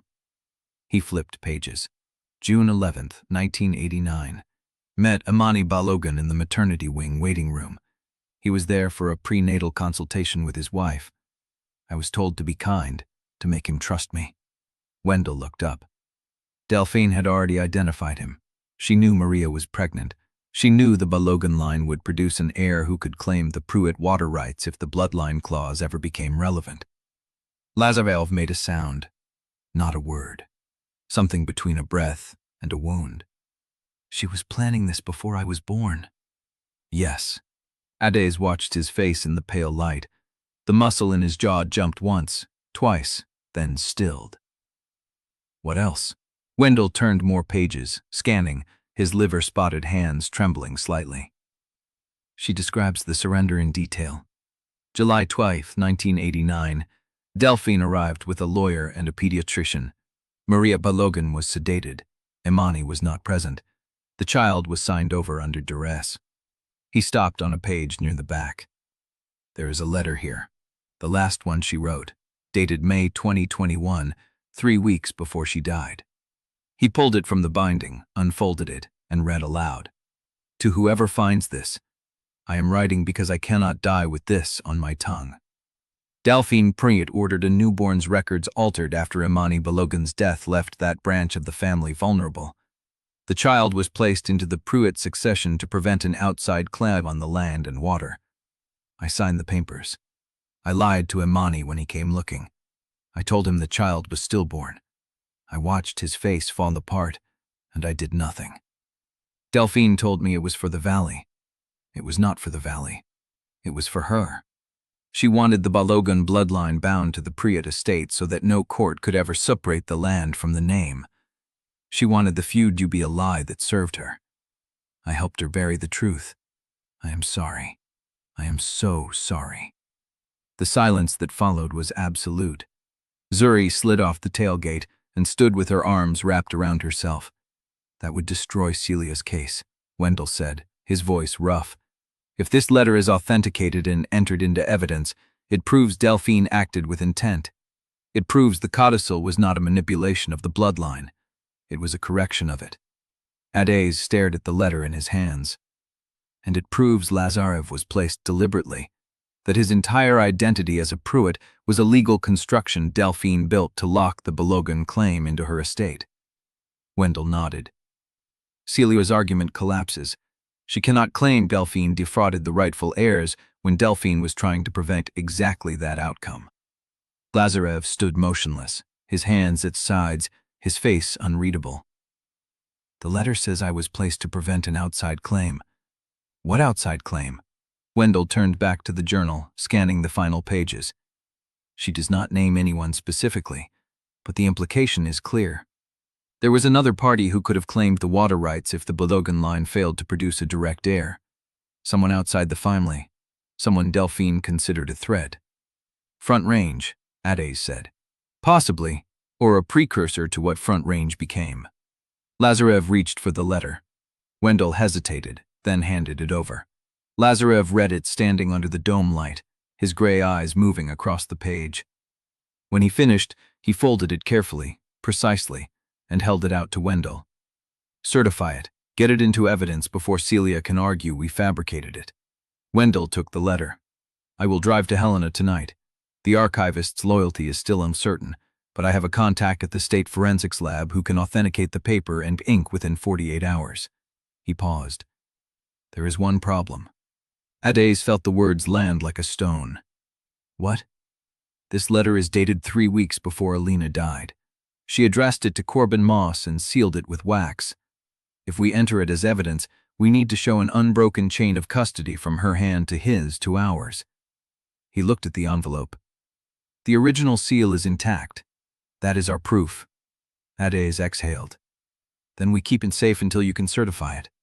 Wendell nodded once, slid the letter back into the envelope, and tucked the entire stack into his leather satchel.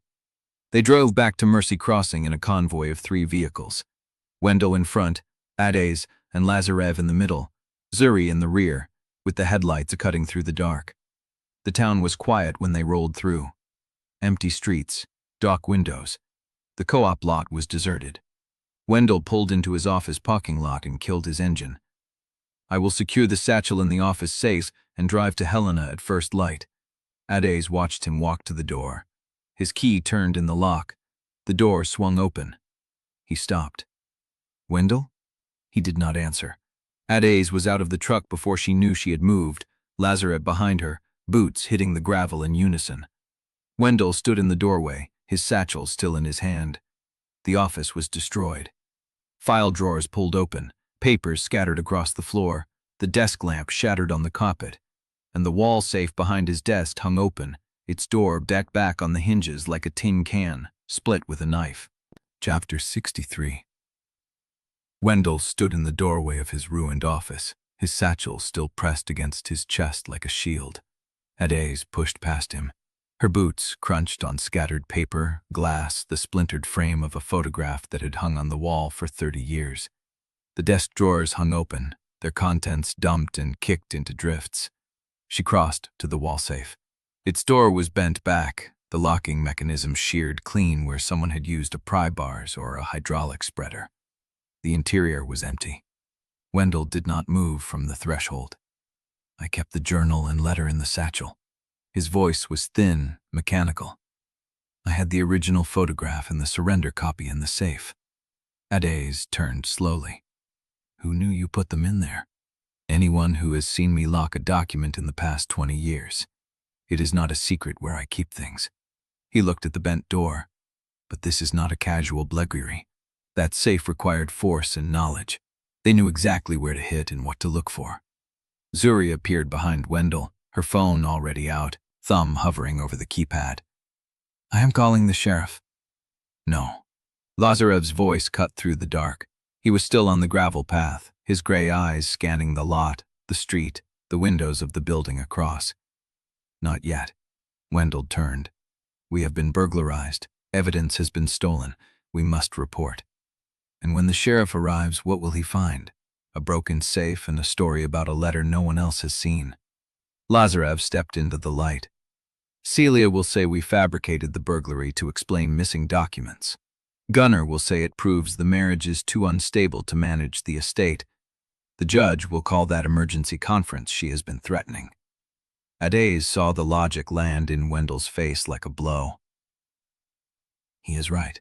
We report there, and we lose control of the narrative. Wendell pressed his palm against the doorframe. His hand was shaking. Then what do we do with the evidence we still have? We secure it. Lazarev crossed to the desk and picked up a shattered picture frame, turned it over, set it down. Then we find out who did this before the sun comes up. Adaeze watched him. He was not angry. He was cold, precise, moving through the wreckage like he was reading a report. You have an idea. The bank has security cameras covering the alley behind this building, the parking lot, the side entrance. He looked at Wendell. You are on the bank's corporate lease.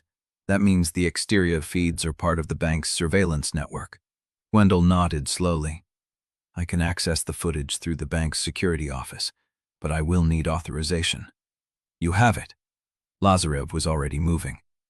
I am still chairman of the board until the emergency meeting votes me out. They left Zuri at the office with a baseball bat from Wendell's closet and strict instructions to call if anyone returned. Adaeze walked beside Lazarev through the empty street, their breaths clouding in the cold, the satchel locked in the trunk of Wendell's car with a new combination lock from the glove box. The bank's side door opened onto a fluorescent hallway that smelled like coffee and toner. Lazarev keyed a code into a panel, then another into the security office door. A desk, 3 monitors, a DVR rack humming against the far wall. Wendell sat down at the keyboard. Give me a time window. Adaeze checked her phone. We left the quarter-mile marker at approximately 2:10 a.m. Wendell's office is 10 minutes from there. So the break-in happened between 1 o'clock a.m. and 2:30 a.m., with a higher likelihood after midnight when the town got quiet. Wendell pulled up the camera feeds. The alley camera showed a wide-angle view of the back of his building, the parking lot. A figure crossed the lot from the street side, hooded, walking with purpose. The face was obscured, the build difficult to read under a loose jacket. The figure stopped at Wendell's back door, pulled something from a pocket, and worked the lock. Shorter than me, Lazarev said. Leaner, moves like someone who knows exactly where the lock is. Wendell advanced the footage. The figure entered the building at 12:49 a.m., exited at 1:03 a.m., carrying a canvas bag that had been empty when they went in. 14 minutes, Adaeze said. They knew the layout. Wendell pulled the second feed, the side entrance camera, a third, the street-facing camera mounted above the bank's ATM alcove. The figure appeared on frame at 12:44 a.m., approaching from the direction of the county building, then vanished after the burglary, heading east toward the residential blocks. The county building, Adaeze said. That is where they came from. Lazarev leaned closer to the monitor. Or where they wanted us to think they came from. Wendell rewound the footage and studied the approach again. There is a gap. Between the county building and the bank lot, there is a blind spot behind the post office. They could have crossed from any direction and only appeared to come from the county side.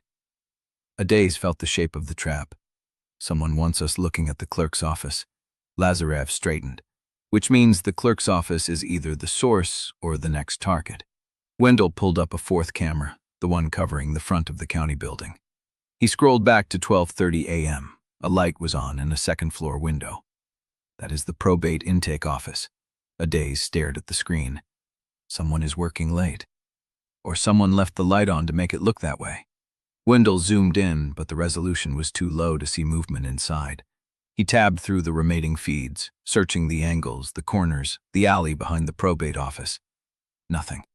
Without the camera coverage, Lazarev said. They walked through every blind spot between the county building and Wendell's office. This was not a burglary of opportunity. It was a professional operation. Adaeze looked at the timestamp on the corner of the feed, 2:47 a.m. The emergency conference call had come in at 2:15 a.m., while they were still at the quarter-mile marker. Whoever took the evidence had been inside the county building before the burglary, and the judge's order arriving so quickly meant someone inside the administration had already prepared the ground. Wendell sat back in his chair, his face gray under the monitor glow. If the evidence is gone, and Celia's people have already filed a motion questioning chain of custody, we walk into that status conference with nothing but a story. Lazarev did not answer. He was staring at the frozen frame of the figure exiting Wendell's office with the canvas bag. Adaeze watched his jaw tighten. Say it. Lazarev did not turn. The bag was empty when they went in. It was full when they came out. That means they knew exactly what they were looking for and where to find it.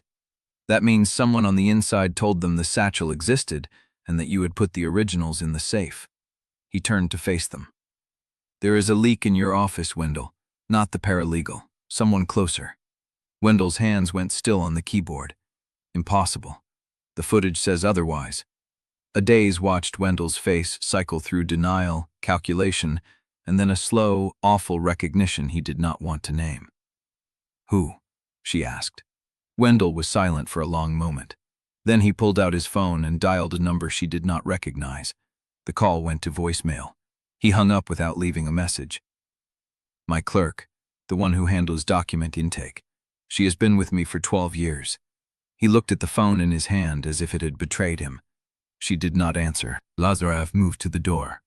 Then we need a new plan before that conference. Chapter 64.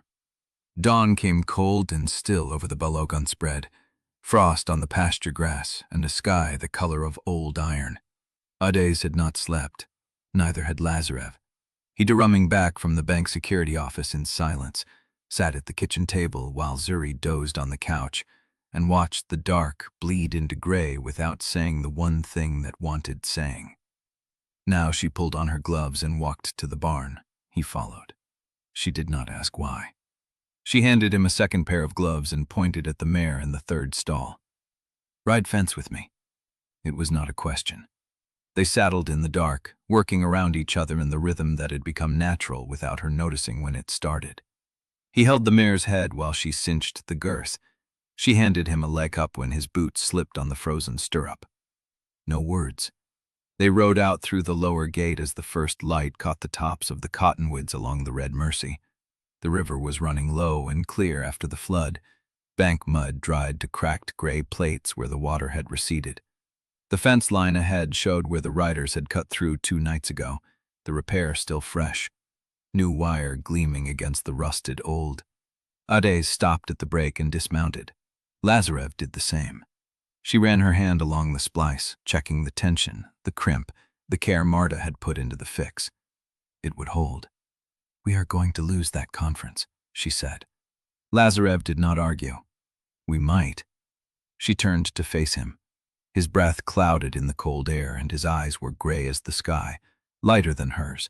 rimmed with the same exhaustion she felt in her own bones. Unless we walk in with something that cannot be argued with. You mean the letter? I mean the truth. He held her gaze. The truth is not enough in that room. It never has been. Celia will clean the burglary proves we are fabricating evidence. The judge will order a forensic review that takes weeks, and by the time it clears us, the bank board will have replaced me and Gunnar will have 3 more signatures on his buyout letters. She knew he was right. She had known it since she watched the hooded figure carry the canvas bag out of Wendell's office. So we give them something else to look at. What? She stepped closer, close enough to see the pulse beating in his throat. Us? His face shifted, a crack in the control. Adaeze, I am not saying it for the court. She pulled off her glove and reached for his hand, bare skin against bare skin, the cold biting her fingers. I am saying it for you. Here, before we go back into that room and let them pick at everything we have built. His hand closed around hers. Say it. She felt the word in her chest, heavy and raw. I love you. He did not move, did not speak. His thumb traced a slow arc across the back of her hand, and she watched the tension leave his shoulders in a single long exhale. I have loved you since the flood, he said. Since before the flood. Since the night you bled into my grandmother's towels and hummed hymns through the pain. Since you burned my resignation papers and told me to stay and fight. Her throat closed. You never said. Neither did you. She laughed, a broken sound that fogged in the cold air. I was afraid it was the contract. It was never the contract. I know. They stayed in the frozen pasture with the river running beside them and the new wire singing in the wind, and she felt something settle in her chest that had been loose and rattling for months. I am staying, she said. Not because of the Codicil, not because of the bank or the water or the fight, because of you. Because I want to wake up in that house with you every morning and fight beside you every night and see what we can build when no one is watching. He pulled her close, and she let him. At the man she had hated, married, fought beside, and finally chosen. It might not be enough. His grip tightened. Then we make it enough. Chapter 65. The courthouse hallway smelled of floor wax and old paper. Adaeze walked beside Lazarev, their shoulders brushing with every step, and she felt the weight of every eye tracking them past the water fountain, past the bulletin board, past the door where Wendell stood waiting with his satchel strapped across his chest like a lifeline. You called him back? Lazarev asked. Twice. Wendell fell into step beside them. He tried to have the courtroom sealed. Judge denied it. Too much public interest, she said, which means every rancher, every reporter, and every front-range scout within 50 miles is already inside. Adaeze pushed through the double doors. The room was packed. Folding chairs had been brought in to supplement the fixed pews. Ruth Ann Tolliver sat in the third row with her purse clutched to her chest. Old Roy Calder leaned against the back wall, arms crossed, eyes fixed on the bench. At the far right, Gunnar occupied a seat near the aisle, a leather portfolio open on his knee, his face unreadable. Celia Pruitt sat at the petitioner's table with Mr. Vane, her cream silk dress immaculate, her hair swept back, her expression composed and sorrowful. She did not look at them as they entered. Adaeze took her seat at the respondent's table. Lazarev sat beside her. Wendell placed the satchel on the table and kept his hand on it. Judge Harlow entered. The room rose and sat. This court is convened on an emergency motion filed by the petitioner, Celia Pruitt, alleging concealment of evidence by the respondent, Adaeze Balogun Pruitt. The judge's voice carried through the silent room. I have lied the filings. I have also read the response. I will hear argument, and then I will rule. Mr. Vane rose first, adjusting his rimless glasses. Your Honor, the petitioner has credible information that a burglary occurred last night at the office of Wendell Tasker, counsel for the respondents. Documents relevant to this proceeding were stolen. The respondents did not report this burglary to law enforcement. They did not inform the court. They elected to conceal the event and proceed as if nothing had happened. Adaeze kept her hands flat on the table. She could feel Lazarev's breathing beside her, steady and controlled. Petitioner submits that this concealment is part of a pattern, Vane continued. The respondents have presented a series of documents, diaries, letters, with no verifiable chain of custody. They have relied on a witness who died 3 years ago. Now the very office where those documents were supposedly secured has been breached, and the respondents choose silence over transparency. He turned to face the gallery. The county deserves to know whether this marriage is built on evidence or fabrication. Murmurs rippled through the room. Judge Harlow tapped her gavel once. Wendell rose. Your Honor, the burglary occurred at approximately 12:47 this morning. I discovered it at approximately 1:35. I did not report it to law enforcement because the stolen items had already been removed from the safe by the burglar, and I had the critical documents on my person at the time of the break-in. He touched the satchel. They were never in the safe. They were never at risk. I did not conceal the burglary from the court. I simply did not have time to file a report before being summoned here. Mr. Vane turned. You had time to file nothing? Not a phone call to the sheriff? Not a note to Chambers? I chose to spend my time securing the evidence that survived. The judge's eyes moved between them. Mr. Tasker, you are telling me the documents you intend to introduce today were not in the safe. They were in my satchel, Your Honor. I had been carrying them since the retrieval. And the items in the safe? Copies of existing documents. The original photograph of Imani Balogun with Alina Voss. A copy of the surrender document. Both were originals, but their evidentiary value is corroborated by the journal and the confession letter, which are intact. Adaeze watched the judge's face. She saw calculation, not sympathy. Petitioner, do you have any evidence that the documents in Mr. Tasker's possession were fabricated or tampered with? Vane hesitated. Not at this time, Your Honor, but the burglary itself, combined with the respondent's failure to report it, raises a reasonable inference of bad faith. An inference is not evidence. The judge turned to Wendell. Mr. Tasker, you will surrender the satchel and its contents to the court clerk for forensic review. The court will appoint an independent examiner from the state forensics lab. The review will be completed within 14 days. During that period, the contested evidence will not be admitted, and no party may rely on it in any filing. Adaeze felt the floor drop. Wendell's hand tightened on the satchel strap. Your Honor, these documents are essential to establishing the validity of the codicil and the bloodline question. Delaying their admission for 14 days could what? Judge Harlow's voice sharpened. 'Cause hardship? The hardship is already here. The petitioner has raised legitimate concerns about chain of custody. The respondents have had a burglary in their lawyer's office that they did not report. I am not ruling on the authenticity of the documents. I am ordering a review so that everyone in this room can trust what is presented. She leaned forward. And let me be clear. If any further tampering occurs, if so much as a single page is lost, damaged, or delayed, if any party attempts to suppress evidence or obstruct this review, I will appoint a receiver to manage the entire Pruitt estate, including the bank and all water holdings, until a full accounting is complete. The estate will be taken out of all hands until the court is satisfied. The room went silent. Gunnar Veitch rose. Your Honor, if I may. The judge's eyes narrowed. Mr. Veitch, you are not a party to this proceeding. I am a creditor, a neighbor, and an interested stakeholder in the stability of the valley. He stepped into the aisle.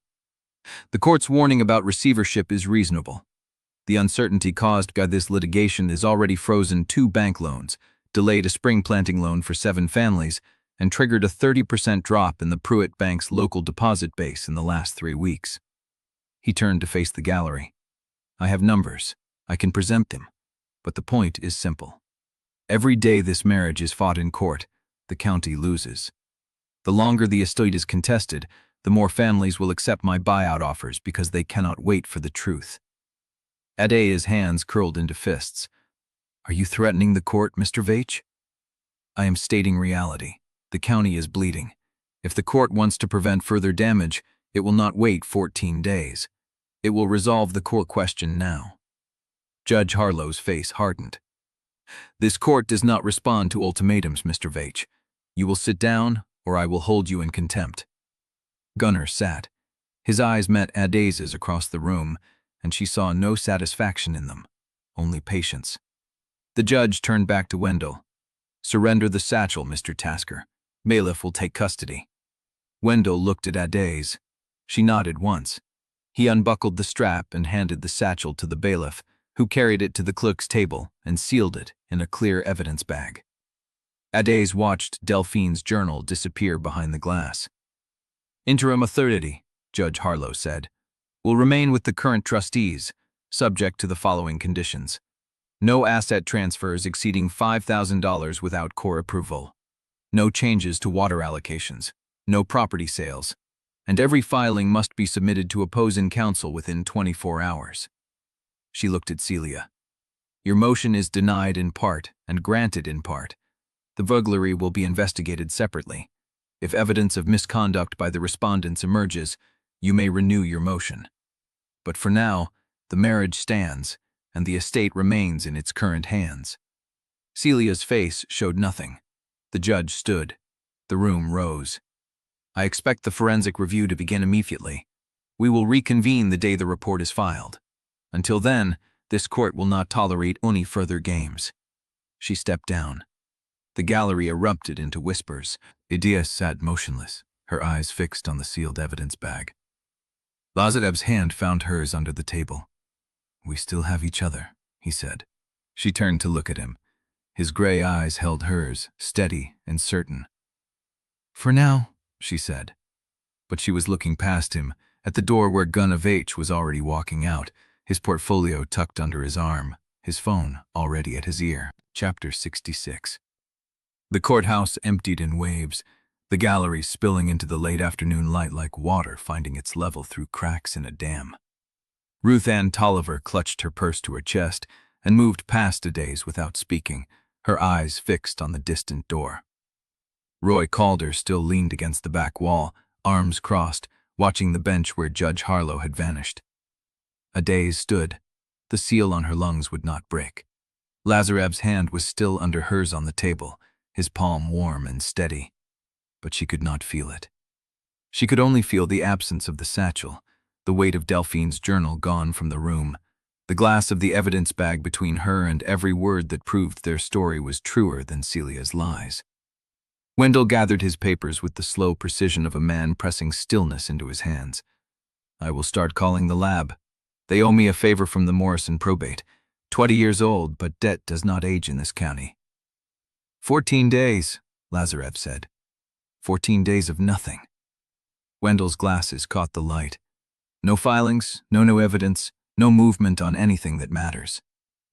"We still have the ranch," Adaeze said. "We still have the bank." Frozen, restricted, watched. Wendell tucked his folder under his arm. "And every family in the valley just heard a judge say a receiver could take control of all of it.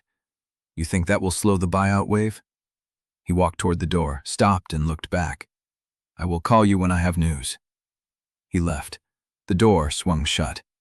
Adaeze turned toward the gallery and saw Gunnar still seated in the third row, his portfolio balanced on his knee, his phone dark in his hand. He had not moved, had not followed the crowd.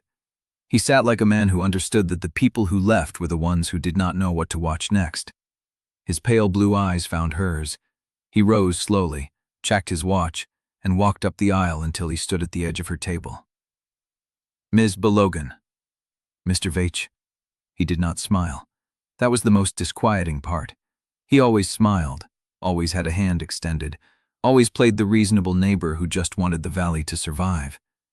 But his face was still now, and his voice carried none of the practiced warmth from the community meeting.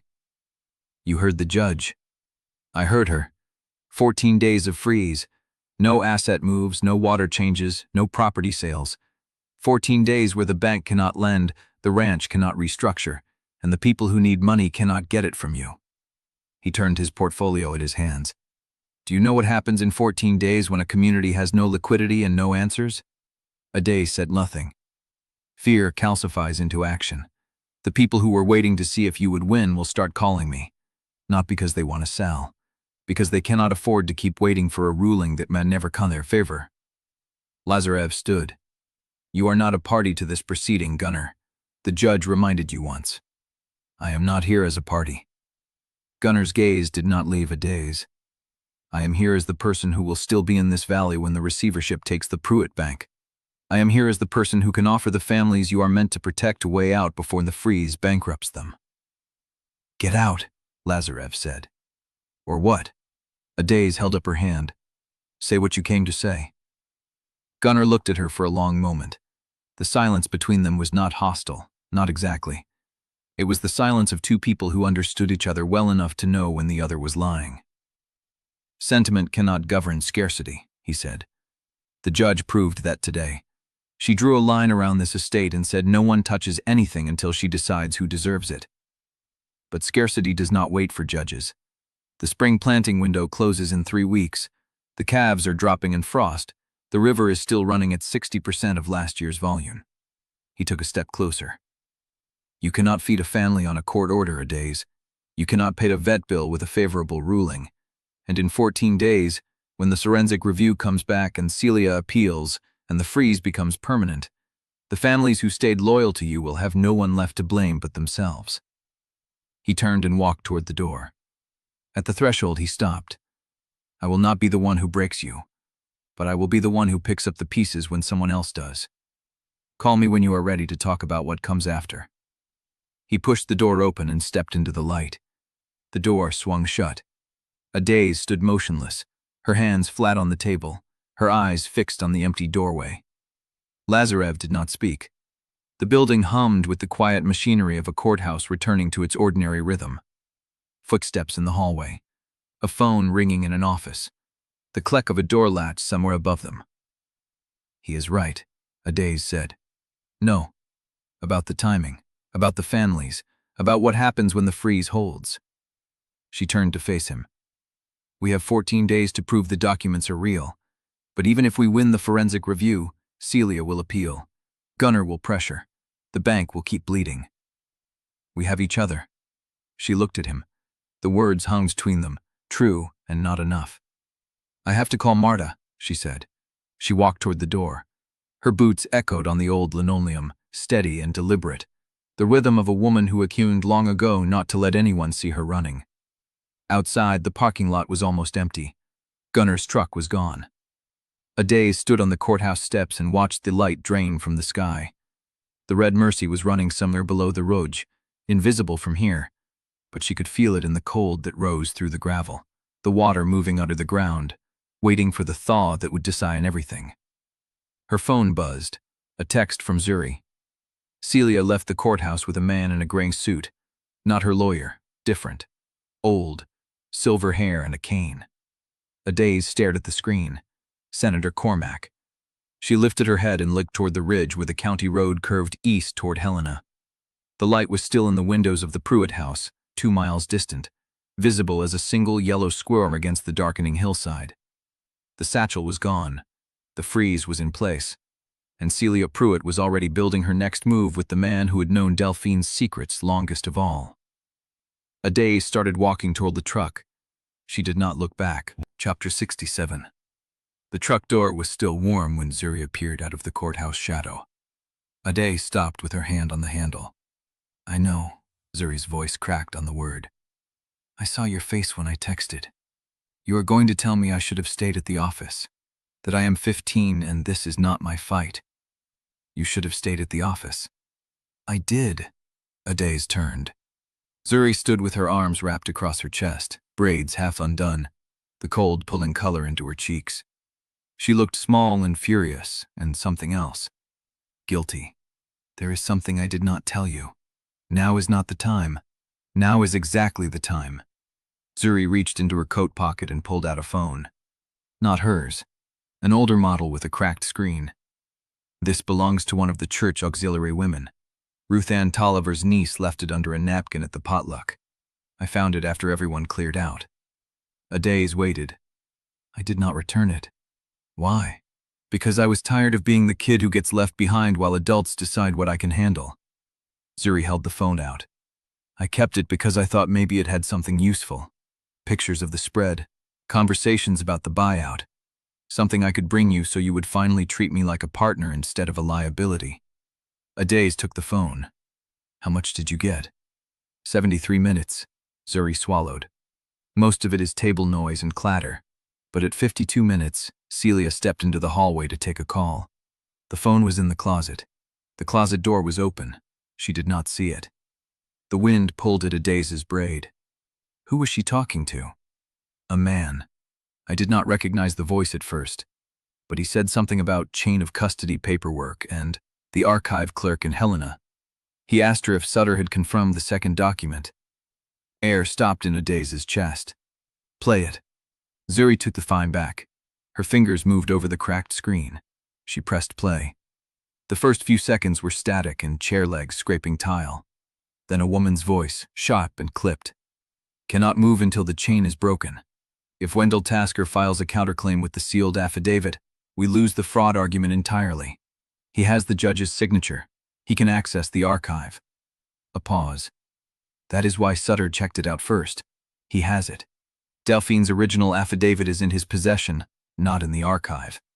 When Tasker arrives, the box will be empty. The seal will be intact on a different box. He will look like a fool who wasted a court order on the wrong records. A man's voice, low and older. And the second document does not exist on paper yet.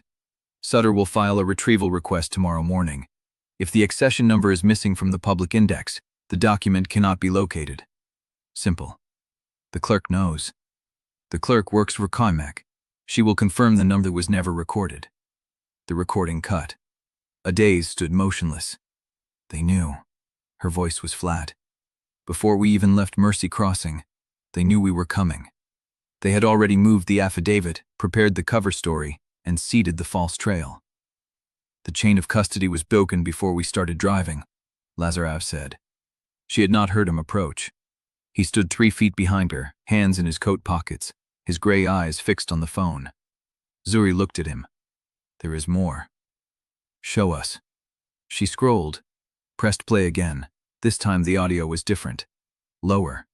A man's voice, intimate and careful. Cannot afford a direct confrontation. Not yet. The marriage is fragile. If we push too hard, we force them into a defensive posture that consolidates local sympathy. We need erosion, not explosion. A pause. The families will sell when they see no other option. But I will not approve any tactic that puts people in the hospital. Understood. Adaeze recognized the voice. Gunnar Vaich. The response was too quiet to make out. But Gunnar's voice came through again, harder now. I said no. We are not Front Range's enforcement arm. We are investors. If you want to play cowboy, find another coalition.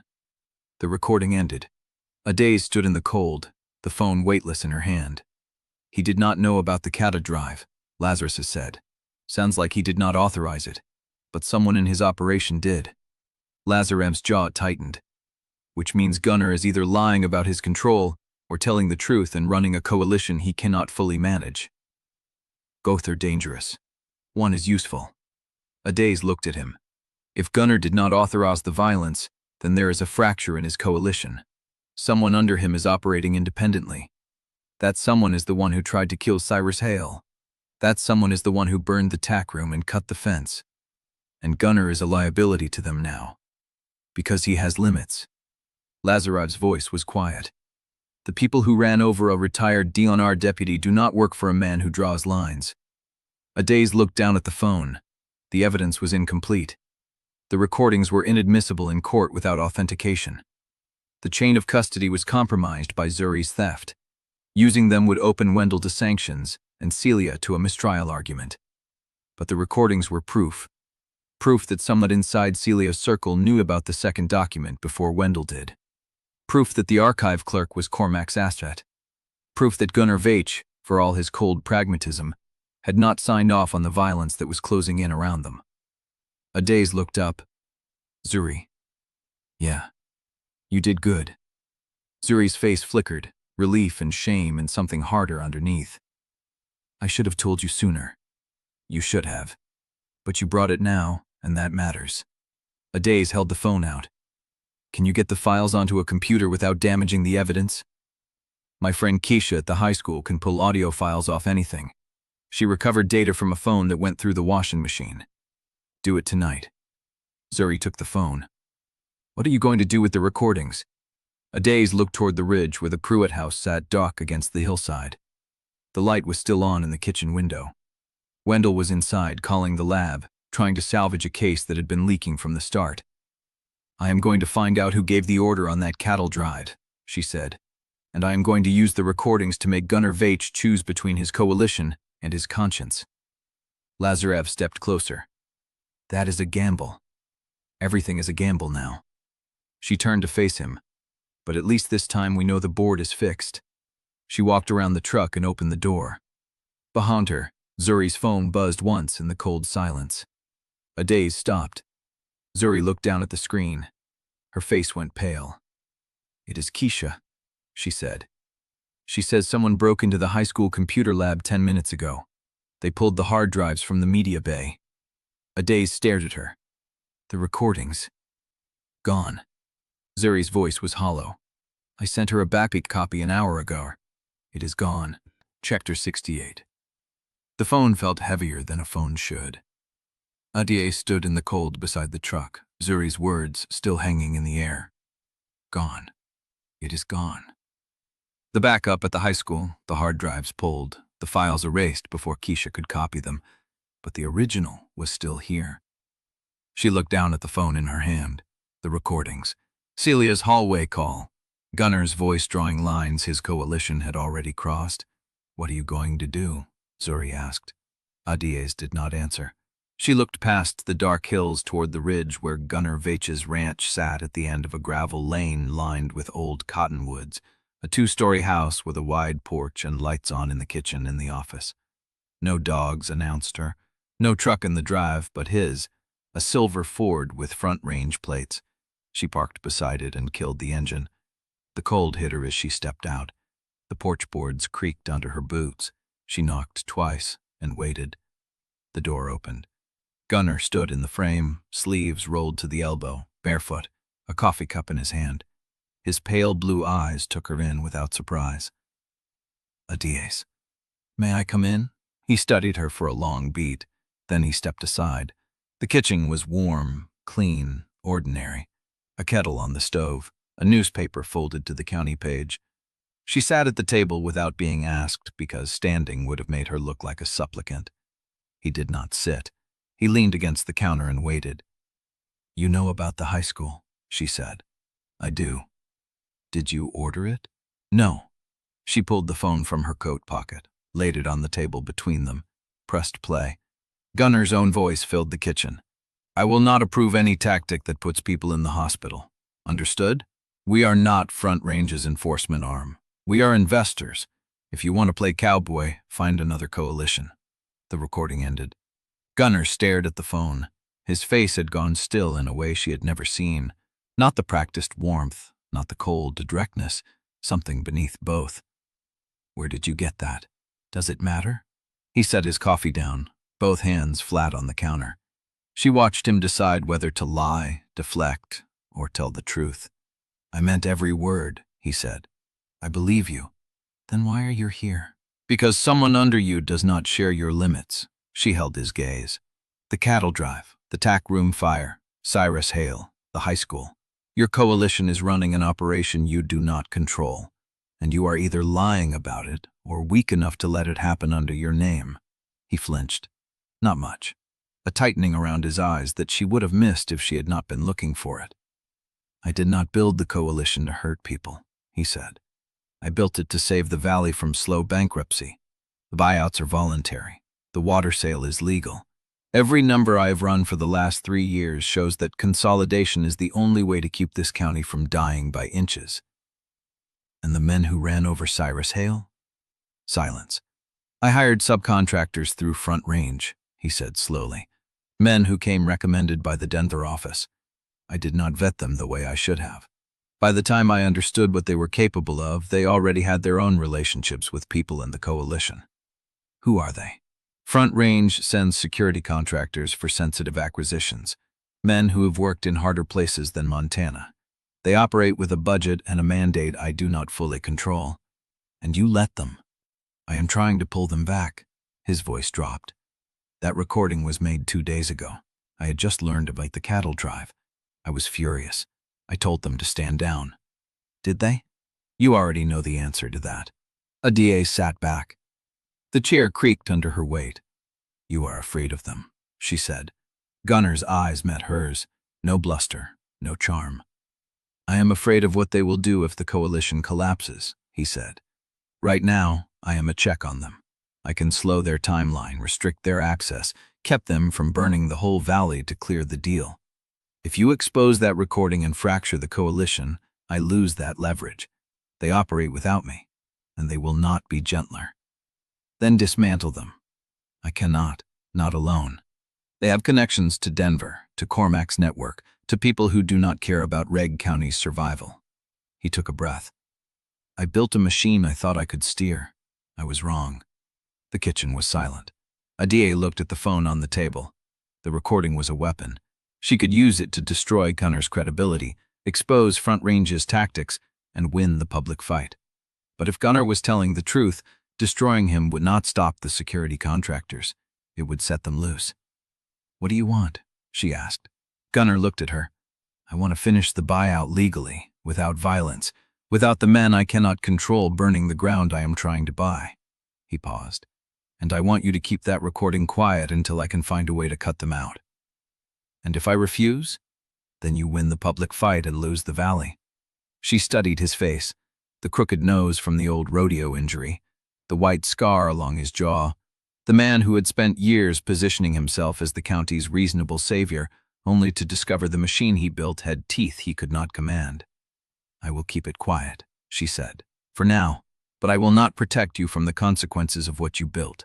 And if one of your subcontractors touches Cyrus Hale or anyone on my land again, I will release the recording and let the pieces fall where they are owed. He nodded slowly. That is fair. She stood, picked up the phone, clicked toward the door. Adaeze. She stopped. Your grandmother would have done the same thing. She looked back at him. His face was unreadable. I am not my grandmother. She walked out into the cold and drove home with the phone burning a hole in her pocket.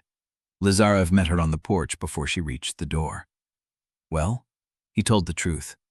She stepped past him into the kitchen. He did not order the attacks, but he cannot stop them either. Then the recording does not help us. It buys us time. She set the phone on the counter, and it gives us a name. Front Range subcontractors, men from Denver who answer to someone in Cormack's network. Lazarev's eyes went sharp. You have a name? Not yet. She looked at him. But I know who to ask. She picked up her known phone and dialed. Marta Yelich answered on the second ring. I need you to find out everything you can about Front Range Infrastructure's security contractors, Adaeze said. Who they are, where they are based, who they report to in Denver, quietly. A pause on the line. You are asking me to dig into a corporation with state contracts. I am asking you to save the valley from men who ran over retired deputies. Another pause. Then Marta's voice flat and steady. I will call you back. The line went dead. Adaeze set the phone down and looked at Lazarev. The kitchen light flickered once, a surge, a tremor in the wiring she had not noticed before. I told Gunnar I would keep the recording quiet, she said, but I did not promise not to find them myself. Lazarev stepped closer. His hand found hers on the counter. Then we find them. What you dem mean do? Underso the studi shoppages evenes. Who they are, where they are based, who they report to in Denver. Quietly. A pause on the line. You are asking me to dig into a corporation with state contracteds. I am asking you to save the valley from men who run over retired deputies. Another pause. Then Mortar's voice flat and steady. I will call you back. The line went dead. Adaeze set the phone down and looked at Lazarev. The kitchen lights flickered once, a surge, a tremor in the wiring she had not noticed before. I told Gunnar I would keep the recording quiet, she said, but I did not promise not to find them myself. Lazarev set the fans on the counter. And it gives us a name. Front Range subcontractors. She looked at their hands, laced together, and thought of Delphine's diaries, of Alina's letters, of every secret that had been buried and dug up and buried again. Somewhere in the cold between Mercy Crossing and Denver, men who answered to no one in this valley were deciding the shape of their future. She would find them before they found her. Chapter 69. The forensic team arrived at 9 in a white county van with government plates, 3 people in plain clothes carrying cases of equipment that looked surgical. Adaeze watched from the porch as they unloaded. A woman in her 50s, with close-cropped gray hair and rimless glasses, a younger man with a tablet and a portable scanner, a third who stayed by the van, speaking into a phone, eyes scanning the property line. "State Lab," the woman said, climbing the steps. "Dr. Ala Vance, I have the court order." She held out a tablet with Judge Harlow's signature. Adaeze stepped aside. Lazarev met them at the door. "The surviving materials are in Wendell's office at the bank.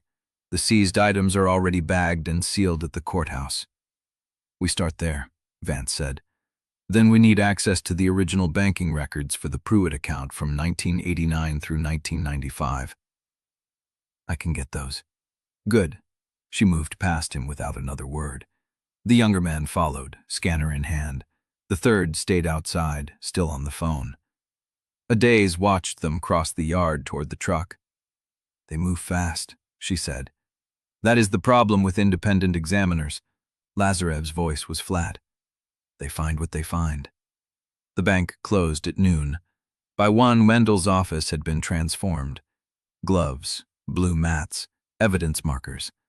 The safe stood open and empty, its door gaping like a wound. The younger man had already scanned every shelf and drawer for latent prints, dusting surfaces with a fine gray powder that caught the fluorescent light. Adaeze stood in the doorway and watched. Vance was at Wendell's desk, reading Alina's confession letter through a magnifying loupe. She had not spoken in 20 minutes. Wendell hovered near the filing cabinet, his hands clasped behind his back. "The wax seal is intact," Vance said without looking up. "That is good, but the envelope fold pattern suggests the letter was opened and resealed at least once before the wax was applied." "Corbin Moss read it," Adaeze said. "He told me, before or after his mother died." "After." Vance set the loop down. "That matches. The secondary fold is recent, within the last 2 years." She looked at Adaeze. "The original fold, the one beneath the wax, is older, consistent with the date on the letter." "May 2021, Wendell said. "I know what the date says, Mr. Tasker. I am telling you the paper agrees." She turned back to the letter. "The ink will tell us more, but the preliminary read is consistent with the claimed timeline." Adaeze felt something loosen in her chest. "Consistent enough?" "Consistent enough that I am willing to say the letter is not a forgery." Vance looked up. "I am not willing to say it proves everything it claims. That is for the judge to decide." "What about the affidavit fragment?" Lazarev asked. Vance gestured to the younger man, who had finished dusting the safe and was now photographing the evidence markers. "The 4th page is genuine," she said. "Paper stock matches the DNR filing from November 2021. The signature matches Delphine Pruitt's known exemplars from that period. But a torn page with an accession number is not a complete document. Without the first 3 pages, the fragment alone tells us she filed something. It does not tell us what." "It tells us she filed an affidavit documenting her knowledge of my origins," Lazarev said. "It tells me you believe that?" Vance said. "The court will want the original." The original was moved by Markham Sutter, Celia Pruitt's ally. Vance's eyes flickered to Wendell, then back to Lazarev. "That is a matter for the sheriff's investigation, not my lab." She stood. "I need to see the banking records now." Lazarev let her out. Adaeze stayed in the doorway, watching the younger man work. He was methodical, careful. He photographed each evidence marker from 3 angles before touching anything. His hands were steady. He did not look at her. "Find anything useful?" she asked. He paused, looked up. "The safe was opened with a hydraulic spreader," he said. "Professional job. The pry marks match no tool in the county inventory. The operator knew what they were doing." "Any prints?" "Partial prints on the safe door, smudged, gloved." He returned to his work. Whoever did this knew the camera blind spots and the lock timing. They had inside knowledge of the building. Wendell's clerk of 12 years just retired. The man did not look up this time. "I heard." Adaeze found Lazarev in the bank vault with Dr. Vance. She was standing in front of an open safe deposit box, a stack of ledgers in her hands. "These are photocopies," she said. "The original ledgers from 1989 through 1995 are missing." Lazarev's jaw tightened. Missing how? The vault log shows they were checked out by Delphine Pruitt in March 2023, 3 months before she died. Vance held up the photocopies. "She left these in their place. Bank policy requires a copy of anything removed, so the photocopies are official records. But the originals are gone." "Where? If I know that, Mr. Pruitt, I would not be telling you they are missing." She set the photocopies on the counter. "The copies are admissible, but originals carry more weight, especially for signature analysis." Adaeze stepped into the vault. "Delphine destroyed them," she said. Lazarev turned. She knew someone would come looking. Adaeze continued. "She removed the originals and left copies. The copies tell the same story, but they cannot be tested for ink dating, paper age, or handwriting pressure. She controlled the evidence even after her death." Vance nodded slowly. "That is consistent with someone who planned for litigation." "Consistent with Delphine," Lazarev said. Adaeze studied his face, the set of his jaw, the affidavit, the surrender document, the infant theft. She had left a trail that looked clean but was full of hidden seams, designed to hold under pressure or break in ways that hurt the right people. Wendell's wall safe had held copies, not originals. The bank ledgers were copies, not originals. The surrender document had been stolen, not destroyed. Adaeze thought she could see it now, a structure built like a maze, with multiple exits and dead ends, and Delphine standing in the center, watching. "Find the originals," Vance said, pulling on fresh gloves, "and bring them to me. The copies will tell me enough for a preliminary report, but the originals will tell me the truth." Chapter 70. She stood in the tack room with the photograph in her hand, the old image catching the low morning light through the grimy window. Imani Balogun, Alina Vows, June 11th, 1989. She had looked at it a dozen times since Zuri found it behind the feed ledgers, studying faces, uniforms, the institutional corridor behind them. She had been looking for evidence of a conspiracy, proof of the meeting, something that tied the nurse to the theft. She had not been looking at hands, but now she saw it.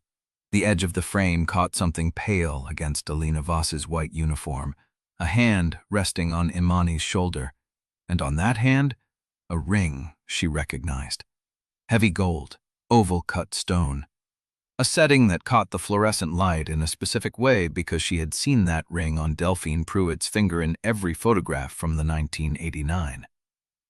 "They should not," Adaeze said. She set the photograph in front of him. "Delphine broke her wrist in October 1988.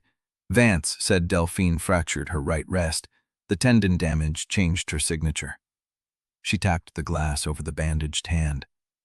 "This is June 1989, 8 months after the injury. The bandage is smaller than it would have been fresh, but she is still wearing it." Lazarev studied the image. "Alina Voss put her arm around Imani for the photograph," Adaeze continued. "But Delphine is in this frame too. Her hand is on Imani's shoulder. The ring is unmistakable." "You think Delphine was present for the photograph?" "I think she orchestrated it. I think she wanted documentation that Imani and Alina met, that there was a relationship, that the surrender was arranged, not coerced." She lowered the photograph. "And I think her bandaged wrist proves the signature on the surrender document from July 1989 should match the post-injury hand, not the pre-injury one." Lazarev's jaw tightened. "Wendell needs to see this. Wendell needs to file a clarification before Celia's people file their forgery." They found him at the kitchen table, surrounded by paper, his glasses pushed up on his forehead and his phone pressed to his ear. He listened for a moment, then hung up. "That was the lab," he said. "Vance has a preliminary handwriting comparison. The exemplars on file for Delphine's pre-injury signature do not match the surrender document from July 1989. "They should not," Adaeze said. She set the photograph in front of him. "Delphine broke her wrist in October 1988. She was still wearing a bandage in June 1989. The surrender document was signed in July 1989, which means it was signed with her post-injury hand. Wendell tucked up the photograph. "Where did you find this?"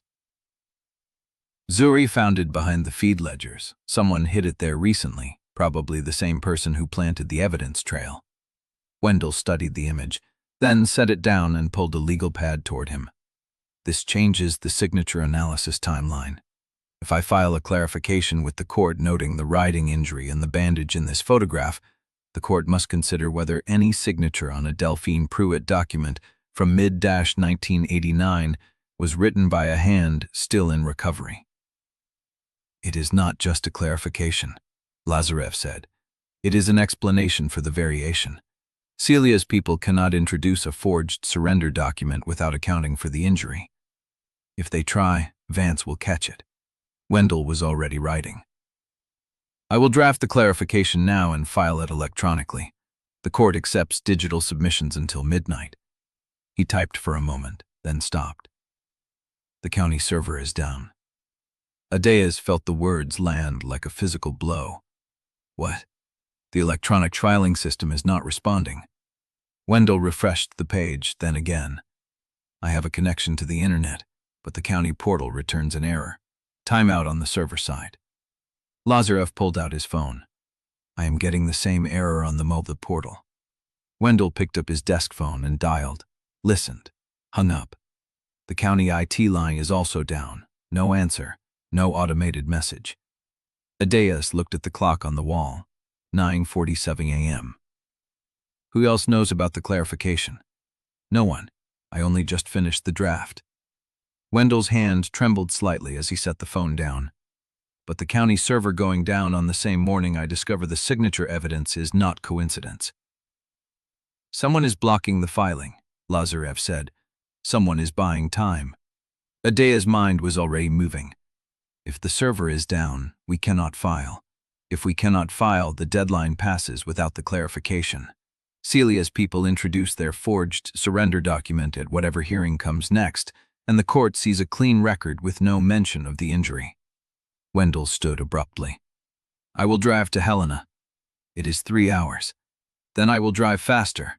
He was already gathering his coat. "The state capitol filing office accepts paper submissions in person until 5 p.m. If I leave now, I will arrive by 1 p.m. That gives me 4 hours to file and return before the courthouse closes. The roads are bad past the pass. I drove them in worse." He stuffed the clarification draft, the photograph, and a copy of Vance's preliminary report into his satchel. "You two stay here. Keep the phone lines open. If the server comes back up, file immediately and call me."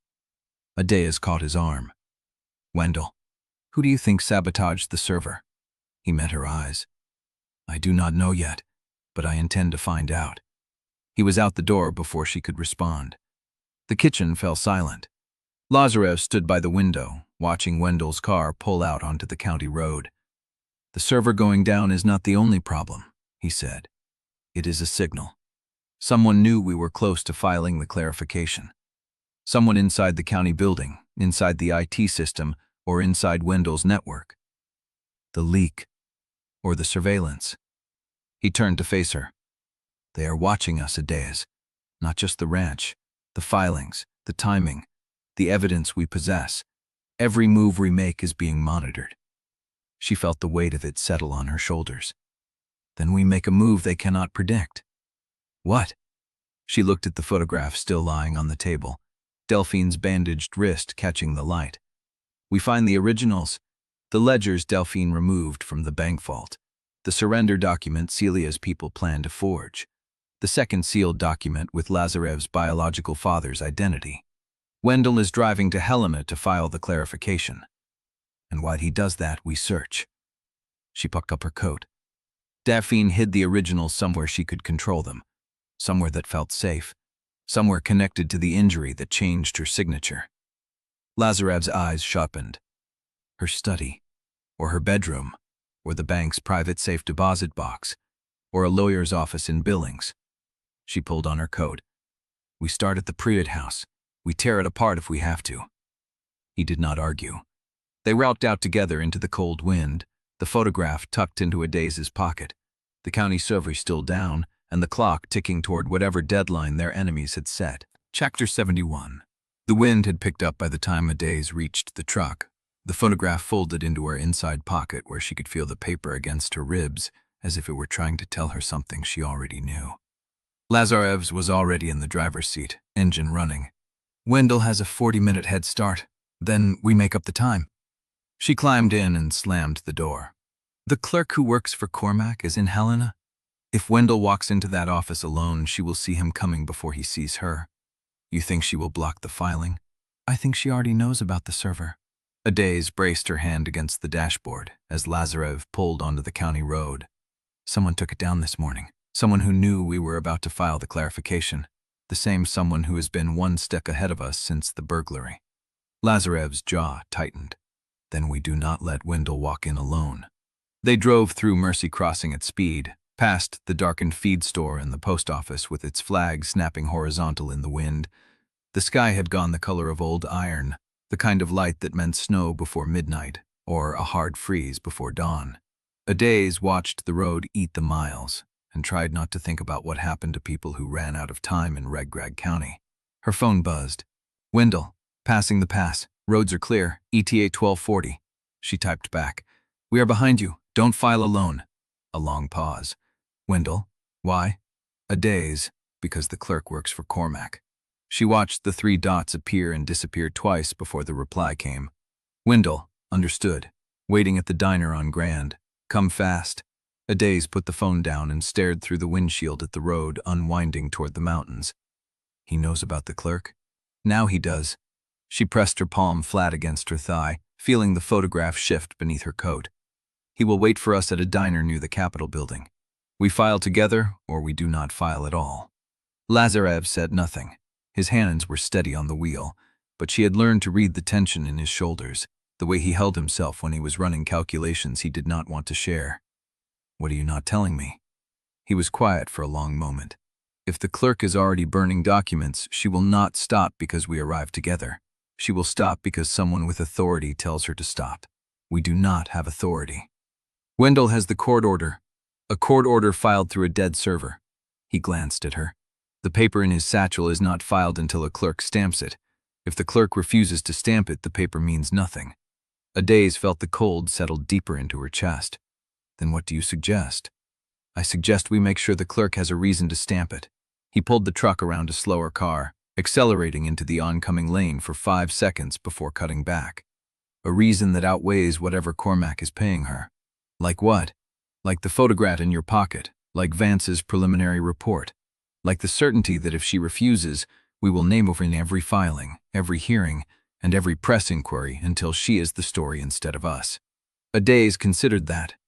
Threats work on people who have something to lose. Everyone has something to lose. His voice was flat. The clerk has a pension, a reputation, a job she has held for 15 years. She will weigh the cost of Cormack's displeasure against the cost of being dragged into public as an accessory to evidence destruction. We make sure the scale tips. She watched the road bend south, the snow flurries beginning to strike the windshield in thin white streaks. You have been thinking about this since we left the kitchen. I have been thinking about it since the server went down. He did not look at her. I should have anticipated it. You could not have known. I could have prepared for the possibility. His hands tightened on the wheel. That is what Delphine would have done. Anticipated every move and had a counter-move ready before the first move was made. Adaeze felt the mention of Delphine land between them like stone dropped into still water. You are not Delphine. I know. And you are not responsible for every failure of the system that is trying to crush us. He did not answer. The snow was coming harder now, small, dry flakes that skittered across the asphalt and dissolved on contact with the warm hood of the truck. They drove the next hour in a rhythm that had become familiar. Adaeze watching the road, Lazarev watching the mirrors, both of them scanning for headlights that followed too long or hung back at the wrong distance. Twice she thought she saw a dark sedan matching their speed a quarter-mile behind, but it turned off before the pass, and she told herself the surveillance was in her head. They found Wendell at a diner on Grand Avenue, sitting in a booth by the window, with a cup of coffee gone gold and his satchel clamped between his feet. He stood as they walked in, and Adaeze saw the relief move through his shoulders like a released breath. The Capitol building is 8 blocks east. He dropped a 5 on the table and grabbed his coat. I called the filing office 40 minutes ago. The clerk confirmed she would be there until 5. Did you mention what you were filing? I told her I needed to submit a corrective document to a probate matter. Nothing more. He led them out into the wind. But she asked which probate case. That means she knows. Then she has already called Cormack. Or she is waiting for instructions. Wendell walked faster. Either way, we do not give her time to act. They reached the Capitol building at 1:17 p.m., a sandstone structure with barred windows and a flag that cracked like a whip in the wind. The filing office was on the 3rd floor, accessible through a side entrance that Wendell had used 100 times in his career. The door was locked. Wendell pulled the handle twice, then stepped back and looked up at the darkened windows. It should not be locked. The office is open until 5. Adaeze pressed her face to the glass, cupping her hands around her eyes to block the glare. The lobby was empty. The reception desk was clear. But at the far end of the corridor, through a half-open door, she saw a figure moving. A woman in a gray cardigan, standing beside a metal bin, smoke rising from it. She's burning something. Lazarev was already reaching for his phone. The security guard, there is a panel by the entrance. I can see the call button from here. Wait. Adaeze pressed closer to the glass. The woman in the gray cardigan was the same clerk who had helped Celia and Sutter empty the archive. She was the same woman who had denied the second accession number existed. The clerk looked up. Their eyes met through the glass. For one frozen second, neither of them moved. The smoke continued to rise from the metal bin, thin and gray, and carrying the smell of burning paper. The clerk's face was pale, her hand still holding whatever document she had been feeding to the fire.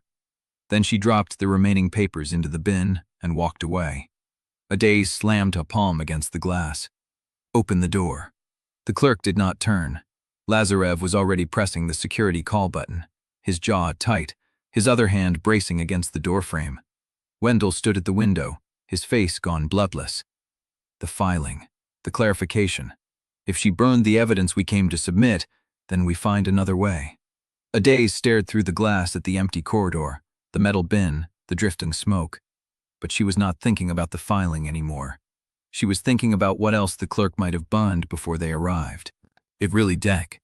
We accursed smize with and chowie. My bells washed down by the corridor's silence. No footsteps, no voice through the intercom. Adaeze pressed her palm flat against the glass again, watching the gray cardigan clerk vanish through a door at the far end of the hall. The metal bin still smoked. The smell of burned paper reached them through the ventilation grate beneath the locked door. She's running. She is already gone. Wendell's voice had gone flat, the theatrical edge stripped clean off. He was staring at the bin as if he could will the ashes back into documents. That was the filing, the clarification, everything I drafted. You do not know that. I saw her drop papers into the fire, Adaeze. What else would she be burning in a filing office on a Thursday afternoon? Lazarev hit the call button again, held it longer this time. A different voice crackled through the speaker, older, male, irritated. Security desk. This is Lazarev Pruitt. I am standing outside the 3rd floor filing office with my attorney. The door is locked. The clerk is inside burning documents. I need someone up here now. A pause. The office closes at 5, sir. It is not. The door is locked and the clerk is burning court documents. I am calling Judge Miriam Harlow's chambers next if no one arrives in 2 minutes. The silence that followed was longer than the first. Stay where you are. The speaker went dead. Adaeze did not step back from the glass. She kept her eyes on the corridor, on the door the clerk had disappeared through, on the smoke that was thinning now, the fire dying for lack of fuel. Wendell, when you called the office at 12:30, what exactly did the clerk say? That she would be here, that the office was open until 5. And she asked which probate case. Yes. Which means she knew you were coming. Adaeze turned from the glass. She had time to prepare. Lazarev's jaw tightened. She also had time to call whoever told her to burn the filing. Wendell's face was bloodless. Then we have nothing. We have the smoke. Adaeze pointed at the ventilation grate. We have a locked door. We have a county employee who fled her post, and we have a judge who threatened receivership for any further obstruction. You think Harlow will? I think Harlow will be very interested to learn that the same clerk who helped Celia and Sutter empty the archive is now burning papers in a locked office 40 minutes before the filing deadline. The elevator at the end of the hall chimed. A security guard stepped out, broad-shouldered, mid-50s, his hand resting on the radio clipped to his belt. He looked at the locked door, then at Adaeze, then at the smoke still visible through the glass. Step back from the door. Lazarev moved first, pulling Adaeze with him. The guard approached, keycard ready, and swiped it across the reader beside the frame. The light flashed red. He tried again. Red. The lock was overridden from inside. He pulled his radio. Need maintenance to the third-floor filing office. Electronic lock is disabled from the interior. A crackle of static. Copy. ETA 10 minutes. We do not have 10 minutes. The guard looked at Wendell. Sir, unless you have a fire axe and permission to use it, you do. Adaeze was already dialing. The call connected on the first ring. Judge Harlow's chambers. This is Adaeze Balogun. I need to speak to the judge regarding an obstruction at the Helena Capitol Building filing office. A pause. The clerk's voice came back cooler. The judge is in conference. The judge will want to know that the clarification filing we were ordered to submit within 48 hours is currently being burned by a county employee who locked herself inside the office 40 minutes before the deadline. Another pause. Longer this time. One moment. The hold music was a tinny recording of State Pride. Adaeze counted 11 seconds before the line clicked open again. Judge Harlow. Your Honor, we are at the Capitol Building. The filing office door is locked from the inside. The clerk is burning documents. We have a state security guard on site who cannot open the door without maintenance. My Tommen, he was like a modem. Level. Then I am discovering simplice. It's menet certainly clausen. Risding from enners, leveling all the pan. Her halves, clasped on the surface, pale and silent. She had not tried to run. She had not tried to explain. She looked up when Adaeze entered. I did not have a choice. You always have a choice. The clerk's eyes lickled the bien. They said if I did not burn it, they would burn my son's truck with him inside it. Adaeze stopped. Who said? The clerk shook her head. Who said? Men from Billings. They came to my house. They knew my son's schedule. They knew where he parked his truck at night. Her voice cracked. I did not want to do it. I did not want any of it. Lazarev stepped forward. The men from Billings, were they connected to Senator Cormack? The clerk's chin trembled. Were they? She nodded. One word, the whole network exposed, fragile and human, held together by fear and money and the threat of violence. Wendell lowered his phone. The clarification filing. Did you burn it? The clerk nodded again. Every copy? She hesitated. There was another packet. It left Mercy Crossing this afternoon. Courier service, addressed to the State Water Board. Adaeze felt the temperature in the room drop. What was in the packet? I do not know. I only processed the label. Addressed to whom? The clerk's eyes met hers. The Deputy Administrator of Water Resources, signed with Delphine Pruitt's authorization code. The code died with Delphine, except someone was still using it. Adaeze straightened, the ash still warm against her fingers, the scraps of Delphine's signature carbon black in her palm. She looked at Lazarev. His face had gone still, the same stillness she had seen in the flood, when the water was moving too fast to fight and the only choice was to find solid ground and wait. We need to find that packet. The clerk shook her head. It left at 3:30. By the time you reach Billings? I'm not going to Billings. Adaeze turned to Wendell. You have the judge on speed dial. Tell her we need the State Water Board's incoming mail logged and held. Every piece processed after 3:30 this afternoon. Tell her it is evidence in an act of conspiracy. Wendell was already dialing. Lazarev was watching her with an expression she could not read. You think the packet contains the second sealed document? I think Delphine spent 30 years building a maze, and I think someone is still inside it, moving pieces she laid down before she died. She looked at the bin, the ash, the scraps, the proof that they had been too slow. Whoever sent that packet is the same person who hired the Front Range contractors, the same person who ordered the attack on Cyrus Hale, the same person who burned the high school hard drives. You do not know that. No, she met his eyes. But I know they are ahead of us, and I know they are still moving. The smoke from the bin curled upward, thin and gray, and Adaeze watched it dissolve into the ceiling vent.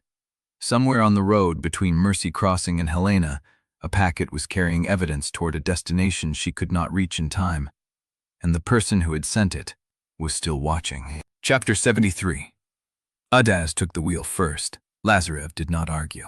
He settled into the passenger seat, one hand braced against the dash as she pulled away from the Capitol building, the ash still warm against her palm where she had pressed it into her coat pocket. The headlights cut through Helena traffic, thin at this hour. Streetlights blurred past. Adaeze drove the way she worked, efficient and unsentimental, taking the turn onto the interstate with a hard pull that pressed Lazarev into his seat. Wendell is sending the courier route. She glanced at the phone in his hand. How does he have it? Label scanner at the dispatch office. The clerk logged it before the men from Billings got to her. Lazarev's voice was flat, focused. The packet is on a truck headed for Great Falls. They routed it through the state records intake at the Billings satellite office. Adaeze calculated the distance. 3 hours if the roads hold. 2:45 if you drive the way you drive. She almost smiled. Almost. The miles unspooled. Highway 15 ran north through the dark, the mountains a deeper black against the sky. The cab smelled like coffee from the thermos Wendell had pressed into her hand before they left, and the heat fighting the October cold. They traded the wheel at a rest stop south of Cascade. Adaeze did not sleep. She sat in the passenger seat with her boots on the dash and watched the road eat the distance, her mind turning through what the packet could contain. Tell me something. Lazarev glanced at her. What kind of something? Something that has nothing to do with the case. The estate, the fight. She did not look at him. Something you want. After. The silence stretched. The tires hummed against the asphalt. I want to wake up in a house that is ours, he said. Not Delphine's, not the bank's, ours, with morning light coming in the wrong window because we chose the room and no one else's furniture. Adaeze turned her head. I want to know what it feels like to make coffee without wondering who is watching me pour it. She watched the road reflect in his eyes. That is specific. I have had time to think. She let the words settle. They sat in the dark cab like something fragile, something the highway could shatter if she reached for it too fast. I want to see the calves through a full spring, she said, without waiting for the other shoe to drop. I want to stand in the lower pasture in June and know the water is ours because we fought for it, not because a dead woman wrote it into a contract. Lazarev's hands tightened on the wheel. That is the same thing. The house, the pasture, the morning. His voice dropped. A life that belongs to us. She did not answer. She did not need to. The Billings satellite office was a low, concrete building off the interstate, fluorescent lights burning in the parking lot. A single courier truck was parked at the loading dock, its rear doors open, a man in a brown uniform standing with a clipboard. Adaeze was out of the truck before Lazarev killed the engine. Where's the packet from Helena? The courier looked up. He was young, early 20s, with a face that had not yet learned to harden against people who showed up in the dark demanding things. I cannot release packages to unauthorized personnel. Adaeze pulled the phone from her pocket. Judge Harlow's number was still the last call she had made. I have a county judge on speed dial and a state investigator already documenting burned evidence in the Capitol building. You can give me the packet now, or I can have an emergency injunction issued against this facility within the hour. Your choice. The courier looked past her at Lazarev, who had come up behind her, still and silent. The packet. The man's hand shook as he reached into the truck. They opened it in the cab of their truck, the dome light dim, the engine running for heat. The envelope was standard courier stock, thick, sealed with a red wax stamp that bore Delphine Pruitt's initials. The same bold ring from the photograph. Adaeze broke the seal. Inside were not the original ledgers, not the second sealed document. Donor ledgers. 23 pages of names, dates, amounts, and notations in Delphine's hand. Each entry cross-referenced to a state water board decision, a county commissioner vote, a legislative override that had benefited Pruitt Holdings or punished a competitor. The notations were in code, initials, date stamps, a column marked R with single-digit numbers. Lazarev read over her shoulder, his breath warm against her neck. The water board's deputy administrator eases the payments. Adaeze turned the pages slowly, each one a new name, a new date, a new decision recorded in Delphine's precise hand. Page 12 stopped her cold. R. Cormack. $12,000. Feb 15, 2007. R. Cormack. $18,000. Sep 3, 2009. R. Cormack. $40,000. June 22, 2011. The entries went on. 8 years, 12 payments, over $200,000. Adaeze looked at Lazarev. His face had gone to stone. Delphine was paying him? Not paying. She held up the next page, where a single notation appeared in the margin. Water Seniority Reclassification, Red Mercy, approved Oct. 14, 2011. The deputy administrator approved Delphine's water seniority in exchange for Cormack's influence. Lazarev took the paper from her hands. She watched him read it, watched the calculation move behind his eyes. This packet was not going to Celia. Adaeze shook her head. It was going to the deputy administrator, to warn him, or to bury the evidence in a government file where no one would find it. Or to deliver the proof. She looked at him. Delphine was not protecting herself. She was protecting the system she built, and someone inside that system is still running it. Lazarev held the pages up to the dome light, his thumb tracing the margin where Delphine's hand had marked the water seniority reclassification. If these ledgers go to the Scot Ethics Board, Cormack's entire network collapses. If, he turned to her, we cannot file them, not yet. Wendell cannot touch them, not while the 14-day freeze is in effect and every filing goes through opposing counsel. Adaeze understood. The evidence that could break the case was the same evidence they could not legally introduce. She looked at the packet in her hands. 23 pages of Delphine's careful accounting. Names, dates, payments, decisions.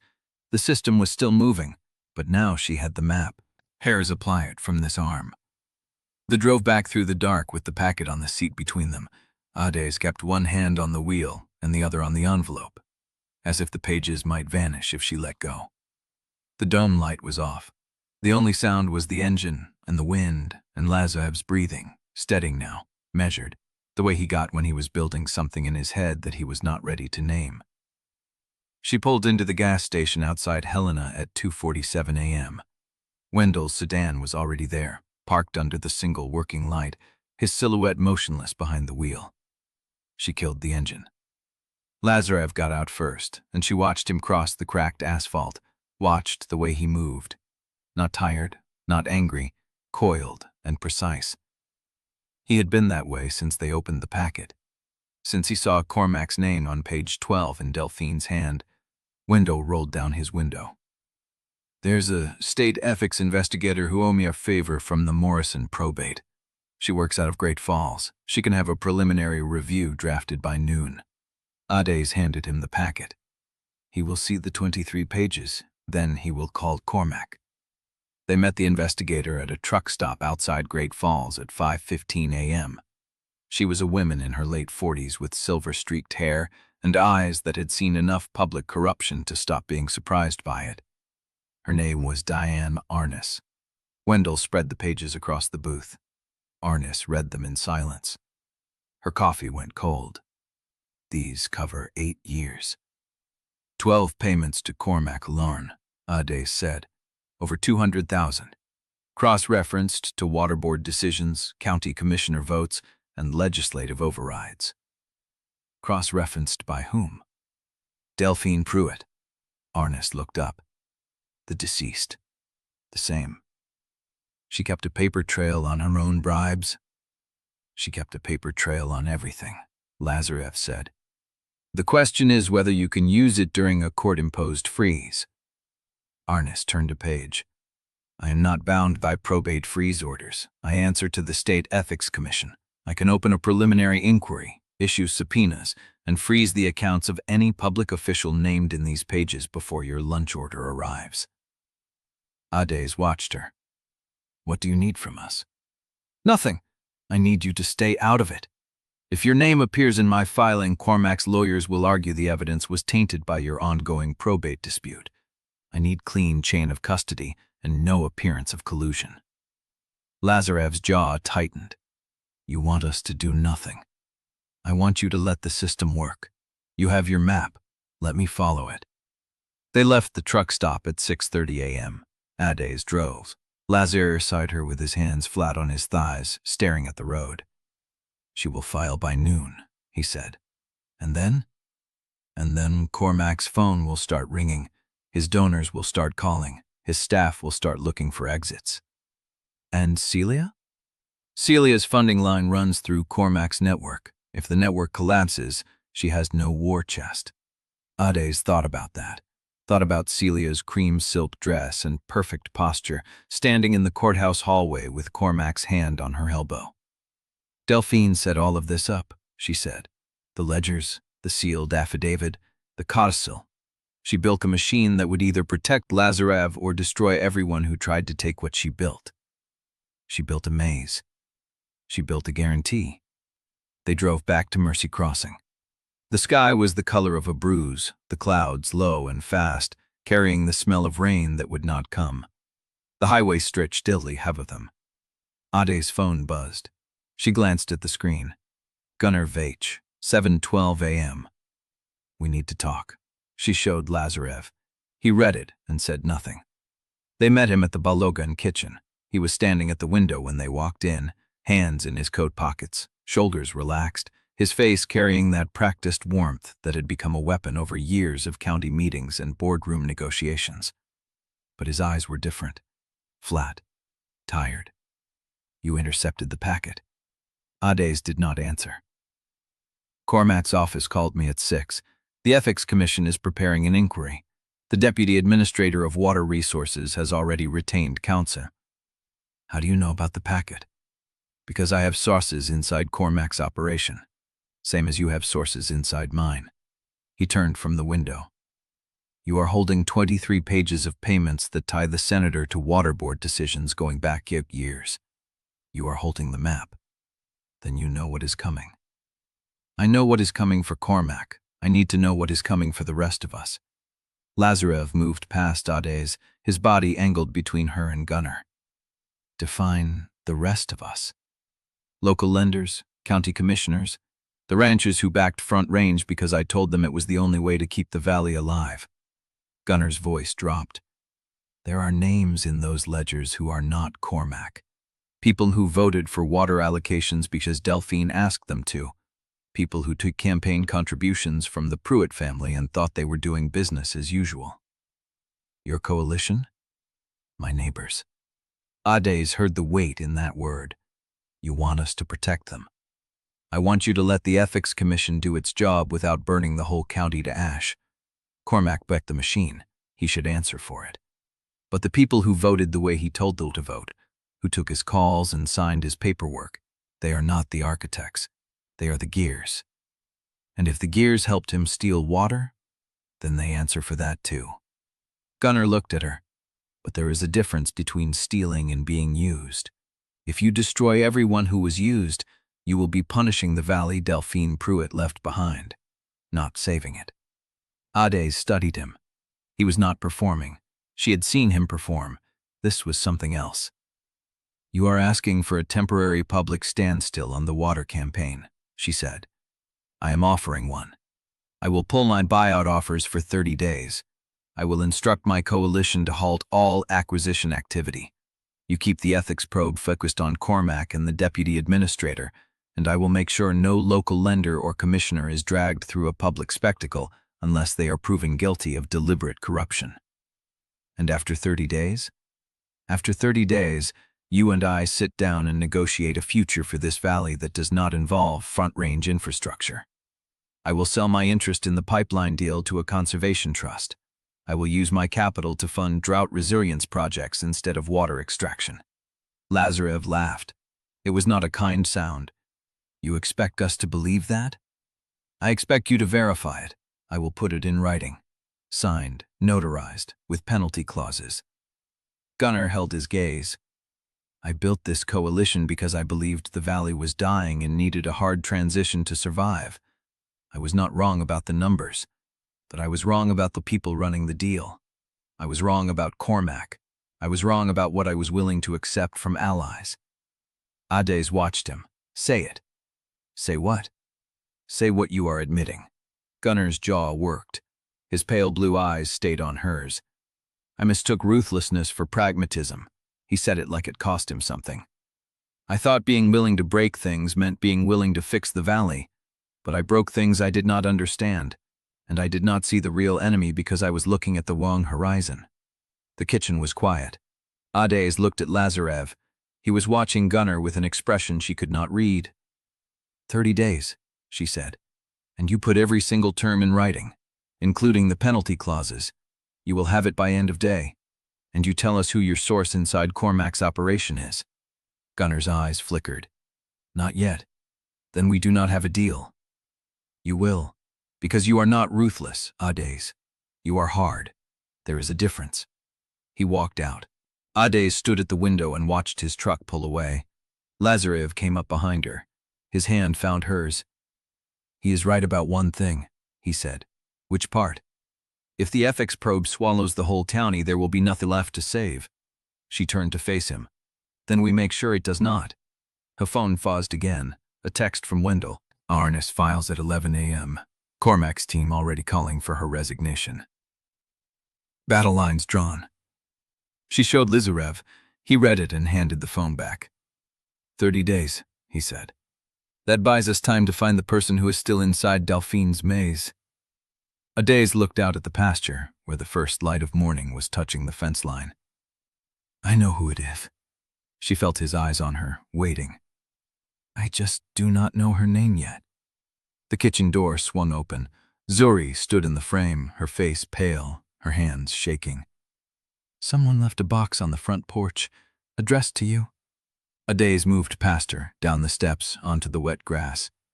The box was cardboard, plain, no return address. She lifted the flap. Inside, wrapped in newspaper, was a hospital bracelet. Same style as the one from Billings Mercy. This one was not marked Balogun, it was marked Pruitt. The name on the label was Celia Alina Pruitt, and the date was July 12, 1989. And finding. The bailiff opened the side door, and Judge Harlow stepped into the hallway. Miss Pruitt was requested a closed conference, counsel only.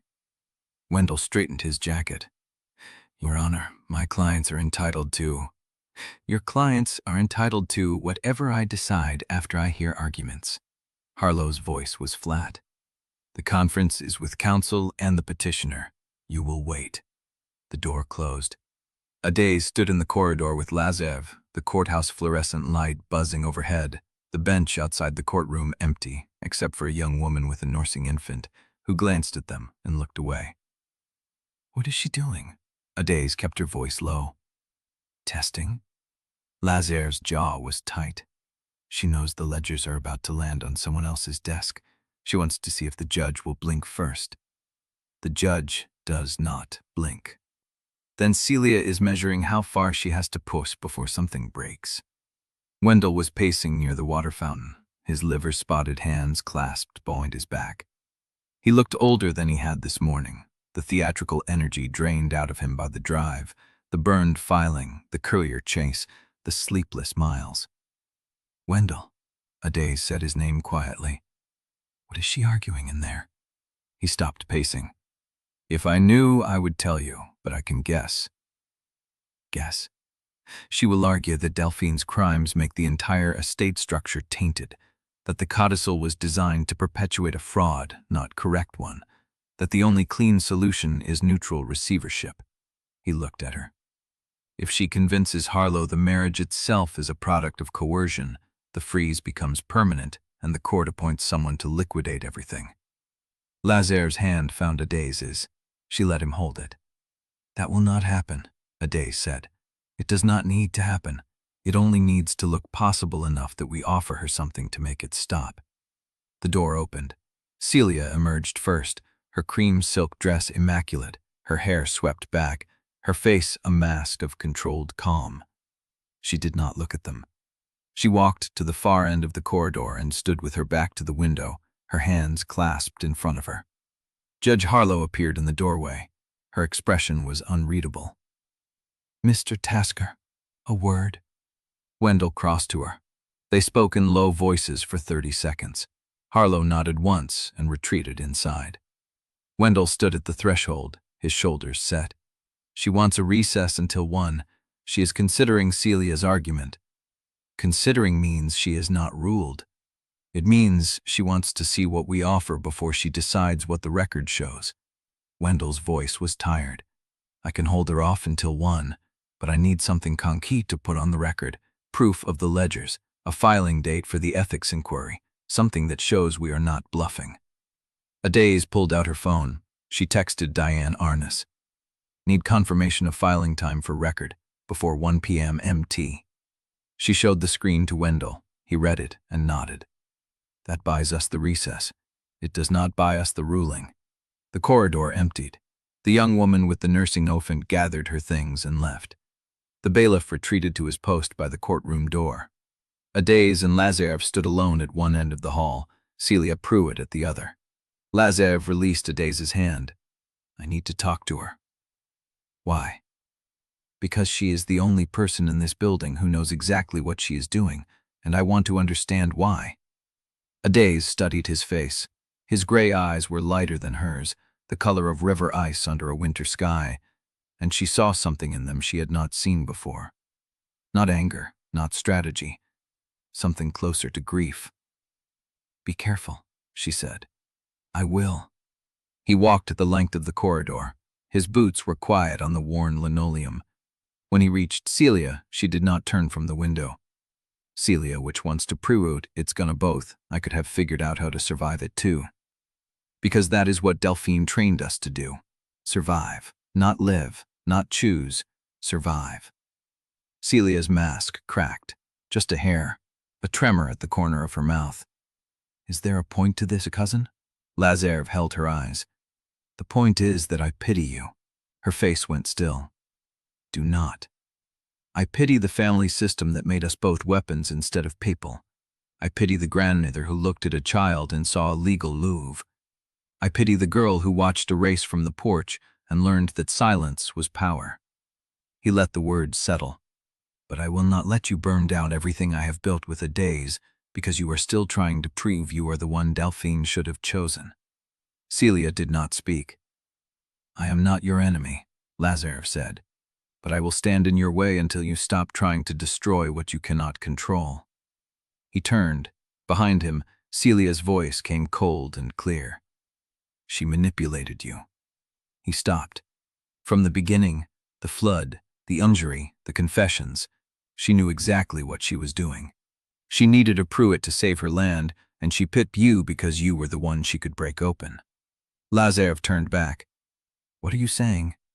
"I am saying I still have a witness." Celia's smile was small and thin and utterly without warmth. "Someone who will swear under oath that Adaeze Balogun planned every step of this. The marriage, the performance, the bedroom, the declarations of loves, all of it. A strategy to bind you to her before you realized you were being bound." Lazarev was quiet for a long moment. "I remember the race." Celia's eyes narrowed. "What race?" "The one in the pasture, when we were 12. The one where I fell and broke my wrist and Adaeze cut her chin on the fence post." He held her gaze.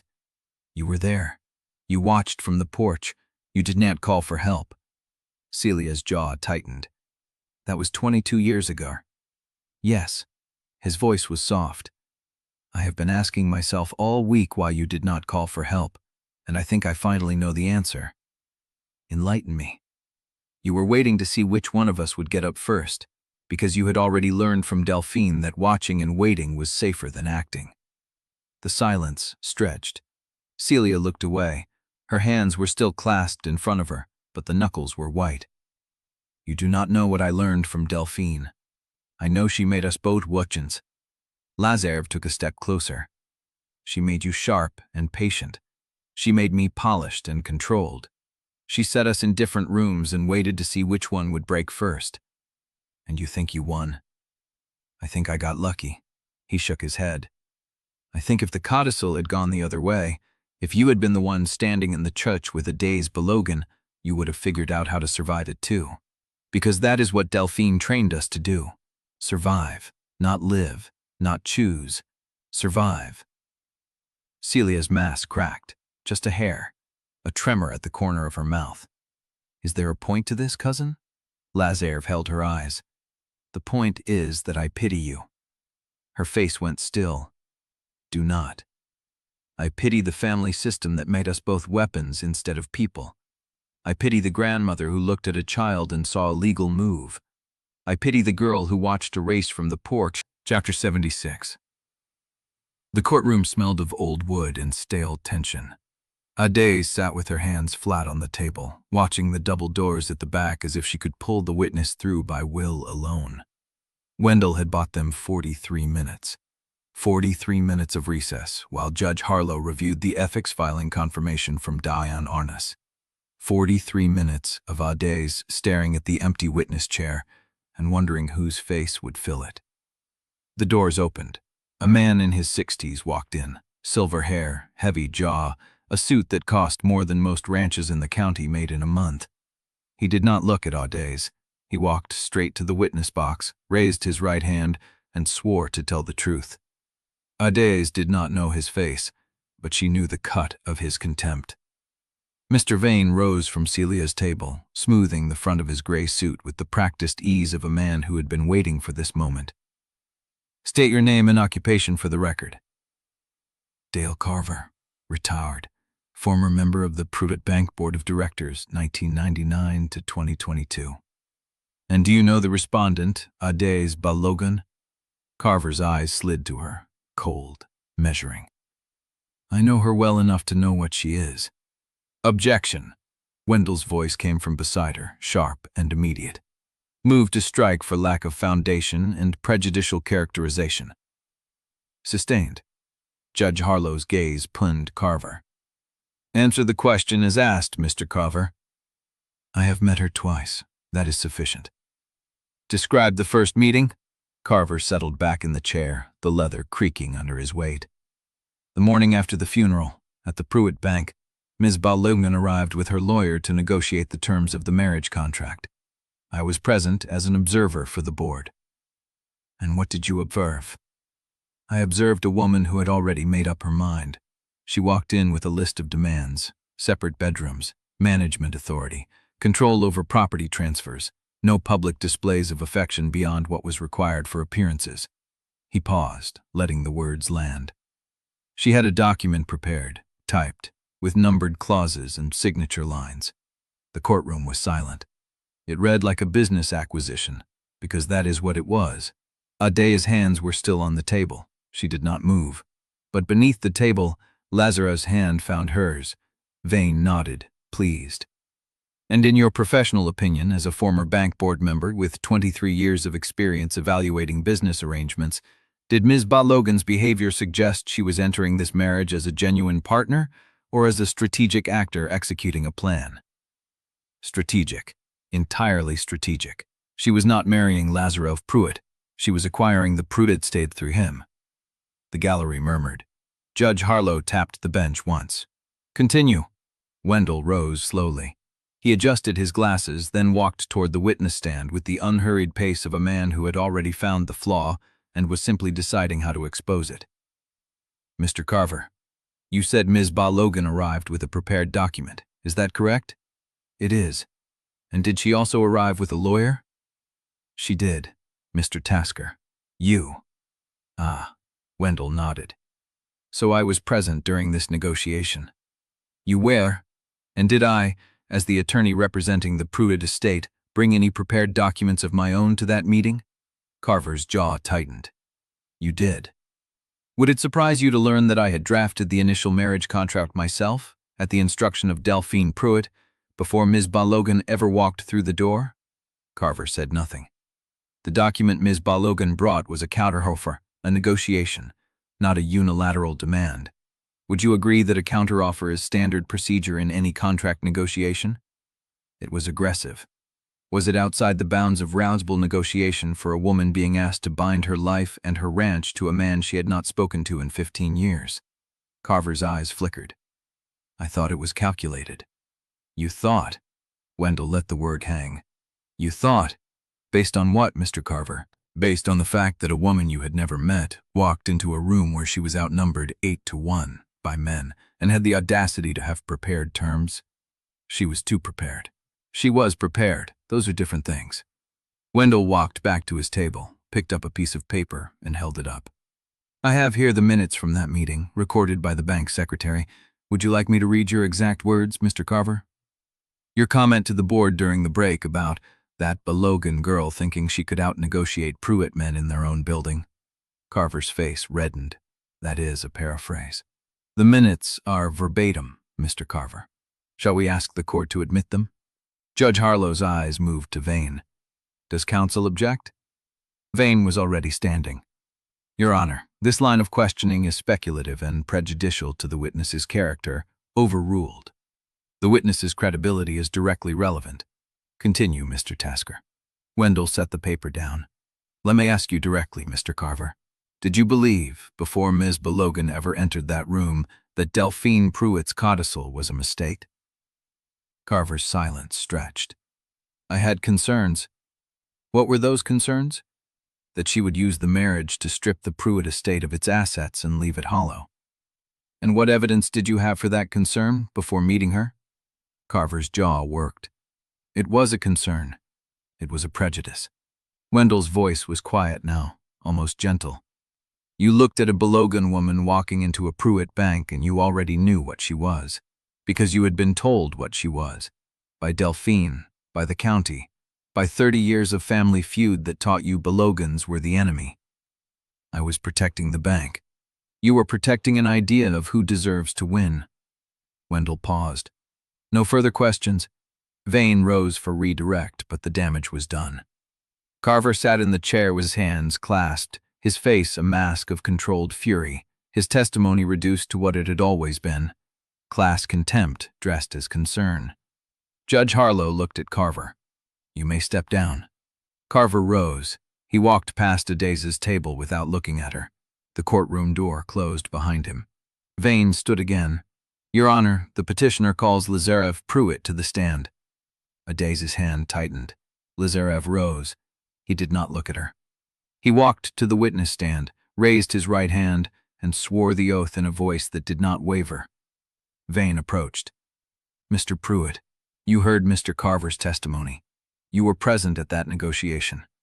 Would you describe Ms. Balogun's behavior as cold and calculating? Lazarev's eyes found hers across the room. I would describe her as terrified. The word landed. She walked into a room full of men who had spent 30 years calling her family worthless. She had not slept. She had been handed a marriage she did not ask for, to a man she had been raised to hate, and she had 24 hours to decide whether to accept or watch her ranch die. He paused. If that looked like calculation to Mr. Carver, it was because calculation was the only armor she had left. But you signed the contract. Yes. Did she manipulate you into signing? No. Did she trick you, coerce you, or deceive you into believing the marriage was something it was not? No. Did she ever, at any point during the 90 days, suggest that her feelings for you were not genuine? Lazarev was quiet. Vane's eyes narrowed. Answer the question, Mr. Pruitt. She never suggested it. His voice dropped.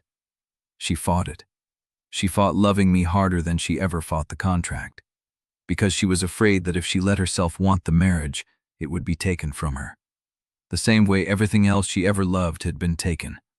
The courtroom was silent. May I ask you a question? Vane blinked. That is not how direct examination works, Mr. Pruitt. Then I will make a statement instead. Lazarev turned to face the bench. Your Honor, I have heard Celia's witness describe my wife as a strategist. I have heard her called calculating, cold, manipulative. He paused. I was there. I watched her bleed into her own hand rather than ask for help. I watched her wade into a river that should have drowned her to save cattle that were not even hers. I watched her hold the hand of a dying man she had never met because no one else was in the room. His voice broke. I watched her love me when it cost her everything she had ever believed about herself. And I will not sit here and let a man who has never worked a day on her land tell this court that she planned that love like a business deal. Judge Harlow was watching him. Is there a question, Mr. Pruitt? Lazarev shook his head. No, I just wanted the record to show that. Silence. Then Judge Harlow nodded. Thank you, Mr. Pruitt. You may step down. Lazarev rose. He walked back to the table, lowered himself into the seat beside her, and reached for her hand beneath the wood. The courtroom door opened. A clerk walked in, crossed to the bench, and handed Judge Harlow a folded piece of paper. The judge read it. Her face did not change, but when she looked up, something in her eyes had shifted. Mr. Vane, Ms. Pruitt. Her voice was flat. The State Ethics Commission has just opened a preliminary inquiry into Senator Reese Cormack and the Deputy Administrator of Water Resources. The inquiry is based on evidence that has been independently submitted and is not subject to this court's probate freeze. Celia went rigid. The court will recess until 1 p.m. Judge Harlow rose. When we reconvene, I expect both parties to be prepared to address how this development affects the petitioner's motion for receivership. She left the bench. The gallery erupted. Adaeze did not move. She sat with Lazarev's hand in hers, the confirmation text from Diane Arnis still warm in her pocket, and watched Celia's face go pale. The witness was a lie. The strategy was a lie. But the evidence in Arnis's hands was real. The war had just changed shape. Chapter 77. The bailiff's voice cut through the murmur. All rise. This court is again in session.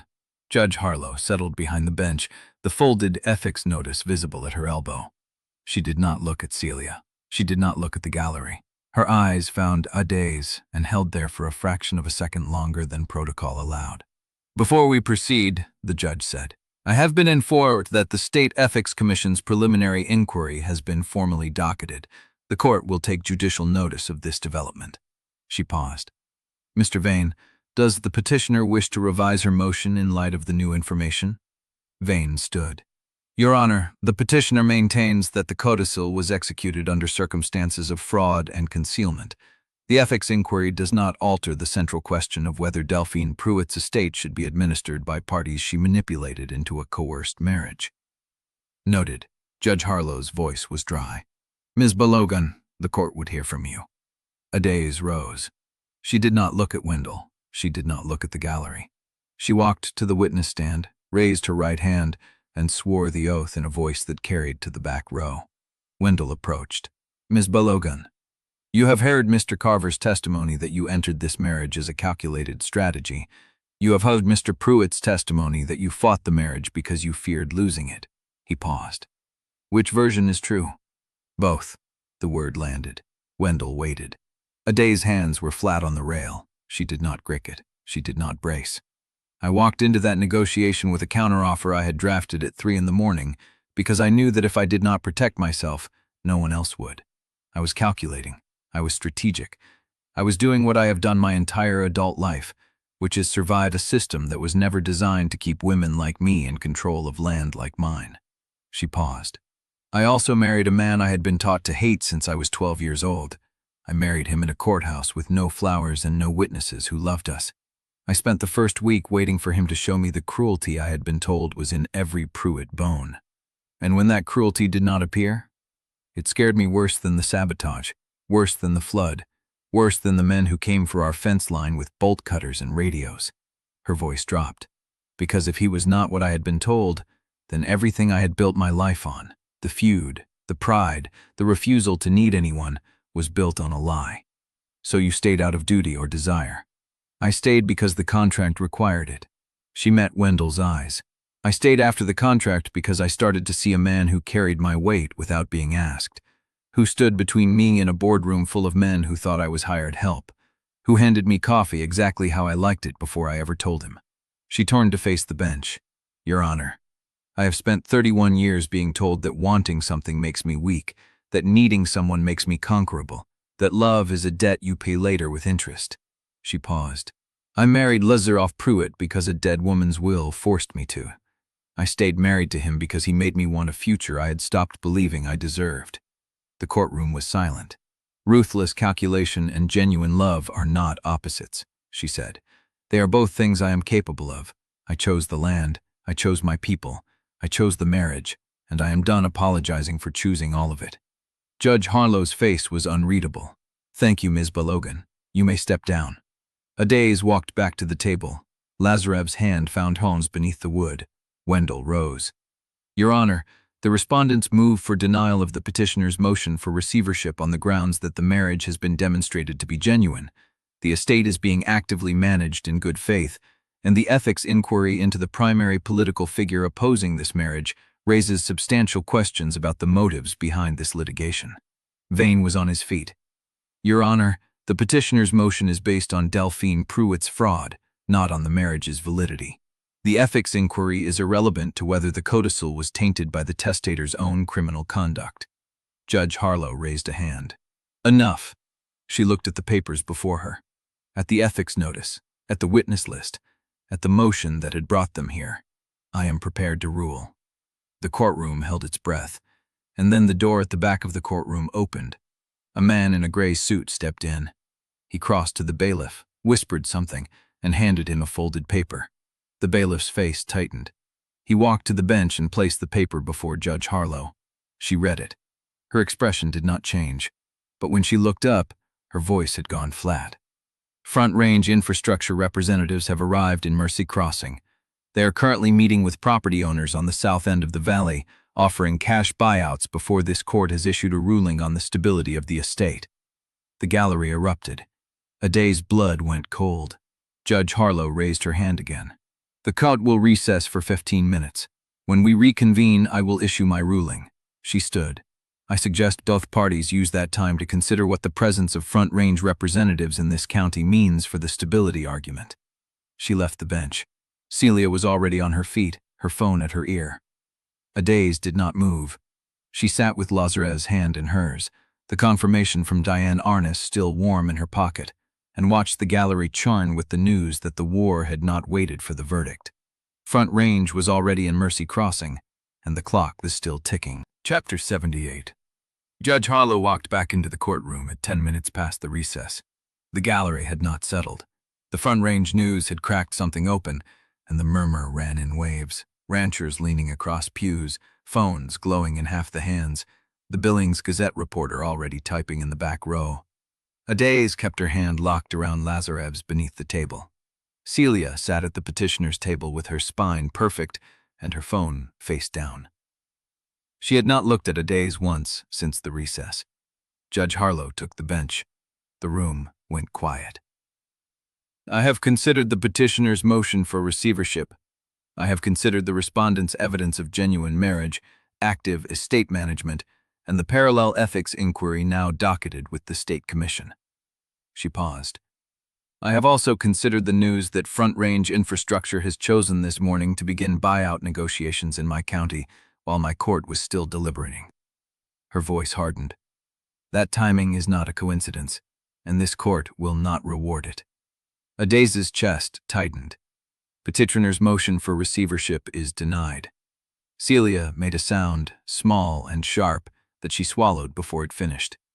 The marriage between Lazarev Pruitt and Adaeze Balogun is found to be genuine and legally binding. The codicil is valid. The interim management structure remains in place. The 14-day asset freeze is lifted as of this ruling with the following conditions. She read the terms. No asset transfers over $50,000 without court notice. All water allocation decisions to be filed with the county within 72 hours of execution. Monthly financial reporting to the court until the 90-day deadline passed. Reasonable. Survivable. The court further refers the evidence of coordinated obstruction of legal filings, intimidation of county employees, and tampering with sealed documents to the State Attorney General's Office for independent investigation. The gallery stirred. Adaeze felt the words land like a gate swinging open. The ethics inquiry into Senator Cormack and the Deputy Administrator of Water Resources will proceed independently of this court. This court retains jurisdiction over the Pruitt estate until the 90-day marriage condition is satisfied, at which point the matter is closed, unless appealed. She looked at Celia. Petitioner has 30 days to file an appeal. The court recommends the petitioner consider whether the resources required for further litigation would be better directed at resolving the very real questions this proceeding has raised about the 1989 events and their ongoing consequences. Celia's jaw tightened, but she said nothing. Judge Harlow closed the file. This court is adjourned. The gallery erupted again, but different this time. Relief, not panic. Ruth Ann Tolliver was already on her feet, her purse clutched to her chest, her face wet. Roy Calder stood against the back wall, arms crossed, and gave Adaeze a single nod. Adaeze did not move. She sat with Lazarev's hand in hers, the ruling still echoing in her chest, and let herself feel the full weight of what had just happened. They had won. Not the war, not the appeal, not the ethics inquiry or the front-ranged buyout, or the questions that still circled like buzzards over the valley. But this fight, this ruling, this moment. Lazarev turned to her. His face was stripped bare, no mask, no control, nothing but the raw relief of a man who had just watched the ground hold beneath his feet. "We did it," he said. She did not answer. She pulled him forward and kissed him in front of the whole courtroom, in front of Celia, in front of the gallery, in front of the Billings Gazette reporter who was already raising her phone. The kiss was not strategic. It was not for optics. It was because she needed his mouth against hers to believe the ground was still there. He held her face in both hands when they broke apart, his forehead resting against hers. "Okay," he breathed. "Okay." Wendell found him in the hallway 10 minutes later, his face the color of someone who had not slept in days and did not plan to start now. "Do not get comfortable," he said. "Celia will appeal. She has 30 days. She will use every one of them, and she will coordinate with Cormack's people to tie the inquiry up in procedural knots." Adaeze leaned against the wall. What else is new? What else is new is that Front Range is already on the ground. They did not wait for the ruling because they did not the ruling. They are buying property on the South End through shell companies. By the time the Attorney General's office looks at the obstruction evidence, the South Valley could already be locked up. Lazarev's jaw tightened. "Then we move faster." "Faster how?" Wendell asked. "You have 30 days to satisfy the Codicil. You cannot fight a corporate acquisition campaign and a legal appeal at the same time without resources you do not have." Adaeze pushed off the wall. "Then we find resources we do not have." Wendell stared at her. "That is not a plan. It is the start of one." She turned. Gunnar Veitch was standing at the far end of the hallway, hands in his coat pockets, shoulders relaxed, watching her with those pale blue eyes that had stopped pretending to be friendly weeks ago. He raised his chin. "Ms. Balogun." She walked toward him. Lazarev followed half a step behind. Gunnar did not move. "Congratulations on the ruling," he said. "I mean that." "Front Range started buyouts before the recess," Adaeze said. "You knew they would." "I did. You could have stopped it." "No." His voice was flat. "I could not. I told you the contractors were beyond my control. I told you the pipeline coalition had its own momentum. I told you the truth, and you did not want to hear it because you needed me to be the enemy you could see." Adaeze's hands curled at her sides. "Why are you here, Gunnar?" He held her eyes for a long moment. "Because the truce I offered still stands, and because I think you and I need to have a conversation without cameras, without witnesses, and without the court reporter taking notes." Lazarev stepped forward. "No. She can speak for herself," Gunnar said. Adaeze looked at Gunnar, at the pale blue eyes that had spent years watching the valley and learning where every pressure point lived, at the man who had admitted he was wrong about Cormack, and who had offered to sell his pipeline interest to a conservation trust. She did not trust him, but she believed he was telling the truth about wanting to talk. "When?" she said. "Tonight. The Red Mercy Bridge, South Fork, 9 o'clock, alone." Lazarev made a sound low in his throat. Adaeze did not look away from Gunnar. "I will think about it." Gunnar nodded once, turned, and walked down the hallway without looking back. The courthouse doors opened onto a Mercy Crossing afternoon that looked no different than it had that morning. Same sky, same wind, same pickup trucks in the lot. But Adaeze felt the difference in her bones. She had won the ruling. She had held the ground. And now, with the sun dropping toward the Red Mercy and Gunnar Veitch waiting for an answer, she had to decide what kind of victory she was willing to fight for. Her phone buzzed. A text from an unknown number. "Appeal filed. See you in 30 days. C. Pruitt." Adaeze read it twice. Then she turned to Lazarev, who was standing beside her with the same phone in his hand and the same message on his screen, and she felt the ground shout beneath her feet again. The war was not over. It had just changed shape. Chapter 79. The cold settled early along the Red Mercy, the kind of wind that cut through denim and settled in bone. Adaeze stood at the South Fork Bridge with her hands shoved in her coat pockets, watching the river run dark and fast beneath the rusted railings. She had not told Lazarev everything Gunnar might want. She had told him enough. 9 o'clock, he had said, standing in the kitchen with his coat half on and his jaw set.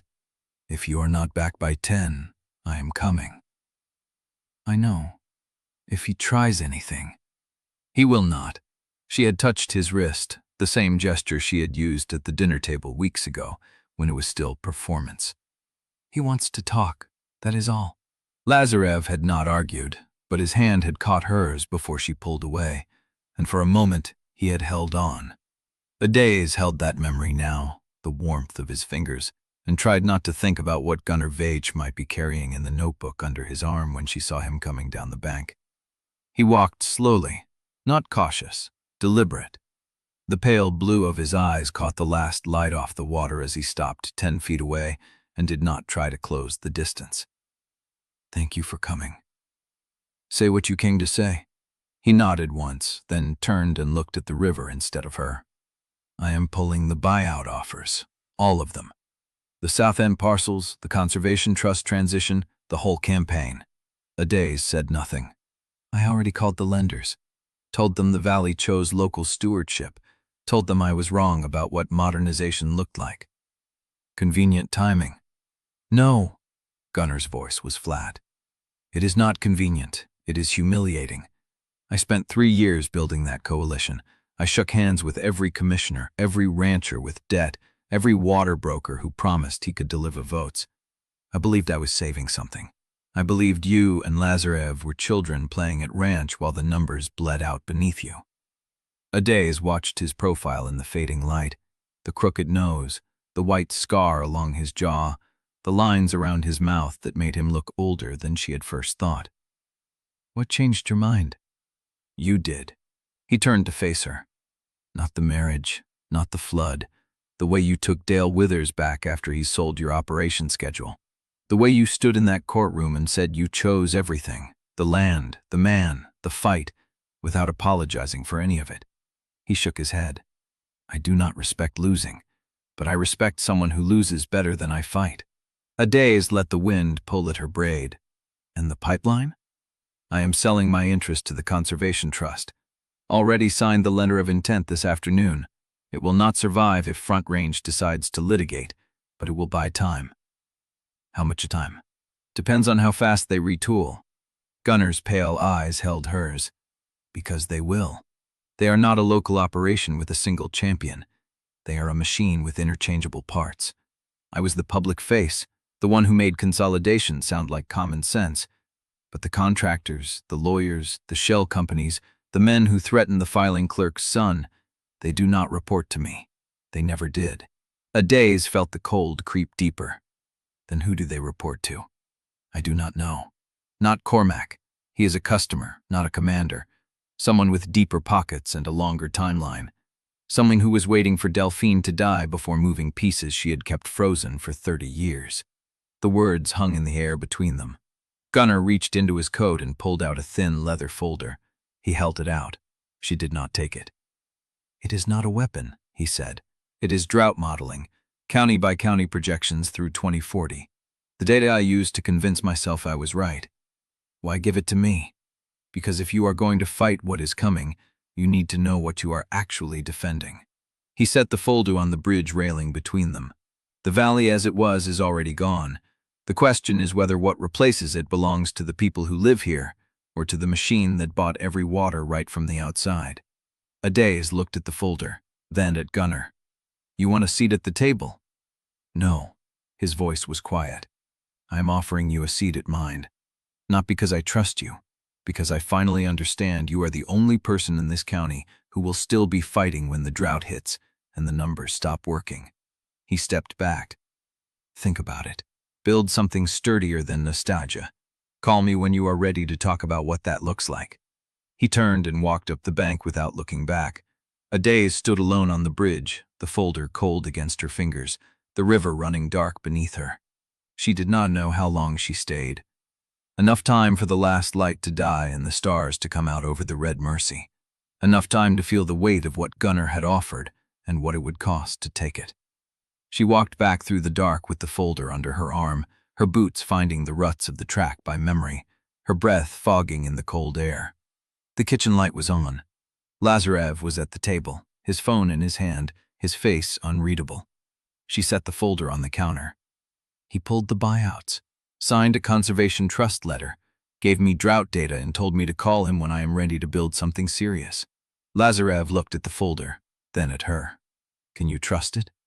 "No." She pulled off her coat. "But I can use it." She crossed to the table. "What is wrong?" He held up his phone. "Celia's appeal is already docketed, judge assigned, hearing date set." Adaeze went still. "When?" 30 days. Same as before." "No." Lazarev's voice was flat. "Cormack's team is on the brief, and the judge they drew is the one who chaired the water board confirmation panel for the current deputy administrator." He set the phone on the table. "The machine Gunnar warned you about. It is already moving." Chapter 80. The folder sat on the counter where she had left it, the drought projections. The offer Gunnar had pressed into her hands like a weapon she did not yet know how to aim. Lazarev watched her from the table, his phone still face up beside him, the screen dark now, but the news already burned into the air between them. "Cormack's team," she said, "and a judge who owes the water board." Adaeze pulled out the chair across from him and sat. The kitchen ticked around them, the old house settling, the wind pushing against the window glass. 30 days. 29 now. Lazarev's voice was flat but not defeated. "Wendell is already drafting the response. He thinks we can move for a change of venue if we prove the judge's conflict within 10 days. Can we prove it? Maybe. Cormack is careful. But the deputy administrator is not." He slid a notebook across the table. "We need to file the water management plan by Wednesday. The 72-hour condition from Harlow's order starts tomorrow morning." Adaeze looked at his handwriting. Precise, unguarded in a way he never was out loud. "You already started." I could not sit still. She pulled the notebook toward her. He had outlined 5 sections: filing timeline, water allocation projections, land use overlap between the spreads, a schedule for community meetings, and a blank page at the end labeled name with nothing beneath it. Adaeze touched the empty space. "You did not write anything." "No." His gray eyes met hers. "Because I do not know what belongs there yet. Pruitt is not mine to carry. Balogun is not mine to claim. I will choose when I feel like I have earned the right to choose." She understood the shape of that silence, the weight of a name that fit no one. "We have time," she said. "Do we?" The question hung between them, honest and unsparing. She reached across the table and turned his hand over, palm up, the way she had done 100 times without thinking. Calluses she had watched form over the months, the ridge of a healing cut across his index finger from the fence repair. "We make time," she said. We file the plan. We meet with the families who are scared. We use Gunner's data to show them what the real drought looks like, so no one mistakes Front Range for salvation. And when Cormack's judge throws out the appeal, then we fight the next fight. Lazarev closed his fingers around hers. That is not a plan. It is the start of one. He almost smiled. The corner of his mouth pulled, and she saw something in his face she had not seen since before the flood, before the diaries, before everything they had learned turned the ground beneath them to ash. Hope, maybe. Oh, the stubborn refusal to stop. Come outside, she said. Now? The river keeps better hours than we do. They left the notebook on the table, the folder unopened, the phone face down. Adaeze pulled her coat from the hook and Lazarev grabbed his from the back of the chair, and they stepped into the cold without talking about why they needed to move. The yard was silver under the moon. Frost had settled on the truck hood and the fence rails, and their breath hung in clouds as they crossed the gravel to the track that led down to the Red Mercy. The river was running high for this late in the season. Snowmelt still coming off the high country, the sound of it constant and low. A voice that had been speaking longer than any of them had been alive to hear it. Adaeze stopped at the bank where the water pooled beneath the cut bank, dark and moving. I used to hate this river, she said. I know, because it belonged to you, to the Pruitts, the water rights, the seniority, the ability to decide whether my cattle drank or died.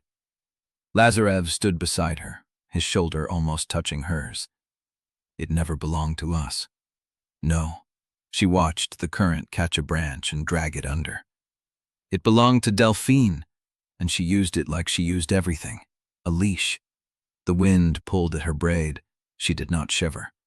But it is still here, after her, after the Codicil, the freeze, the fire, the flood, after everything she built to control it. She turned to face him. I want to stop fighting water as if it is the enemy. I want to stop treating you like a Pruitt I have to outlast.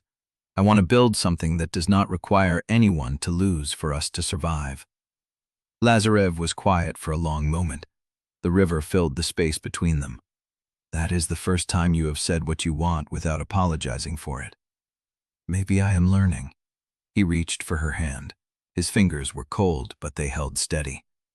I want a house where morning light comes through the wrong window, he said. I want to wake up knowing you chose to stay. I want to carry a name I gave myself, not one I inherited or stole. He looked at the river. And I want to stand here in 10 years and not remember why we were ever enemies. Adaeze felt the words settle into her chest like something solid, a foundation where there had only been rubble. Then we do it, she said, together. No more separate plans, no more contingency exits. I tell you everything Gunner offers, and you tell me when Cormack's people reach out. We stop treating each other like assets to protect and start acting like partners who chose this. Even when it is hard? Especially when it is hard. He pulled her closer, and she let him. His arms came around her, and she pressed her face into his coat and breathed the cold and the wool,